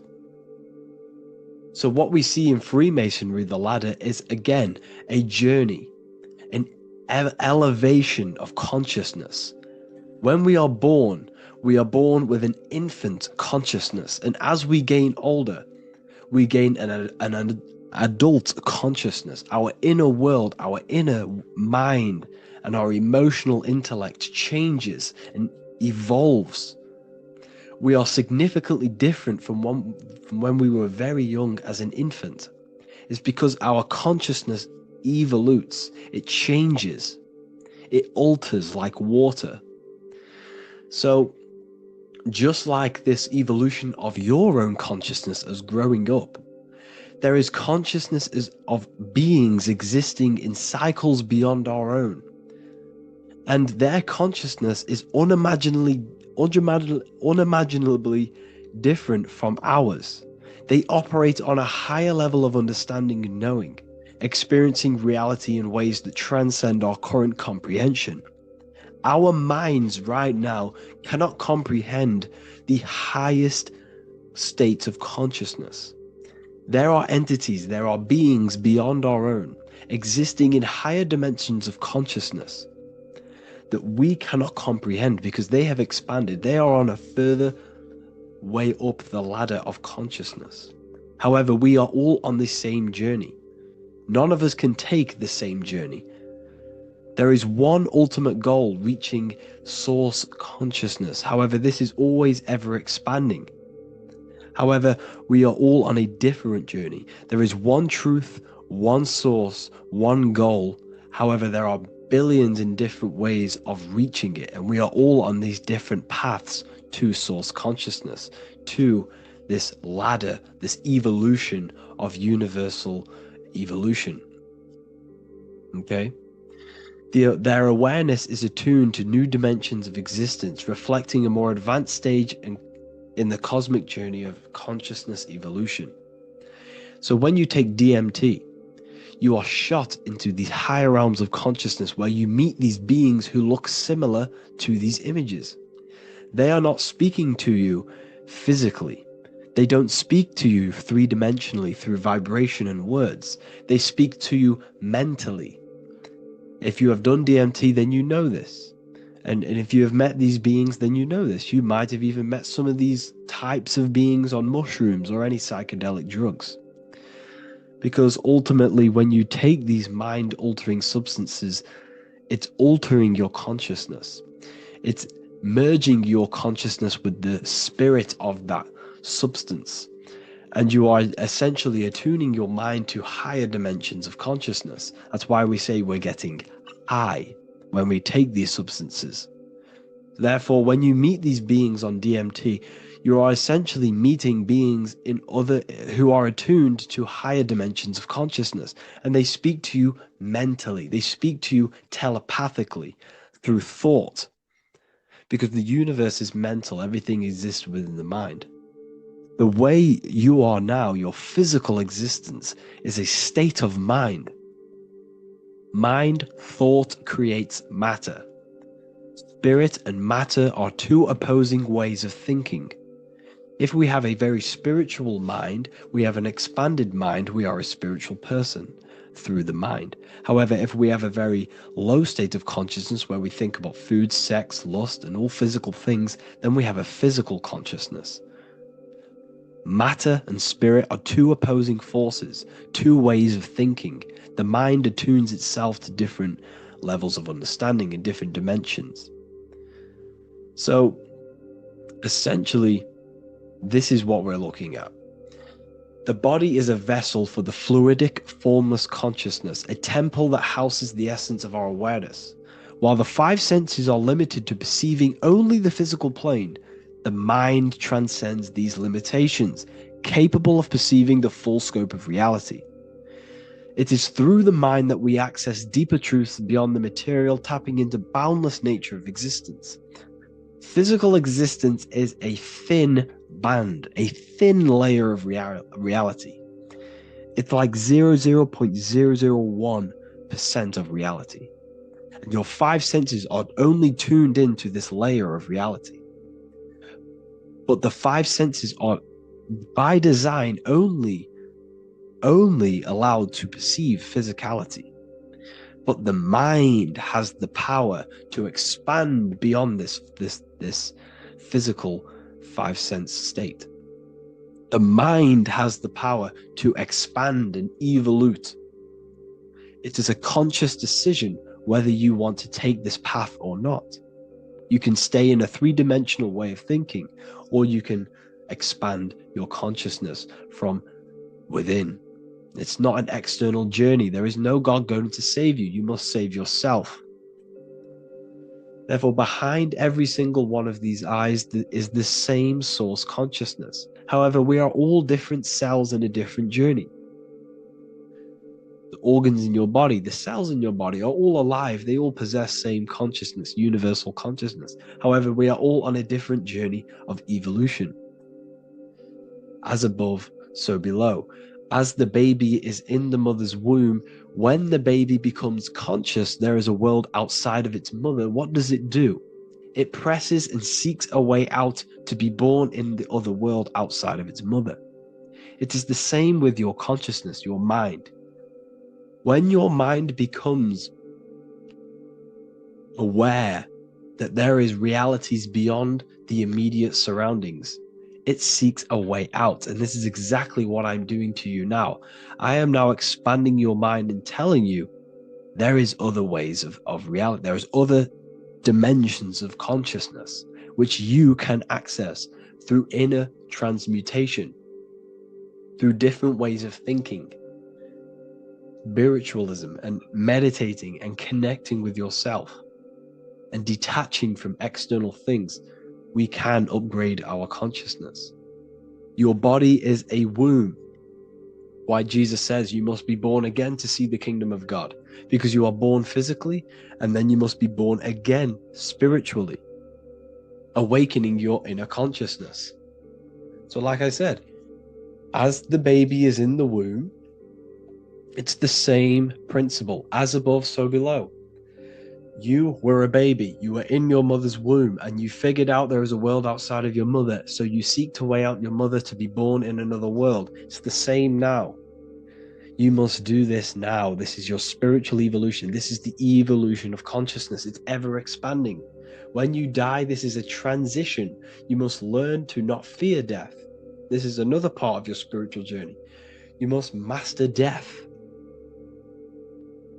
Therefore, like I said before, the mind has limitless capacity to expand into new realms of thought, continuously exploring uncharted ideas and concepts without boundaries.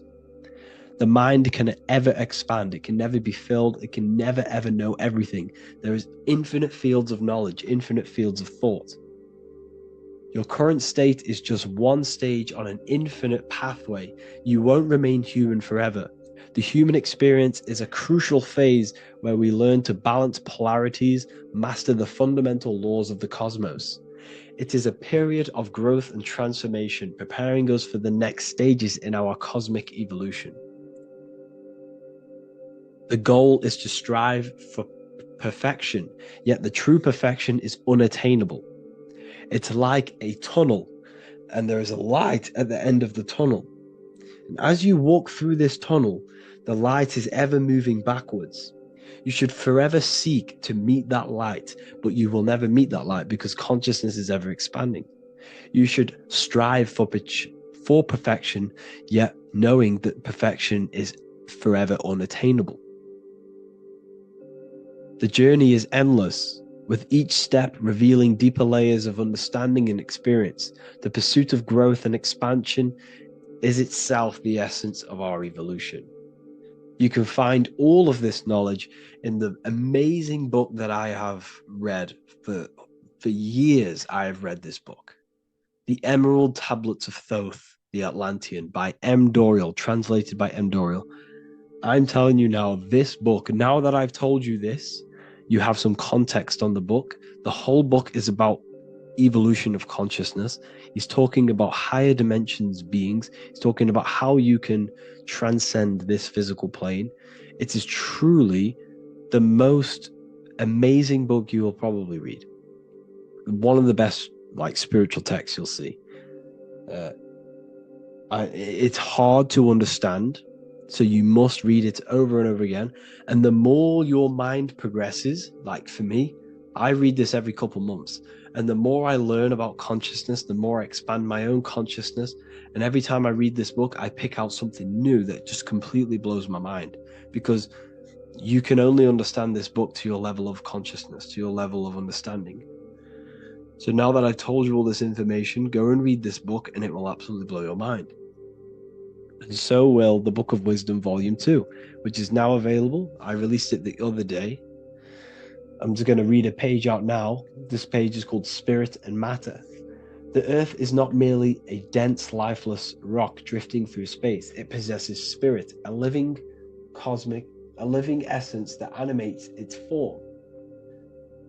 But what do we mean by spirit? Spirit in esoteric terms refers to the energy, the life force, animating the principles infused in matter. So essentially, what this page is talking about is how everything has spirit, consciousness within it. You are the middle, you are spirit and matter. You have the ability to expand your mind to the God self and raise above our animal instinct, our material self, and know the divine and expand. Animals cannot do this. Animals are not self-aware. Humans possess self-awareness. We can observe our consciousness. We can say, why do I exist? We can look in the mirror and know that we need growth. And this is what Anunnaki means. Anu means above. Anu was the supreme god of the sky, which is a metaphor. He represents spirit above, heaven. Anu came down to earth and married Ki, the goddess of the earth, which represents matter. It's a myth, it's an allegory. Anu married Ki and gave birth to the Anunnaki. Spirit came down and infused with matter and gave birth to the human, which is you. You are spirit infused in matter, Anu and Ki, Anunnaki. You are the Anunnaki. And this is just one of the teachings in my book. Honestly, this book is absolutely amazing. If you truly, truly want to expand your consciousness, give this book a read. And obviously, if you're inside the university, I give you this book for free. A paperback version. If you join the university, follow the steps inside of the general chat. You'll be able to download this book. Sorry, not download it. Order a paperback for free. All you have to do is pay for the shipping. You'll also gain amazing knowledge inside of my library, where your mind will just be overblown with the amount of esoteric books. There's over 45 rare occult books, plus you get a PDF of the Volume 1 and Human Health Guide. You get reoccurring updates where I expand on symbolism, occultism, where you will just feel absolutely amazing once you understand esotericism in yourself. You'll also learn how to create the dream reality that you want with the Manifestation Mastery course, where I teach you how your consciousness creates reality. You'll have a real lectures where I post lectures on symbolism, occultism, esotericism. There's a conscious community and live calls and Q&A where you can ask me questions and I'll answer your questions. I just want to say thank you to everyone who has joined the university. Thank you for even liking and watching this video. Any support I just appreciate every single one of you. Please, if you can, leave a comment and a like on this video. and let me know any videos you want me to make in the future. And I'll start uploading a lot more to the YouTube. So yeah, thank you all for tuning in today. Have an amazing day. Geometry. This is the study of nature, of the codes, the mathematical codes behind physical reality. So today we're going to be going deep into geometry and the true esoteric internal geometry, the geometry that no one really talks about, and how geometry relates to human consciousness. So essentially, what we must understand when it comes to geometry, the basics of geometry is everything is vibration. And this vibration is vibrating on a certain frequency. And this certain frequency creates a geometric shape, which is why in nature we see all of these different geometric shapes. All matter takes form in shapes. So if we put sand on a plate and we vibrate the plate on a specific frequency, we see that the sand goes into specific geometric shapes and patterns. So essentially, matter is energy condensed. It's energy vibrating on a low frequency, vibrating at a certain frequency. So matter is condensed energy. And each geometric shape is manifesting and showing a specific energy. Some shapes carry more energies than others. For example, the cube is what traps energy. A square is what traps energy. So geometry and the flowers are basically how energy manifests itself into physical matter. We are in a world made out of energy or light. Light is energy. So everything is vibration, everything is frequency, and everything is energy. Even the words, each atom in our body, everything. So everything in nature has these mathematical, energetic codes. So geometry is basically the study of nature and the shapes that are in nature and their energetic principles. Because like I said, matter is energy. So this is what we call cymatics, when we place water in a petri dish and we shine light on top and we vibrate the water. And we can capture, this creates certain patterns. Each frequency, like you see here, has its own pattern. So what we are seeing here in the physical plane is essentially energy condensed into physical reality. We see it in the turtle. We see it in every single form in nature.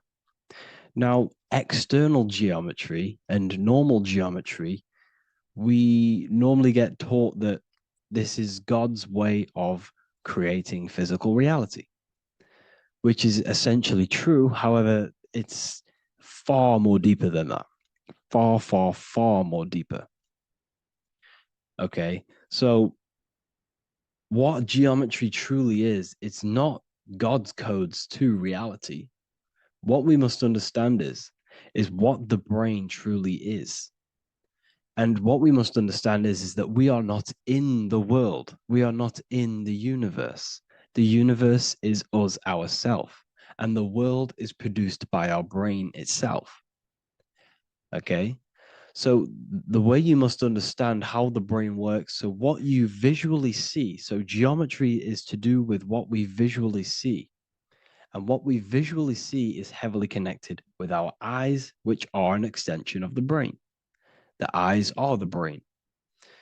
And essentially how we see is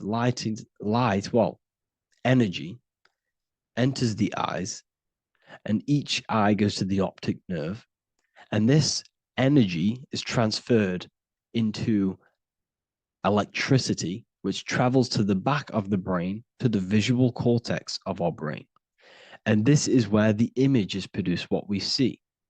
Therefore, the world outside of us is truly inside of us. It's a projection from within the brain. The brain is an energy condenser, a decelerator, an energy decelerator. Everything outside of us is basically formless energy. It is formless energy vibrating at a certain frequency. So what the brain is, it's sucking in this energy, this light, and turning that frequency, that code, that light code, into a physical reality. It's condensing the energy and turning it into a visual image inside of the brain. Therefore, everything outside of you is not what it looks like. Everything outside of you is basically energy, infinite energy. And our brain is condensing this into a physical reality and projecting it outwardly, which you experience your visual field. Okay? And the ancients knew this. So this is basically called the sigil of Lucifer. Lucifer is known as the light bringer. Lucifer in Latin means to bring the light. This is the sigil of Lucifer, which shows the visual field and the brain. We also see this in the Google Play symbol. It's a powerful symbol showing you the visual field, which is basically a symbol that tells you that reality is inside of the brain. The brain is what produces reality, but consciousness is not produced in the brain. The brain is essentially a consciousness downloader. It's a computer, and it's a reality simulator. The body is a simulation of physical reality. You are inside of the body experiencing the body simulation. The body produces this reality. It's a piece of technology. So Lucifer is to bring the light. Lucifer is the light being produced in our brains. Okay? So this is why they say Lucifer can tempt you. Lucifer can be the devil because it represents physicality. It represents the false light. Lucifer can trick you because it represents the physical world can trick who you truly are. So now that you understand how the brain is basically an energy decelerator and it creates and simulates a reality to your consciousness, you are no longer a person in a universe. You are the universe itself experiencing itself. Therefore, geometry is heavily linked in with the brain. Geometry is essentially how your brain and how your eyes decode energy. So what you are seeing is the mathematical codes of your brain creating reality. So what they teach you is the external is that geometry is God's way of creating this world, and these are the mathematical codes God's created. But now I'm telling you the internal. This is the truth. Geometry is how your brain mathematically condenses energy and light into a physical reality. So therefore, your brain is a computer program. So now geometry is nothing outside of you. Geometry is not something created by something else. It's created by your brain. Your brain produces these patterns through mathematical codes by breaking down energy into physical reality. And this is why you see geometry in everything around you. This completely changes your view on geometry. It's in your ear, it's in your face, it's in everything. Geometry is everything. Okay? So now that you understand this, now, as we were talking about the visual field earlier, the ancients knew about this. The ancient Egyptians knew about this. We can see this symbolism inside of the casket, the Egyptian casket. See, this crossover represents the visual field. This represents the back of the brain. This is the left hemisphere, the right hemisphere. And now some of the most simplest teachings in geometry is that straight lines are masculine and curved lines are feminine. And we even see this in the human body. The feminine human body is curvy and the masculine human body is liney. And even with the genital reproductive area, we have a line and a curve, 0 and 1, the binary code of all creation, 0 and 1, because that's basically all that exists. Nothingness and one, nothingness and God, nothingness and consciousness. That's all that exists. Now that I've told you that, the basics of geometry and the line and the curve and the feminine and the masculine, what do we have here? You see this stick here? This is a curve. And what's the right hemisphere? The right hemisphere is the feminine, the feminine energy, the feminine aspect of our brain. Then we have a straight line. This is straight lines. Now this represents the left brain. So the Egyptians are showing you the left masculine brain and the right feminine brain because of the curve and the straight line. And this is the visual field, the crossover. So there's a crossover in the brain. The left eye is connected to the right brain. The right eye is connected to the left brain. Okay, so the left eye is connected to the right brain. The right eye is connected to the left brain. The solar and the lunar. So, like I said, everything outside of you is basically energy. Your body is basically a holographic avatar, condensed energy produced by your brain. There's nothing actually outside of you. Your five senses are electrical threads of light. And when you touch something, this is basically electrical signals in your nervous system, which are reporting back to the brain. Therefore, what you touch is actually, you're not touching. The feeling that you feel when you touch something is not the true feeling. That's your nervous system you're feeling. You're feeling your nervous system in the brain. It's electrical signals to your brain. So the five senses do not decode, well, what you're experiencing as the five senses is not outside of you. This is your brain interpreting electrical signals. You don't experience the world, you experience your nervous system and your brain. The nervous system is an extension of the brain.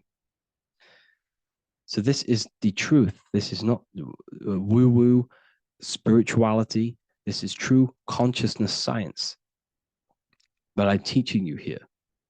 Okay? So nothing is truly outside of you. It is a universe. You yourself are the universe, the fabric of the universe itself. The only thing that exists outside of you is essentially energy. That is it. And your body and your brain condenses this energy into reality. So when we look into architecture, why is architecture, the ancient architecture, so important? Because what did I tell you at the beginning? Shapes and physical matter is condensed energy. Each shape holds specific energy. Some shapes hold more energy, emit more energy. Some shapes condense energy. Some shapes transfer energy. Each shape, each geometric shape has an energetic principle because matter is essentially energy. So when we look into cathedrals and the ancient buildings, they were filled with geometric patterns, geometric shapes, because they understood the energy principle. Architecture is basically solid energy. It's physical energy. If we create this pattern here is an energy code. And if you stand next to it, you're going to gain that energy. It's going to be imprinted on your body. So essentially, they filled their buildings with high energy geometric shapes. Points, triangles, pyramids are very, very energetic. This is why you have crystal pyramids made, organite pyramids. They're always in pyramid shapes. That's why the Egyptians built in pyramids, because pyramids hold high energy. They emit high energy. So this is why you see all these different geometric patterns. Okay.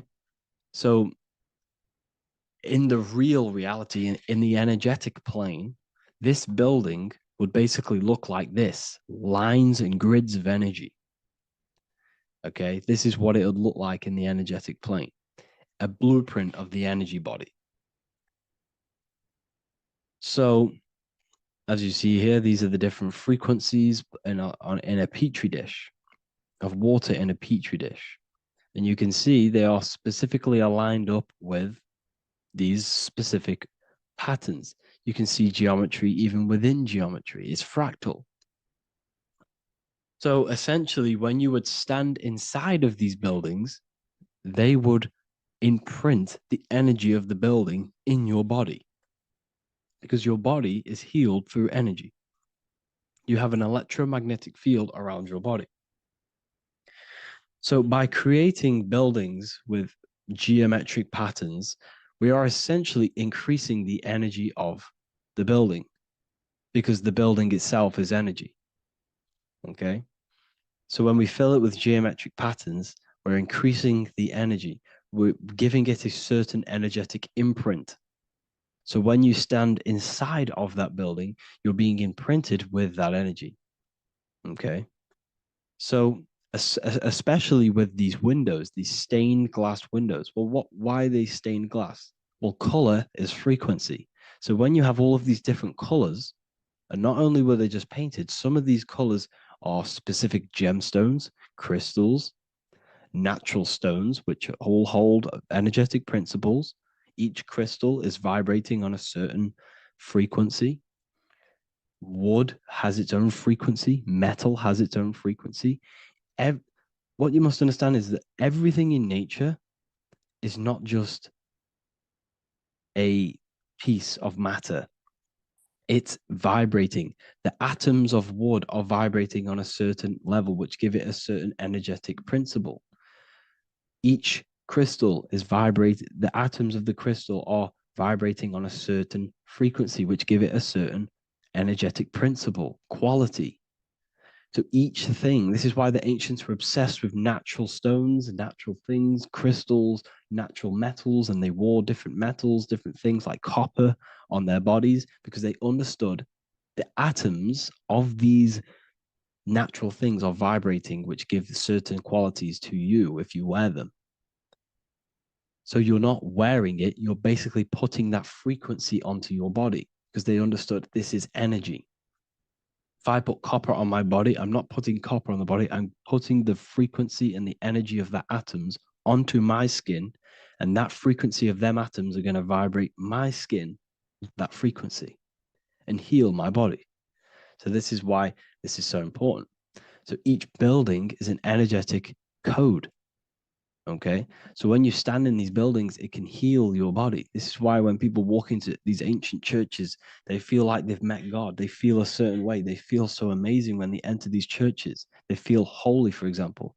It's not because God's there. It's not because these man in the sky dwells in these holy places. It's because the energy of these buildings affect our consciousness.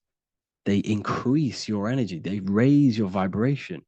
They heal your body. They heal your cells. They imprint the water in your body, especially with these stained glass windows. Like I went a bit on a tangent there, but these stained glass windows were encoded. Well, they use different gemstones, different lights, different colors. And when the sun would shine through this window, well, what's the sun? The sun is light. Light is energy. The sun's light would go through this filter of the window of the crystals and the different gemstones and the different colors, and the sun's light would be encoded, imprinted with these crystals, with these colors and these natural glasses, which have healing energetic principles. And when you are inside that building, the sun's encoded energy of the window would be imprinted into your body, into your energy field, and it will heal your energy field, and it would heal your body, your cells on a cellular level. Because your body is what? 60 to 70 to 80, some people say 80% water. And water is encoded with vibration. If you say certain things into water, it gives it a specific geometric pattern, like I broke down in the beginning. If you say love to a water and then freeze it, it will go to this. If you say hate, it will go to a distorted pattern. So when you are in these buildings, you're being imprinted by the energetic codes of these buildings, the energetic principles of the windows, of the structure itself. The ancients never used to build in squares. Their buildings, their insides were never square rooms because they understood squares trap energy. They always had pointed roofs so energy can escape.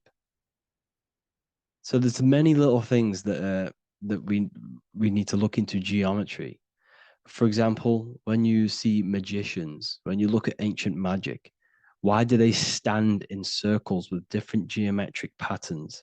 They use different geometric shapes. Why? Because shapes are energy. They hold specific energy. So when the magician stands in a circle with a pentacle, they're working with the energy of that pentacle. You can work with different energies based upon the different geometric shapes that you draw. And you can use this in your structure, in your architecture, in your work, and it can influence everything. So this is the true geometry. I hope you gained a deeper understanding on geometry and how it relates with you and your consciousness. Like I said earlier, your brain produces geometry. It's basically how your brain decodes energy. It's not God, how God creates this reality. And now you're in this reality. You are the reality itself. Your body produces the reality. Therefore, geometry is one with you. So therefore, if I play with the geometry of the buildings, for example, like the government have, everything's in squares. If you look outside, everything's a square, everything's a rectangle. You go to a city, every window is a rectangle, every building is a rectangle. You live in a box room, everything is boxed and squared off in this reality, in this modern society. Why? Because they're trapping energy. The cube is the most simple geometric shape, which basically condenses energy and it traps energy. And if you subconsciously see squares all the time, your phone's a square, your TV screen, everything's a square, your keyboard, your desk. Go and look at the ancients. They never used to build in squares and cubes. And if you go into nature, you'll never see squares and cubes. Nature doesn't create squares and cubes. Everything in the modern society is squares and cubes to simple your consciousness down, to dumb your brain down. So the ancients built very, very complex structures. Why? Because they understood what we see affects our brains, because our brains decodes reality and creates reality. If you see a sophisticated building, this is going to give you a sophisticated mind and raise your IQ levels over time, subconsciously. I'm not saying if you look at this building, you're going to become smart. I'm saying if every single building in your environment, ment is mind, mental, every single building in your environment was this complex and complicated, it would increase your IQ on a subconscious level. It'd make you more complex, make you more intelligent. So they've dumbed everything down. They've dulled everything down. Look at everything. Everything is being dulled down. So anyways, I hope you all gained a better understanding on this. If you want to gain more occult knowledge and esoteric knowledge, make sure to read the Book of Wisdom, Volume 2. If you're inside the university, you can get this book for free. Go to the general chat area and follow the instructions and you can order yours for free. Truly life-changing stuff. Because the issue is with the world is that no one really understands who they are, what they are, and why we are here. That is the issue for people's depression, for people's wrongdoings. They don't understand who they are, what their emotions are, what their mind is, what their body is, what reality is. This book gives you that. This book gives you the sense of understanding, the sense of well-being that will give you a better life because you understand life and what life is. And if you truly want to take your studies to the next level, we have the Ethereal University. This is the place for truth seekers where you can connect with like-minded people so you don't have to feel insane, because not many people think this way. I've been there when you wake up and not many people around you are thinking the same way and you start to feel a bit insane and you can't really talk to people about these things. That's why I created this, so you can connect with people and learn at the same time and become the best version of yourself by understanding truth and knowledge. If you join, you'll gain access to free live calls every single week, every single Saturday morning.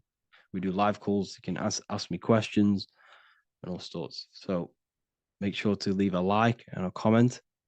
And thank you all for tapping in.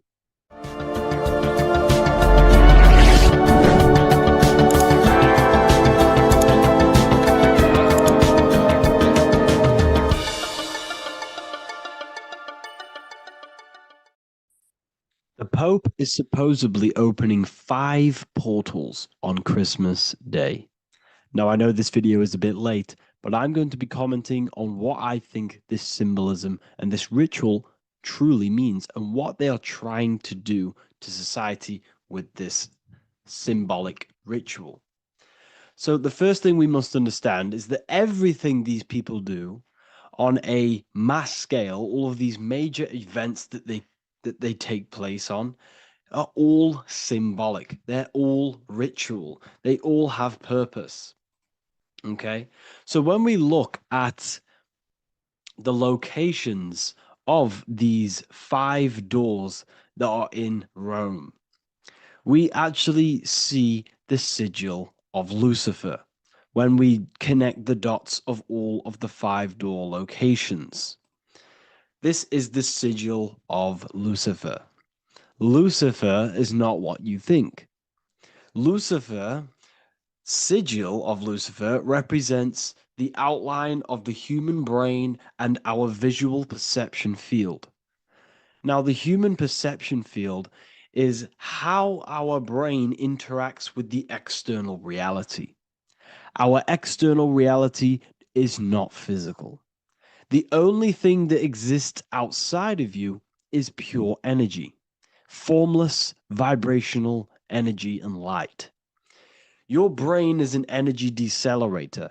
Your brain decelerates this light, this energy, into a material reality or perception that you can interact with. You don't look into the external world. The energy, the light enters the eye retinas, goes through the optic nerve, and travels to the back of the brain called the visual cortex. And the visual cortex is what shapes your visual screen. Now, if you are seeing the screen, this means that you are not the body, you are not the brain, you are the perception observing the screen that you are seeing. You are the eye behind that, you are the person behind that. So, what this is actually symbolizing is perception. This is a symbol of perception, of perceiving the material plane, of how spirit interacts with matter. Now, what's Lucifer? Now, the word Lucifer means the light bearer. He's known as the light bearer. The word Lucifer originates in Latin. Luci means light, and fer means to bring. It's the light bringer. The eyes, the visual perception of the light bringer to your reality. You see, everything outside of you is light. You are made of light. The word hue man means light. Hue means color, which is a form of light. And man means manifest. We're light manifested into material form. Every single one of us is Lucifer. When we fall for the material world, the external world, is an illusion. It is the false world.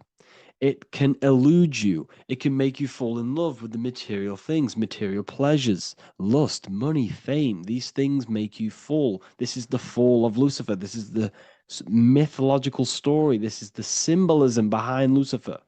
It's you. Are you falling for material pleasure because you are a divine spiritual being from the higher planes, not from this plane? Now, if you let your divine being fall for this material plane and fall for the evil that can take place in this plane, then you are Lucifer. It represents the false light, the false reality. This symbol, the sigil of Lucifer, it symbolizes the interplay between light, consciousness, and the perceptual experience of the physical reality. The external world is truly internal. What we visually perceive is essentially light waves carrying information, which then gets processed by our brain, the central computer of our nervous system. Okay? So, how many doors are open? 5 doors. So 5 is the number of perception as well. 5 fingers on each hand, 5 points on the human body, 5 toes on each foot. We have 5 senses. 1, 2, 3, and 4, they're spiritual numbers. 6, 7, 8, and 9, they're material numbers. 5's the gateway. 5 is the middle bridge of how our spiritual self interacts with the physical self, how spirit interacts with matter. So this ritual is symbolic of perception. This is maybe bringing in a new perception. A new event will happen after this, a new perception of the world.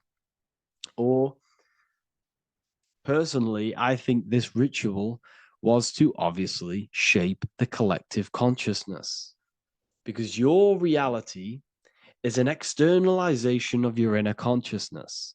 It's simply just a mirror. Your material life, your material world outside of you is simply a mirror reflecting with mathematical and geometric precision of your internal consciousness. Your consciousness is creating and causing the effect called reality, physical reality. Your life is a result of every thought you thought in the past. Therefore, with that being said, everyone who perceives this ritual of, oh, the Pope's opening 5 spiritual portals, who's letting in demonic energy into the world, they're going to let demonic energies and demonic spirits all in the world. Well, what if I told you the only portal they're opening is a portal in your own mind for negativity?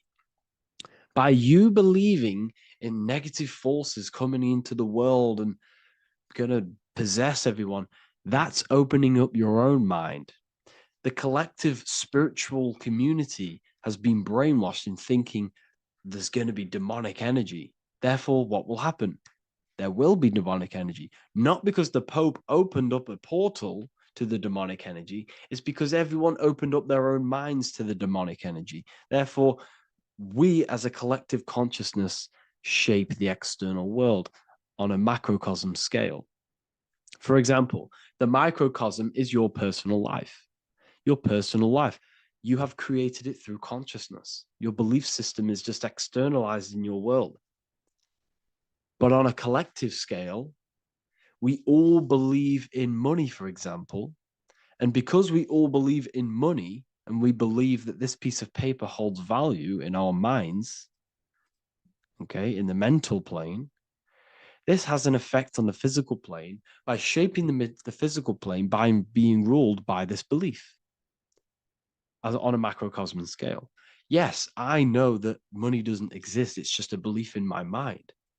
But that doesn't have an effect because the collective consciousness believes that money has effect, has power. When it doesn't, it's just a piece of paper with a belief behind it. If the collective consciousness stopped stopped believing in money, then the collective consciousness would have broke the spell and we would have no longer had a material plane ruled by money. You see, our beliefs is ruling and shaping our physical plane. This physical world outside of you is truly just an effect of the mind, an effect of our consciousness, our inner world. So I believe this ritual was done to change our perception, to make us think the Pope is bringing this spiritual energy and negative forces into the world. And it's just simply us creating the negativity in the world by believing in this, by thinking this. Remember, they have the power to send messages into millions of people's minds through media. And then messages are then believed, and that belief is shaping our world. What have I told you? That the New World Order is not manifested by the elite, it's manifested by you and us. We're all manifesting the New World Order. They can't manifest it. We can, because we are the ones believing it. We believe it. It is reality. It shapes our own prison. We're all shaping our own prison by believing in the prison, by believing in money. So this ritual was all to do with perception, creating a new perception, creating fear in our minds to, of course, distract us from what's really going on. This is all a ritual to implant messages in your own mind. So I hope you all understand this video, and I hope you all gain some insight, and I'll see you inside the university. What if I told you that you are under a spell, and this spell is controlling you in every aspect of your life, and you don't even realize it? Spells are not what you've been taught. They're not fantasy magic wands that are casted over you. No, no, no. Spells are much, much deeper. A spell is a belief system that is installed into your subconscious mind, which holds power over you. Okay? If I install a belief into your mind and that belief holds power over you and controls you, that is you under my spell. A spell is a belief that someone has installed into you. Okay? You have a subconscious mind. The subconscious holds power over 90% of your daily basis behavior, thought patterns, and overall emotional state. Because the subconscious is the back end of our mind, the mind that we don't really have access to. It's the shadow self where all of our programs, all of our memories, all of our traumas, all of our everything that we've ever experienced is recorded and kept in this vast database called the subconscious. Now, the subconscious is the 90% of our mind. We are only aware of 10% of our mind, which is the conscious mind, which is what you're using now, what you're consciously aware of. But there is a subconscious mind that holds power over your conscious decisions, and you don't even realize it. For example, as a child, you had a very, very traumatic event happen. Let's say as a child, you were not loved enough by your parents. And this feeling of you not being enough for your parents and feeling alone as a child implanted this seed. And this seed was planted by your emotions, a strong emotion. And over time, as you grew older into an adult, this seed grew and grew and grew. And what this seed grew into is you being very needy, you always seeking validation from others. Okay. But you taking this conscious decision 10 years down the line actually stems from this hidden cause within your subconscious mind, within this little feeling, this seed inside your subconscious where you don't feel like you are worthy. So this results in a conscious decision of you seeking validation from others, being very needy from others. Okay. This is what the subconscious is. The subconscious holds power over us. For example, posting on social media. Why are you actually posting on social media? If you take a selfie with your new watch, new car, and you go and post that onto your social media, why are you actually doing that? On the deepest root cause, it's not because you just want to post a picture. No, it's much deeper. It comes from a subconscious belief or a subconscious emotion of you seeking external validation, whether you believe that or not. But that's what it is. If you're posting on social media, you're seeking attention, you're seeking validation from others on a deep level, on a subconscious level. You may not even realize this because it's subconscious. Now, this is what a spell is. Money is a type of spell. Remember, money doesn't actually exist. Money does not exist. Money is a physical object inside of the material plane. But the physical object has a belief in the mental plane. See, the mind is the highest plane. This is the root cause of reality, the mental plane. Okay? So our belief in our mind has given this piece of paper value and a meaning. But in reality, it's just a piece of paper with a belief behind it. But this subconscious belief behind this piece of paper is controlling your daily basis behavior, is controlling your emotional state, and controlling your life without you even realizing it. Without you even realizing that it's all an illusion. Money does not exist. It's the belief that gives the piece of paper a power. And the way we break the spell is by realizing that the money doesn't actually exist. The whole world is under the spell of money, and it's controlling all of us. But the spell is the belief. Once we all wake up and realize money has no value, it doesn't actually exist, it's only a belief. There is no actual money. That's how we break the spell. The spell is broken when we figure out that we are under the spell, under the belief, under the illusion of this piece of paper having value, and it's controlling our lives. That's why the word money has mon within it. Mon is moon, and the moon represents our hidden aspect of our mind, our subconscious, and the sun represents our conscious mind. So you have two versions of yourself. You have the self that you show to everyone, the conscious mind, and you have a shadow self called the subconscious, which is the hidden aspect of you. For example, do you really love your partner who you're with, or are you just with them is there a subconscious fear of being alone? Do you really want to be with this person, or is it are you staying with them because it's stemming from this fear of being alone, of being lonely? Or are you just with them because you have a subconscious sexual addiction? And all of your conscious decisions are actually coming from this little seed of wanting sex or not being alone. You have two versions of yourself, the conscious mind and the subconscious, the shadow self and the self that you show to everyone else. Okay? And the subconscious is what's holding power over you.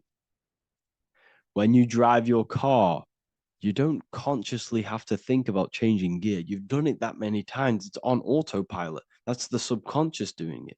You can be walking down the street. Your conscious mind can be thinking about what you're going to cook for tea later, but your subconscious mind is controlling your body and walking your body. You don't have to think about moving the body. You just do it because you've done it that many times. It's a program. It's a belief in the subconscious that's giving this movement power. You see, the subconscious holds a lot of power over you. Our beliefs hold power over our daily basis behaviors and actions. Okay, like I said, posting on social media, this is seeking external validation. There's a subconscious there's a subconscious urge bringing this desire into conscious reality. So we must break the spell of our emotions controlling us, our traumas from a child controlling us. For example, another example of this, let's say you were in a car crash years ago, and this car crash led you to having a very traumatic event, very traumatic emotion you felt in that car crash. You felt a lot of pain. That was impressed into your subconscious. And even to this day, you're probably scared of going into trains, going onto cars, going inside of vehicles. And you might not even be aware that it's actually stemming from this event that happened 10 years ago. That's the spell. That's the spell that's holding power over you. And you don't even realize it. You realize the spell when you realize you're being controlled by this old belief, this old trauma. That's what a spell is. A spell is not something I cast over you with a wand like Harry Potter. Spell's much deeper.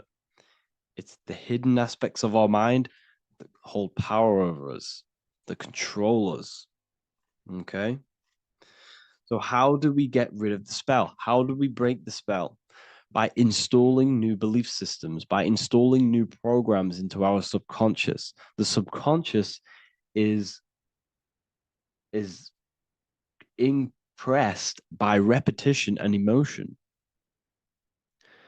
Everything you do on repeat, for example, tying your shoelaces, you can be looking up into the sky, closing your eyes, thinking about what you're going to create for tea while doing your shoelaces. You've done it that many times, you don't have to think about it. That's the subconscious taking over. Okay? That's the repetition aspect of the subconscious. For example, you could probably run down your stairs. You know exactly how to run down the stairs. If I tried to run down your stairs, every staircase is different. I'd probably fall over. But you've done it that many times, you know exactly how to do it. It's what we call ritual. When you have an evening ritual, when you tidy the house, you do your skincare routine, you wash your teeth, that's a ritual. This is what the ancients called ritual. When we do rituals, we're trying to implant something into our subconscious to either remove an old program, an old seed that is controlling us, for a new one that's going to grow into new light, into a new reality. So you can implant messages, implant new programs into our subconscious, which will then grow into a new reality. Okay? Because if I tell you something over and over and over again every single day, for example, if I say, you do what I say every single day I repeat this statement into your ears, about a month or 2 months in, you're going to start to believe in that statement and you're going to start to be under my spell. You're going to start to do everything that I say. So this is what spells are. Spells are subconscious beliefs that hold power over you, and you don't even realize it. So we need to remove these old programs we have that are controlling us for new programs. And we do that through ritual, affirmation, and imagination. Repetition and emotion is key to impressing the subconscious. They are the two ways that spells are created, that programs are created. The subconscious only knows the now, and it only knows you. So every word you say is a spell. So when you call someone else a name, you're calling yourself a name, because your subconscious takes everything you say as truth, because it only knows you. It doesn't know anyone else. So every night we can do affirmation. We affirm the reality we want. This is what we call a ritual. We sit down or we stand up, whatever it is, you affirm the reality you are, I am statements. And then you imagine that reality. And you do this over and over again, every day, twice a day, 3 times a day, however many times. And this will cause repetition. This will install a new belief system into your subconscious, which will then start to show in your external reality. It will start to put you under a spell of the new program. For example, if I install into my subconscious that I believe that I am rich, every single night I affirmate that I am rich, I am wealthy, I am free. And then I do a ritual. I start to imagine this reality. Every single night, I do these two things on repetition, and I start to feel the reality and imagine the reality. Over time, I'm going to start to believe that I am rich, that I am free, and I am wealthy without having the physical reality. And what this will do is that it'll implant a message deep within your subconscious mind. It will plant the seed of this belief. And this belief over time will grow into 90% of my thoughts, 90% of my actions, 90% of my words. My words, my thinking will change due to this new belief. I may not even realize it, but I'm looking for more opportunities to make money. I'm speaking to more people because of this belief that I've installed. This belief has triggered new ways of thinking. My mind, my conscious mind, is now only operating to fulfill this belief. And my conscious mind might not even be aware of it. You won't even realize that you're manifesting this belief of being rich. And that's how it happens. You implant the belief within your subconscious. You implant the spell into your subconscious, which will then gain control over you. So we need to make sure we're removing the negative spells, the negative programs that are controlling us, for new regenerated ones, for new ones that are going to create new realities, a better life. Okay? You don't want negative traumas, negative seeds controlling you and growing into your life. If you don't cut them off, they will continue to grow and grow and grow. Your anxiety will get bigger and bigger and bigger. Your depression will get bigger and bigger and bigger. But it's all actually stemming from one belief system or one trauma. Okay? So this is important. Everything in this physical plane is an effect of the higher planes. It's a shadow of the mind. Everything we think, all physical objects began as a thought, then an imagination, then energy, then a physical reality. So we must change the mental plane. We must plant seeds into our mind to change down into our physical material life. It's about manipulating this higher plane so we can create change and effect in the physical external material plane. That's what magic is. This is what spellcasting is. This is all what it is. It's not fantasy. This is the manipulation of the higher planes of consciousness, which your mind has access to.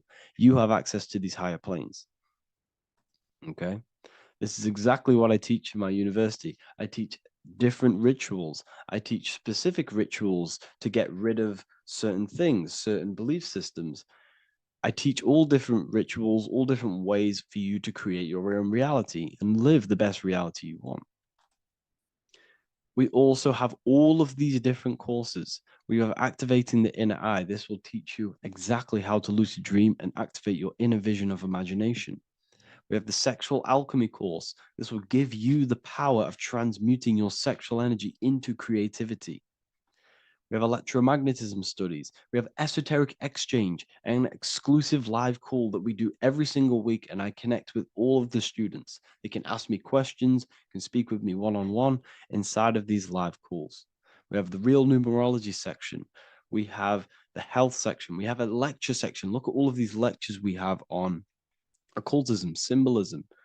All of these lectures are designed to gain you power, to give your personal power back to you, to make you realize things about you.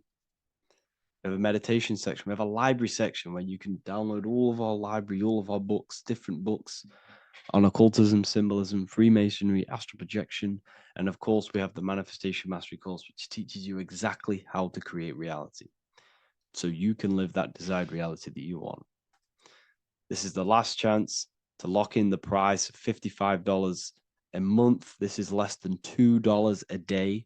You can really level up your life because the price is going to increase as the value of the university increases, because there's a new symbolism course coming out. And if you join now, you'll get this course for free, because obviously when this course releases, the price will go up.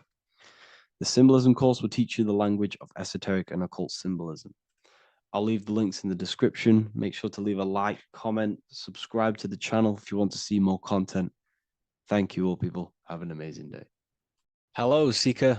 Welcome to Revival of Symbolism, a channel devoted to the language of esoteric symbolism, helping you discover yourself and expand your consciousness into new realms of thought. I'm Harry B. Joseph, also known as Revival of Wisdom. In this video, we're going to be breaking down the occult and esoteric meaning of the tarot card, the Magician. This contains many layers of symbolism.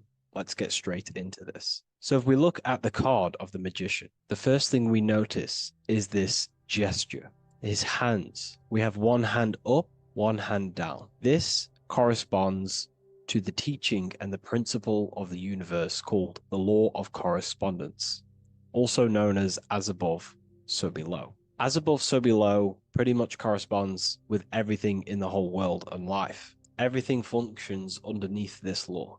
It teaches that everything below in the material plane does not exist on its own. Physical life does not create itself. It is not independent. It cannot sustain itself. Everything below in the material plane has its spiritual counterpart within the heavenly realms of higher consciousness dimensions. Everything above manifests that which is below. It's simply representing how reality is dual and you are dual. You have a self outside the mind, which is the physical body, and a self inside the mind, the spiritual self. While most people are fixated on the external self, the physical body, they never give attention to their internal self, the self inside the mind. The self inside the mind is limitless, has infinite potential, and is not bound to any true form or identity. The internal self is the immortal self, the higher self. It is the self that can turn anything, any thought, into a form within the realm of imagination. This is what we call the astral plane. The astral plane being a plane or a dimension that sits just above the physical plane, and it's the realm of imagination, emotion, and desire. Because in order for us to imagine something, we have some sort of emotion or desire to create it. Therefore, it is the astral energy, the desire and the imagination of something above in the higher realms and dimensions of consciousness that make it possible and physically created within the material realm. It is the astral forces of desire manifesting the actions of the physical body, because the physical body only moves to what we care about or we have a passion or desire. These forces, what we call passion and desire, are not just chemical reactions in your body. They are astral forces directly coming from your astral body. We think with thought. This is the beginning of all creation. We think, we imagine, we desire, then we act. It is the higher realms first, then the external realm, the material. Higher dimensions over the lower dimensions. This fits in perfect with the magician, because a magician is not someone, like Harry Potter shows you with wands casting spells. This is fantasy. The real magic is about changing consciousness at will, because consciousness above creates that which is below, the material. As within, so without. Reality is created from the inside out. So the magician understands that by changing consciousness, we change our external circumstances. You see this reflected in your life, and I've seen this reflected in my life. When you change your consciousness, for example, you start to spiritually awaken. You start to think differently, see the world differently. What happens to your external reality? Notice your friends start to say you've changed. You may not fit in with your current friendship circle. Your friends will change and you will outgrow them, and you will have to seek to find new friends that fit with your new internal state of consciousness. This is teaching that the internal world rearranges the external world. While most people stay in a cycle of trying to change the external world, not realizing that they must first change the internal. This is what magic is about. Magic is about changing consciousness at will.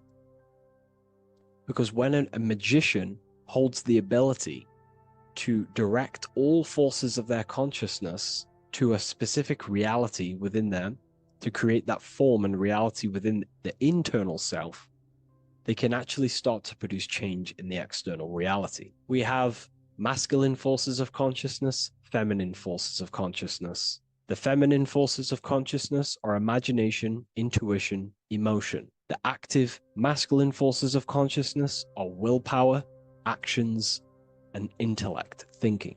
When we combine the imagination, seeing the reality within our mind, forming the reality within our spiritual vision, the internal vision of the soul, because imagination is the expression of the soul. It is creating with astral light, astral vision. Freemasons, occultists call imagination spirit vision. When we see that reality with our spiritual vision, this is why we have to increase our ability to vividly see within our imagination or the astral plane.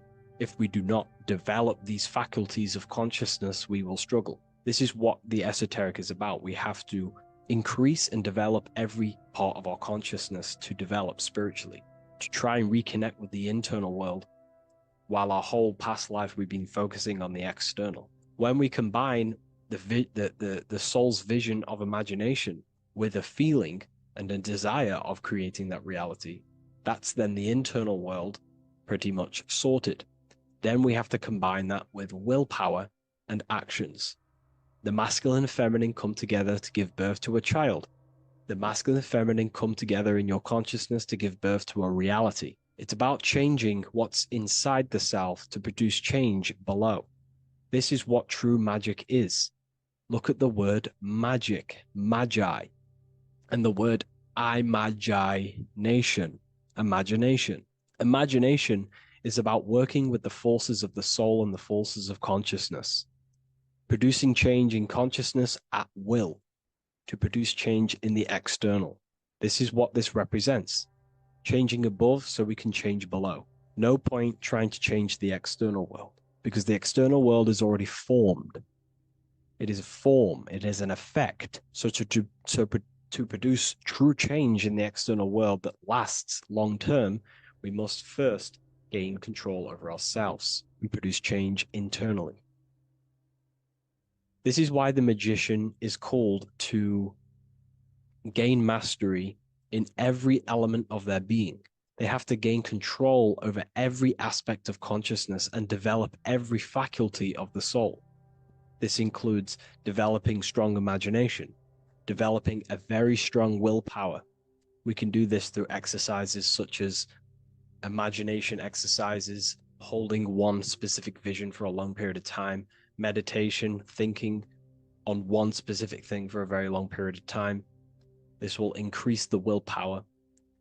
It's also about gaining control over the subconscious impulses, the subconscious thinking patterns that seek to control us. It's about gaining control over every aspect of our consciousness. This is what a true magician is. And this is what the true spiritual path is. Developing every faculty of consciousness. It's a never-ending journey of self-mastery. If we look at the magician, we see this infinity symbol rising just above his head, symbolizing the mind being filled with higher knowledge. The mind aware of higher dimensions. You see, the mind is the cause, physical reality is the effect.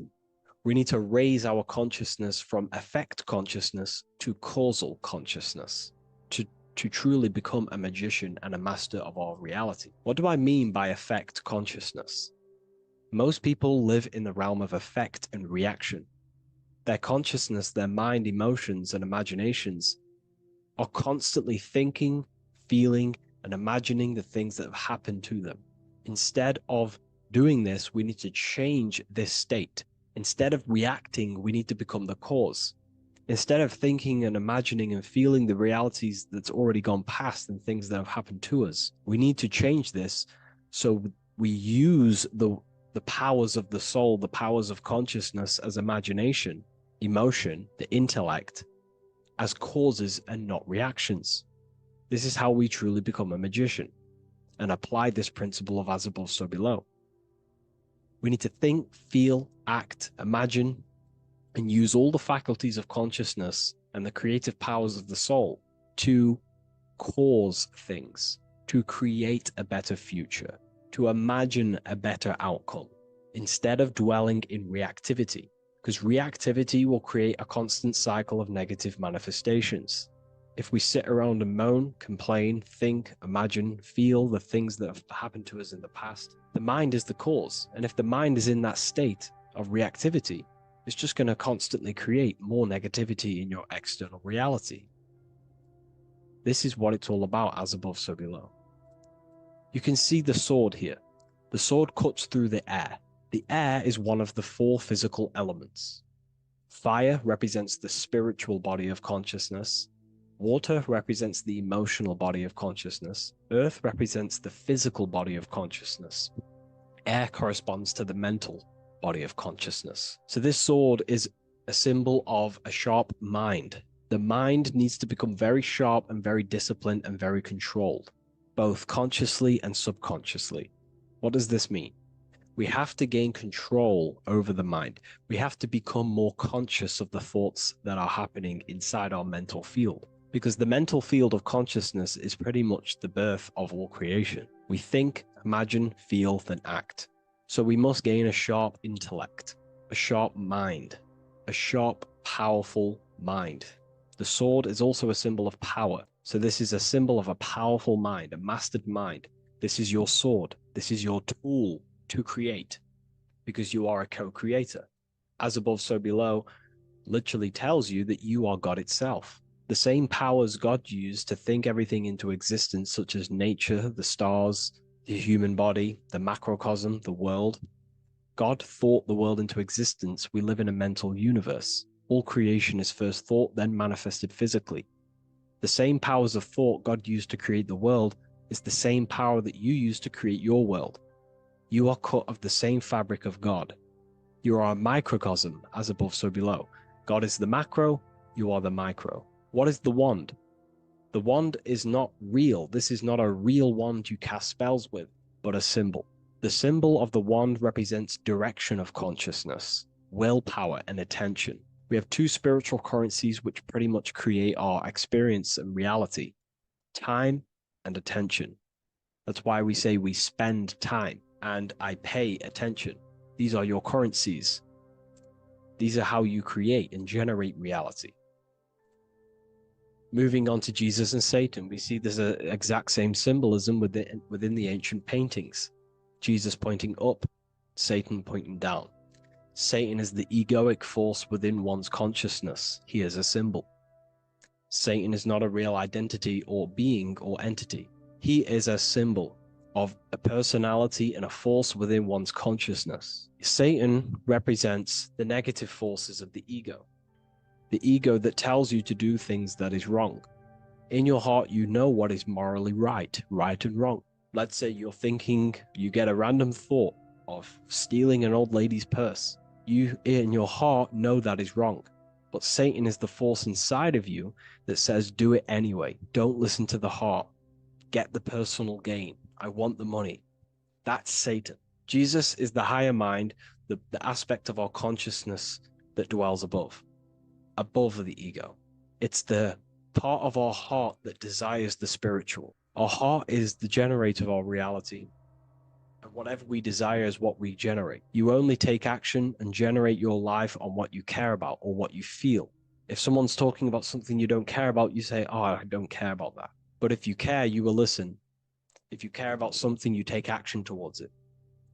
If your heart desires the material, you have been taken over by the egoic force of Satan. Not a real entity, a part of your consciousness, a part of your nature, the dark side of yourself. Jesus represents a heart that desires the spiritual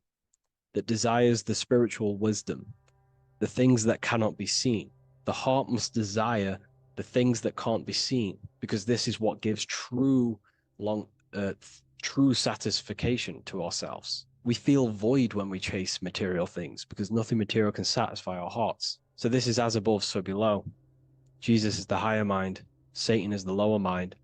We must place our hearts on the higher things and give our hearts and desires to knowledge, the things that we cannot see, because this is what gives us true fulfillment. We also see this symbolism in the Baphomet, as above, so below. The material realm below, and the fire up here. The fire symbolizes spirit, the spiritual made manifest in the physical. This is all the same symbolism. It corresponds to everything. You can use as above, so below to determine truth. If someone tells you something, tries to make you believe it, and it does not correspond with the law of correspondence, then you know it's a lie. You can use as above, so below to manifest things. You can use as above, so below to see the world as a reflection of God. We are in God's kingdom. This is God's world, and you are creating in the world through the same powers of God, thought. You are a small version of God, co-creating a world and reality in earth. You yourself are an earth. Your body's the earth. Your consciousness is God and heaven. So I hope this video helps. The occult goes deeper than you could possibly imagine. If you wish to go even deeper, join our community, Ethereal University. Please leave a like, share, comment on this video for more.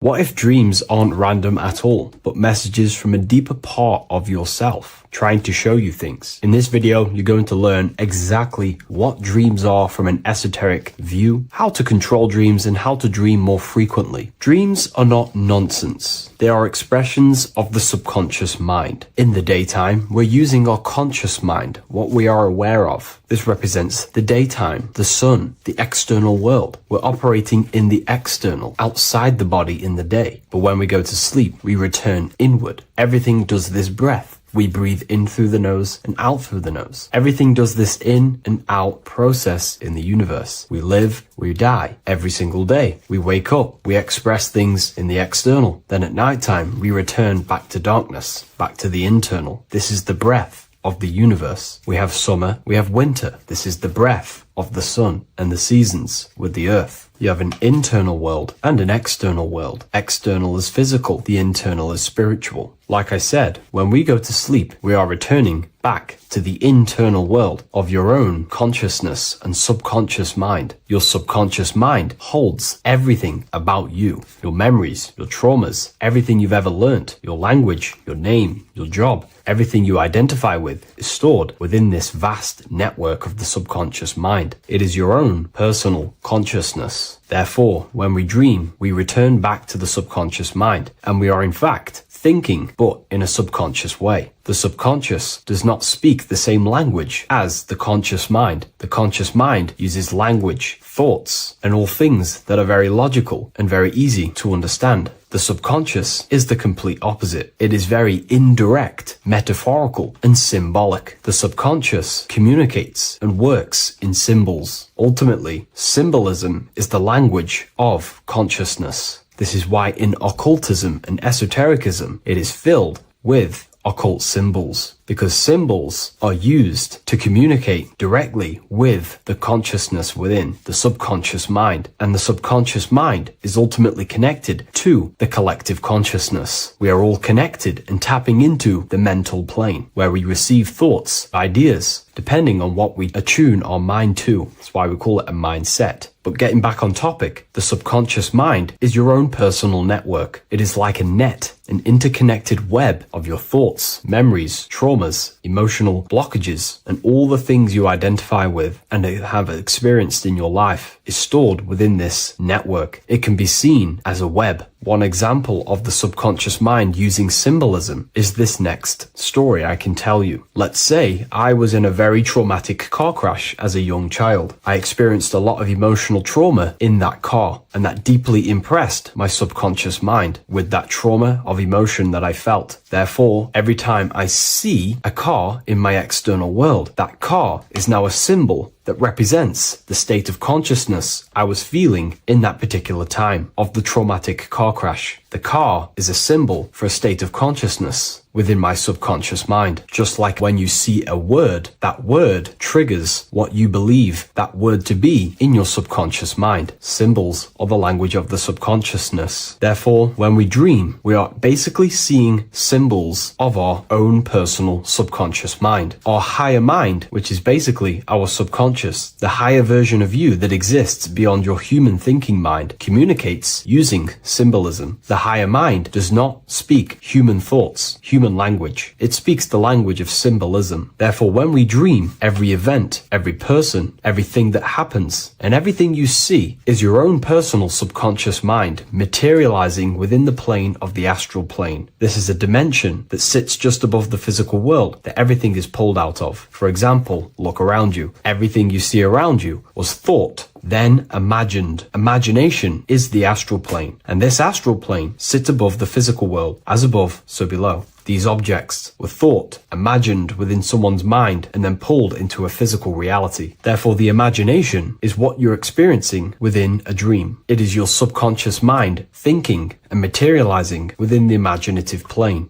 For example, let's say you are a Christian, you believe in Jesus your whole life, you have lots of emotion towards Jesus. This deeply impresses your subconscious mind. You believe in him so much, you go to sleep, you have a dream that you meet Jesus. You did not meet directly with Jesus. You met with your own belief. It was your own belief materializing within the imaginative plane and revealing itself to you. Dreams are materializations of your memories, your subconscious beliefs, traumas, and anything that could be inside the subconscious mind. It is your subconsciousness revealing itself to you in a material form. Let's say you have a nightmare. There is a big dark figure chasing you and you are running away in fear, away from this dark figure chasing you. That dark figure is not an external entity. It is not a spirit or a jinn or a demon. It is in fact an aspect of your own mind. It is a symbol that represents maybe a fear, a trauma, or something you are running away from internally inside your subconscious mind. Something that you are not addressing, but something that is fearful, something that can be controlling you on a subconscious level. Let's say you have a fear to address something in your personal life. You want to address someone who is getting on your nerves at work. You continuously put this off and you fear doing that situation. Over a long period of time, this can slowly control you subconsciously. You start to avoid the person, avoid any contact. It is subconsciously controlling you. This is not the best example, but you can see what I mean. Hidden fears and traumas in the subconscious mind can subconsciously control your actions and ultimately lead you to low states of consciousness, keep you from reaching your higher potential, and ultimately create blockages within your own consciousness. That figure in the dream is a materialization of something that you are fearing and running away from and not addressing. This is why people always have dreams of traumas that they have experienced as a child or when they were younger, or maybe from a year ago or two. It's because that emotion is deeply impressed in the subconscious, and the subconscious is always trying to reveal things to you, communicate to you that you need to change, purify, and maybe heal within your own consciousness. This is how the higher self communicates to you, through the language of symbolism. Once you understand this, dreams can become a very powerful tool, not just entertainment at night time. Your consciousness never rests. Your consciousness is eternal. It is the very spark of the divine. Your body needs rest. Your consciousness is not physical. It does not need rest. So this is a way you can identify what your dreams are trying to show you is by writing them down. A dream journal. Every single dream that you have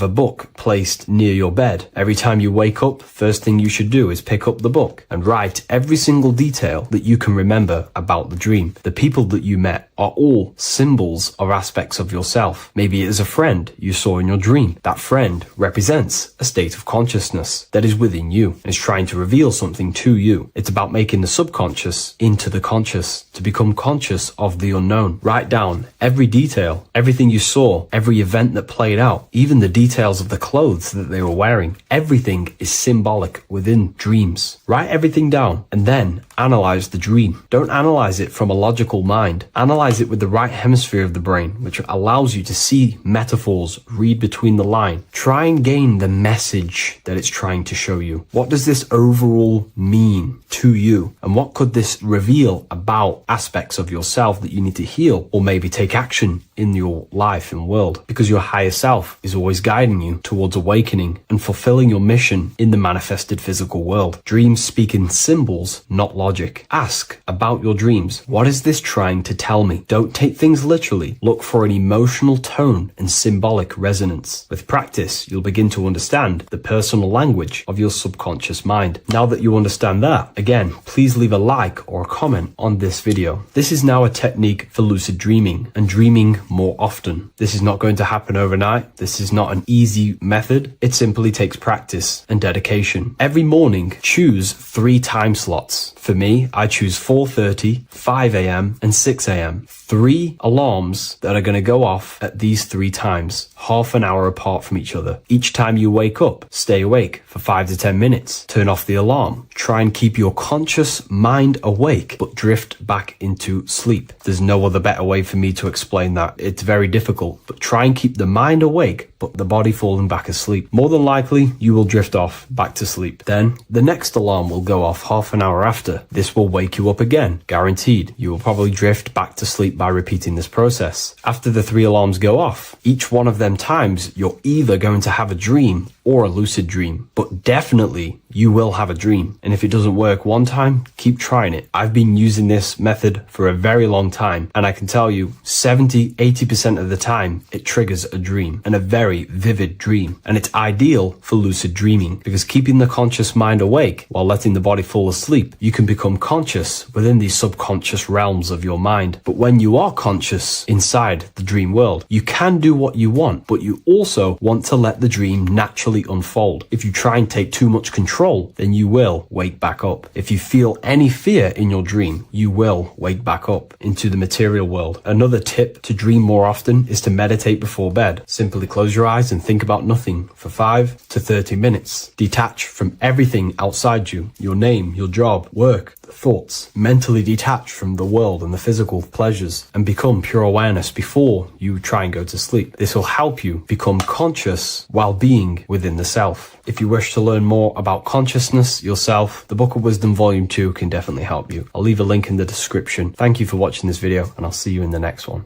Neo is plugged into the matrix on the back of his neck. And if we look at the human brain, the back of the neck is the reptilian brain stem. And when one operates their life out of the reptilian brain stem, they are unaware, unconscious. They are consciously dead because the reptilian brain does not really critically think. It acts on instinct, fight or flight mode. This is considered in the occult spiritually dead. When one is taking actions without intention, simply very reactive to life. They're not living, they're simply experiencing. When you're walking down the street and you see someone, and in your mind you think me versus them versus me, that is an animalistic way of thinking. I used to be trapped in this way of thinking, always thinking of fight or flight, always judging people, always reacting to the world, never consciously creating and commanding with intention in the world. This could be considered the matrix, when one lives unconsciously, simply surviving in the world. Another symptom of living in the reptilian brain could be obsession, a constant need to assert your power over others to feel safe or superior. Views relationships as power hierarchies, not as mutual connections. It could be a conquest for sex, lust, seeking validation through sexual activity. Sex becomes a tool for dominance, escape, and self-worth. Intimacy is avoided. Pleasure is pursued without emotional depth. Seeking pleasure all the time. This is all to do with the reptilian brain. Seeking safety. It could be compulsive eating or food hoarding, driven by craving and not actual hunger. Eats to soothe fear or emotional discomfort, often unconsciously. This is the unconscious. Fear-based decision-making. Every choice is shaped by perceived threat or insecurity or fear within the subconscious mind. Long-term vision is sacrificed for immediate safety and gratification. All the reptilian brain. Territorial behavior overacts when personal space, possessions, or status is threatened. Acts as though survival depends on ownership or status. Addiction repeats patterns to feel safe, even if they are harmful. Avoids anything unfamiliar or unpredictable. Low empathy. No empathy or emotional care for one another and for fellow beings in the world. Sees people as threats, tools, or competitors. This is all to do with the reptilian brain. Intense jealousy or possessiveness. Sees others as rivals or objects to control. Cannot tolerate perceived threats to loyalty or status. Quick to be angry. Slow to reflect. Reacts with rage, withdrawal when challenged. Lacks emotional regulation or deep self-awareness. So this is considered, this brain could be considered the matrix, hence why Neo is plugged into this brain. He's operating the life out of this brain, unconscious, simply navigating life like an animal. I was in this state, and you can only really realize this when you come out of this brain and you start to function from the higher regions of the brain, which we will discuss very soon. And my life was chaos because there was chaos operating internally. I was never thinking about the future. I was always operating life out of fear, out of lack, never had care for another person. When you operate life out of this brain, the matrix, things outside you, can easily control you. This is why they keep us in a constant state of fear. So we operate life out of this. So we never gain full control over our reality, over our actions, over our thoughts. So Neo is called Neo, and he works at a place called Meta Cortex, very symbolic of the neocortex, the higher region of the brain. Now, this brain makes you human. It ultimately allows you to hold control over the animal urges. Okay, the neocortex is the brain that allows you to have self-mastery, that allows you to control your urges, your instinctual survival urges. So humans can overcome their reptilian animalistic state and start to operate their life in a conscious mastery state. And Neo is plugged out of the reptilian brain, and he starts to use his neocortex, the human brain. This allows one to learn to have self-control allows one to create, allows one to think about others. It allows one to critically think deeply. It allows one to be self-aware. Who am I? Where did I come from? And where am I going? This is ultimately the brain that has shaped the world. We look at humans. We built technology. We built all of these amazing things. They all come from the neocortex. This is the higher region of the brain that allows consciousness to function on a higher degree. It allows you to truly become a creator and have self-control instead of living in a reactive animal state. You see, animals are only aware of their five senses. They're only aware of surviving. If you notice, look at animals. They're always looking around. Even in their home, they're always looking around, sniffing around. That's because they operate in an animalistic brain. Humans have the neocortex. This is a higher region of the brain, which well, if you wish to master yourself, this is the brain that you will be using. This allows you to operate life on a higher degree. We see this reptilian brain symbolized everywhere. See it as reptiles. Reptiles are symbols of this brain. We see the Egyptian god Osiris with the green skin representing a reptile, a crocodile. Sometimes we see Osiris depicted in Egyptian artwork with crocodiles or reptiles, if you do a little bit of research on that. And also, if we look at the overall symbolism of Osiris and his story, we notice that he is the god of the dead or the underworld. This is not literal, but the dead or the god of the death,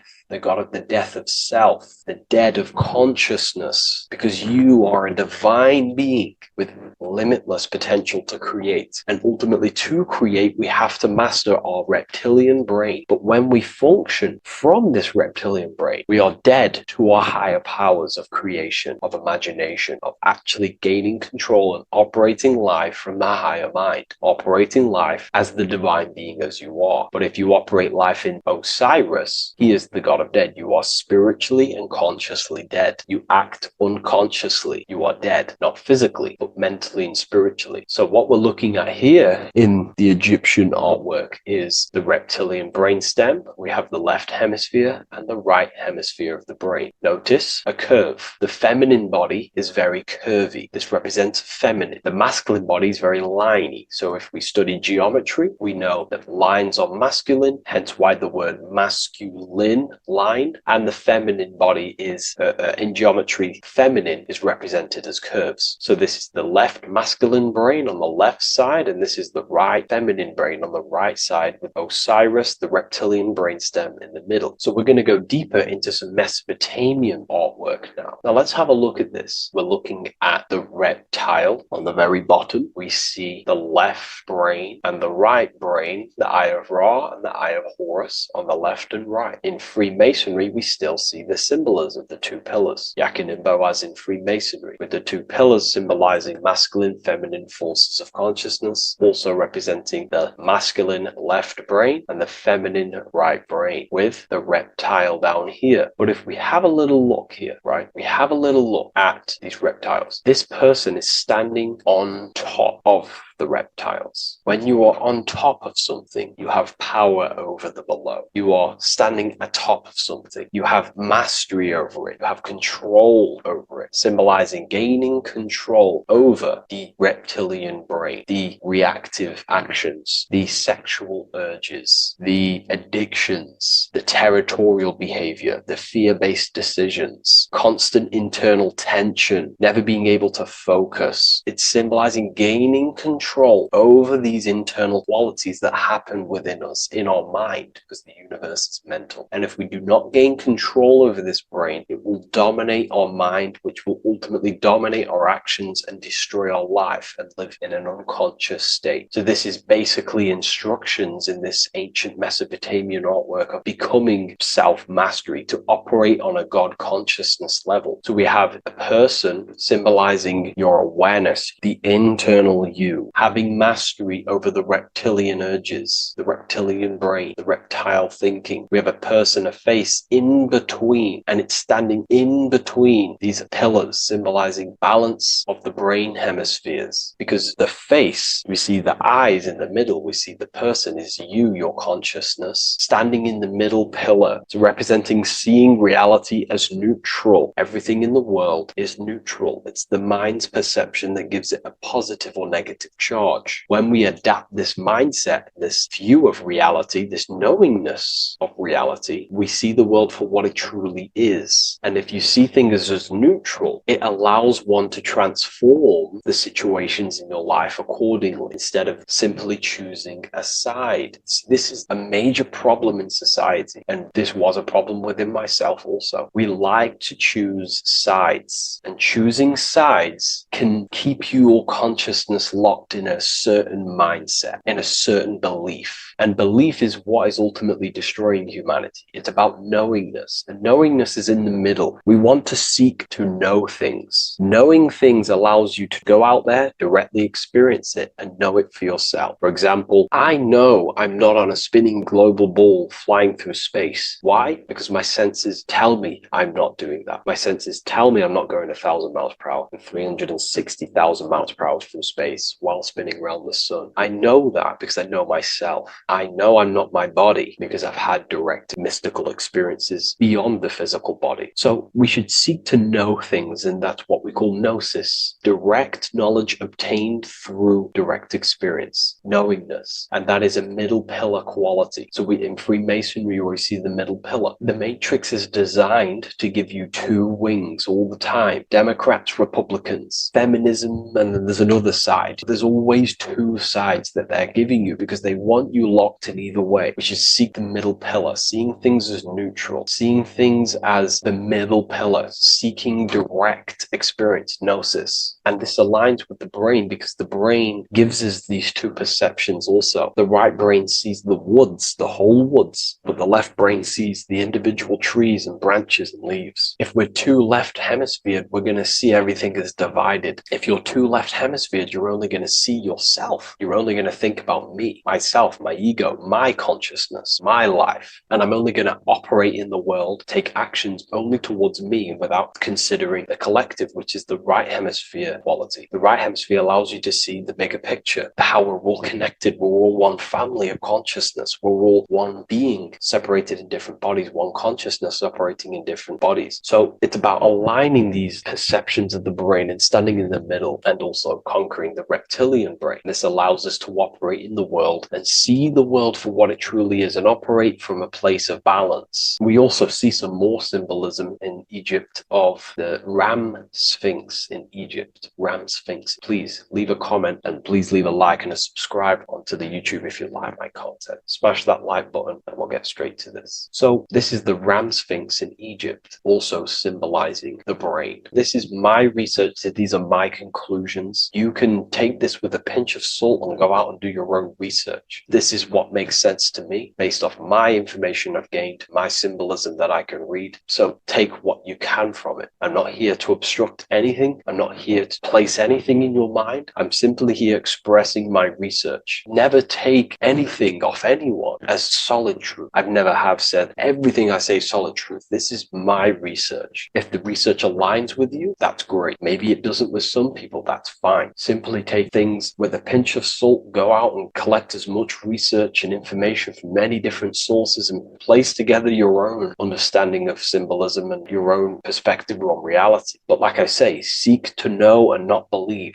So this is the Ram Sphinx in Egypt. This is a more powerful symbolism of the brain. We have Osiris here, the god of the dead, which is the reptilian brain, and an Aries symbol here symbolizing the hippocampus in the brain. So this is the reptilian brain stem, heavily aligned with the reptilian brain stem here. We can see the connections if we look closely. So this represents the dead of consciousness. This is the dead of self, living in impulsive animalistic state, the symptoms that I listed earlier. I'm not going to go over the symptoms again. And Aries symbolizes the hippocampus in the middle of the brain. It's the hippocampus. And Aries is a symbol of a state of being. Why? You see, ancients and the ancient Egyptians, according to my research, Freemasons still use this symbolism today. So what they do is they use the path of the sun to symbolize a state of consciousness or a journey in consciousness. So what do I mean? So Aries here is the transition from the winter arc. So this is the winter arc from Libra, Scorpio, Sagittarius, Capricorn, Aquarius, Pisces. This is when the sun is dead. This is when the electromagnetic electromagnetic waves of the sun are not very present. This is the winter. This is when there's more darkness in the world. However, from Aries, Taurus, Gemini, Cancer, Leo, Virgo, and well, to Libra, this is when the sun is giving more electromagnetic rays. Everything grows. Everything is reborn again. Everything's growing. There's more light. There's more warmth. You can grow crops. So this is very symbolic as a state of consciousness. Aries is used heavily to represent the rebirth of the sun, but internally as an esoteric interpretation of Aries, it symbolizes the resurrection of awakening of the self. It is the rebirth of the sun, of the soul, the rebirth of becoming aware out of the darkness into the light, living in the reptilian unconscious state, the unconscious, not being aware that I possess consciousness, not being aware of my thought, emotion, actions. And Aries is that symbol, is of the rebirth of the spirit, the rebirth of the self, becoming self-aware. So that's what we're looking at here with the Ram Sphinx. We're looking at Osiris, dead, the reptilian brain, operating life in an unconscious state, not really thinking,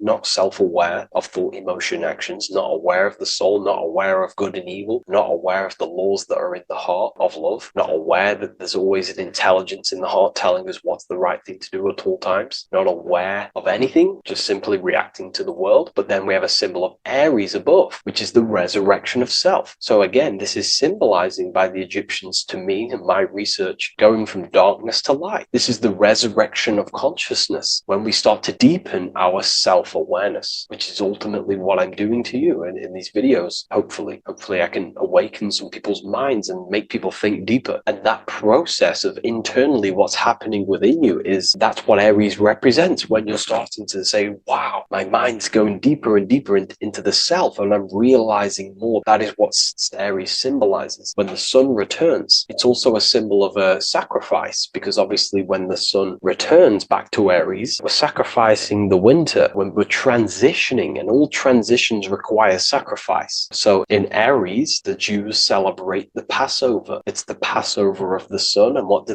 They eat lambs in the Passover Aries, because it's all symbolic of this internal process. In Aries, Christians celebrate with the Easter, which is the resurrection of Jesus, the resurrection of the sun. Remember, it goes deeper. There's deeper layers to this. It's the resurrection of the self and the mind deepening into a deeper awakening. So again, we're going from the lower regions of the brain, and when we start to critically think and become self-aware, we're starting to use the mid part of the brain, and the mid part of the brain then expands into the neocortex, which is the resurrection of the self. The mind is no longer functioning in just the reptilian brain, but then it's going into the light of the higher brain, the neocortex, and this is the reptilian brain. This is the midbrain, what we're looking at here with the Ram Sphinx. Yeah. So this is the resurrection. It's the transition point of going from the reptilian brain into the midbrain, into the neocortex. We're now resurrecting ourselves. Now, this is not putting anything negative on the reptilian brain. Without the reptilian brain, we wouldn't be able to live. We need the reptilian brain, but it's an abuse of the reptilian brain that can keep us in a very low state. It keeps us stuck in an unconscious state. But the reptilian brain is what's allowing you to breathe, to eat, to scan the environment for any threats. If there are threats, we do need the reptilian brain. That's not to say it's evil, but what I'm saying is an abuse of this brain, which is what most people are stuck in. They're operating their life out of this brain. And this is what the Egyptians, I think, are symbolizing, trying to tell us to resurrect ourselves, to become self-mastered, to become the highest version of yourself, to actively create in the world. Because when we are only operating from this brain, we're unconscious, well, then other people can use you as a vessel to create their reality. This is how the world is at the moment. The ones who know how to use the mind are controlling the other ones who do not know how to control the mind. So I hope this makes sense to you. Let me know if you have any video recommendations, and I'll see you inside Ethereal University. If you wish to take your research to the next level, I have things inside of there that are very powerful. We happily invite you. I'll see you inside of Join. If not, I'll see you in the next YouTube video.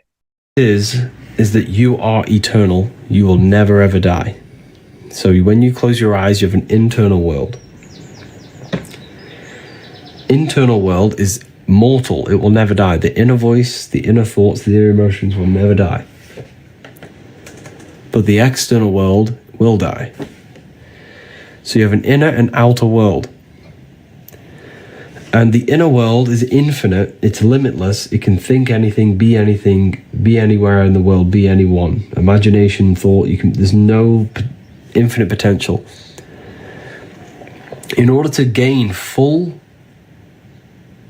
in order to live a happy life, to gain the best experience in this temporary life,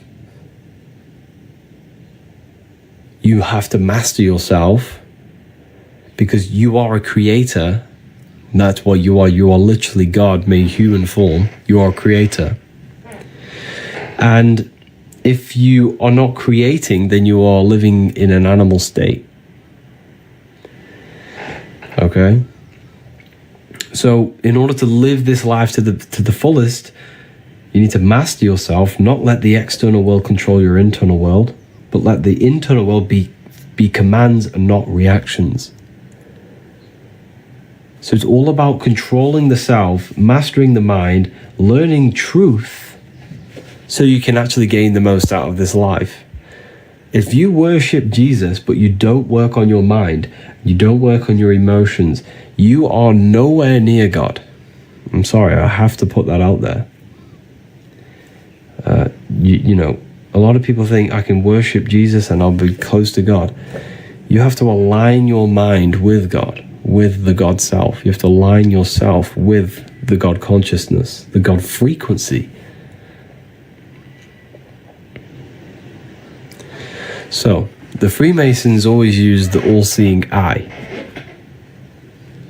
The all-seeing eye. The eye needs light to see.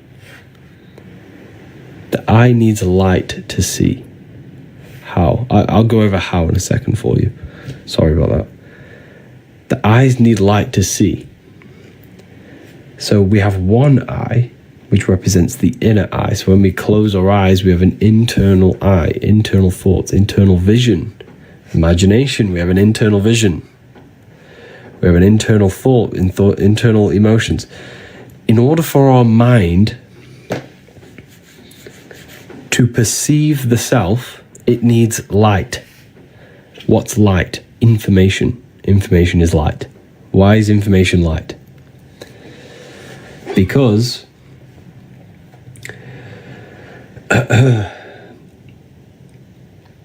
when someone is very intelligent, you call them a bright person. You call them they're very bright. Because information is light, and it allows the mind to see clearly. Without light, your eyes cannot see reality. You can't see anything. Without information, the mind cannot perceive the self properly. Without information, truth, you will think you are this mortal body. That's the darkness. But when you gain light, truth, information, the mind sees clearly. So this is what this represents. It represents enlightenment, represents truth in the mind. The word enlightenment means light in the ment. Ment means mind. So the all-seeing eye represents light, information, truth in the mind to see clearly, to perceive reality and the self clearly. Because without this information, you will know you're in the darkness. The mind is in the ignorance. The mind is in the darkness. Does that make sense? Keep tapping the live, everyone. Let's get this to 50k likes. That'd be amazing. Let's get this to 50k likes. And thank you to anyone who purchased the book. I have seen your orders. Okay, but how? How? Everyone's asking, how do I... First of all, you have to address every single addiction you have. So the best thing to do, to just start doing, is just do a spirit... No, I don't like saying spiritual. I don't like the word. It's more mental than anything, because the universe is mental. Do a meditation every day. Just literally sit there and dwell inside yourself. Turn off the mind and rise above thoughts. That's the Holy Land of Israel. The Holy Land of Israel is inside yourself. the Bible talks about the Holy Land of Israel, right? Well, it's a place inside your own consciousness.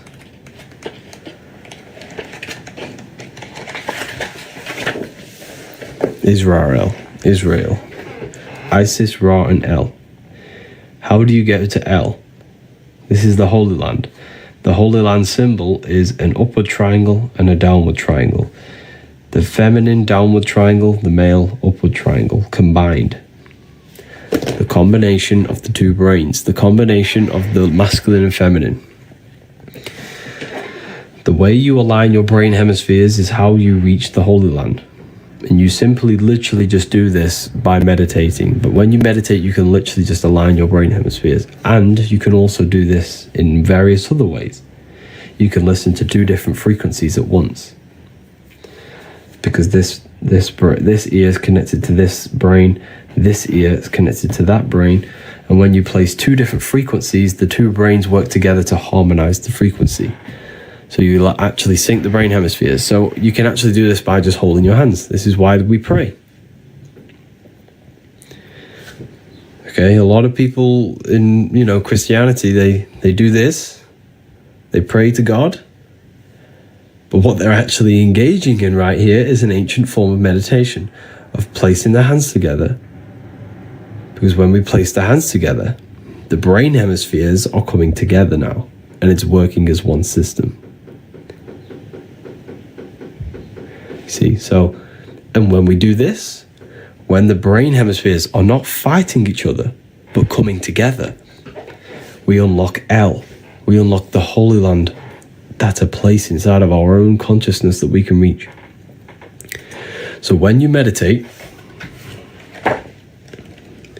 you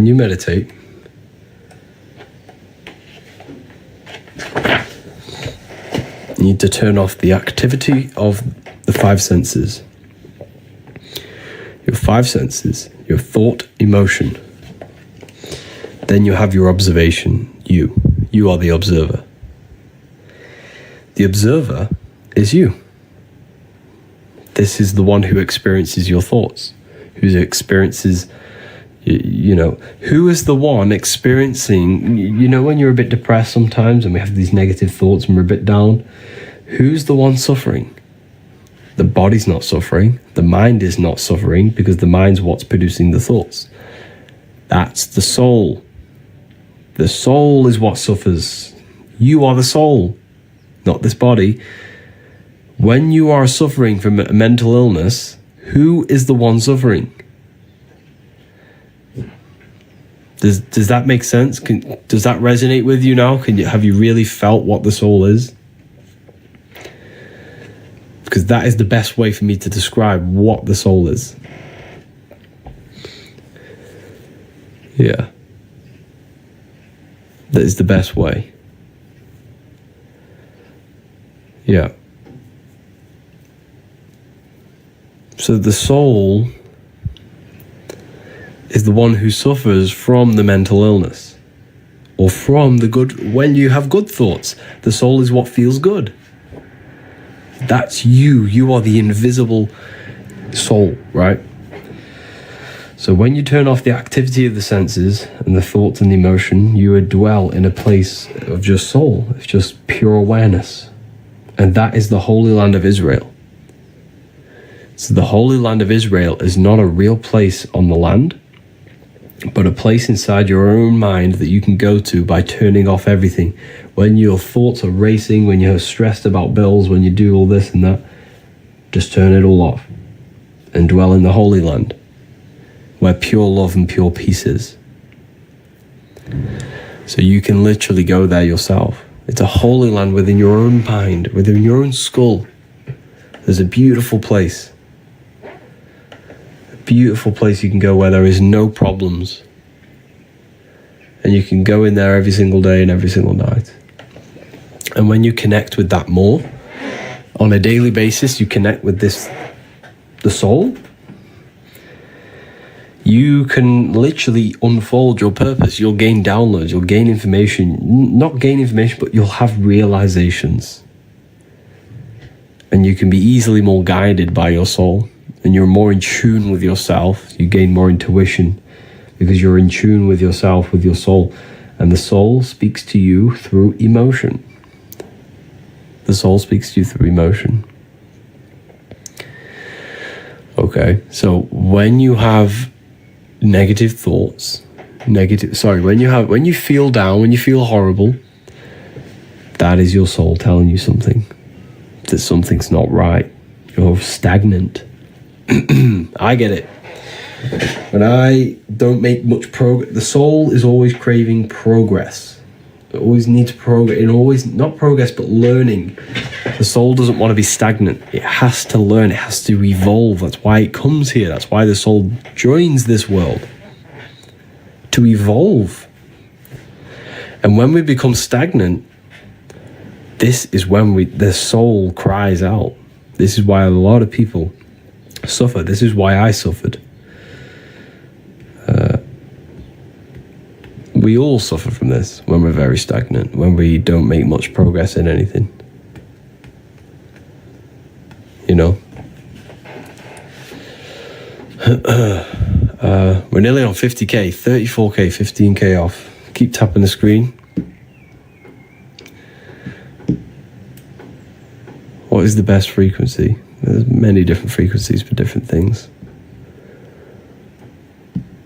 How to listen to my soul. Listen to your emotions.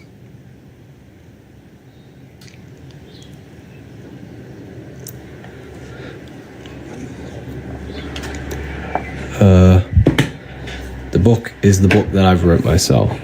The book that has changed thousands of people's lives. You can find it in the bio if you want to learn more about consciousness, about yourself. But wait until we hit 50k, because when we hit 50k, I'll release 5 codes for people to use, and you can save some matrix tokens on it. Save some money on it. Unfortunately, we're all being governed by matrix tokens. That's what I like to call them.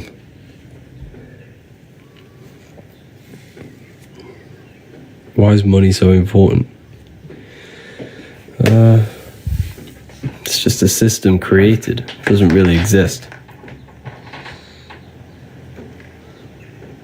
So yeah, if we get this to 50k likes, I'll drop the coupons for everyone. My second book arrived today. Oh wow. Enjoy it, Patty. Let me know what you think of it.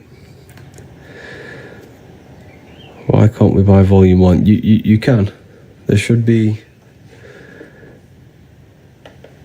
Is it not working? Let me have a look. It should be working.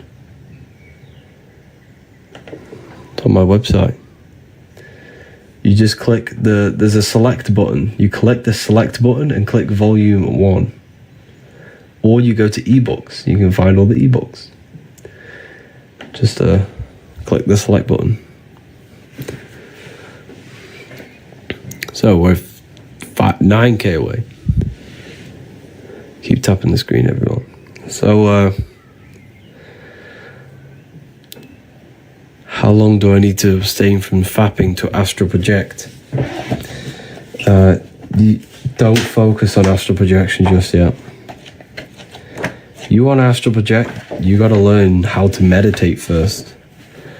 You got to learn how to meditate. You got to learn how to visualize. You could probably astral project, but you won't see anything. A lot of people do that. A lot happens to a lot of people. They'll leave their body. They'll feel their energy body, but they won't be able to see anything. It'll just be black. That's because you haven't worked on your imagination. And your imagination is your vision in that plane. Okay. Magnetic Mel, your books, they're just a blessing. Oh wow, thank you. Just got them. So grateful. Thank you for that. Thank you, Mel. How did you learn this stuff? Luckily, I had a lot of time, and I literally locked myself in a room for like so long, and I just researched and researched. I knew there was more to life, and I just wanted truth. That's all I cared about. And yeah, that's pretty much what happened.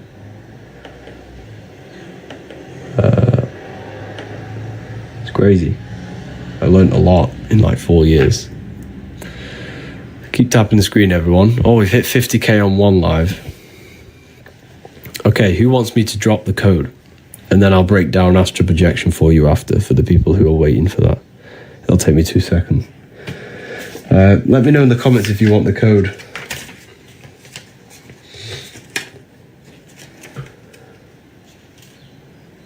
Tips to meditate. Okay.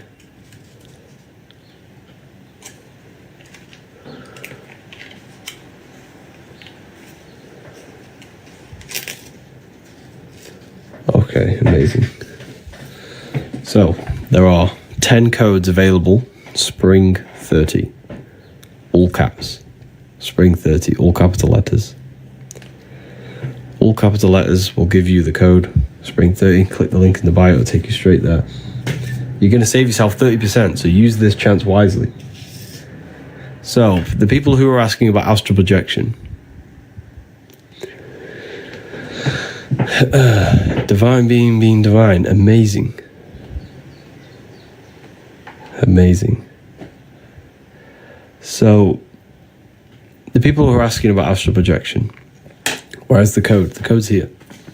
Spring 30, all caps. There's 10 available, so you'll have to use it quite quickly. So, in order to astral project, we have to purify ourselves.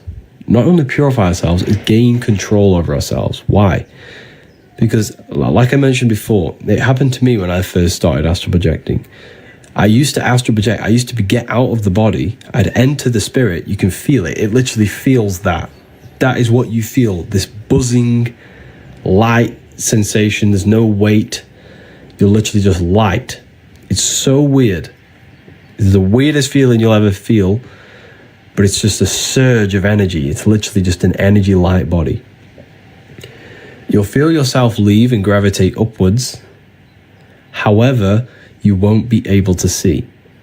Because the imagination is the vision in the astral plane. This is what Freemasons call spirit vision. This is what we call imagination. And don't you think it's crazy how when we use our imagination, we're considered crazy in our society? People just say, oh, you're just imagining things. He's crazy, he's imagining things. Don't you think that is crazy?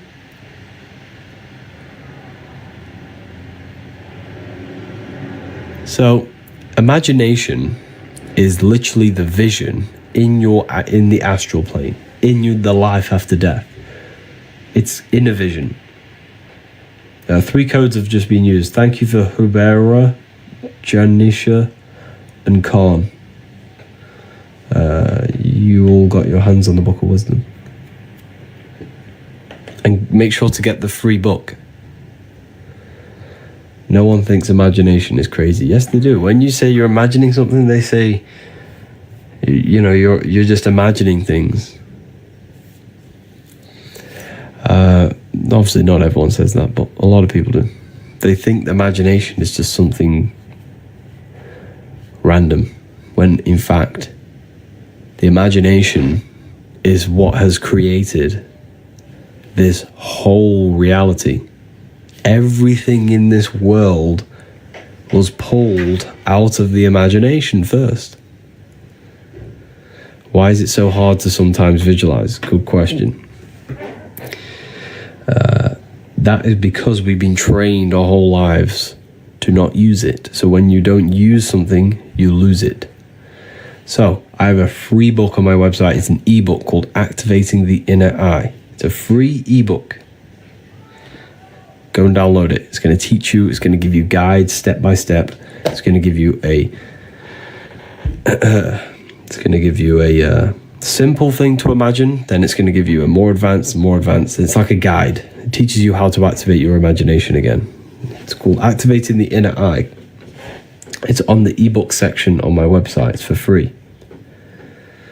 No catch, nothing. Completely free.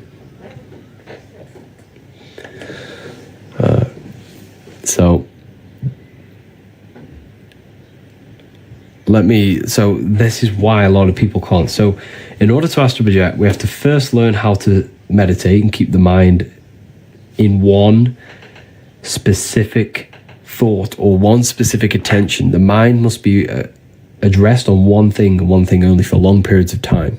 And the reason for that is because when you astral project and then your mind wanders off, it's like when you're in a dream.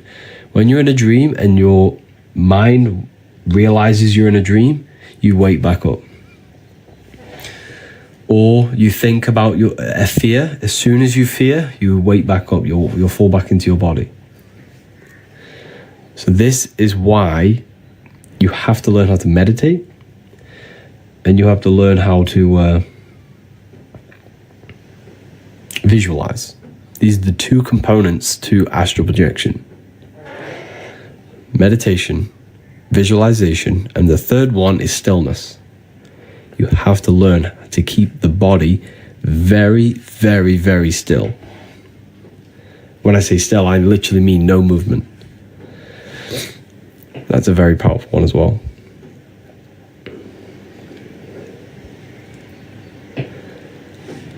So yeah, keep tapping the screen, everyone. Let's get some more people in here. How long do you usually meditate?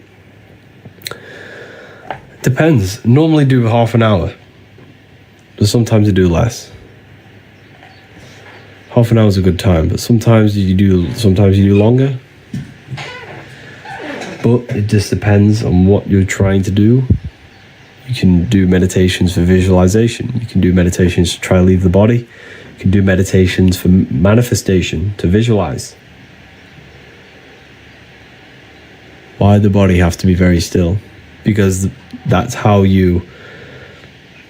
Because none of the senses need to be... The senses need to be turned off in order to unlock your consciousness, your light body. So the senses have to be fully off. There's just be minimal activity in your brain. That's why you close your eyes, just shut off from the light, from the eyes decoding light.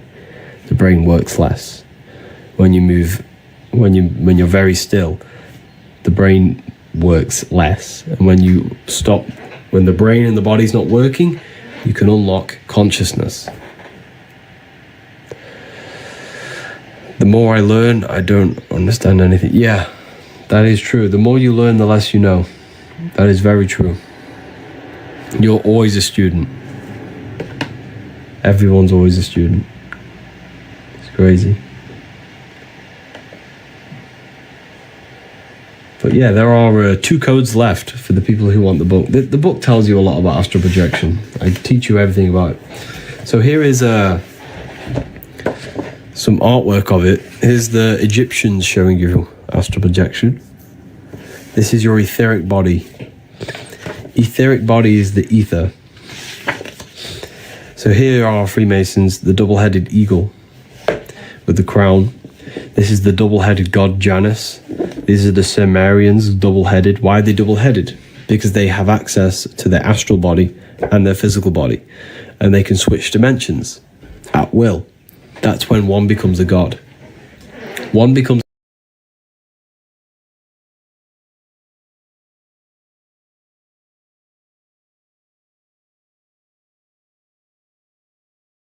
teachings of how to leave the body. And so think of it like this: a fish has a body for the water, you have a body for the sky. You have a body for the sky, and that's the astral plane. The astral plane is the body for the sky. Your astral body is the body for the sky. It's a rocket ship. That's the rocket ship. You can't go to the stars with a rocket ship. You go to the stars with your astral body. That's why we say reach for the stars, or you are a star, because that's where you come from. When someone becomes very famous, you call them a star. Why? Because they are now a god. When someone's very famous, they have lots of money, they now become a god. Why? Because this stems back to the ancient times when someone had the knowledge of gaining out-of-body experiences. They became a god, a star. That was it. You were a god back then if you did that. because the true currency of the old world was wisdom and knowledge, and esoteric knowledge, hidden knowledge.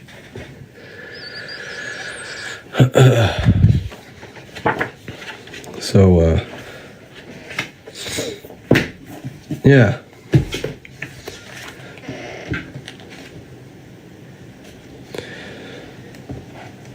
Who is God in your opinion? The spark of consciousness inside of you, inside of everyone. There is a God inside of everyone. That's why your head is the Holy Grail, because this is where consciousness is. It's the holy place. This is the holy place where Jesus meets his 12 disciples, the 12 cranial nerves in your brain. Your body is the temple of Solomon, the temple of Sol, O, Mon. Sol is the sun, Mon is the moon. Sun is the soul, moon is the mind, earth is the body. This is the Holy Trinity. Your body is the earth, your soul is the sun, the life force, and the moon is the mind, the psyche.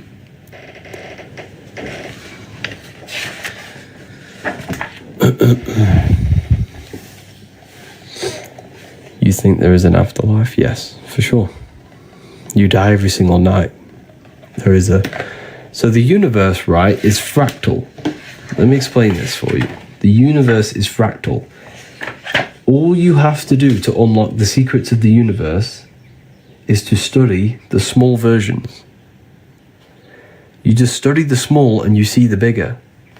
So if every day there is life and death, so when you go to sleep, that's death. When you wake up, that's life. But when you go to sleep, you don't die. You enter another... Your consciousness shifts into your astral body. So life and death on a bigger scale, on a daily cycle, on a bigger scale, is summer and winter. So the winter time is the night time, and the daytime is the summer. It's micro and macro. You just study the small and you see the bigger. As above, so below. Does that make sense? If you just study the microcosm, you see the bigger picture. This is the secrets behind research. You literally just study yourself and you will know God. Because why? Because God is in you. God is everything. You study your mind, you'll unlock the secrets. You turn your thoughts inward on themselves. Don't think about anything outside. Think about the internal.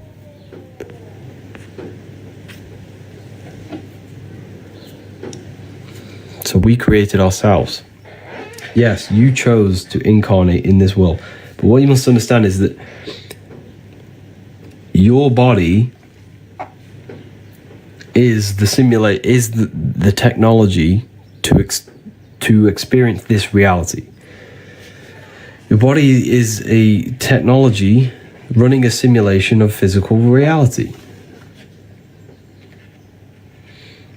Running the simulation of physical reality. The brain is what produces this reality, and you are the consciousness experiencing the brain. So everything you see and interact with right now is actually in your brain. It's an illusion produced by your brain. Okay.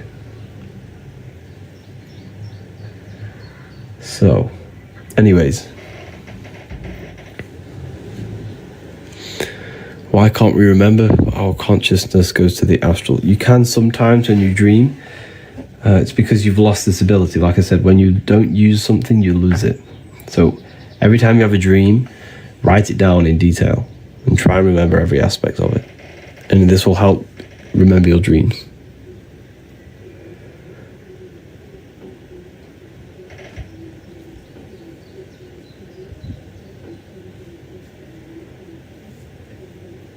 Teaches how to meditate. To meditate, you simply just need to place your awareness on nothingness. A thought will enter the mind, redirect the thought into the nothingness. Another thought will enter, redirect it. And over time, you'll learn how to make that gap of nothingness longer and longer. And when you can dwell in the nothingness for long periods of time, that's when you'll have mystical experiences. Keep seeing the same person in my dream. You'll dream that if you're seeing that person is a symbol of your subconscious. Every person you see in your dream is a symbol representing something in your subconscious. For example, if you see someone you hate in your dream, that hate is an aspect of your subconscious. It's an emotion you're holding inside of you. And it's revealing you something that you need to heal. So nighttime is the subconscious, the moon. The daytime is the sun, the conscious. The conscious and subconscious. The aware and unaware.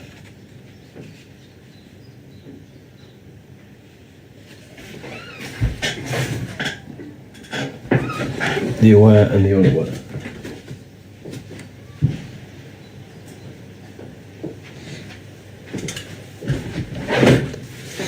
Does that make sense? Where can I get it? Literally, like, if you read the book, it will teach you everything I'm talking about right now. It's in the book. You can read it. But people took advantage of them lost codes. 10 of them went really quick. Does anyone want me to release another set of the codes? Teaches how to make. I've just gone over that. What exists before reincarnation? So, the nothingness. What is the nothingness? I can't explain that to you because you haven't experienced it.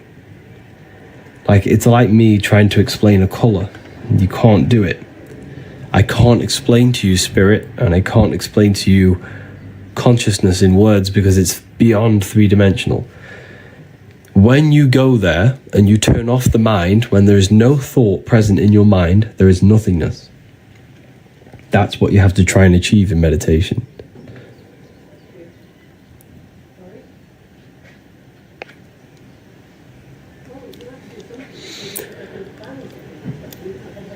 How to explain people being possessed? They're not possessed by something external. They're possessed by their own thoughts and beliefs and emotions. A demon is a demon. Mon is moon, meaning emotion. D means negative. A demon is a negative emotion that possesses your mind, body, and spirit.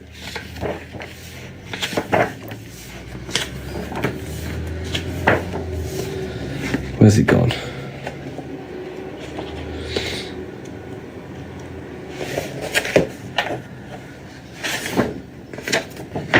Let me show you.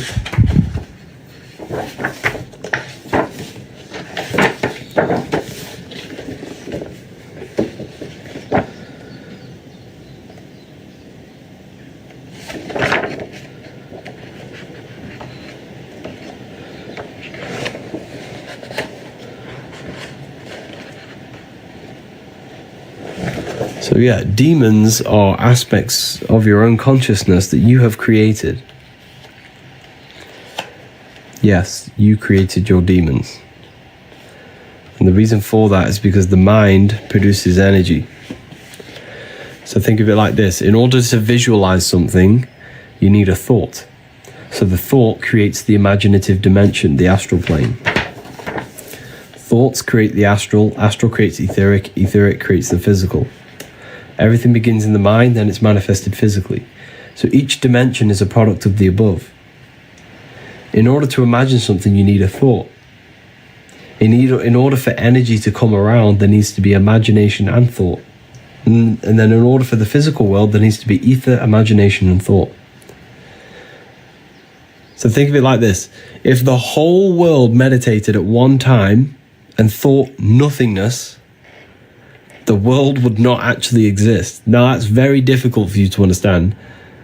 But because the universe only exists in our mind. The universe only exists in the mind. If we all thought of nothingness as a collective consciousness, the world would not exist. The physical dimension wouldn't exist. But of course, that's impossible, but until someone thought again. Exactly, so what's that tell you? So everything is a thought. You thought your way into incarnation. You think your way out. The universe only exists in your mind. Teaches how to meditate. I've already gone over that. So demon is demon. Mon is moon, meaning emotion. Okay? The more emotional attention we devote to thoughts, the stronger the astral form becomes. Take, for example, a drug addiction. This issue is not solely a matter of brain chemistry, but also an astral demon, an astral energy you have created. Every addiction we have is an astral energy. Every thought we always think about, it becomes energy in the astral. So yes, Jesus as a collective, we have all believed and give this Jesus thought form energy. So Jesus is a form of astral energy, because with the collective consciousness has molded this thought form into energy and gave it emotional energy. So it feeds off emotion. This being that we have created by believing in Jesus feeds off our emotion. It's only alive because the collective consciousness thinks it into existence in the astral plane. The astral plane is the imagination. Everything is energy, yeah. So you see how now you know, if you connect the dots yourself, I'm not going to say too much, but now you know why they do worldwide scary things. Because they're trying to create forms that hold power over us in the physical. This is very, very deep. Not everyone's going to understand this. But yes, the mind molds the astral.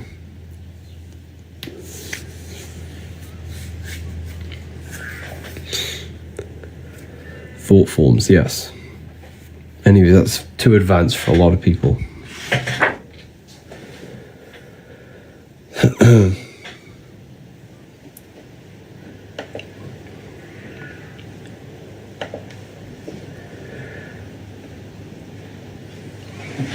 Yeah, it's deep when you think about it.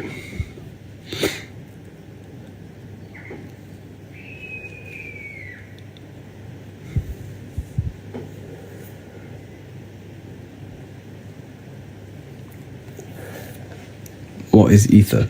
Ether is the substance that connects the physical with the astral. Ether flows through your brain. You're breathing it in. Look at the word. Look at the words, people. Breath. Ether. Earth. You have ether. Heart. Ether. Everything's ether. Everything's created it. Together. Because it joins the two worlds together. Ether. The words show you the truth. The truth is hidden in plain sight. The ether is the field of energy you're dancing in right now. You're breathing it in. You just never realized it. You're in a big field of energy, an invisible field of energy.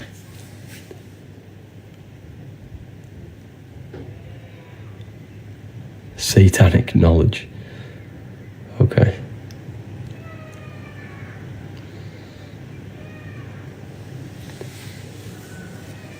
Moods and moon, yeah. Moods and moon, because the moon represents our internal world. So the sun represents the external, the moon represents the internal. We have two worlds. We have this physical voice I'm speaking to you in, and an internal voice. The inner and the outer. The inner and the outer. I want to say thank you to all the people that got back to me with amazing reviews. Like the reviews I get every morning, every time I wake up, of people saying how the books have changed their life. I want to say thank you to everyone who have got back to me. It really is and thank you to everyone who left a review on Trustpilot as well. Just to see that the work that I put my heart and soul into has changed people's lives it makes me so happy to see that it's changing people's lives. And I had one the other day, and he says he has gained an advantage in life. Understanding this gave him an advantage. It gives me an advantage because I know how reality works. I know what myself is. I know my connection with the world.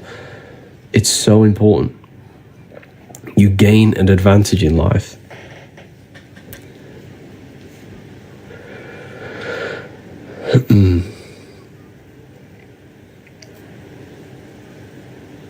I just purchased volume 1. Amazing. Yeah, you're gonna gain the advantage. You made a good decision.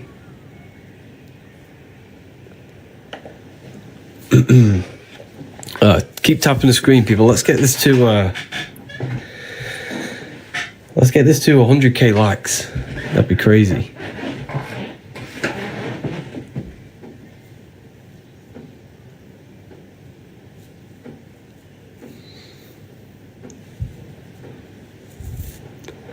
Let's get this to 100k likes.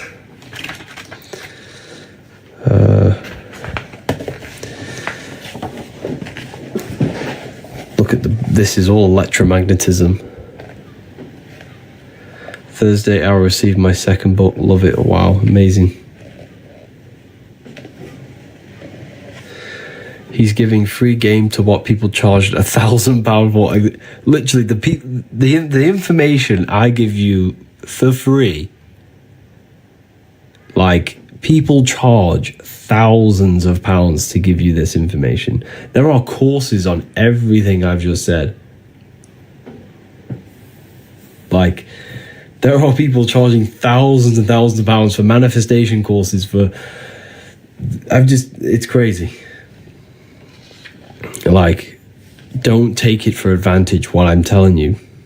Everything I'm telling you is to give you your power back. You just have to apply it to your life. It's good listening, but if you're not actually putting it into your life, it's useless. There's no point knowing it. In fact, it's probably worse knowing this and not applying it into your life, because now you see what reality is actually like, which is, the world's in a mess. The world is in a mess, and knowing the things that I know is even more of a mess, because I know the things that I know are trying to be used against me. The knowledge that I teach you is being used against you. This is why you have to learn it. They know thought forms create astral beings, and the beings hold power over the material plane. They shape the collective you have no understand how deep this gets. Like, these people controlling are literally wizards. They're magicians. They understand reality to the T. And if you don't understand reality, you'll have a disadvantage. A massive, massive disadvantage. And the reason why is because we are ignorant. We choose to be controlled. We choose to be in the matrix because we don't know anything else. We need to learn. We need to get out of ignorance and learn truth. Learn yourself, the mind, the astral plane, your connection, electromagnetism. You have to learn this stuff. It's essential. This is just the Kabbalion rewritten. You haven't read the book then?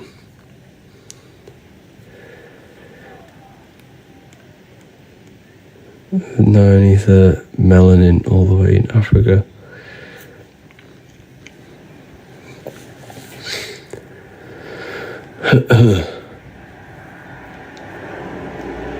Which planet does Saturn work the most to trap us? You see, this is a good question. However, your perspective is wrong. Like, there's nothing actually trapping you. It's you trapping yourself. I'm glad you're curious and asking that question. But there's nothing trapping you. You are trapping yourself. And because Saturn is the aspect of our consciousness that is limiting. I'll show you.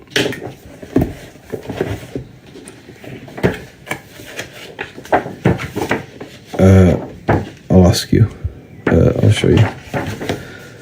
So the planets are internal. They're aspects of yourself. Mars is your... So you remember, there's two worlds, the inner and outer. You have an outer world and an inner world, right? So there's a physical world and an internal world, spiritual and matter. Mars in the external world governs anything that is protective, like a hedgehog has spiky, spiky bushes, plant defense mechanisms. That's all Mars energy. But inside of you, it's the aspect of yourself that wants to protect, that wants to destroy, that wants to conquer. That's Mars energy inside of you. Action, yes. War, ego, that's all Mars. Venus is the aspect of the world outside of you that is beautiful. The colors of trees, the smell, the scent of trees, the smell of plants, the visual aspect of reality. Lucifer, this is Lucifer, Venus.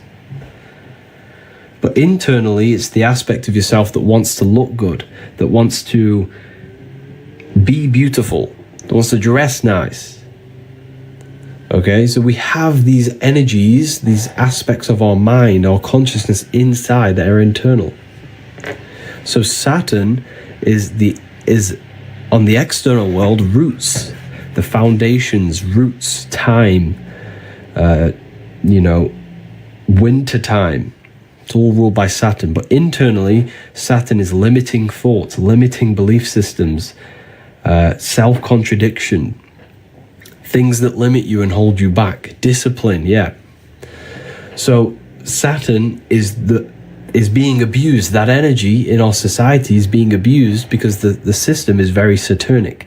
It limits, it gives you limiting belief systems, it gives you limiting structures, limiting houses, limiting real estate, like everything's limited to limit our potential. So that is what's trapping us, because when you die and your consciousness is molded to these beliefs, thoughts, emotions, and attachments to the world, that's what traps you back into reincarnation, bringing you back, because your consciousness still is attracted to the world and it hasn't detached from material things. That right there that I've just told you is probably the one of the deepest things someone could tell you. Like that, and that's a part of the book. I teach you all of that in volume 2. Like, you have no clue how deep it gets. It gets real deep, and it's so important that we learn it.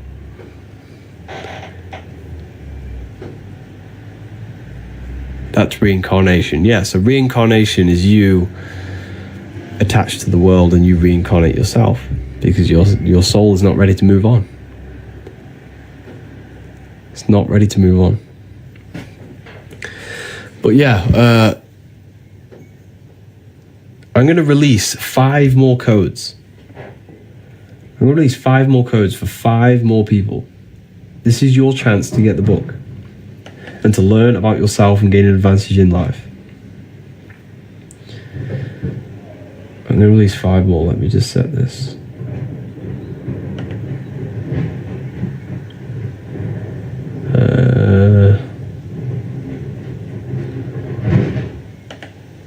Okay.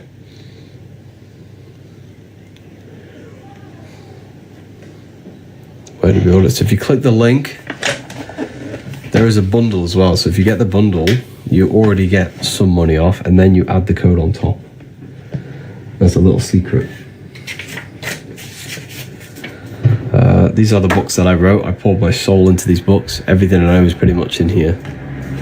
The code is Spring 30. So there's 10 of these available. 10 people can use them. We have over 600 people watching. 10 beautiful people can use these codes.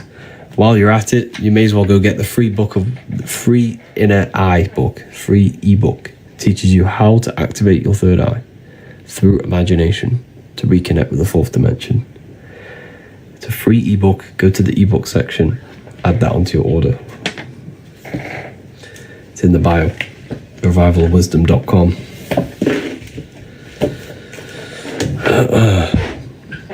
How can I get the book? Just go to the bio. It's right there. Repent and believe in Jesus. I'm okay.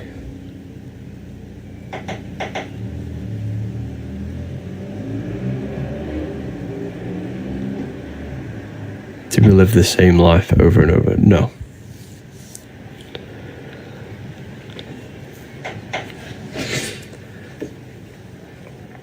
Okay, 2 of them have just been used.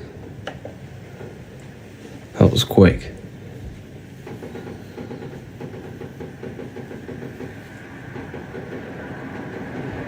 So the best way to prevent reincarnation is to detach from this world while you're alive. Detach from this world.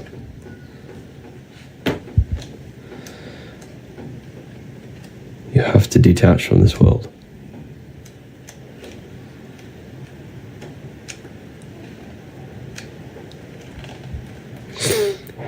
Is the Bible a good book? Yes. So the Bible needs to be taken internally, not externally. Internally. So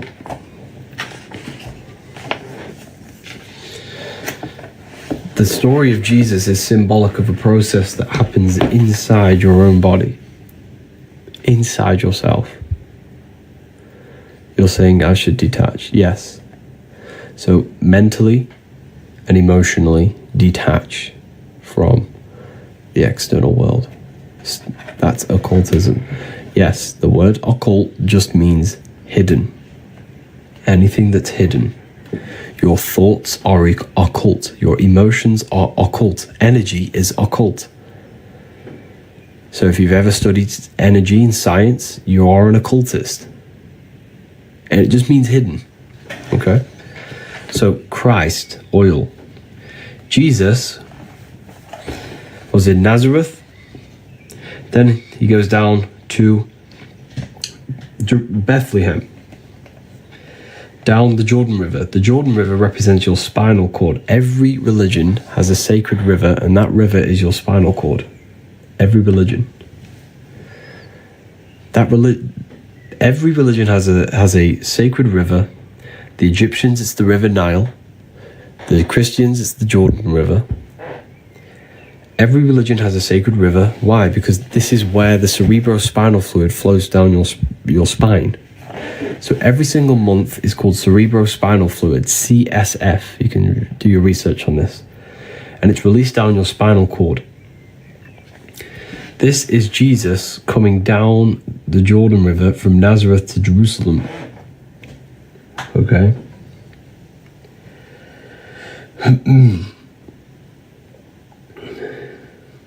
So, to Bethlehem, sorry.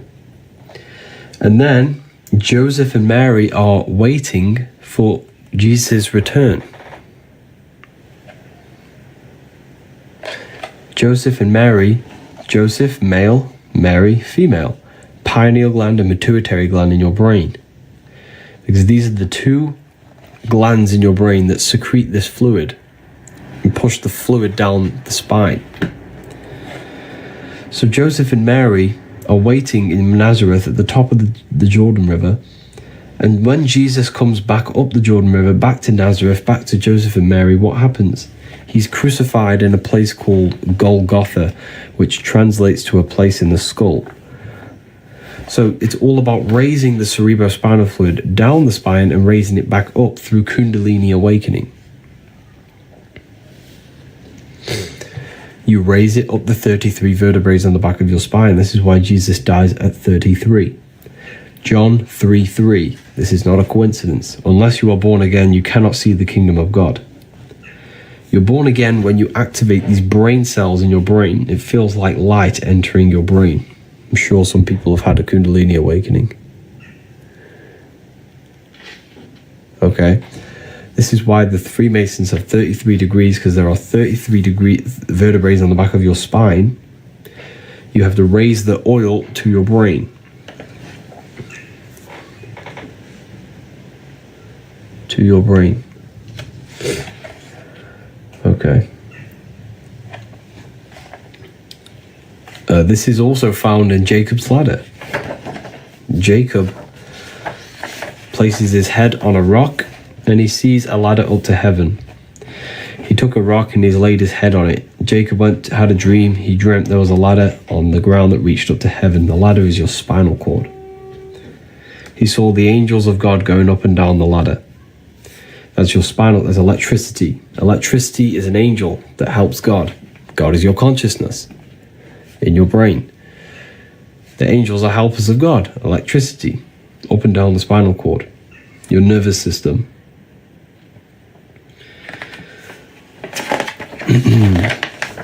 So you have three wise men in the Bible. The three wise men from the East. And like I said, the Freemasons, if I show you here, they always place the East at the top and the West at the bottom. So the East is at the top, the West at the bottom. Because the East is where the sun rises, the West is where the sun sets.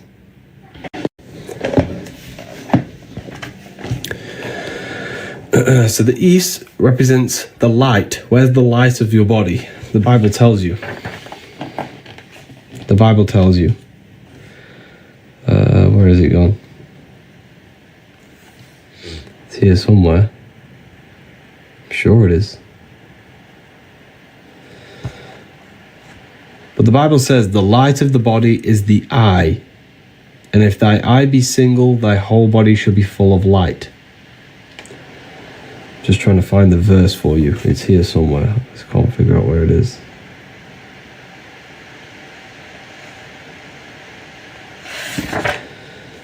The light of the body is the eye, and if thy eye be single, thy whole body shall be full of light.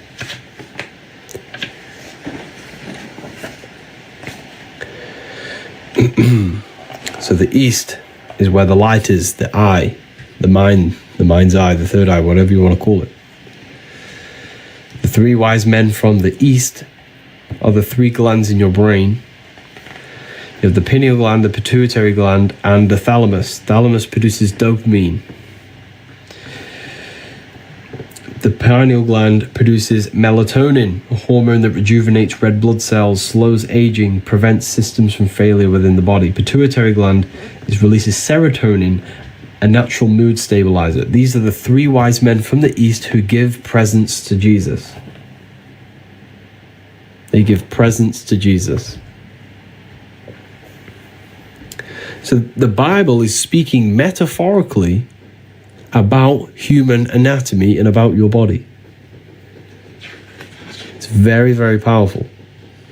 Even Santa going up and down the spinal cord, Santa bringing the presents down the chimneys, your spine, in the Christ oil, the CFS, and you bring it back up. It's all symbolic of human anatomy and processes that happen in your body. How amazing is that? It's absolutely amazing when you look at it. But yeah, this is why Santa goes up and down a chimney, because the cerebrospinal fluid goes up and down your chimney, your spinal cord. Can you describe the Last Supper on this book? Of course. It's astrology. It's astrology. Jesus, the sun. Aries rules the head. Taurus, Gemini. So 1, 2, 3, that's a group. 1, 2, 3, that's a group. 1, 2, 3, group. There are 4 groups of 3. Spring, summer, fall, winter. Aries, Taurus, Gemini. I could describe all this, but a lot of people in the live have already seen this many times.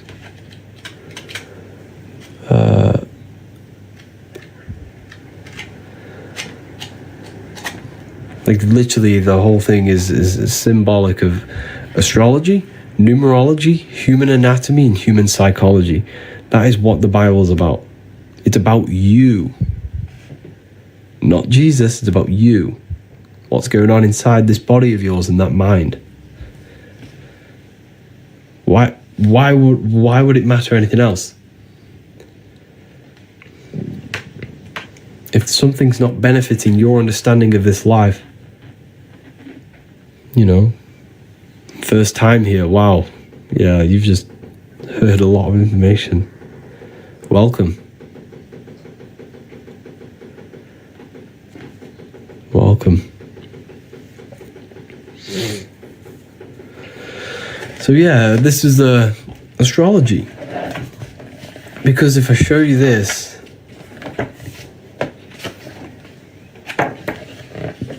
let's show you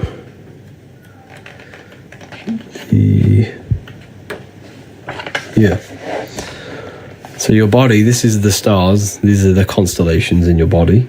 So the 12 zodiac create the human body. Here you have it. So Aries rules the head. He's on the head of the table. Taurus rules the neck. If you look very, very closely, this person has a very, very thick neck. An abnormally thick neck. Gemini rules the arms, the two twins. These are the two twins of Gemini. Your arms. This is Gemini. That's why he's holding his hands up. Look. You see he's holding his hands up?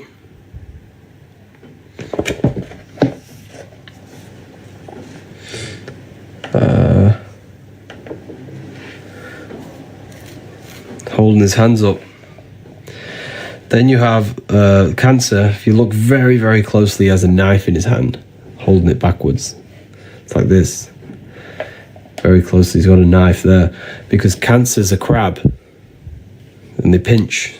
They cut you. Then you have Leo, the lion, showing dominance when your elbow and you have a clenched fist, showing dominance. Leo's the lion, dominance. Virgo, he's pointing very closely. He's pointing at her neck. That there's no Adam's apple. This is a woman. He's pointing, saying, this is a woman, there's no Adam's apple. It's Virgo, the virgin. Then you have the sun. Jesus gives and takes, one hand down, one hand open. Red and blue for opposites. Red tap, blue tap. Roses are red, violets are blue. A red siren and a blue siren on your police car. Everything's red and blue to do with opposites. Democrats and Republicans, red and blue. Then you have fall. This is Libra. Libra rules the balancing core, your abs. Core, this is the center of gravity in your body. All to do with balance, and this is the balancing of the sun. This is why he's holding his arms out, balanced like this. He's holding his arms out. Balancing of the sun and the balancing of your body. So this is all astrology. The whole thing. You know, this is a very, very symbolic of astrology. Jesus is the sun. That's why he has the sun on his head.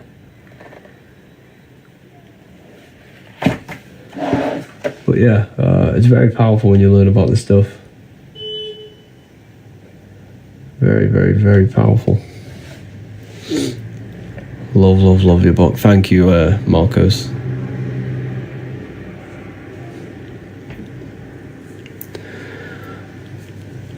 Ordered volume 1 yesterday. Amazing. Your life's going to change.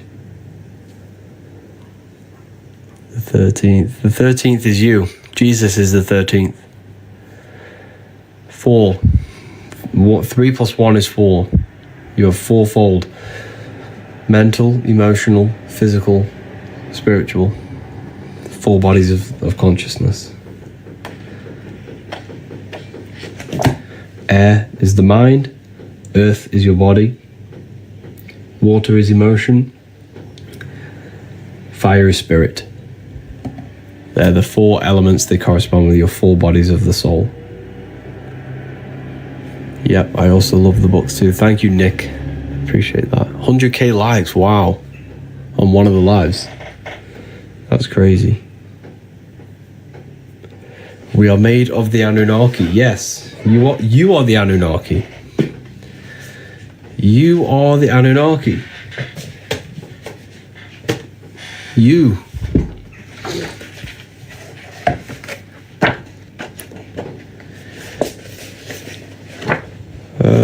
You're literally everything. Anu, the god of the sky. Ki, the god of the earth. Anu was the god of the sky, came down to Ki, and they married. And they gave birth to the Anunnaki. Spirit and matter came together to produce you. You came down from the sky. You are the sky god. This is what you need to understand. Your astral body is where you came from. You are the sky god. You came from the stars. This is why you are a star, sister and mister.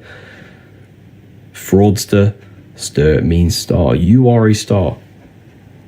You come from above. You literally are the astral body manifested in matter. It's amazing.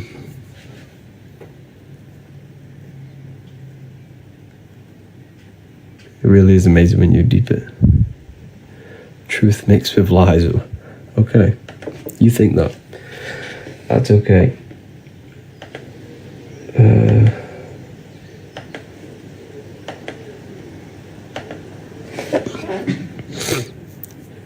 We are divine. We are.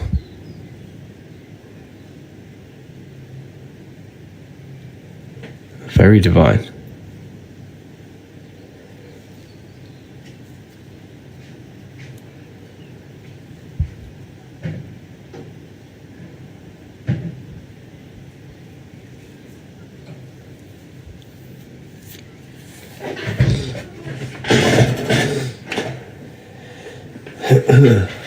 Yeah, it's amazing.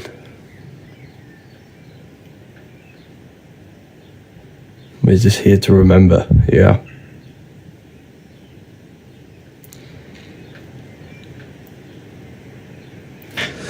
So yeah.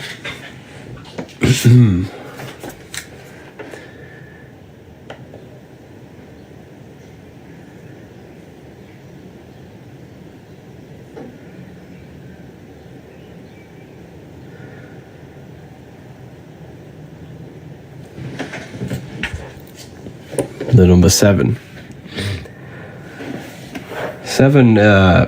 6 is the number of matter. 7 is the number of completion of creation.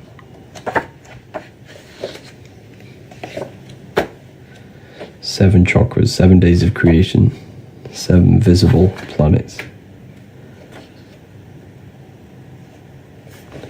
So like I was saying earlier, you just have to study the small to see the bigger. If you study the microcosm, you've studied the macrocosm. You'll see the bigger picture.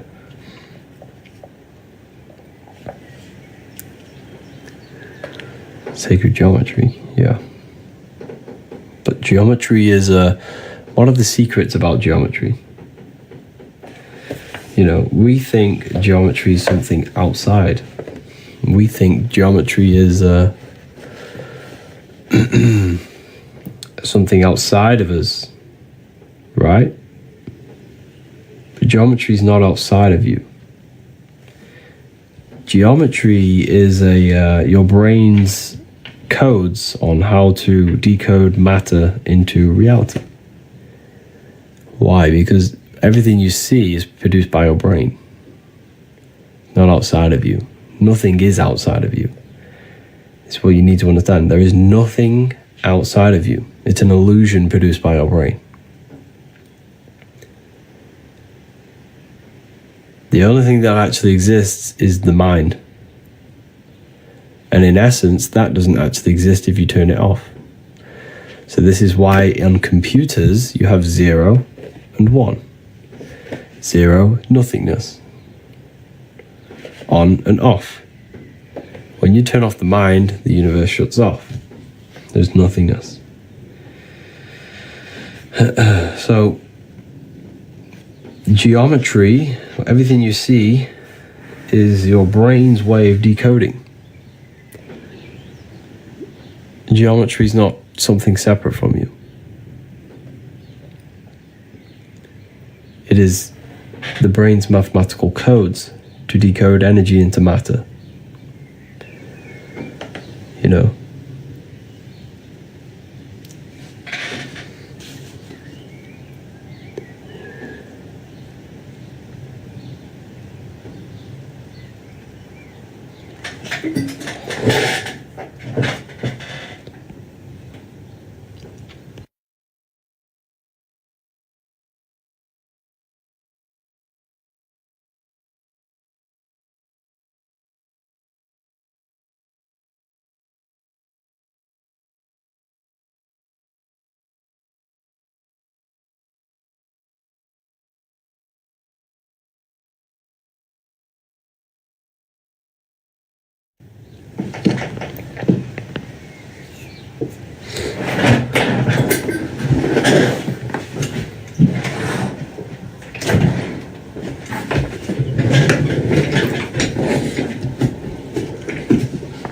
Yeah.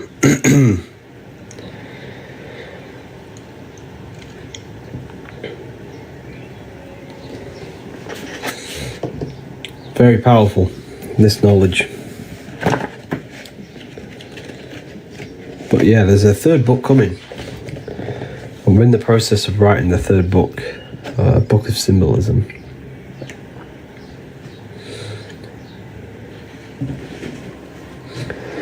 You're not lying, but people are ignorant to the truth. Yes, they are.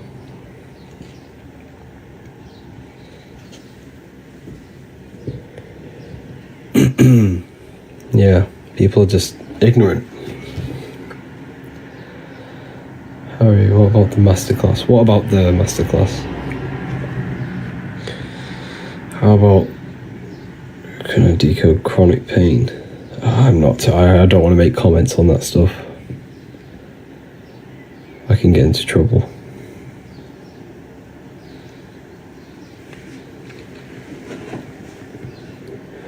Opinion on the Baphomet. The Baphomet is a symbol, like anything. Everything's a symbol.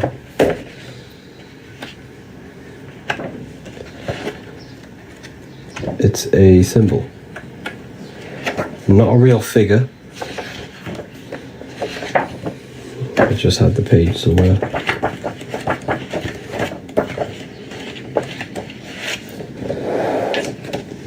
If you look at the Baphomet, right? You have fire, air, the wings, air, fish gills for water, earth, fire, air, water, earth. Water is emotion, air is the mind, fire is the spirit, earth is the body. You have the moon, represents the internal world. Is the internal world controlling you, or are you controlling it? As above, so below. Are your thoughts and emotions, are you a slave to them, or are you actually creating them? Are they reactions or commands? The internal world needs to be commands, not reactions. So this is all symbolic of that. It's a symbol. And this is the lower nature of man, the goat, the animal instinctual nature. It tells us to hate, steal, and rob. This is the higher nature, the spiritual nature. This also represents Capricorn, the goat. Capricorn represents Saturn, limitation, the lower self.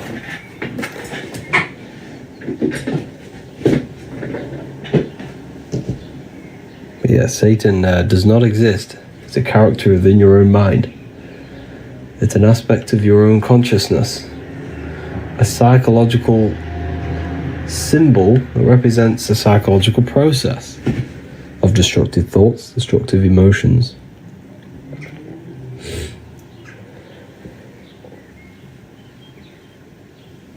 Why are you sharing this information? Most would keep to themselves. Good question. Because I believe everyone should know their power. Everyone should gain their personal power. And if you think this is deep, the text you see right in front of you is a lot more deeper.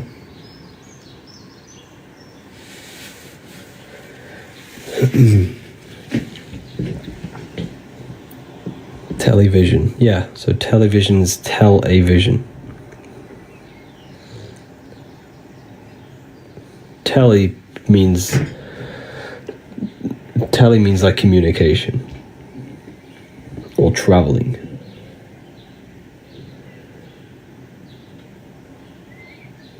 I just don't believe he's not real. That's fine. But when you realize that no one's worshipping Satan,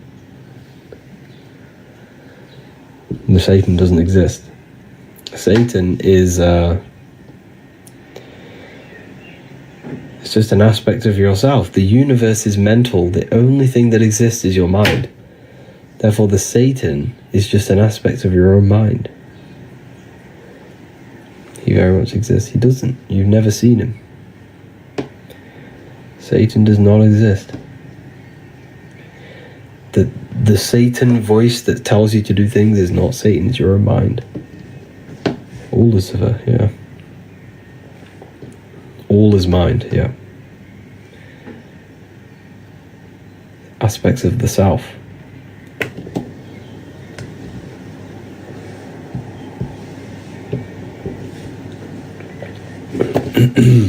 But yeah, it's crazy.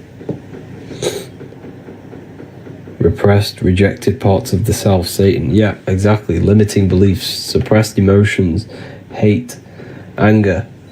This is all satanic energy, satanic thoughts, destruction. All internal. The best thing you could possibly do in life is never blame anyone for everything. For anything. Everything's your fault. Until you take 100% accountability for your life, literally it's the best thing you could possibly do. There's nothing outside of you. Everything is your fault. Don't blame anyone else for anything. Blame yourself. Even if it wasn't you. Blame yourself for being part of that thing. Blame yourself for being parts of that friend who did something to you. It's all yourself. You caused the destruction. Satan did not. Don't blame don't blame Satan for the bad things in your life.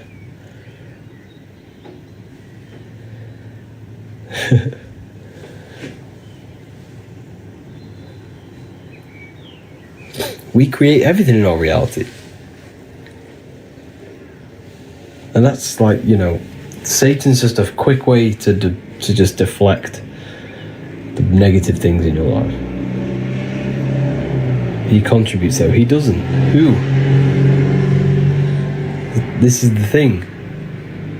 Satan doesn't contribute towards anything. Satan is a symbol. It's demons.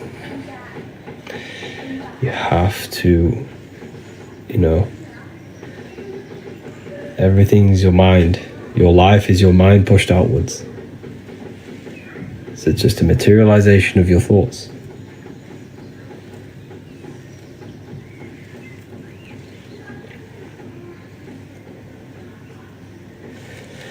But yes, I'm going to love and leave you all here today.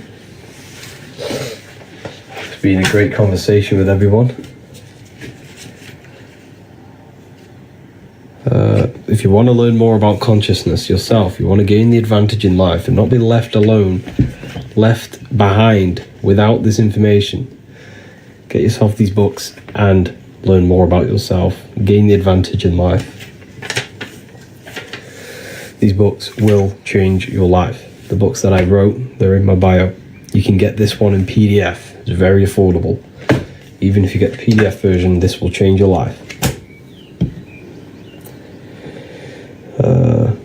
But yeah, it's been an amazing talk, everyone. It's good connecting with you all.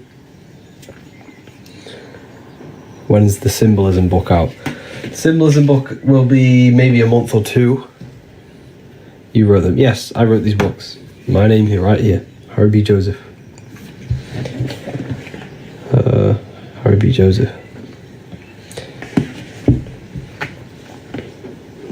This book is for symbolism. Yeah, the next book is on symbolism. Book of Symbolism. Can we pre-order? Maybe, yes, in the next few weeks, hopefully. I'm going to try and set something up. But hopefully I can... I'll keep you all updated with that. But make sure you're in the Telegram or something. Because Telegram, I can directly, you know, directly contact you.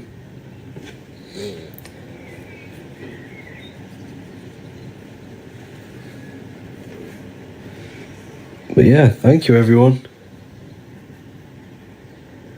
It's been amazing talking to everyone, and please, anything on Hollywood alchemism, I'm not too sure on that. Yeah, take care everyone. Use the code if you're going to get the books. click the link in the bio. It's going to take you straight there. Telegram's in the bio. Or you can join the Discord. There's a whole Discord server.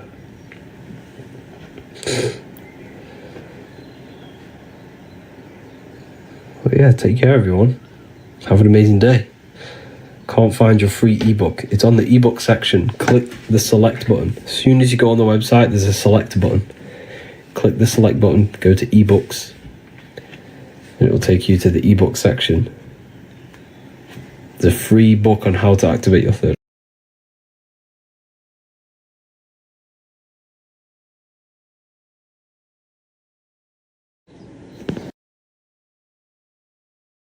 Who teach Christian religious studies? What if dreams aren't random at all, but messages from a deeper part of yourself, trying to show you things? In this video, you're going to learn exactly what dreams are from an esoteric view, how to control dreams, and how to dream more frequently. Dreams are not nonsense. They are expressions of the subconscious mind. In the daytime, we're using our conscious mind, what we are aware of. This represents the daytime, the sun, the external world. We're operating in the external, outside the body in the day. But when we go to sleep, we return inward. Everything does this breath. We breathe in through the nose and out through the nose. Everything does this in and out process in the universe. We live, we die every single day. We wake up, we express things in the external. Then at nighttime, we return back to darkness, back to the internal. This is the breath of the universe. We have summer, we have winter. This is the breath of the sun and the seasons with the earth. You have an internal world and an external world. External is physical, the internal is spiritual. Like I said, when we go to sleep, we are returning back to the internal world of your own consciousness and subconscious mind. Your subconscious mind holds everything about you.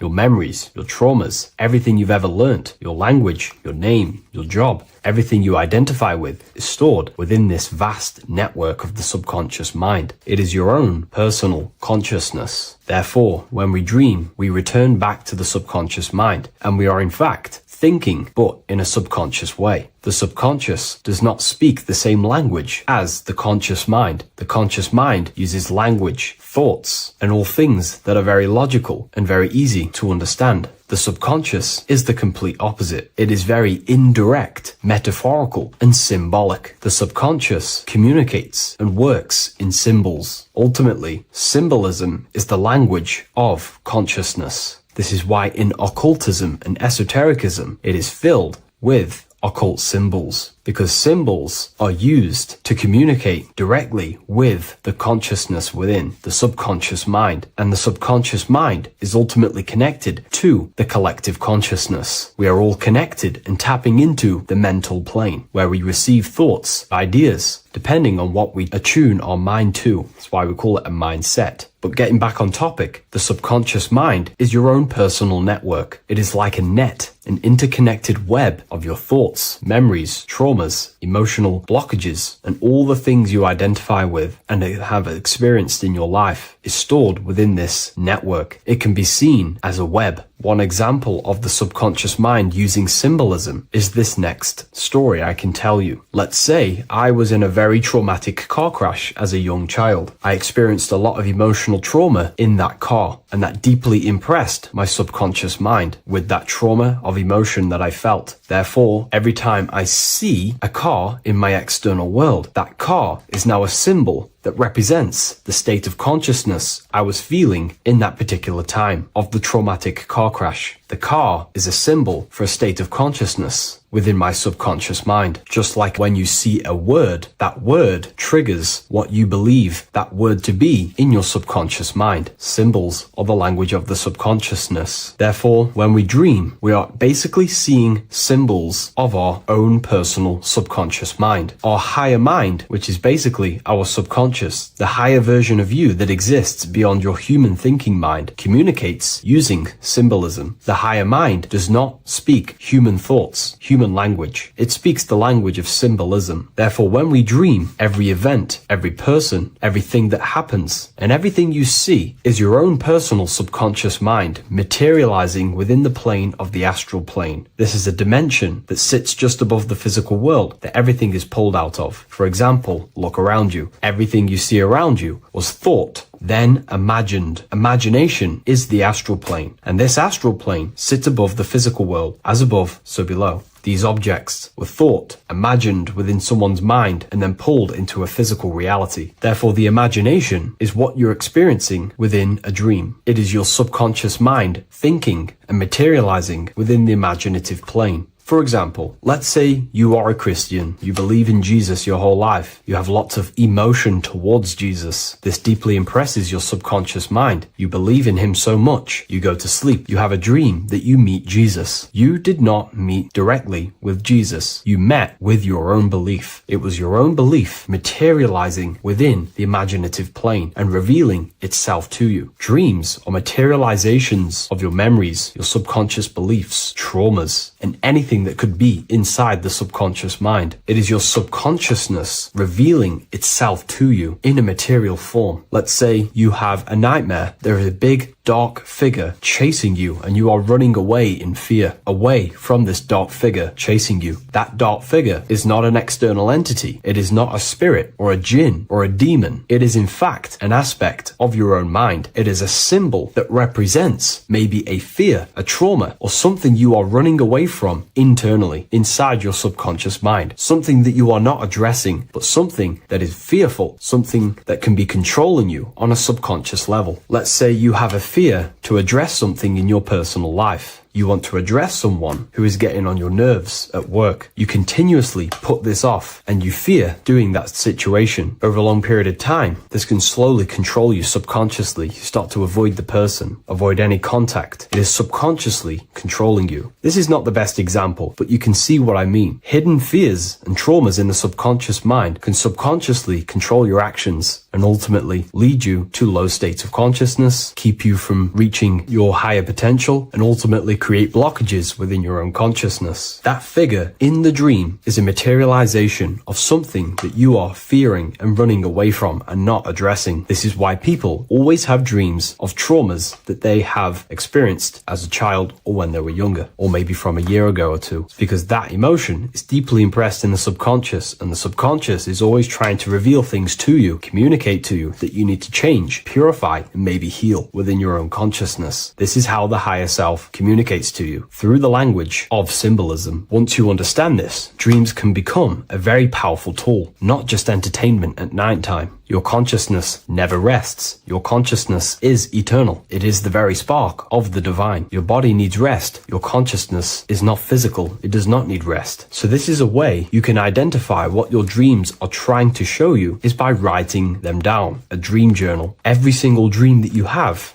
a book placed near your bed. Every time you wake up, first thing you should do is pick up the book and write every single detail that you can remember about the dream. The people that you met are all symbols or aspects of yourself. Maybe it is a friend you saw in your dream. That friend represents a state of consciousness that is within you and is trying to reveal something to you. It's about making the subconscious into the conscious, to become conscious of the unknown. Write down every detail, everything you saw, every event that played out, even the details of the clothes that they were wearing. Everything is symbolic within dreams. Write everything down and then analyze the dream. Don't analyze it from a logical mind. Analyze it with the right hemisphere of the brain, which allows you to see metaphors, read between the line. Try and gain the message that it's trying to show you. What does this overall mean to you? And what could this reveal about aspects of yourself that you need to heal or maybe take action in your life and world? Because your higher self is always guiding you towards awakening and fulfilling your mission in the manifested physical world. Dreams speak in symbols, not logic. Ask about your dreams. What is this trying to tell me? Don't take things literally. Look for an emotional tone and symbolic resonance. With practice, you'll begin to understand the personal language of your subconscious mind. Now that you understand that, again, please leave a like or a comment on this video. This is now a technique for lucid dreaming and dreaming more often. This is not going to happen overnight. This is not an easy method. It simply takes practice and dedication. Every morning, choose 3 time slots. For me, I choose 4:30, 5 a.m. and 6 a.m. 3 alarms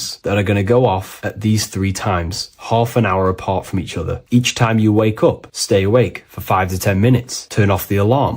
Try and keep your conscious mind awake, but drift back into sleep. There's no other better way for me to explain that. It's very difficult, but try and keep the mind awake, but the body falling back asleep. More than likely, you will drift off back to sleep. Then the next alarm will go off half an hour after. This will wake you up again, guaranteed. You will probably drift back to sleep by repeating this process. After the 3 alarms go off, each one of them times, you're either going to have a dream or a lucid dream, but definitely you will have a dream. And if it doesn't work one time, keep trying it. I've been using this method for a very long time, and I can tell you 70-80% of the time it triggers a dream, and a very vivid dream. And it's ideal for lucid dreaming, because keeping the conscious mind awake while letting the body fall asleep, you can become conscious within these subconscious realms of your mind. But when you are conscious inside the dream world, you can do what you want, but you also want to let the dream naturally unfold. If you try and take too much control, then you will wake back up. If you feel any fear in your dream, you will wake back up into the material world. Another tip to dream more often is to meditate before bed. Simply close your eyes and think about nothing for 5 to 30 minutes. Detach from everything outside you, your name, your job, work, thoughts. Mentally detach from the world and the physical pleasures and become pure awareness before you try and go to sleep. This will help you become conscious while being within the self. If you wish to learn more about consciousness yourself, the Book of Wisdom Volume 2 can definitely help you. I'll leave a link in the description. Thank you for watching this video, and I'll see you in the next one.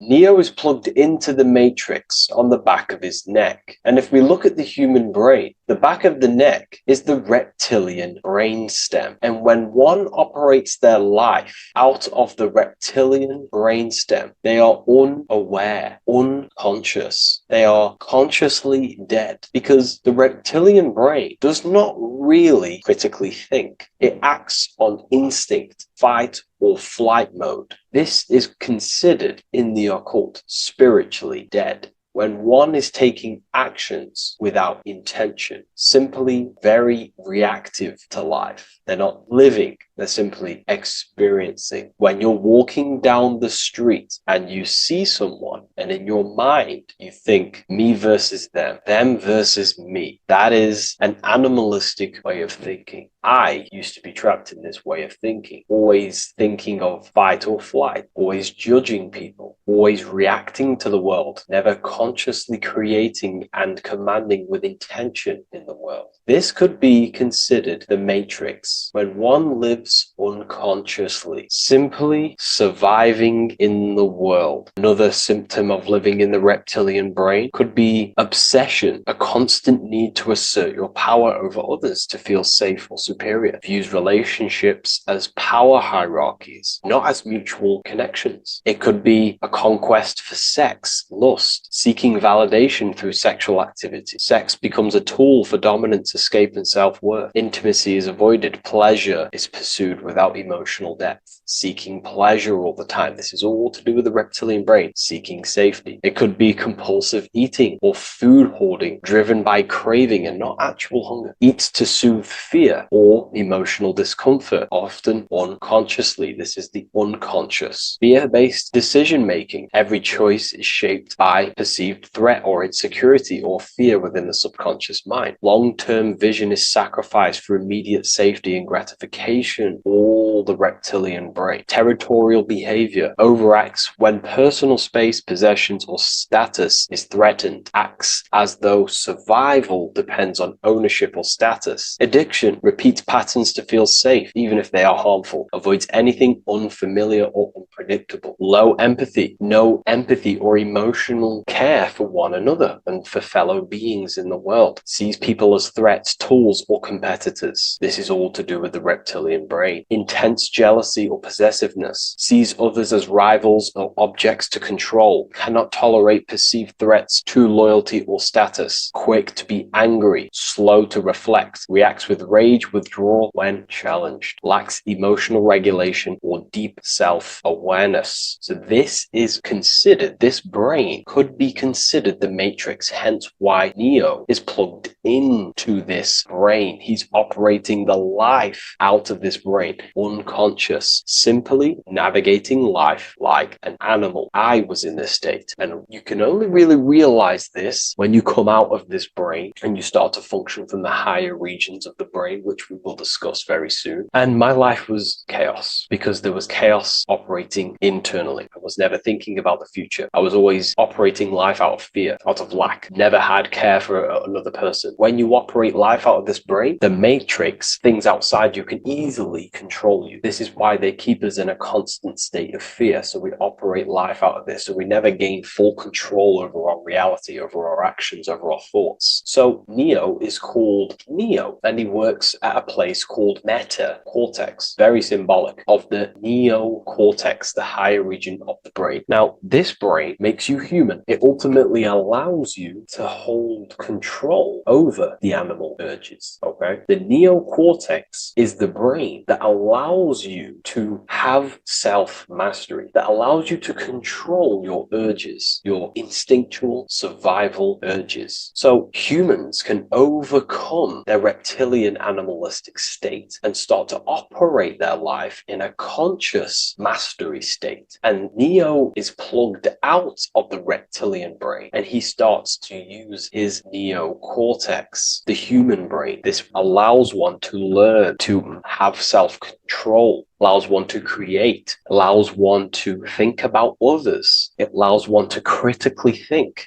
deeply. It allows one to be self-aware. Who am I? Where did I come from? And where am I going? This is ultimately the brain that has shaped the world. We look at humans. We've built technology. We've built all of these amazing things. They all come from the neocortex. This is the higher region of the brain that allows consciousness to function on a higher degree. It allows you to truly become a creator and have self-control instead of living in a reactive animal state. You see, animals are only aware of their five senses. They're only aware of surviving. If you notice, look at animals. They're always looking around. Even in their home, they're always looking around, sniffing around. That's because they operate in an animalistic brain. Humans have the neocortex. This is a higher region of the brain, which if you wish to master yourself, this is the brain that you will be using. This allows you to operate life on a higher degree. We see this reptilian brain symbolized everywhere. See it as reptiles. Reptiles are symbols of this brain. We see the Egyptian god Osiris with the green skin representing a reptile, a crocodile. Sometimes we see Osiris depicted in Egyptian artwork with crocodiles or reptiles, if you do a little bit of research on that. And also, if we look at the overall symbolism of Osiris and his story, we notice that he is the god of the dead, or the underworld. This is not literal, but the dead, or the god of the death,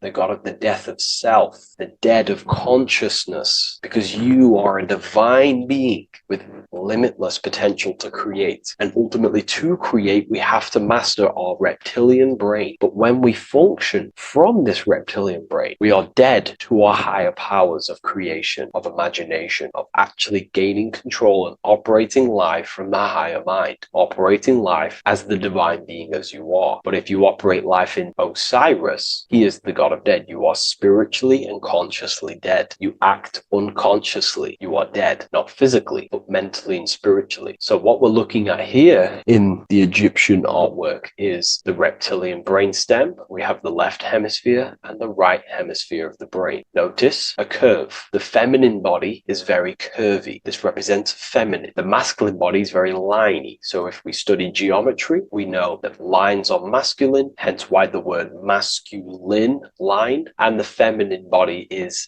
in geometry, feminine is represented as curves. So this is the left masculine brain on the left side, and this is the right feminine brain on the right side, with Osiris, the reptilian brainstem, in the middle. So we're going to go deeper into some Mesopotamian artwork now. Now let's have a look at this. We're looking at the reptile on the very bottom. We see the left brain and the right brain, the Eye of Ra and the Eye of Horus on the left and right. In Freemasonry, we still see the symbolism of the two pillars, Yakin and Boaz in Freemasonry, with the two pillars symbolizing masculine, feminine forces of consciousness, also representing the masculine left brain and the feminine right brain, with the reptile down here. But if we have a little look here, right, we have a little look at these reptiles. This person is standing on top of the reptiles. When you are on top of something, you have power over the below. You are standing atop of something. You have mastery over it. You have control over it, symbolizing gaining control over the reptilian brain, the reactive actions, the sexual urges, the addictions, the territorial behavior, the fear-based decisions, constant internal tension, never being able to focus. It's symbolizing gaining control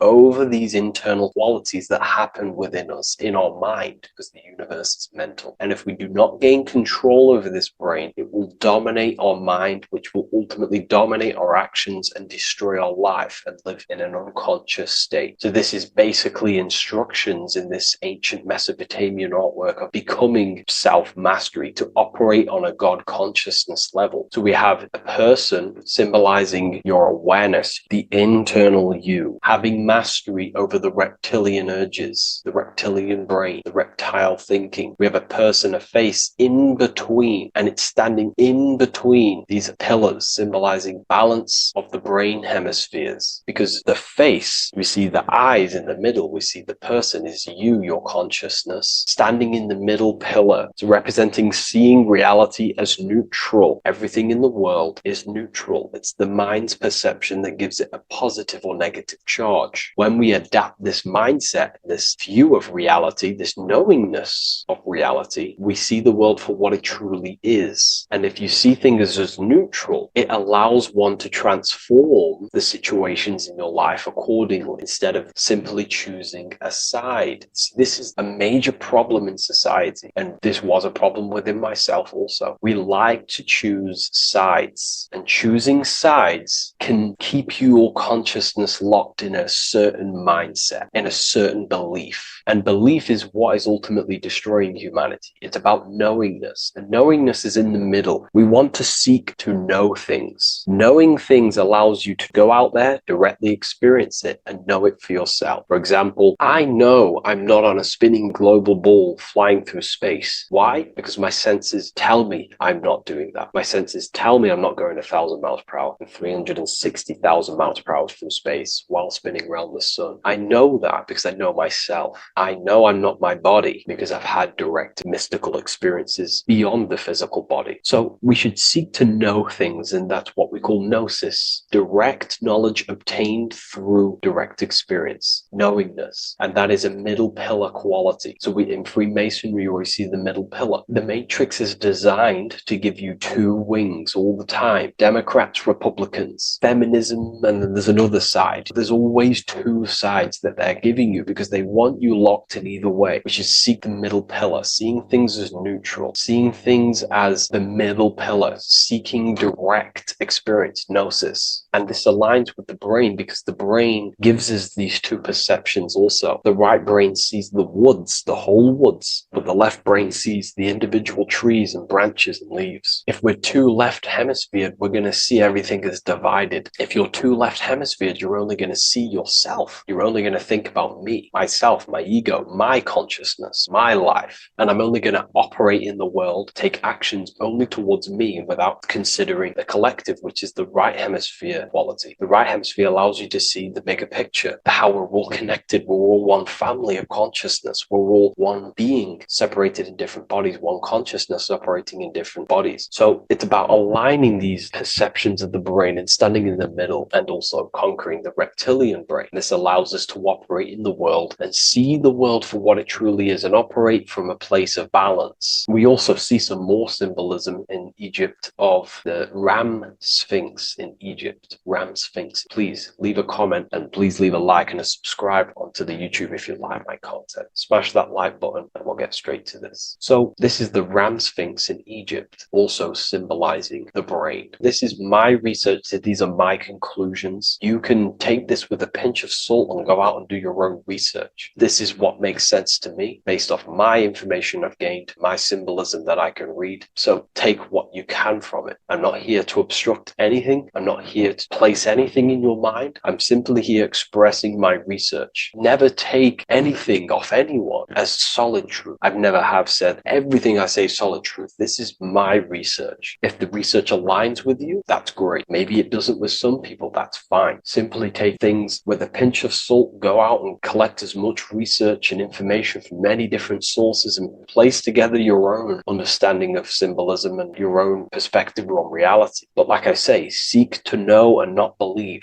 So this is the ram sphinx in Egypt. This is a more powerful symbolism of the brain. We have Osiris here, the god of the dead, which is the reptilian brain, and an Aries symbol here symbolizing the hippocampus in the brain. So this is the reptilian brain stem, heavily aligned with the reptilian brain stem here. We can see the connections if we look closely. So this represents the dead of consciousness. This is the dead of self, living in impulsive animalistic state, the symptoms that I listed earlier. I'm not going to go over the symptoms again. And Aries symbolizes the hippocampus in the middle of the brain. It's the hippocampus. And Aries is a symbol of a state of being. Why? You see, ancients and the ancient Egyptians, according to my research, Freemasons still use this symbolism today. So what they do is they use the path of the sun to symbolize a state of consciousness or a journey in consciousness. So what do I mean? So Aries here is the transition from the winter arc. So this is the winter arc from Libra, Scorpio, Sagittarius, Capricorn, Aquarius, Pisces. This is when the sun is dead. This is when the electromagnetic waves of the sun are not very present. This is the winter. This is when there's more darkness in the world. However, from Aries, Taurus, Gemini, Cancer, Leo, Virgo, and to Libra, this is when the sun is giving more electromagnetic rays. Everything grows. Everything is reborn again. Everything's growing. There's more light. There's more warmth. You can grow crops. So this is very symbolic as a state of consciousness. Aries is used heavily to represent the rebirth of the sun, but internally as an esoteric interpretation of Aries, it symbolizes the resurrection of awakening of the self. It is the rebirth of the sun, of the soul, the rebirth of becoming aware out of the darkness into the light, living in the reptilian unconscious state, the unconscious, not being aware that I possess consciousness, not being aware of my thought, emotion, actions. And Aries is that symbol of the rebirth of the spirit, the rebirth of the self, becoming self-aware. So that's what we're looking at here with the ram sphinx. We're looking at Osiris, dead, the reptilian brain, operating life in an unconscious state, not really thinking, not self-aware of thought, emotion, actions, not aware of the soul, not aware of good and evil, not aware of the laws that are in the heart of love, not aware that there's always an intelligence in the heart telling us what's the right thing to do at all times, not aware of anything, just simply reacting to the world. But then we have a symbol of Aries above, which is the resurrection of self. So again, this is symbolizing by the Egyptians to me and my research going from darkness to light. This is the resurrection of consciousness when we start to deepen our self-awareness, which is ultimately what I'm doing to you in these videos. Hopefully I can awaken some people's minds and make people think deeper. And that process of internally what's happening within you that's what Aries represents when you're starting to say, wow, my mind's going deeper and deeper into the self and I'm realizing more. That is what Aries symbolizes. When the sun returns, it's also a symbol of a sacrifice, because obviously when the sun returns back back to Aries, we're sacrificing the winter when we're transitioning, and all transitions require sacrifice. So in Aries, the Jews celebrate the Passover. It's the Passover of the sun, and what do? They eat lambs in the Passover Aries because it's all symbolic of this internal process. In Aries, Christians celebrate with the Easter, which is the resurrection of Jesus, the resurrection of the sun. Remember, it goes deeper. There's deeper layers to this. It's the resurrection of the self and the mind deepening into a deeper awakening. So again, we're going from the lower regions of the brain, and when we start to critically think and become self-aware, we're starting to use the mid part of the brain, and the mid part of the brain then expands into the neocortex, which is the resurrection of the self. The mind is no longer functioning in just the reptilian brain, but then it's going into the light of the higher brain, the neocortex, and this is the reptilian brain. This is the midbrain, what we're looking at here with the Ram Sphinx. Yeah. So this is the resurrection. It's the transition point of going from the reptilian brain into the midbrain into the neocortex. We're now resurrecting ourselves. Now, this is not putting anything negative on the reptilian brain. Without the reptilian brain, we wouldn't be able to live. We need the reptilian brain, but it's an abuse of the reptilian brain that can keep us in a very low state. It keeps us stuck in an unconscious state. But the reptilian brain is what's allowing you to breathe, to eat, to scan the environment for any threats. If there are threats, we do need the reptilian brain. That's not to say it's evil, but what I'm saying is an abuse of this brain, which is what most people are stuck in. They're operating their life out of this brain. And this is what the Egyptians, I think, are symbolizing, trying to tell us to resurrect ourselves, to become self-mastered, to become the highest version of yourself, to actively create in the world. Because when we are only operating from this brain, we're unconscious, well, then other people can use you as a vessel to create their reality. This is how the world is at the moment. The ones who know how to use the mind are controlling the other ones who do not know how to control the mind. So I hope this makes sense to you. Let me know if you have any video recommendations, and I'll see you inside Ethereal University. If you wish to take your research to the next level, I have things inside of there that are very powerful. We happily invite you. I'll see you inside of Join. If not, I'll see you in the next YouTube video. What if I told you everything you've been taught about creation, life, and the world is an intentional psyop to keep you stuck in a slave mentality so that you do not rebel against the system, so you do not activate your creational powers? If we observe today's belief system, such on creation and religion, we see that within religion and science, they tell you the world was created thousands of years ago, and they want you to believe the world was just created, and then you were created, placed into this world, and now you're just experiencing this world. Believing this puts you in a slave mentality, pretty much makes you powerless, because it teaches you subconsciously that you hold no power over creation. They want you to believe that you're just experiencing this world, and the world was created ages ago. And science makes you believe that everything is just material. The heliocentric model, modern day physics, all of this is purely material based to make you think and believe there is only a material world. All of this is the exact opposite of the truth. The truth is, Source, God, the universe, whatever you want to call it, did not merely create the world thousands of years ago. It is continually creating reality in this present moment. Creation is unfolding right now, right this second. I've said this millions of times. The world is a crystallized manifestation of mind. We live in a mental universe, and the infinite field of mind is expressed and crystallized within this material realm. Everything was first thought in the invisible, unseen realms, then manifested physically in a physical reality. It's a mental creation. Mind and matter are not separate. They are in fact one. Mind creates matter. They want you to think that you are this living piece of flesh on a spinning ball, flying thousands of miles per hour through the middle of space, and that you evolved from a monkey. Can you start to see how ridiculous this sounds? They want you to think everything is already created, and now you're just observing it. Going back to my point on mentalism and on how everything is crystallized thought, God is thinking existence into reality right this second. Creation is not created. Reality is not fixed. God is creating thinking the macrocosm into existence right now. And you are thinking your reality, your world, into existence right now. Reality is continually creating reality in itself in the present moment. We need to understand that we are co-creators alongside of the macrocosm mind creating the macrocosm. God thinks the macrocosm into existence, and we as a collective consciousness, each individual is a microcosm thinking the reality and the creation into existence. Each one of us are a process and a part and a cell in this giant living organism that we call God. And we all take responsibility for the creation that is unfolding right now in the present moment. Every single one of us are molding, creating reality through the three creational powers: thinking, feeling, and acting in the present moment. This is why we must think, feel, and act with the power of God, which is love. And if the whole of the collective consciousness had love in their hearts, we would all unfold the natural creation of harmony and balance.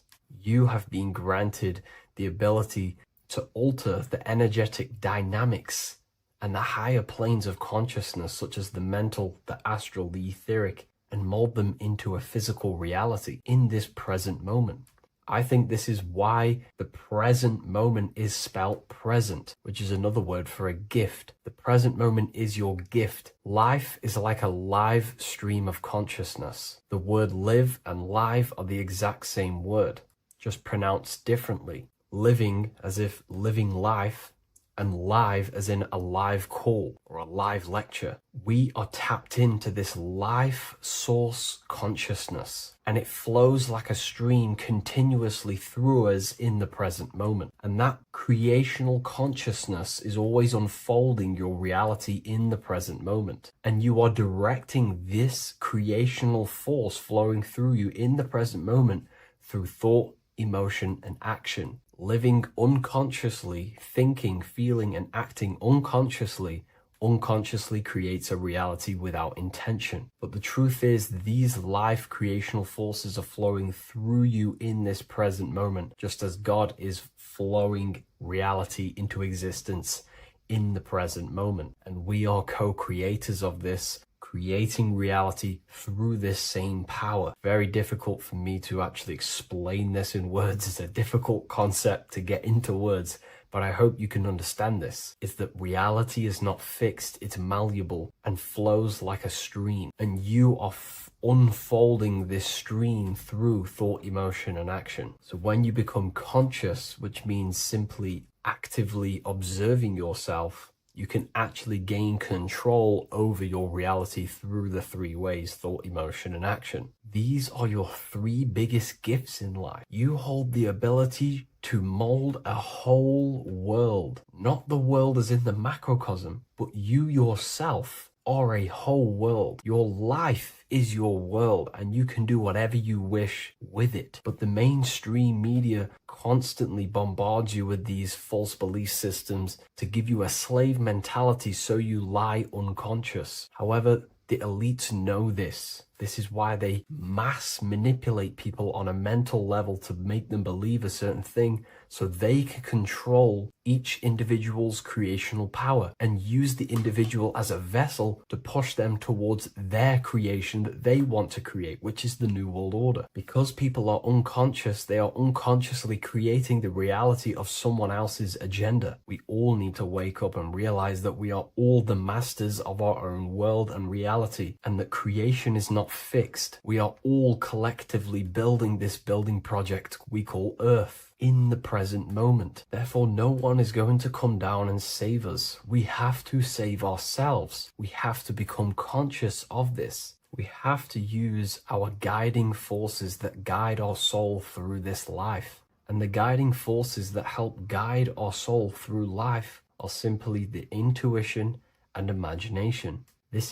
These two powers are the feminine powers that can help shape your future and your destiny. It's amazing what imagination can do. What we have to understand is that these creational forces that we are tapped into, like a stream, a live stream of creational consciousness, is flowing through us in the present moment.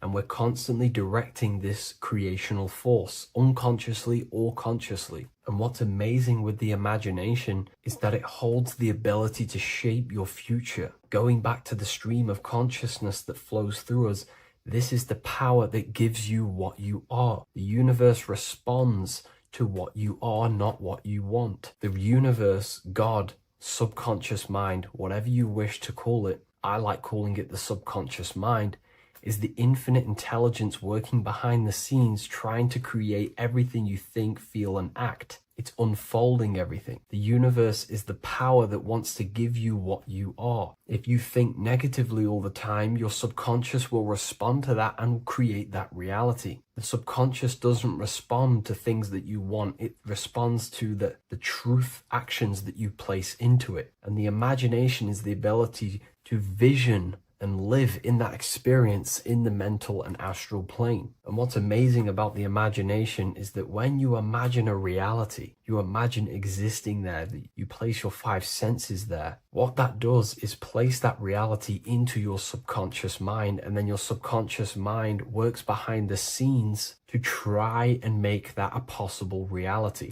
Just like if I cut my arm right now, my subconscious instantly sends cells and blood to this area to heal that specific wound in my arm automatically. But if I imagine a reality, it goes into my subconscious, and my subconscious is the power trying to give me what I want and what I've placed into it. And what it will then do over the next few days or hours, it will suggest thoughts to you to try and make that visualization a physical, tangible reality. It's just your job whether you take the actions necessary on that thought, which will help lead you towards creating that reality.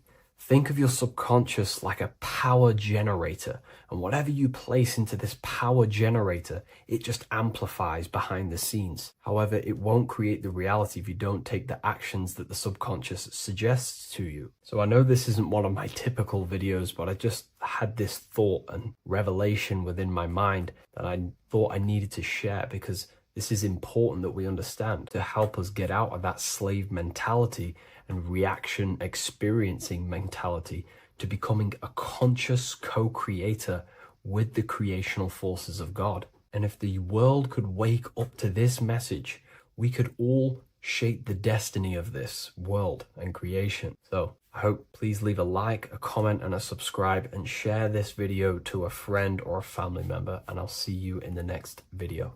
Hello, Seeker. Welcome to Revival of Symbolism, a channel devoted to the language of esoteric symbolism, guiding you to discover yourself and expand your consciousness into deeper realms of thought. I'm Harry B. Joseph, also known as Revival of Wisdom, and today we're going to be discussing the symbol of an eye inside of a triangle.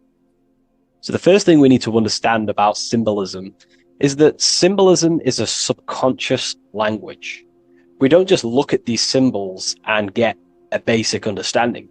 Like a word, for example, if I wrote the word hello here, you look at this and you have an instant understanding of this word in your mind.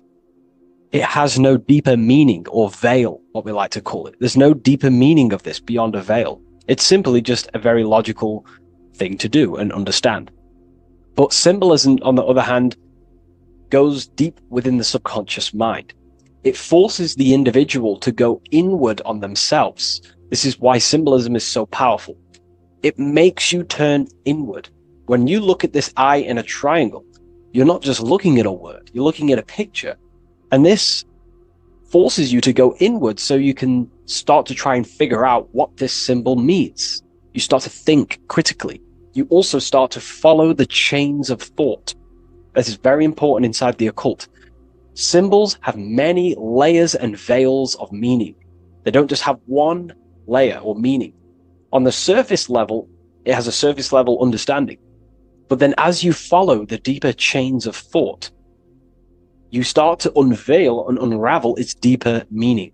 As you awaken in your journey, the deeper levels of consciousness you access, the higher levels of understanding you access, the deeper meanings of these symbols start to reveal themselves. So studying yourself and studying symbolism go hand in hand. So when you're studying symbolism, you're actually studying consciousness. This is what we need to understand, is that these symbols represent forces of consciousness and aspects of consciousness. So what we need to do is to follow the chain of thoughts. Now, what do I mean by the chain of thoughts? If I think of a triangle, it instantly in my mind, I get the number 3. Then if that number 3 leads to another thought, for example, father, mother, child, father, mother, and child. Father, mother, and child then leads to another thought, then another thought, then another thought. So this is the chain of thought that we have to follow. This is why symbols must be meditated upon.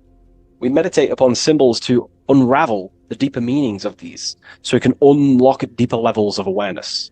Okay, so we're diving straight into the subconscious mind with the language of symbolism. That's why it's so powerful, because it forces the individual to go inward and actually use their mind. Symbols train you to think critically. They train you to think in a subconscious way, unlike words. So these symbols represent thought vibrations or thought forms within the individual's mind. So let's jump straight into this symbol of the eye in the triangle, and let's go, very surface level, and then towards the end, we'll go deeper into the deeper mysteries of this symbol. On this channel, I don't give spiritual fluff. I give very deep esoteric teachings. Okay, so it would be amazing if you could show some support. Simply just leave a like, comment, and a share on the video. Share this video to a friend. So, first of all, let's look at the number 3, because this triangle symbolizes the number 3, okay? 3.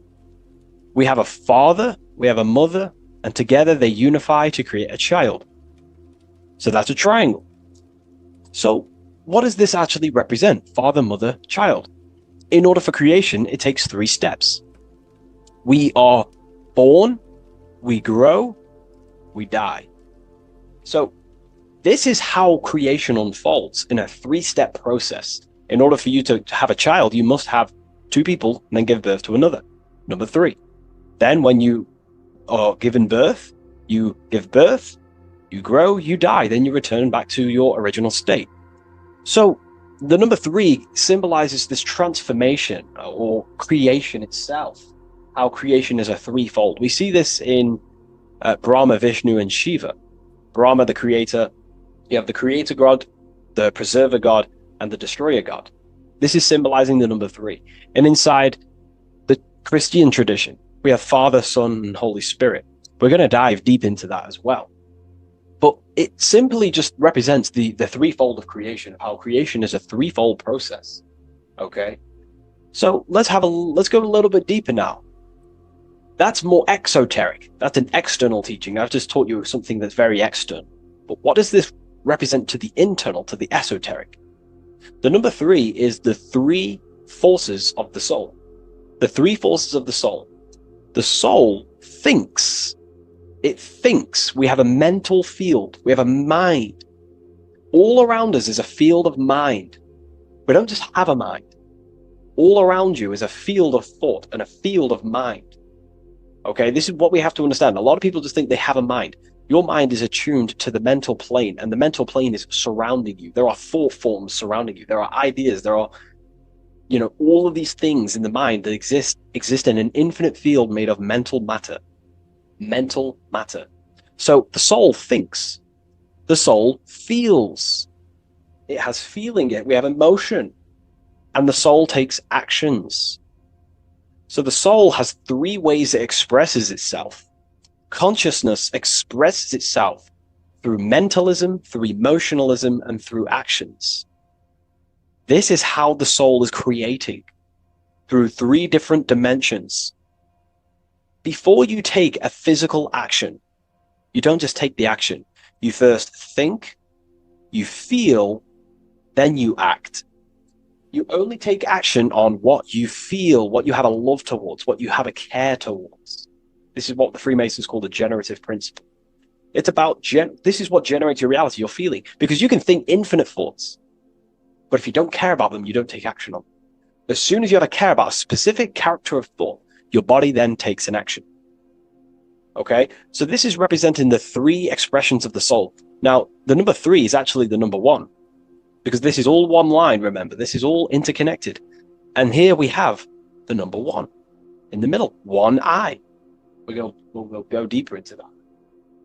So the number one is symbolized by the eye because there's one eye. So pretty much what this symbol is the number one and the number 1, 2, and 3.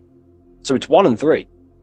The one is expressed in 3 ways, which is the soul expressing itself and creating reality through 3 ways: thought, emotion, actions.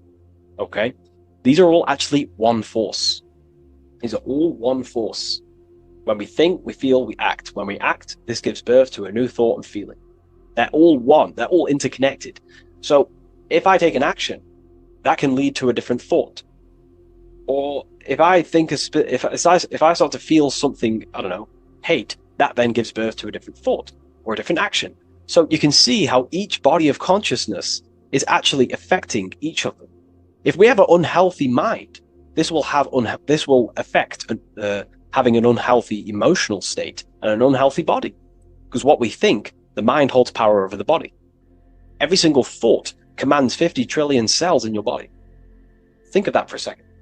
You are governing 50 trillion cells, and these cells religiously obey every single command you give. You are governing a whole universe.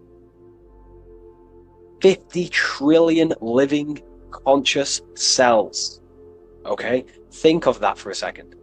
50 trillion cells, and you are commanding them, and they religiously obey you. This is what we mean by you are a microcosm of God. Your body is literally a whole universe. There is living beings in your body that you are commanding and controlling, and they religiously obey you. Very, very powerful. This is how powerful you are. So each thought you command to the body is either destroying the life of the body or uplifting the life of the body, good and evil. So you're either creating more life or destroying your life of the body, of the health, of the body, of the cells. It's a whole civilization inside of your body, and you're governing it. You're the government. You are the master. This is why in the occult they say you are the master. Everyone is a master of their own being, their own microcosmic universe that they govern. You govern a whole reality, don't forget that. But we've lost this knowingness and understanding, and we're now giving our power to the external government, man-made government. Okay? So that's what the word government means. Government, govern mind control. But you are the government. You control your own being. You control your own universe. You control your reality. So, you are the creator of your reality. This is the context behind the symbol here. You are the creator. What is an eye? An eye sees things. What does that symbolize? So an eye on a basic level shows looking at something. But this is referring to the internal eye, the internal observer. You're observing something when you look at something. So the inside eye is the person, the self that is looking over and experiencing our thoughts, emotions, and actions. Who is the one that feels the actions? Who is the one who suffers from the negative thoughts and the negative emotions? Have you ever thought about that? Go deep within yourself. Who is the one suffering from your emotions? It's not your body. It's not your mind. It's this soul. It's the soul observing through these different bodies of consciousness, through the mind, through the emotions, and through the body. This is the observer behind it all. So, this eye is not closed. It's not closed. Very, very important. Every detail in symbolism is very important. It's not closed. It's open. It's looking, and it's conscious. That's. I'm just giving you the key of what the symbol means. It's about remaining conscious. Now, this will go over people's head. You may not even understand this. Most people are unconscious, and it's fine if you are unconscious. We're all on a different level of our journey. All on a different level. I'm not trying to offend you. I'm just stating these facts. Most people are unconscious. They only think, feel, and act out of, reaction. They're not even aware they exist because they're so caught up in the external world. They have no idea they exist. They've never deeped how they exist, why they exist, what life is, what this piece of technology they're inside of is. So I'm giving you a bit of an insight of a person with a higher consciousness. A person with a higher consciousness is always looking. This is what this symbol means. Always looking, not with the eyes, but with the internal self, because they understand these three powers, the triangle, is creating their reality.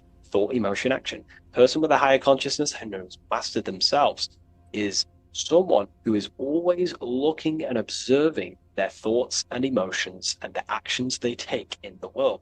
I'll give you a bit of a key here. I'll give you a key. In my life, I like to govern myself, be my own master, through this way. Every action or decision I am about to make, every decision, I always say to myself internally, I remind myself of this symbol. This is what symbols are. You're meant to remember these things. There are tools to help you in life and gain control of yourself so you can ultimately live a better life and create your own reality.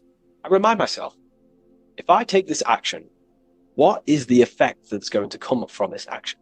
Is this action going to benefit me, or is it going to pull me away of what I'm supposed to do? And through that, I live through this law of polarity, law of cause and effect. We cannot escape that law. You have to deeply understand this. You cannot escape the laws of cause and effect. They are always infinitely creating your reality. Cause and effect. Every thought is producing an effect.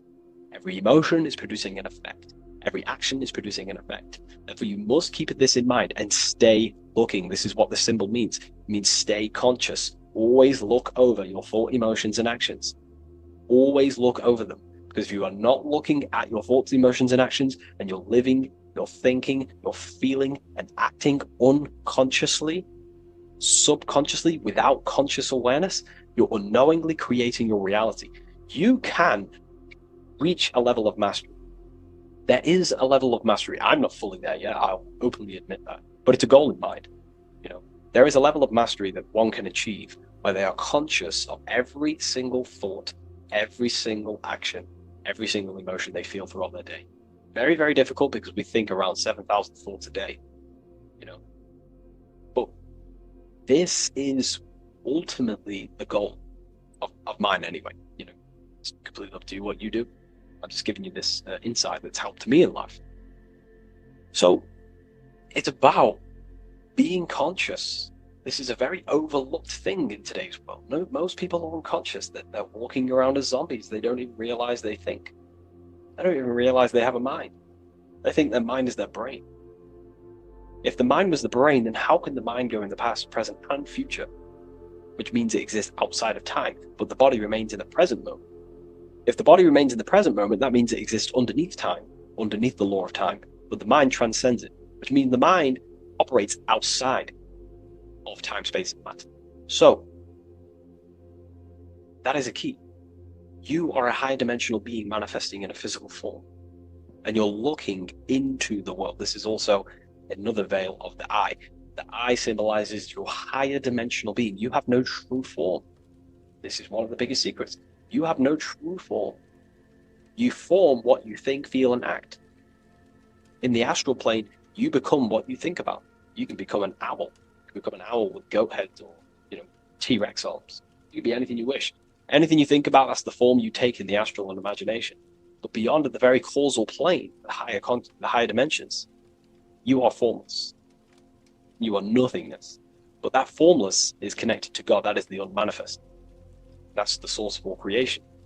So you are something but nothing. Very difficult to get your head around, but essentially you emerge out of darkness. Emerge out of nothingness.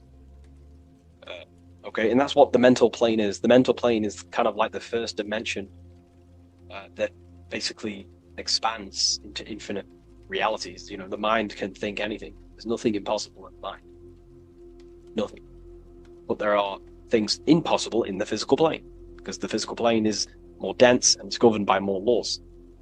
So, again, this is symbolizing staying conscious of your thought, emotions, and actions. Now, another veil, if we go deeper on this symbol now, another veil, another chain that's connected to this symbol, a chain of thought, is that this symbol represents unity consciousness.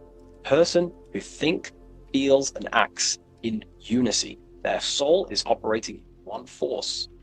The soul is operating in one force, which means they think, they feel, they act. For example, I'll be writing my book sometimes. You know, the Book of Symbolism, my third book, is coming out very soon. I'll leave a link in the description for you can sign up to the email, the waiting list. We've got a lot of people in there already. You know, this next book's going to be insane. But yeah, you can get notified when that comes out. I'll put a link in the description. When I'm writing my book, I'll get an idea to, you know, go play Call of Duty or go play the Xbox. But then I instantly remember this symbol, thought, emotion, action. Instantly, I then unify my consciousness, my three powers to create reality. These are your powers. These are your rights. These are your things that you have full control over. These are the biggest gifts in life. This is so overlooked. So overlooked because people are so unconscious. These three things are your biggest gifts. They're so beautiful. You have been given the gift of creation. You can mold a whole world, your own world. You govern it. You can think infinite thoughts. No impossibilities, no limitations. You can feel. Feeling is a life essence. Without feeling, you'd be an AI robot. And you can act. These are your three gifts. These are your three creational powers. You hold the power of creation. You hold the power to kill another life, or you hold the power to spread love in the world, to spread the light. So this is why you see the light emerging out of this eye. This is the light of the soul. That's what consciousness is. It's light. And this is creation unfolding from this through these three powers. Light emerging and crystallizing your reality through thought, emotion, and action. So, again, this is unity consciousness acting in one force. Thinking, feeling, and acting. All directed towards one goal, and that's how you manifest things quickly. Speed. You know, if your thought is, if you think about, I don't know, playing the Xbox, and then you feel like eating, and then you take action scrolling on TikTok, that's divided consciousness. You're wasting time, energy, and you're scattering your creative powers throughout these three forms.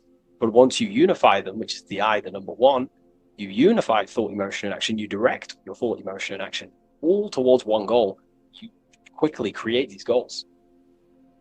You know, so this ties in with time and attention. These are your two spiritual currencies. You spend time and you pay attention. These are your two spiritual currencies that pretty much create your reality, your experience. Thought, emotion, action. And this is what the Holy Trinity is on the deepest level. You know, this may trigger some people, but you know, if you believe in religion, then maybe this account, this YouTube isn't for you. But religion is an esoteric. It's esoteric. It's not meant to be taken literally. The Bible is an encrypted allegorical text talking about human consciousness. Jesus is a person and a master of consciousness that we should achieve within ourselves. We should aim to become like Jesus, not worship Jesus, because we are all God. We're all governing the microcosm. So, also, this symbol represents the movement of the spirit, the movement of the soul. The soul goes through this triangular process, and the soul always remains, returns back to its original state. The soul is given birth into physical reality. We live, and then, we grow, then we die. Then it moves in this three triad form. The soul, wakes up in the morning. It grows throughout its day. Then it dies at nighttime to return back to its original state, to spiritual state. And everything goes through this process. Birth, growth, decay. Birth, growth, and death. And everything returns back to its original state. So, ultimately, this is what this symbol represents. Okay? If you want to go deeper on this, we have an amazing community. We have hundreds of hours of lectures, practical lectures, where you can gain mastery of yourself. The occult goes deeper than you could possibly imagine. So I hope you gained some insight from this video. Please leave a like, comment, and subscribe to the channel if you're new. And let me know any symbols you want me to break down in the comments section, and I'll hopefully get them broken down for you so you can understand them, on a deeper level, and you can understand yourself on a deeper level.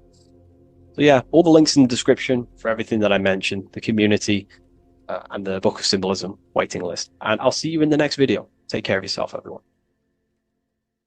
Hello, Seeker. Welcome to Revival of Symbolism, a channel devoted to the language of esoteric symbolism, guiding you to discover yourself and expand your consciousness into deeper realms of thought. I'm Harry B. Joseph, also known as Revival of Wisdom, and today we're going to be discussing this particular piece of Freemasonic artwork, and in the context of force and form. This is a very important ideology to understand about life, your reality, and ultimately to gain your personal power.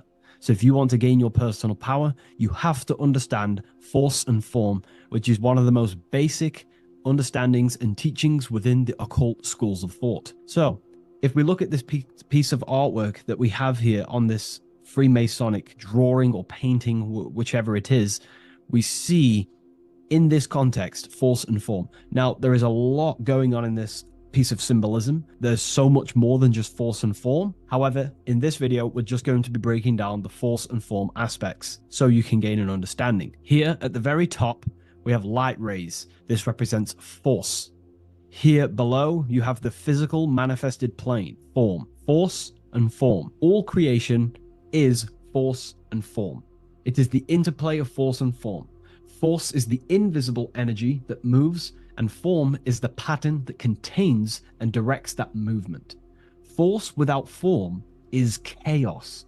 Form without force is lifeless. So without any force, there would be no movement or manifestation. Without form, there would just be chaotic forces within the universe.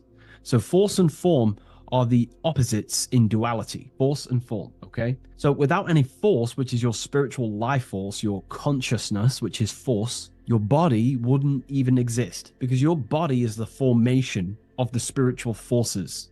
Your life is a creation of your forces, such as thought, emotion, imagination. To be breaking that down in detail so you can use these forces in your life, okay? So we have light rays here. This is a force. This is light emanations coming down from above into the world of form. We have to understand, no physical action on the physical plane, there is no force. All force takes place within the astral and etheric realm. So that's what we must understand. Force takes place in a higher dimension.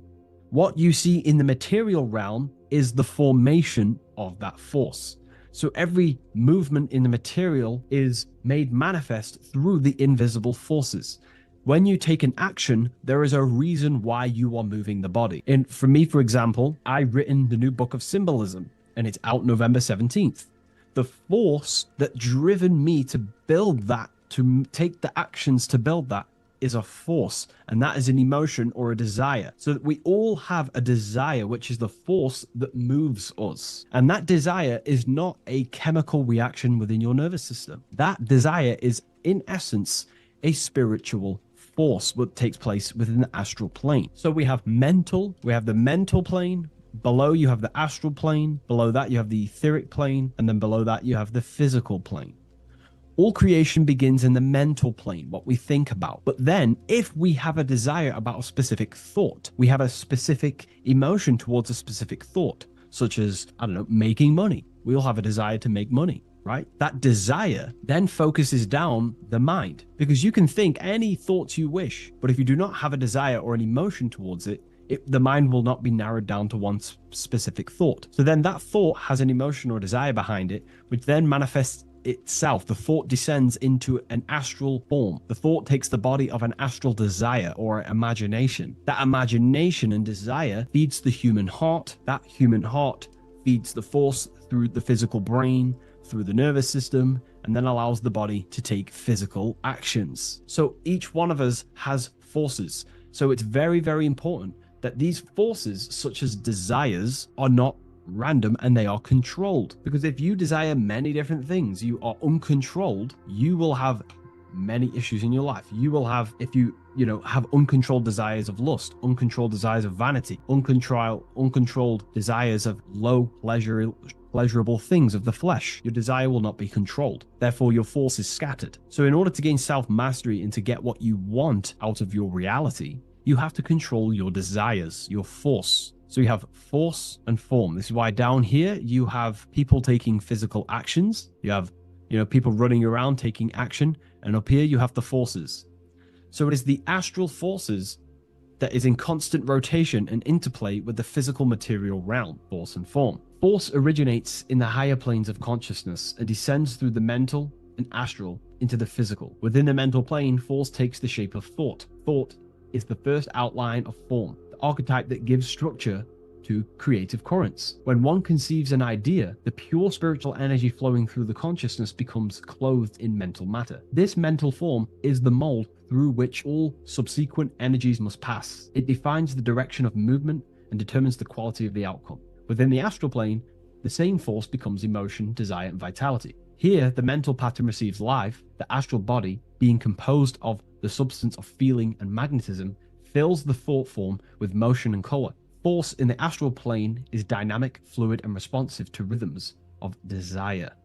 If desire is pure and unified, it directs energy faithfully into the form conceived by the mind. If desire is scattered or conflicted, the astral force distorts the form, producing confused results in the physical world, confused actions, chaotic actions, if you do not have your desires and your heart under control and your emotions under control. Thus, the quality of one's emotional life determines how effectively forces passes through the pattern of thought. So the emotional quality of life, of your life, is determining your actions, because we all take action on what we care about, on the force that is driving us.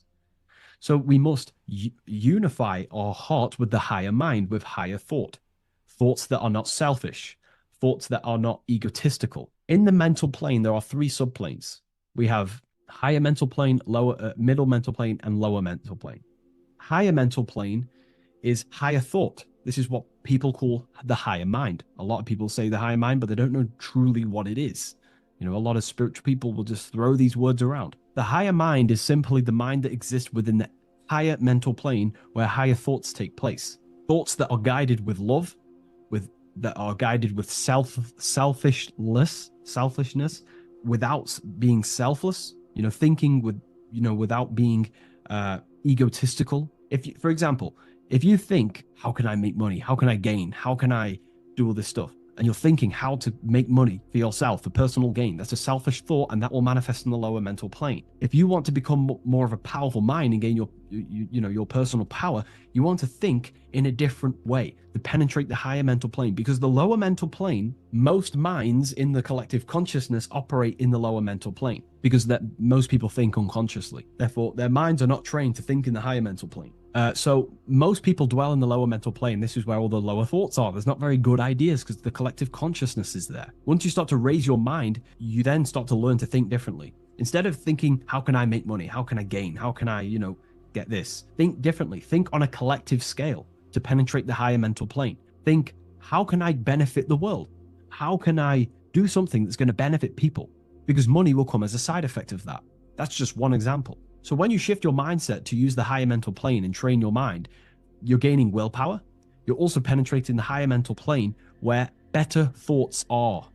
You receive better thoughts, better guidance through thought forms. That's a whole other lecture I can make. Thought forms, which are basically demons and spirit guides, what people call. They're just thought forms. So we truly do live in a mental world, and everything is force and form, symbolized by the light and the material reality. The individual who understands this relationship between force and form begins to work consciously with the descent of energy through the different planes of consciousness: mental, astral, etheric, physical. When you hold a clear mental image, you create the form. You fill that image with emotion and desire, you generate the force. When you act upon that energy, you complete the circuit of creation. The process is simple yet exact. Force always seeks form, and form always requires force to live. If the mind is undisciplined and the forms it creates are vague, force dissipates into confusion. Energy without direction creates turmoil in the astral body, manifesting as restlessness, anxiety, or inconsistency. If the emotions are intense but the form is weak, the force becomes misdirected, often leading to chaos in one's actions. Conversely, if the mind creates a strong form but the emotions are dull or lifeless, the form remains unanimated, a structure without vitality. True creation requires the balance and union of a defined mental pattern and vibrant astral current. So it's about aligning your mental and emotional states, symbolized by these two pillars here. Well, they are the extremes. So the moon would be your emotional state, the sun would represent your intellectual, or the masculine and feminine. However, they are the extremes. So this middle pillar represents the balancing of those. So when we balance our mental and emotional state, we become conscious co-creators using force and form. It's a very important lecture, and I know this is a quite complex and advanced lecture, but this is what this channel is about, Revival of Symbolism. It's about more advanced teachings. But hopefully you can get your head around this. There's a few books out there you can definitely read. I can't think off the top of my mind, but you can read this stuff up. It's great information. It will definitely help you in your life, force and form. And if you haven't already, join the waiting list. I'll leave a link in the description for the Book of Symbolism, November 17th on revivalofwisdom.com. If you wish to be notified, I'll send you an email. I just want to say thank you for your support. Please like, comment, and subscribe, and share to a friend. I'll see you in the next one. Absolutely. Let's refine that into your signature deep and esoteric. Hello, Seeker. Welcome to Revival of Symbolism, a channel devoted to the language of esoteric symbolism, guiding you to discover yourself and expand your consciousness into deeper realms of thought. I'm Harry B. Joseph, also known as Revival of Wisdom, and today we're going to be discussing the symbol of the pentagram. The pentagram is a well-known symbol inside the occult, used by pretty much every ancient tradition, Freemasonry, Rosicrucianism, Hermeticism, all the occult schools of thought. You will see this symbol, and today we're going to be breaking it down into some great detail. Now, there's a lot that goes into this symbol. It's basically a 5-pointed star.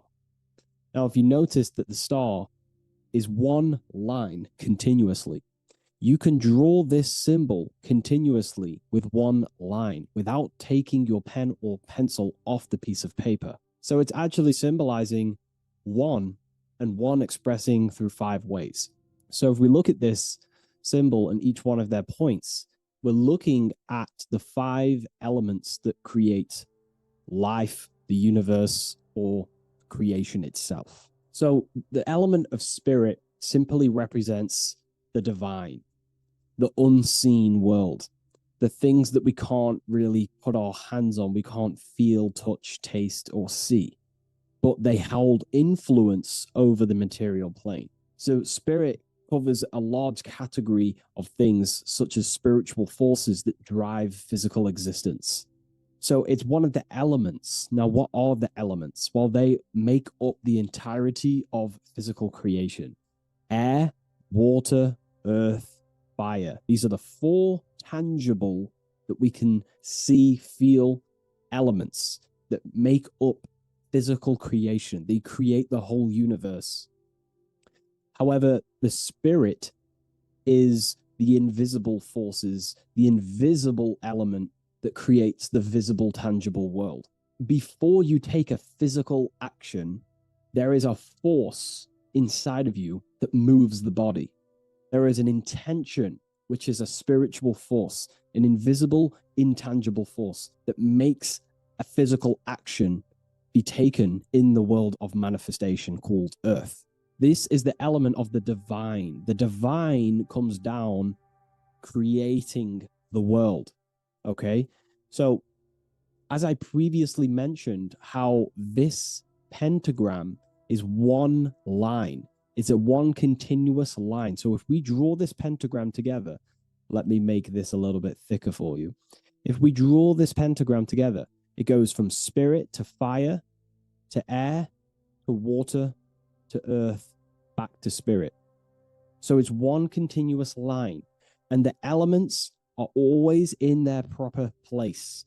These elements always have to be in this specific order. This is the correct order. If you see air down here, then the pentagram is incorrect. Okay? So it always goes spirit, water, fire, earth, air. This is the correct order of the elements.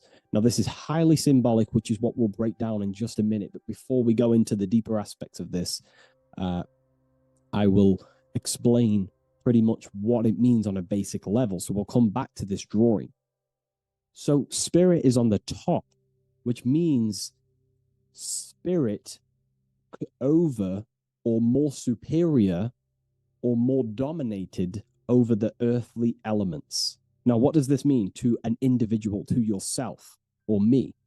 If I wear this pentagram, I am basically saying my spiritual divine self, my internal self, is more superior than anything the material world can pretty much give me.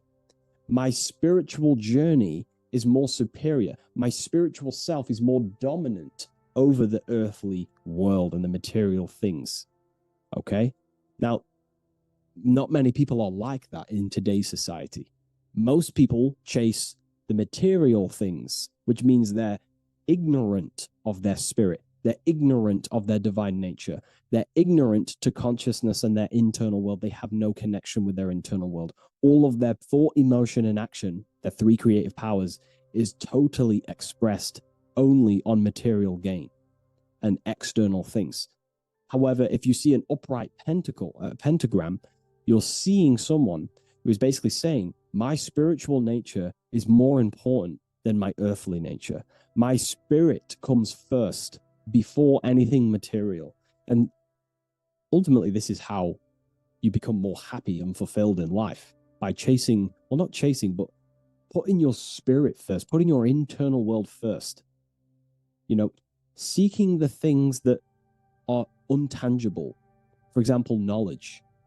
I'm addicted to knowledge. You know, I would rather chase knowledge because knowledge is power. Knowledge of self is so important. When we die, it is the only thing that matters in the end. When you die, you are immortal. And if you have no knowledge of yourself, then you're going to struggle in the afterlife. If you have no self-control over your thoughts and emotions and desires, then you will suffer in the afterlife because you have no control of your thoughts, and your thoughts will be creating your reality in the realm of imagination or the astral plane. But that's a whole other lecture. But this symbol is pretty much saying placing the invisible over the visible. So there's many different avenues we can go with this. So this symbol is also used in magic. We could use the symbol for manifestation. It represents controlling the inner world to produce then effect inside of the external world. You see? So we have to put this first in magic spirit. We have to change the internal so we can produce change in the external. Reality is created from the inside out. Okay? So this symbol is heavily associated with magic as well, which is a whole other lecture. In this lecture, I'm going to give you a good detailed explanation, but this symbol is so vast and wide, it would take many breakdowns to go into each meaning of the symbol. So it's representing the divine element of spirit coming down and manifesting the physical plane through that process of this. So as I mentioned earlier that I'd come back to this, what we're looking at is the process of spirit turning into matter. This is the process of how spirit condenses into a material form, how higher energy, higher forms, which are invisible, come down and manifest and crystallize into a physical object or a physical reality. So this pentagram is explaining the process of creation. So it comes from the higher realm, spirit, the source, the emanation. An emanation is a thought or an emotion or a desire, which comes down to fire first. Fire represents the will. This is the willpower. This is the willpower. It's still kind of more of an invisible force, but fire is the closest element that represents spirit. This is why we light candles in magic and rituals, because it's literally opening a doorway to spirit. It's the closest element to spirit. So this is why sometimes in alchemical artworks, they use fire to represent spirit. Because, it's quite difficult to use a symbol for spirit because it's totally invisible.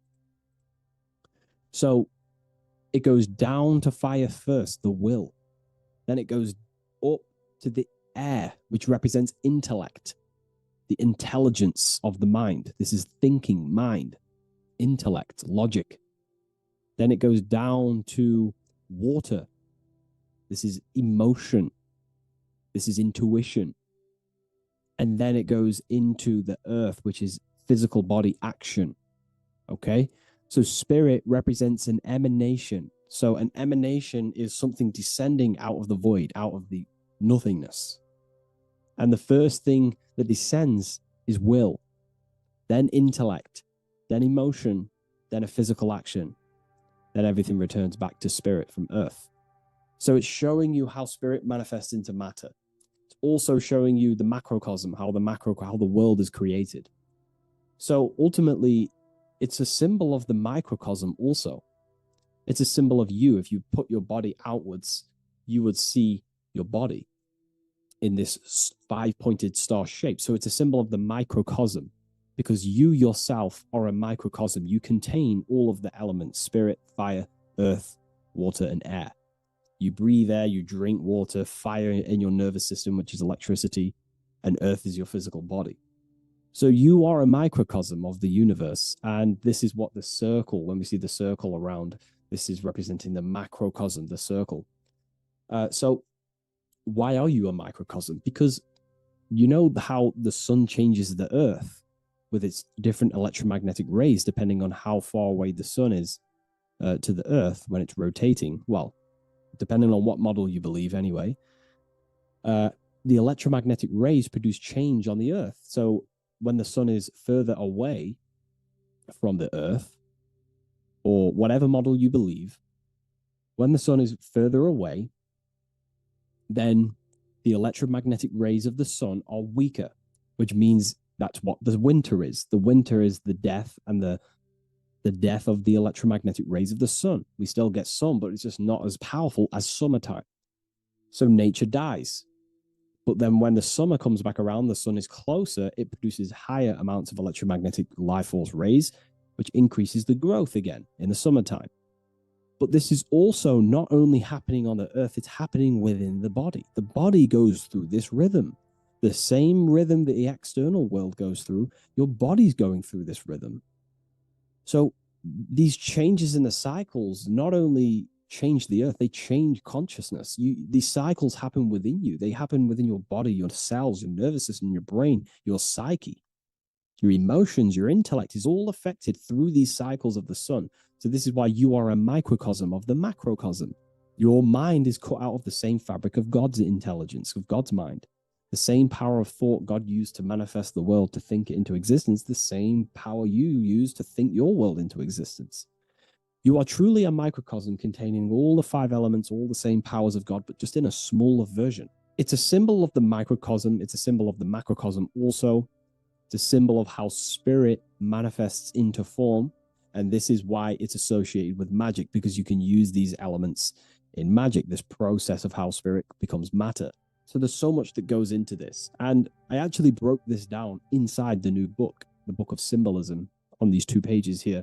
I will do another one on the inverted pentagram. This book, I've basically gone over every Freemasonic symbol, alchemical symbols, every occult society symbols is pretty much in this new Book of Symbolism. But again, it's not a book on symbolism. These symbols are representing forces within yourself. They represent you. And these symbols are designed to awaken aspects of yourself. So this is not a book on symbolism. This is a book on you. Each symbol will awaken different aspects of yourself to help you understand yourself. So anyways, it's a big book. It's going to be very, very soon. I'll leave a waiting list in the description. You can join the waiting list, or I'll just give you an email when it's ready. And I will see you in the next video. Please leave a like, comment, and share. And I'll see you in the next one. What is the difference between higher consciousness and lower consciousness? In this video, I'm going to be breaking this down in great detail so you can understand what higher consciousness actually is, because this word is thrown around a lot in the spiritual community. So I'd love to break this down and make this clear to you. My name is Harry B. Joseph, also known as Revival of Wisdom. I am the author of the Book of Wisdom, Volume 1 and 2. I've been studying the occult for the past 4 to 5 years and have personally been using the occult esoteric knowledge on myself and implementing it in my life. When I say the word occult simply means hidden. It comes from the Latin word oculus, which means eye. It simply means hidden from the visible eye, what you cannot see. So we're studying things of the human psyche, the things that we cannot see, such as thought, emotion, desire, the astral forces, imagination. We're studying the things that cannot be visibly seen, but they affect what can be seen in the material world. The most important thing that helped me understand life is that life is a mental game. It's a mental universe. Every object you see was first thought in the mind before it came a physical reality, which means mind and matter are not separate. They are one. Matter is the crystallization and the expression of mind. Therefore, higher consciousness corresponds to the mind of the individual. First, let's start off with lower consciousness. The external world is the effect. The cause is the mind. The internal world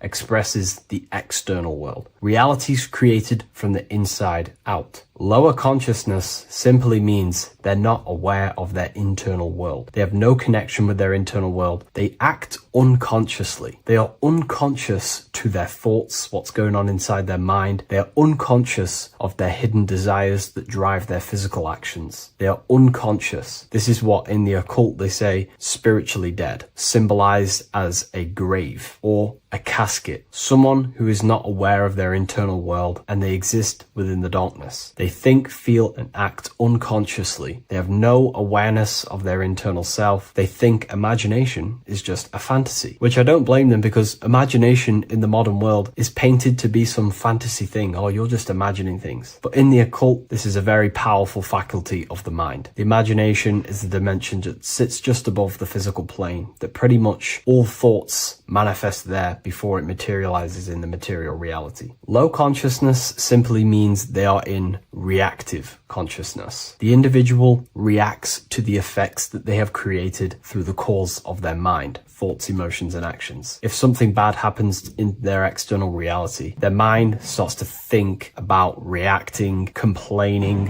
which ultimately creates a negative cycle of manifestation. They're simply blaming the effects outside of them that are the causes of the individual's mind. They are in reactive consciousness, which pretty much has no personal power. A low consciousness also means you are emotional, reactive. You are easily triggered by situations or people. Anger, fear, defensiveness arises quickly, often before conscious thought. This is associated with the reptilian brain. The reptilian brain does not think, and it is the modality of consciousness that keeps the individual not critically thinking, simply just reacting to the world. They make decisions based on instinct. They make decisions based on fear. This is a low consciousness. Another symptom of low consciousness is that the individual only thinks in reaction to their five senses. They only think in the terms of their five senses. They sense something in their five senses and they simply just react and they think around the five senses. They do not use their spiritual faculties such as imagination, willpower. Low consciousness people are mainly stuck in their ego. The ego inside of the occult and esoteric teachings needs to be overcome. We have to face our ego because the ego tells us we already know everything. I don't need to know anything else. I have my belief system. I'm happy with believing whatever. Everything else is just a fantasy. I believe everything that's already told me within school. And the ego stops them from expanding their mind into the esoteric teachings or more things about life. They're ignorant to gaining more knowledge because they think they already know everything that has been given to them within institutions such as schools. In the occult, we have to face our ego and submit to it and say, we do not know everything. There is so much more that we need to learn about ourselves to expand as an individual. A low consciousness person or individual is reactive. Their thinking dwells in the past or worries about the future. The now is rarely accepted as it is. They're never in the now. They're either thinking about the past or the future. A low consciousness is also attachments to self-image, beliefs, opinions, roles, history, and is mentally rigid. Their mind doesn't want to expand. They're stuck on a certain belief, a certain thing, and they're not open to accept anything else inside their mind. And a challenge to them feels like a personal threat. And instead of being self-aware and responsible, they see others as the cause of their unhappiness and the negative things that they are manifesting in their reality. A low consciousness also seeks for validation validation outside of themselves. They try to cover things up with materialism or whatever it is. But now let's move on to a higher consciousness. This is what we call causal consciousness. Causal consciousness is a state where the mind of the individual is mastered. Their mind does not dwell on the effects of the external world because the individual who has a higher consciousness understands that the world outside of them is the effect. It is the world of form. Force and form are two dualities within the occult that are very important. Everything outside of you is form, everything inside of you is force. The forces inside of you create the form outside of you. The person with a low consciousness simply just reacts to the external world, creating a constant cycle of negativity. But the person with a higher consciousness understands that whatever happens outside of them cannot be changed. It is already manifested, therefore there is no point in complaining. If the person with a higher consciousness understands if they don't like something, they can change it internally. If they can't change it, then they change their mental attitude towards it. This is the law of polarity. Light and darkness are the same thing, but just different degrees of light, which means we have the ability to shift our mindset and perception towards things to make sure it's positive. The person with a higher consciousness, even though something bad may happen to them in the world of effect, they can change their mindset towards it and ultimately change their actions to change that reality. There's no point reacting. It's simply what we do to create the change. A higher consciousness means their mind is ordered and disciplined. They do not think random thoughts. The person with a higher consciousness and a trained mind in the occult has a mind of a powerhouse of control. They understand that the mind is the cause of all things, therefore we have to gain mastery and control over the mind, or else it will produce constant chaos. Their mind is ordered and disciplined. The person with a higher consciousness is always self-aware. This is very important. The person with a lower consciousness never is self-aware. They give attention to random thoughts, they give attention to negative thoughts, they give attention to negative imaginations, they start daydreaming about worrying about the future or the things that happened to them in the past. This is all useless. You're using the creative powers of consciousness for the negative. The person who is trained in the occult and has a trained mind with a higher consciousness understands that their mind is the cause, and they are always aware of the thoughts that they are entertaining inside their mind. There is a level of mastery where one can achieve the conscious awareness of every single thought in their mind every single day. Now, this is very difficult to achieve, but this is one of my goals personally. It is the thought that it is the seed of creation. And if we give random thoughts attention, these seeds can be planted in our subconscious and ultimately drive that effect into our reality. The trained mind, thought and intention manifest more effectively because they arise from unity, not fragmentation. You become the conscious creator rather than the unconscious reactor. Higher consciousness also means that you know what to do to produce a change in your reality. If there's something bad happening in my reality, I know that there's some sort of change that needs to happen within me. For example, if I start a cycle of negative thoughts, I know that there needs to be some mental work constructed on my mind. This will happen. On your path of self-mastery, you will fall back into old thinking patterns or something that happened to you in the past. These little patterns will show up again. But when you have a higher consciousness, you know exactly what to do to execute on changing that part of yourself. For example, if I catch myself thinking negatively for the past 2 days, I know I need to do affirmations and to reprogram my mind to counteract them negative thoughts. Or if I start overthinking and I start to lose control over my mind, then I know I need to do a meditation of stillness where I think about nothingness and develop my willpower. Higher consciousness knows where these things are coming from because they understand themselves. Higher consciousness also means they have unity consciousness. This is what the triangle is. Unity consciousness. The I within the triangle. The I in the triangle is the number 1. The triangle is the number 3. These are the 3 expressions of consciousness: thinking, feeling, and acting.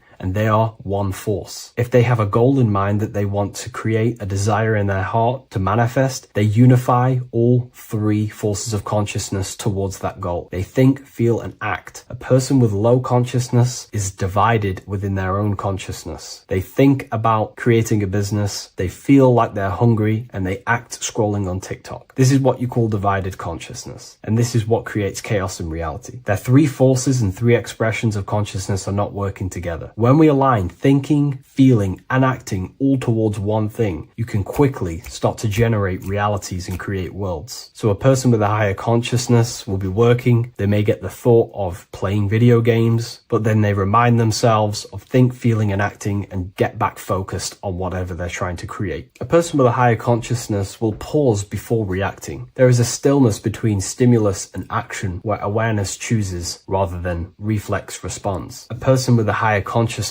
has no fear inside their consciousness, inside their mind, because they understand that fear is the mind killer. It kills the creative powers and forces of the mind. Fear is an illusion, and again, going back to the law of polarity, the person with a higher consciousness understands the laws, that if there is fear, then there is ultimately an opposite of that, which they can transmute their mind from fear into the opposite, which would be strength. They start to fear something, they instantly shift their consciousness into the polar opposite of that, instead of dwelling on fear, which destroys the creative power of the mind. A person with higher consciousness understands they will never die, because they have truly access to mystical experiences, which proves to them that they will not die. The person with the higher consciousness does not identify with the ego, the name, the job, the reputation, because they understand these are constructs of the mind. When you turn off the mind, you are left with the observer. You are no longer the mind, you are the observer of the mind. The person with the higher consciousness seeks to be the observer of their life, looking over their thoughts, emotions, and never dwelling in them too much, because when you get caught up in your emotions, you will be moved by the wind of the emotions. They are the observer of them, and they are connected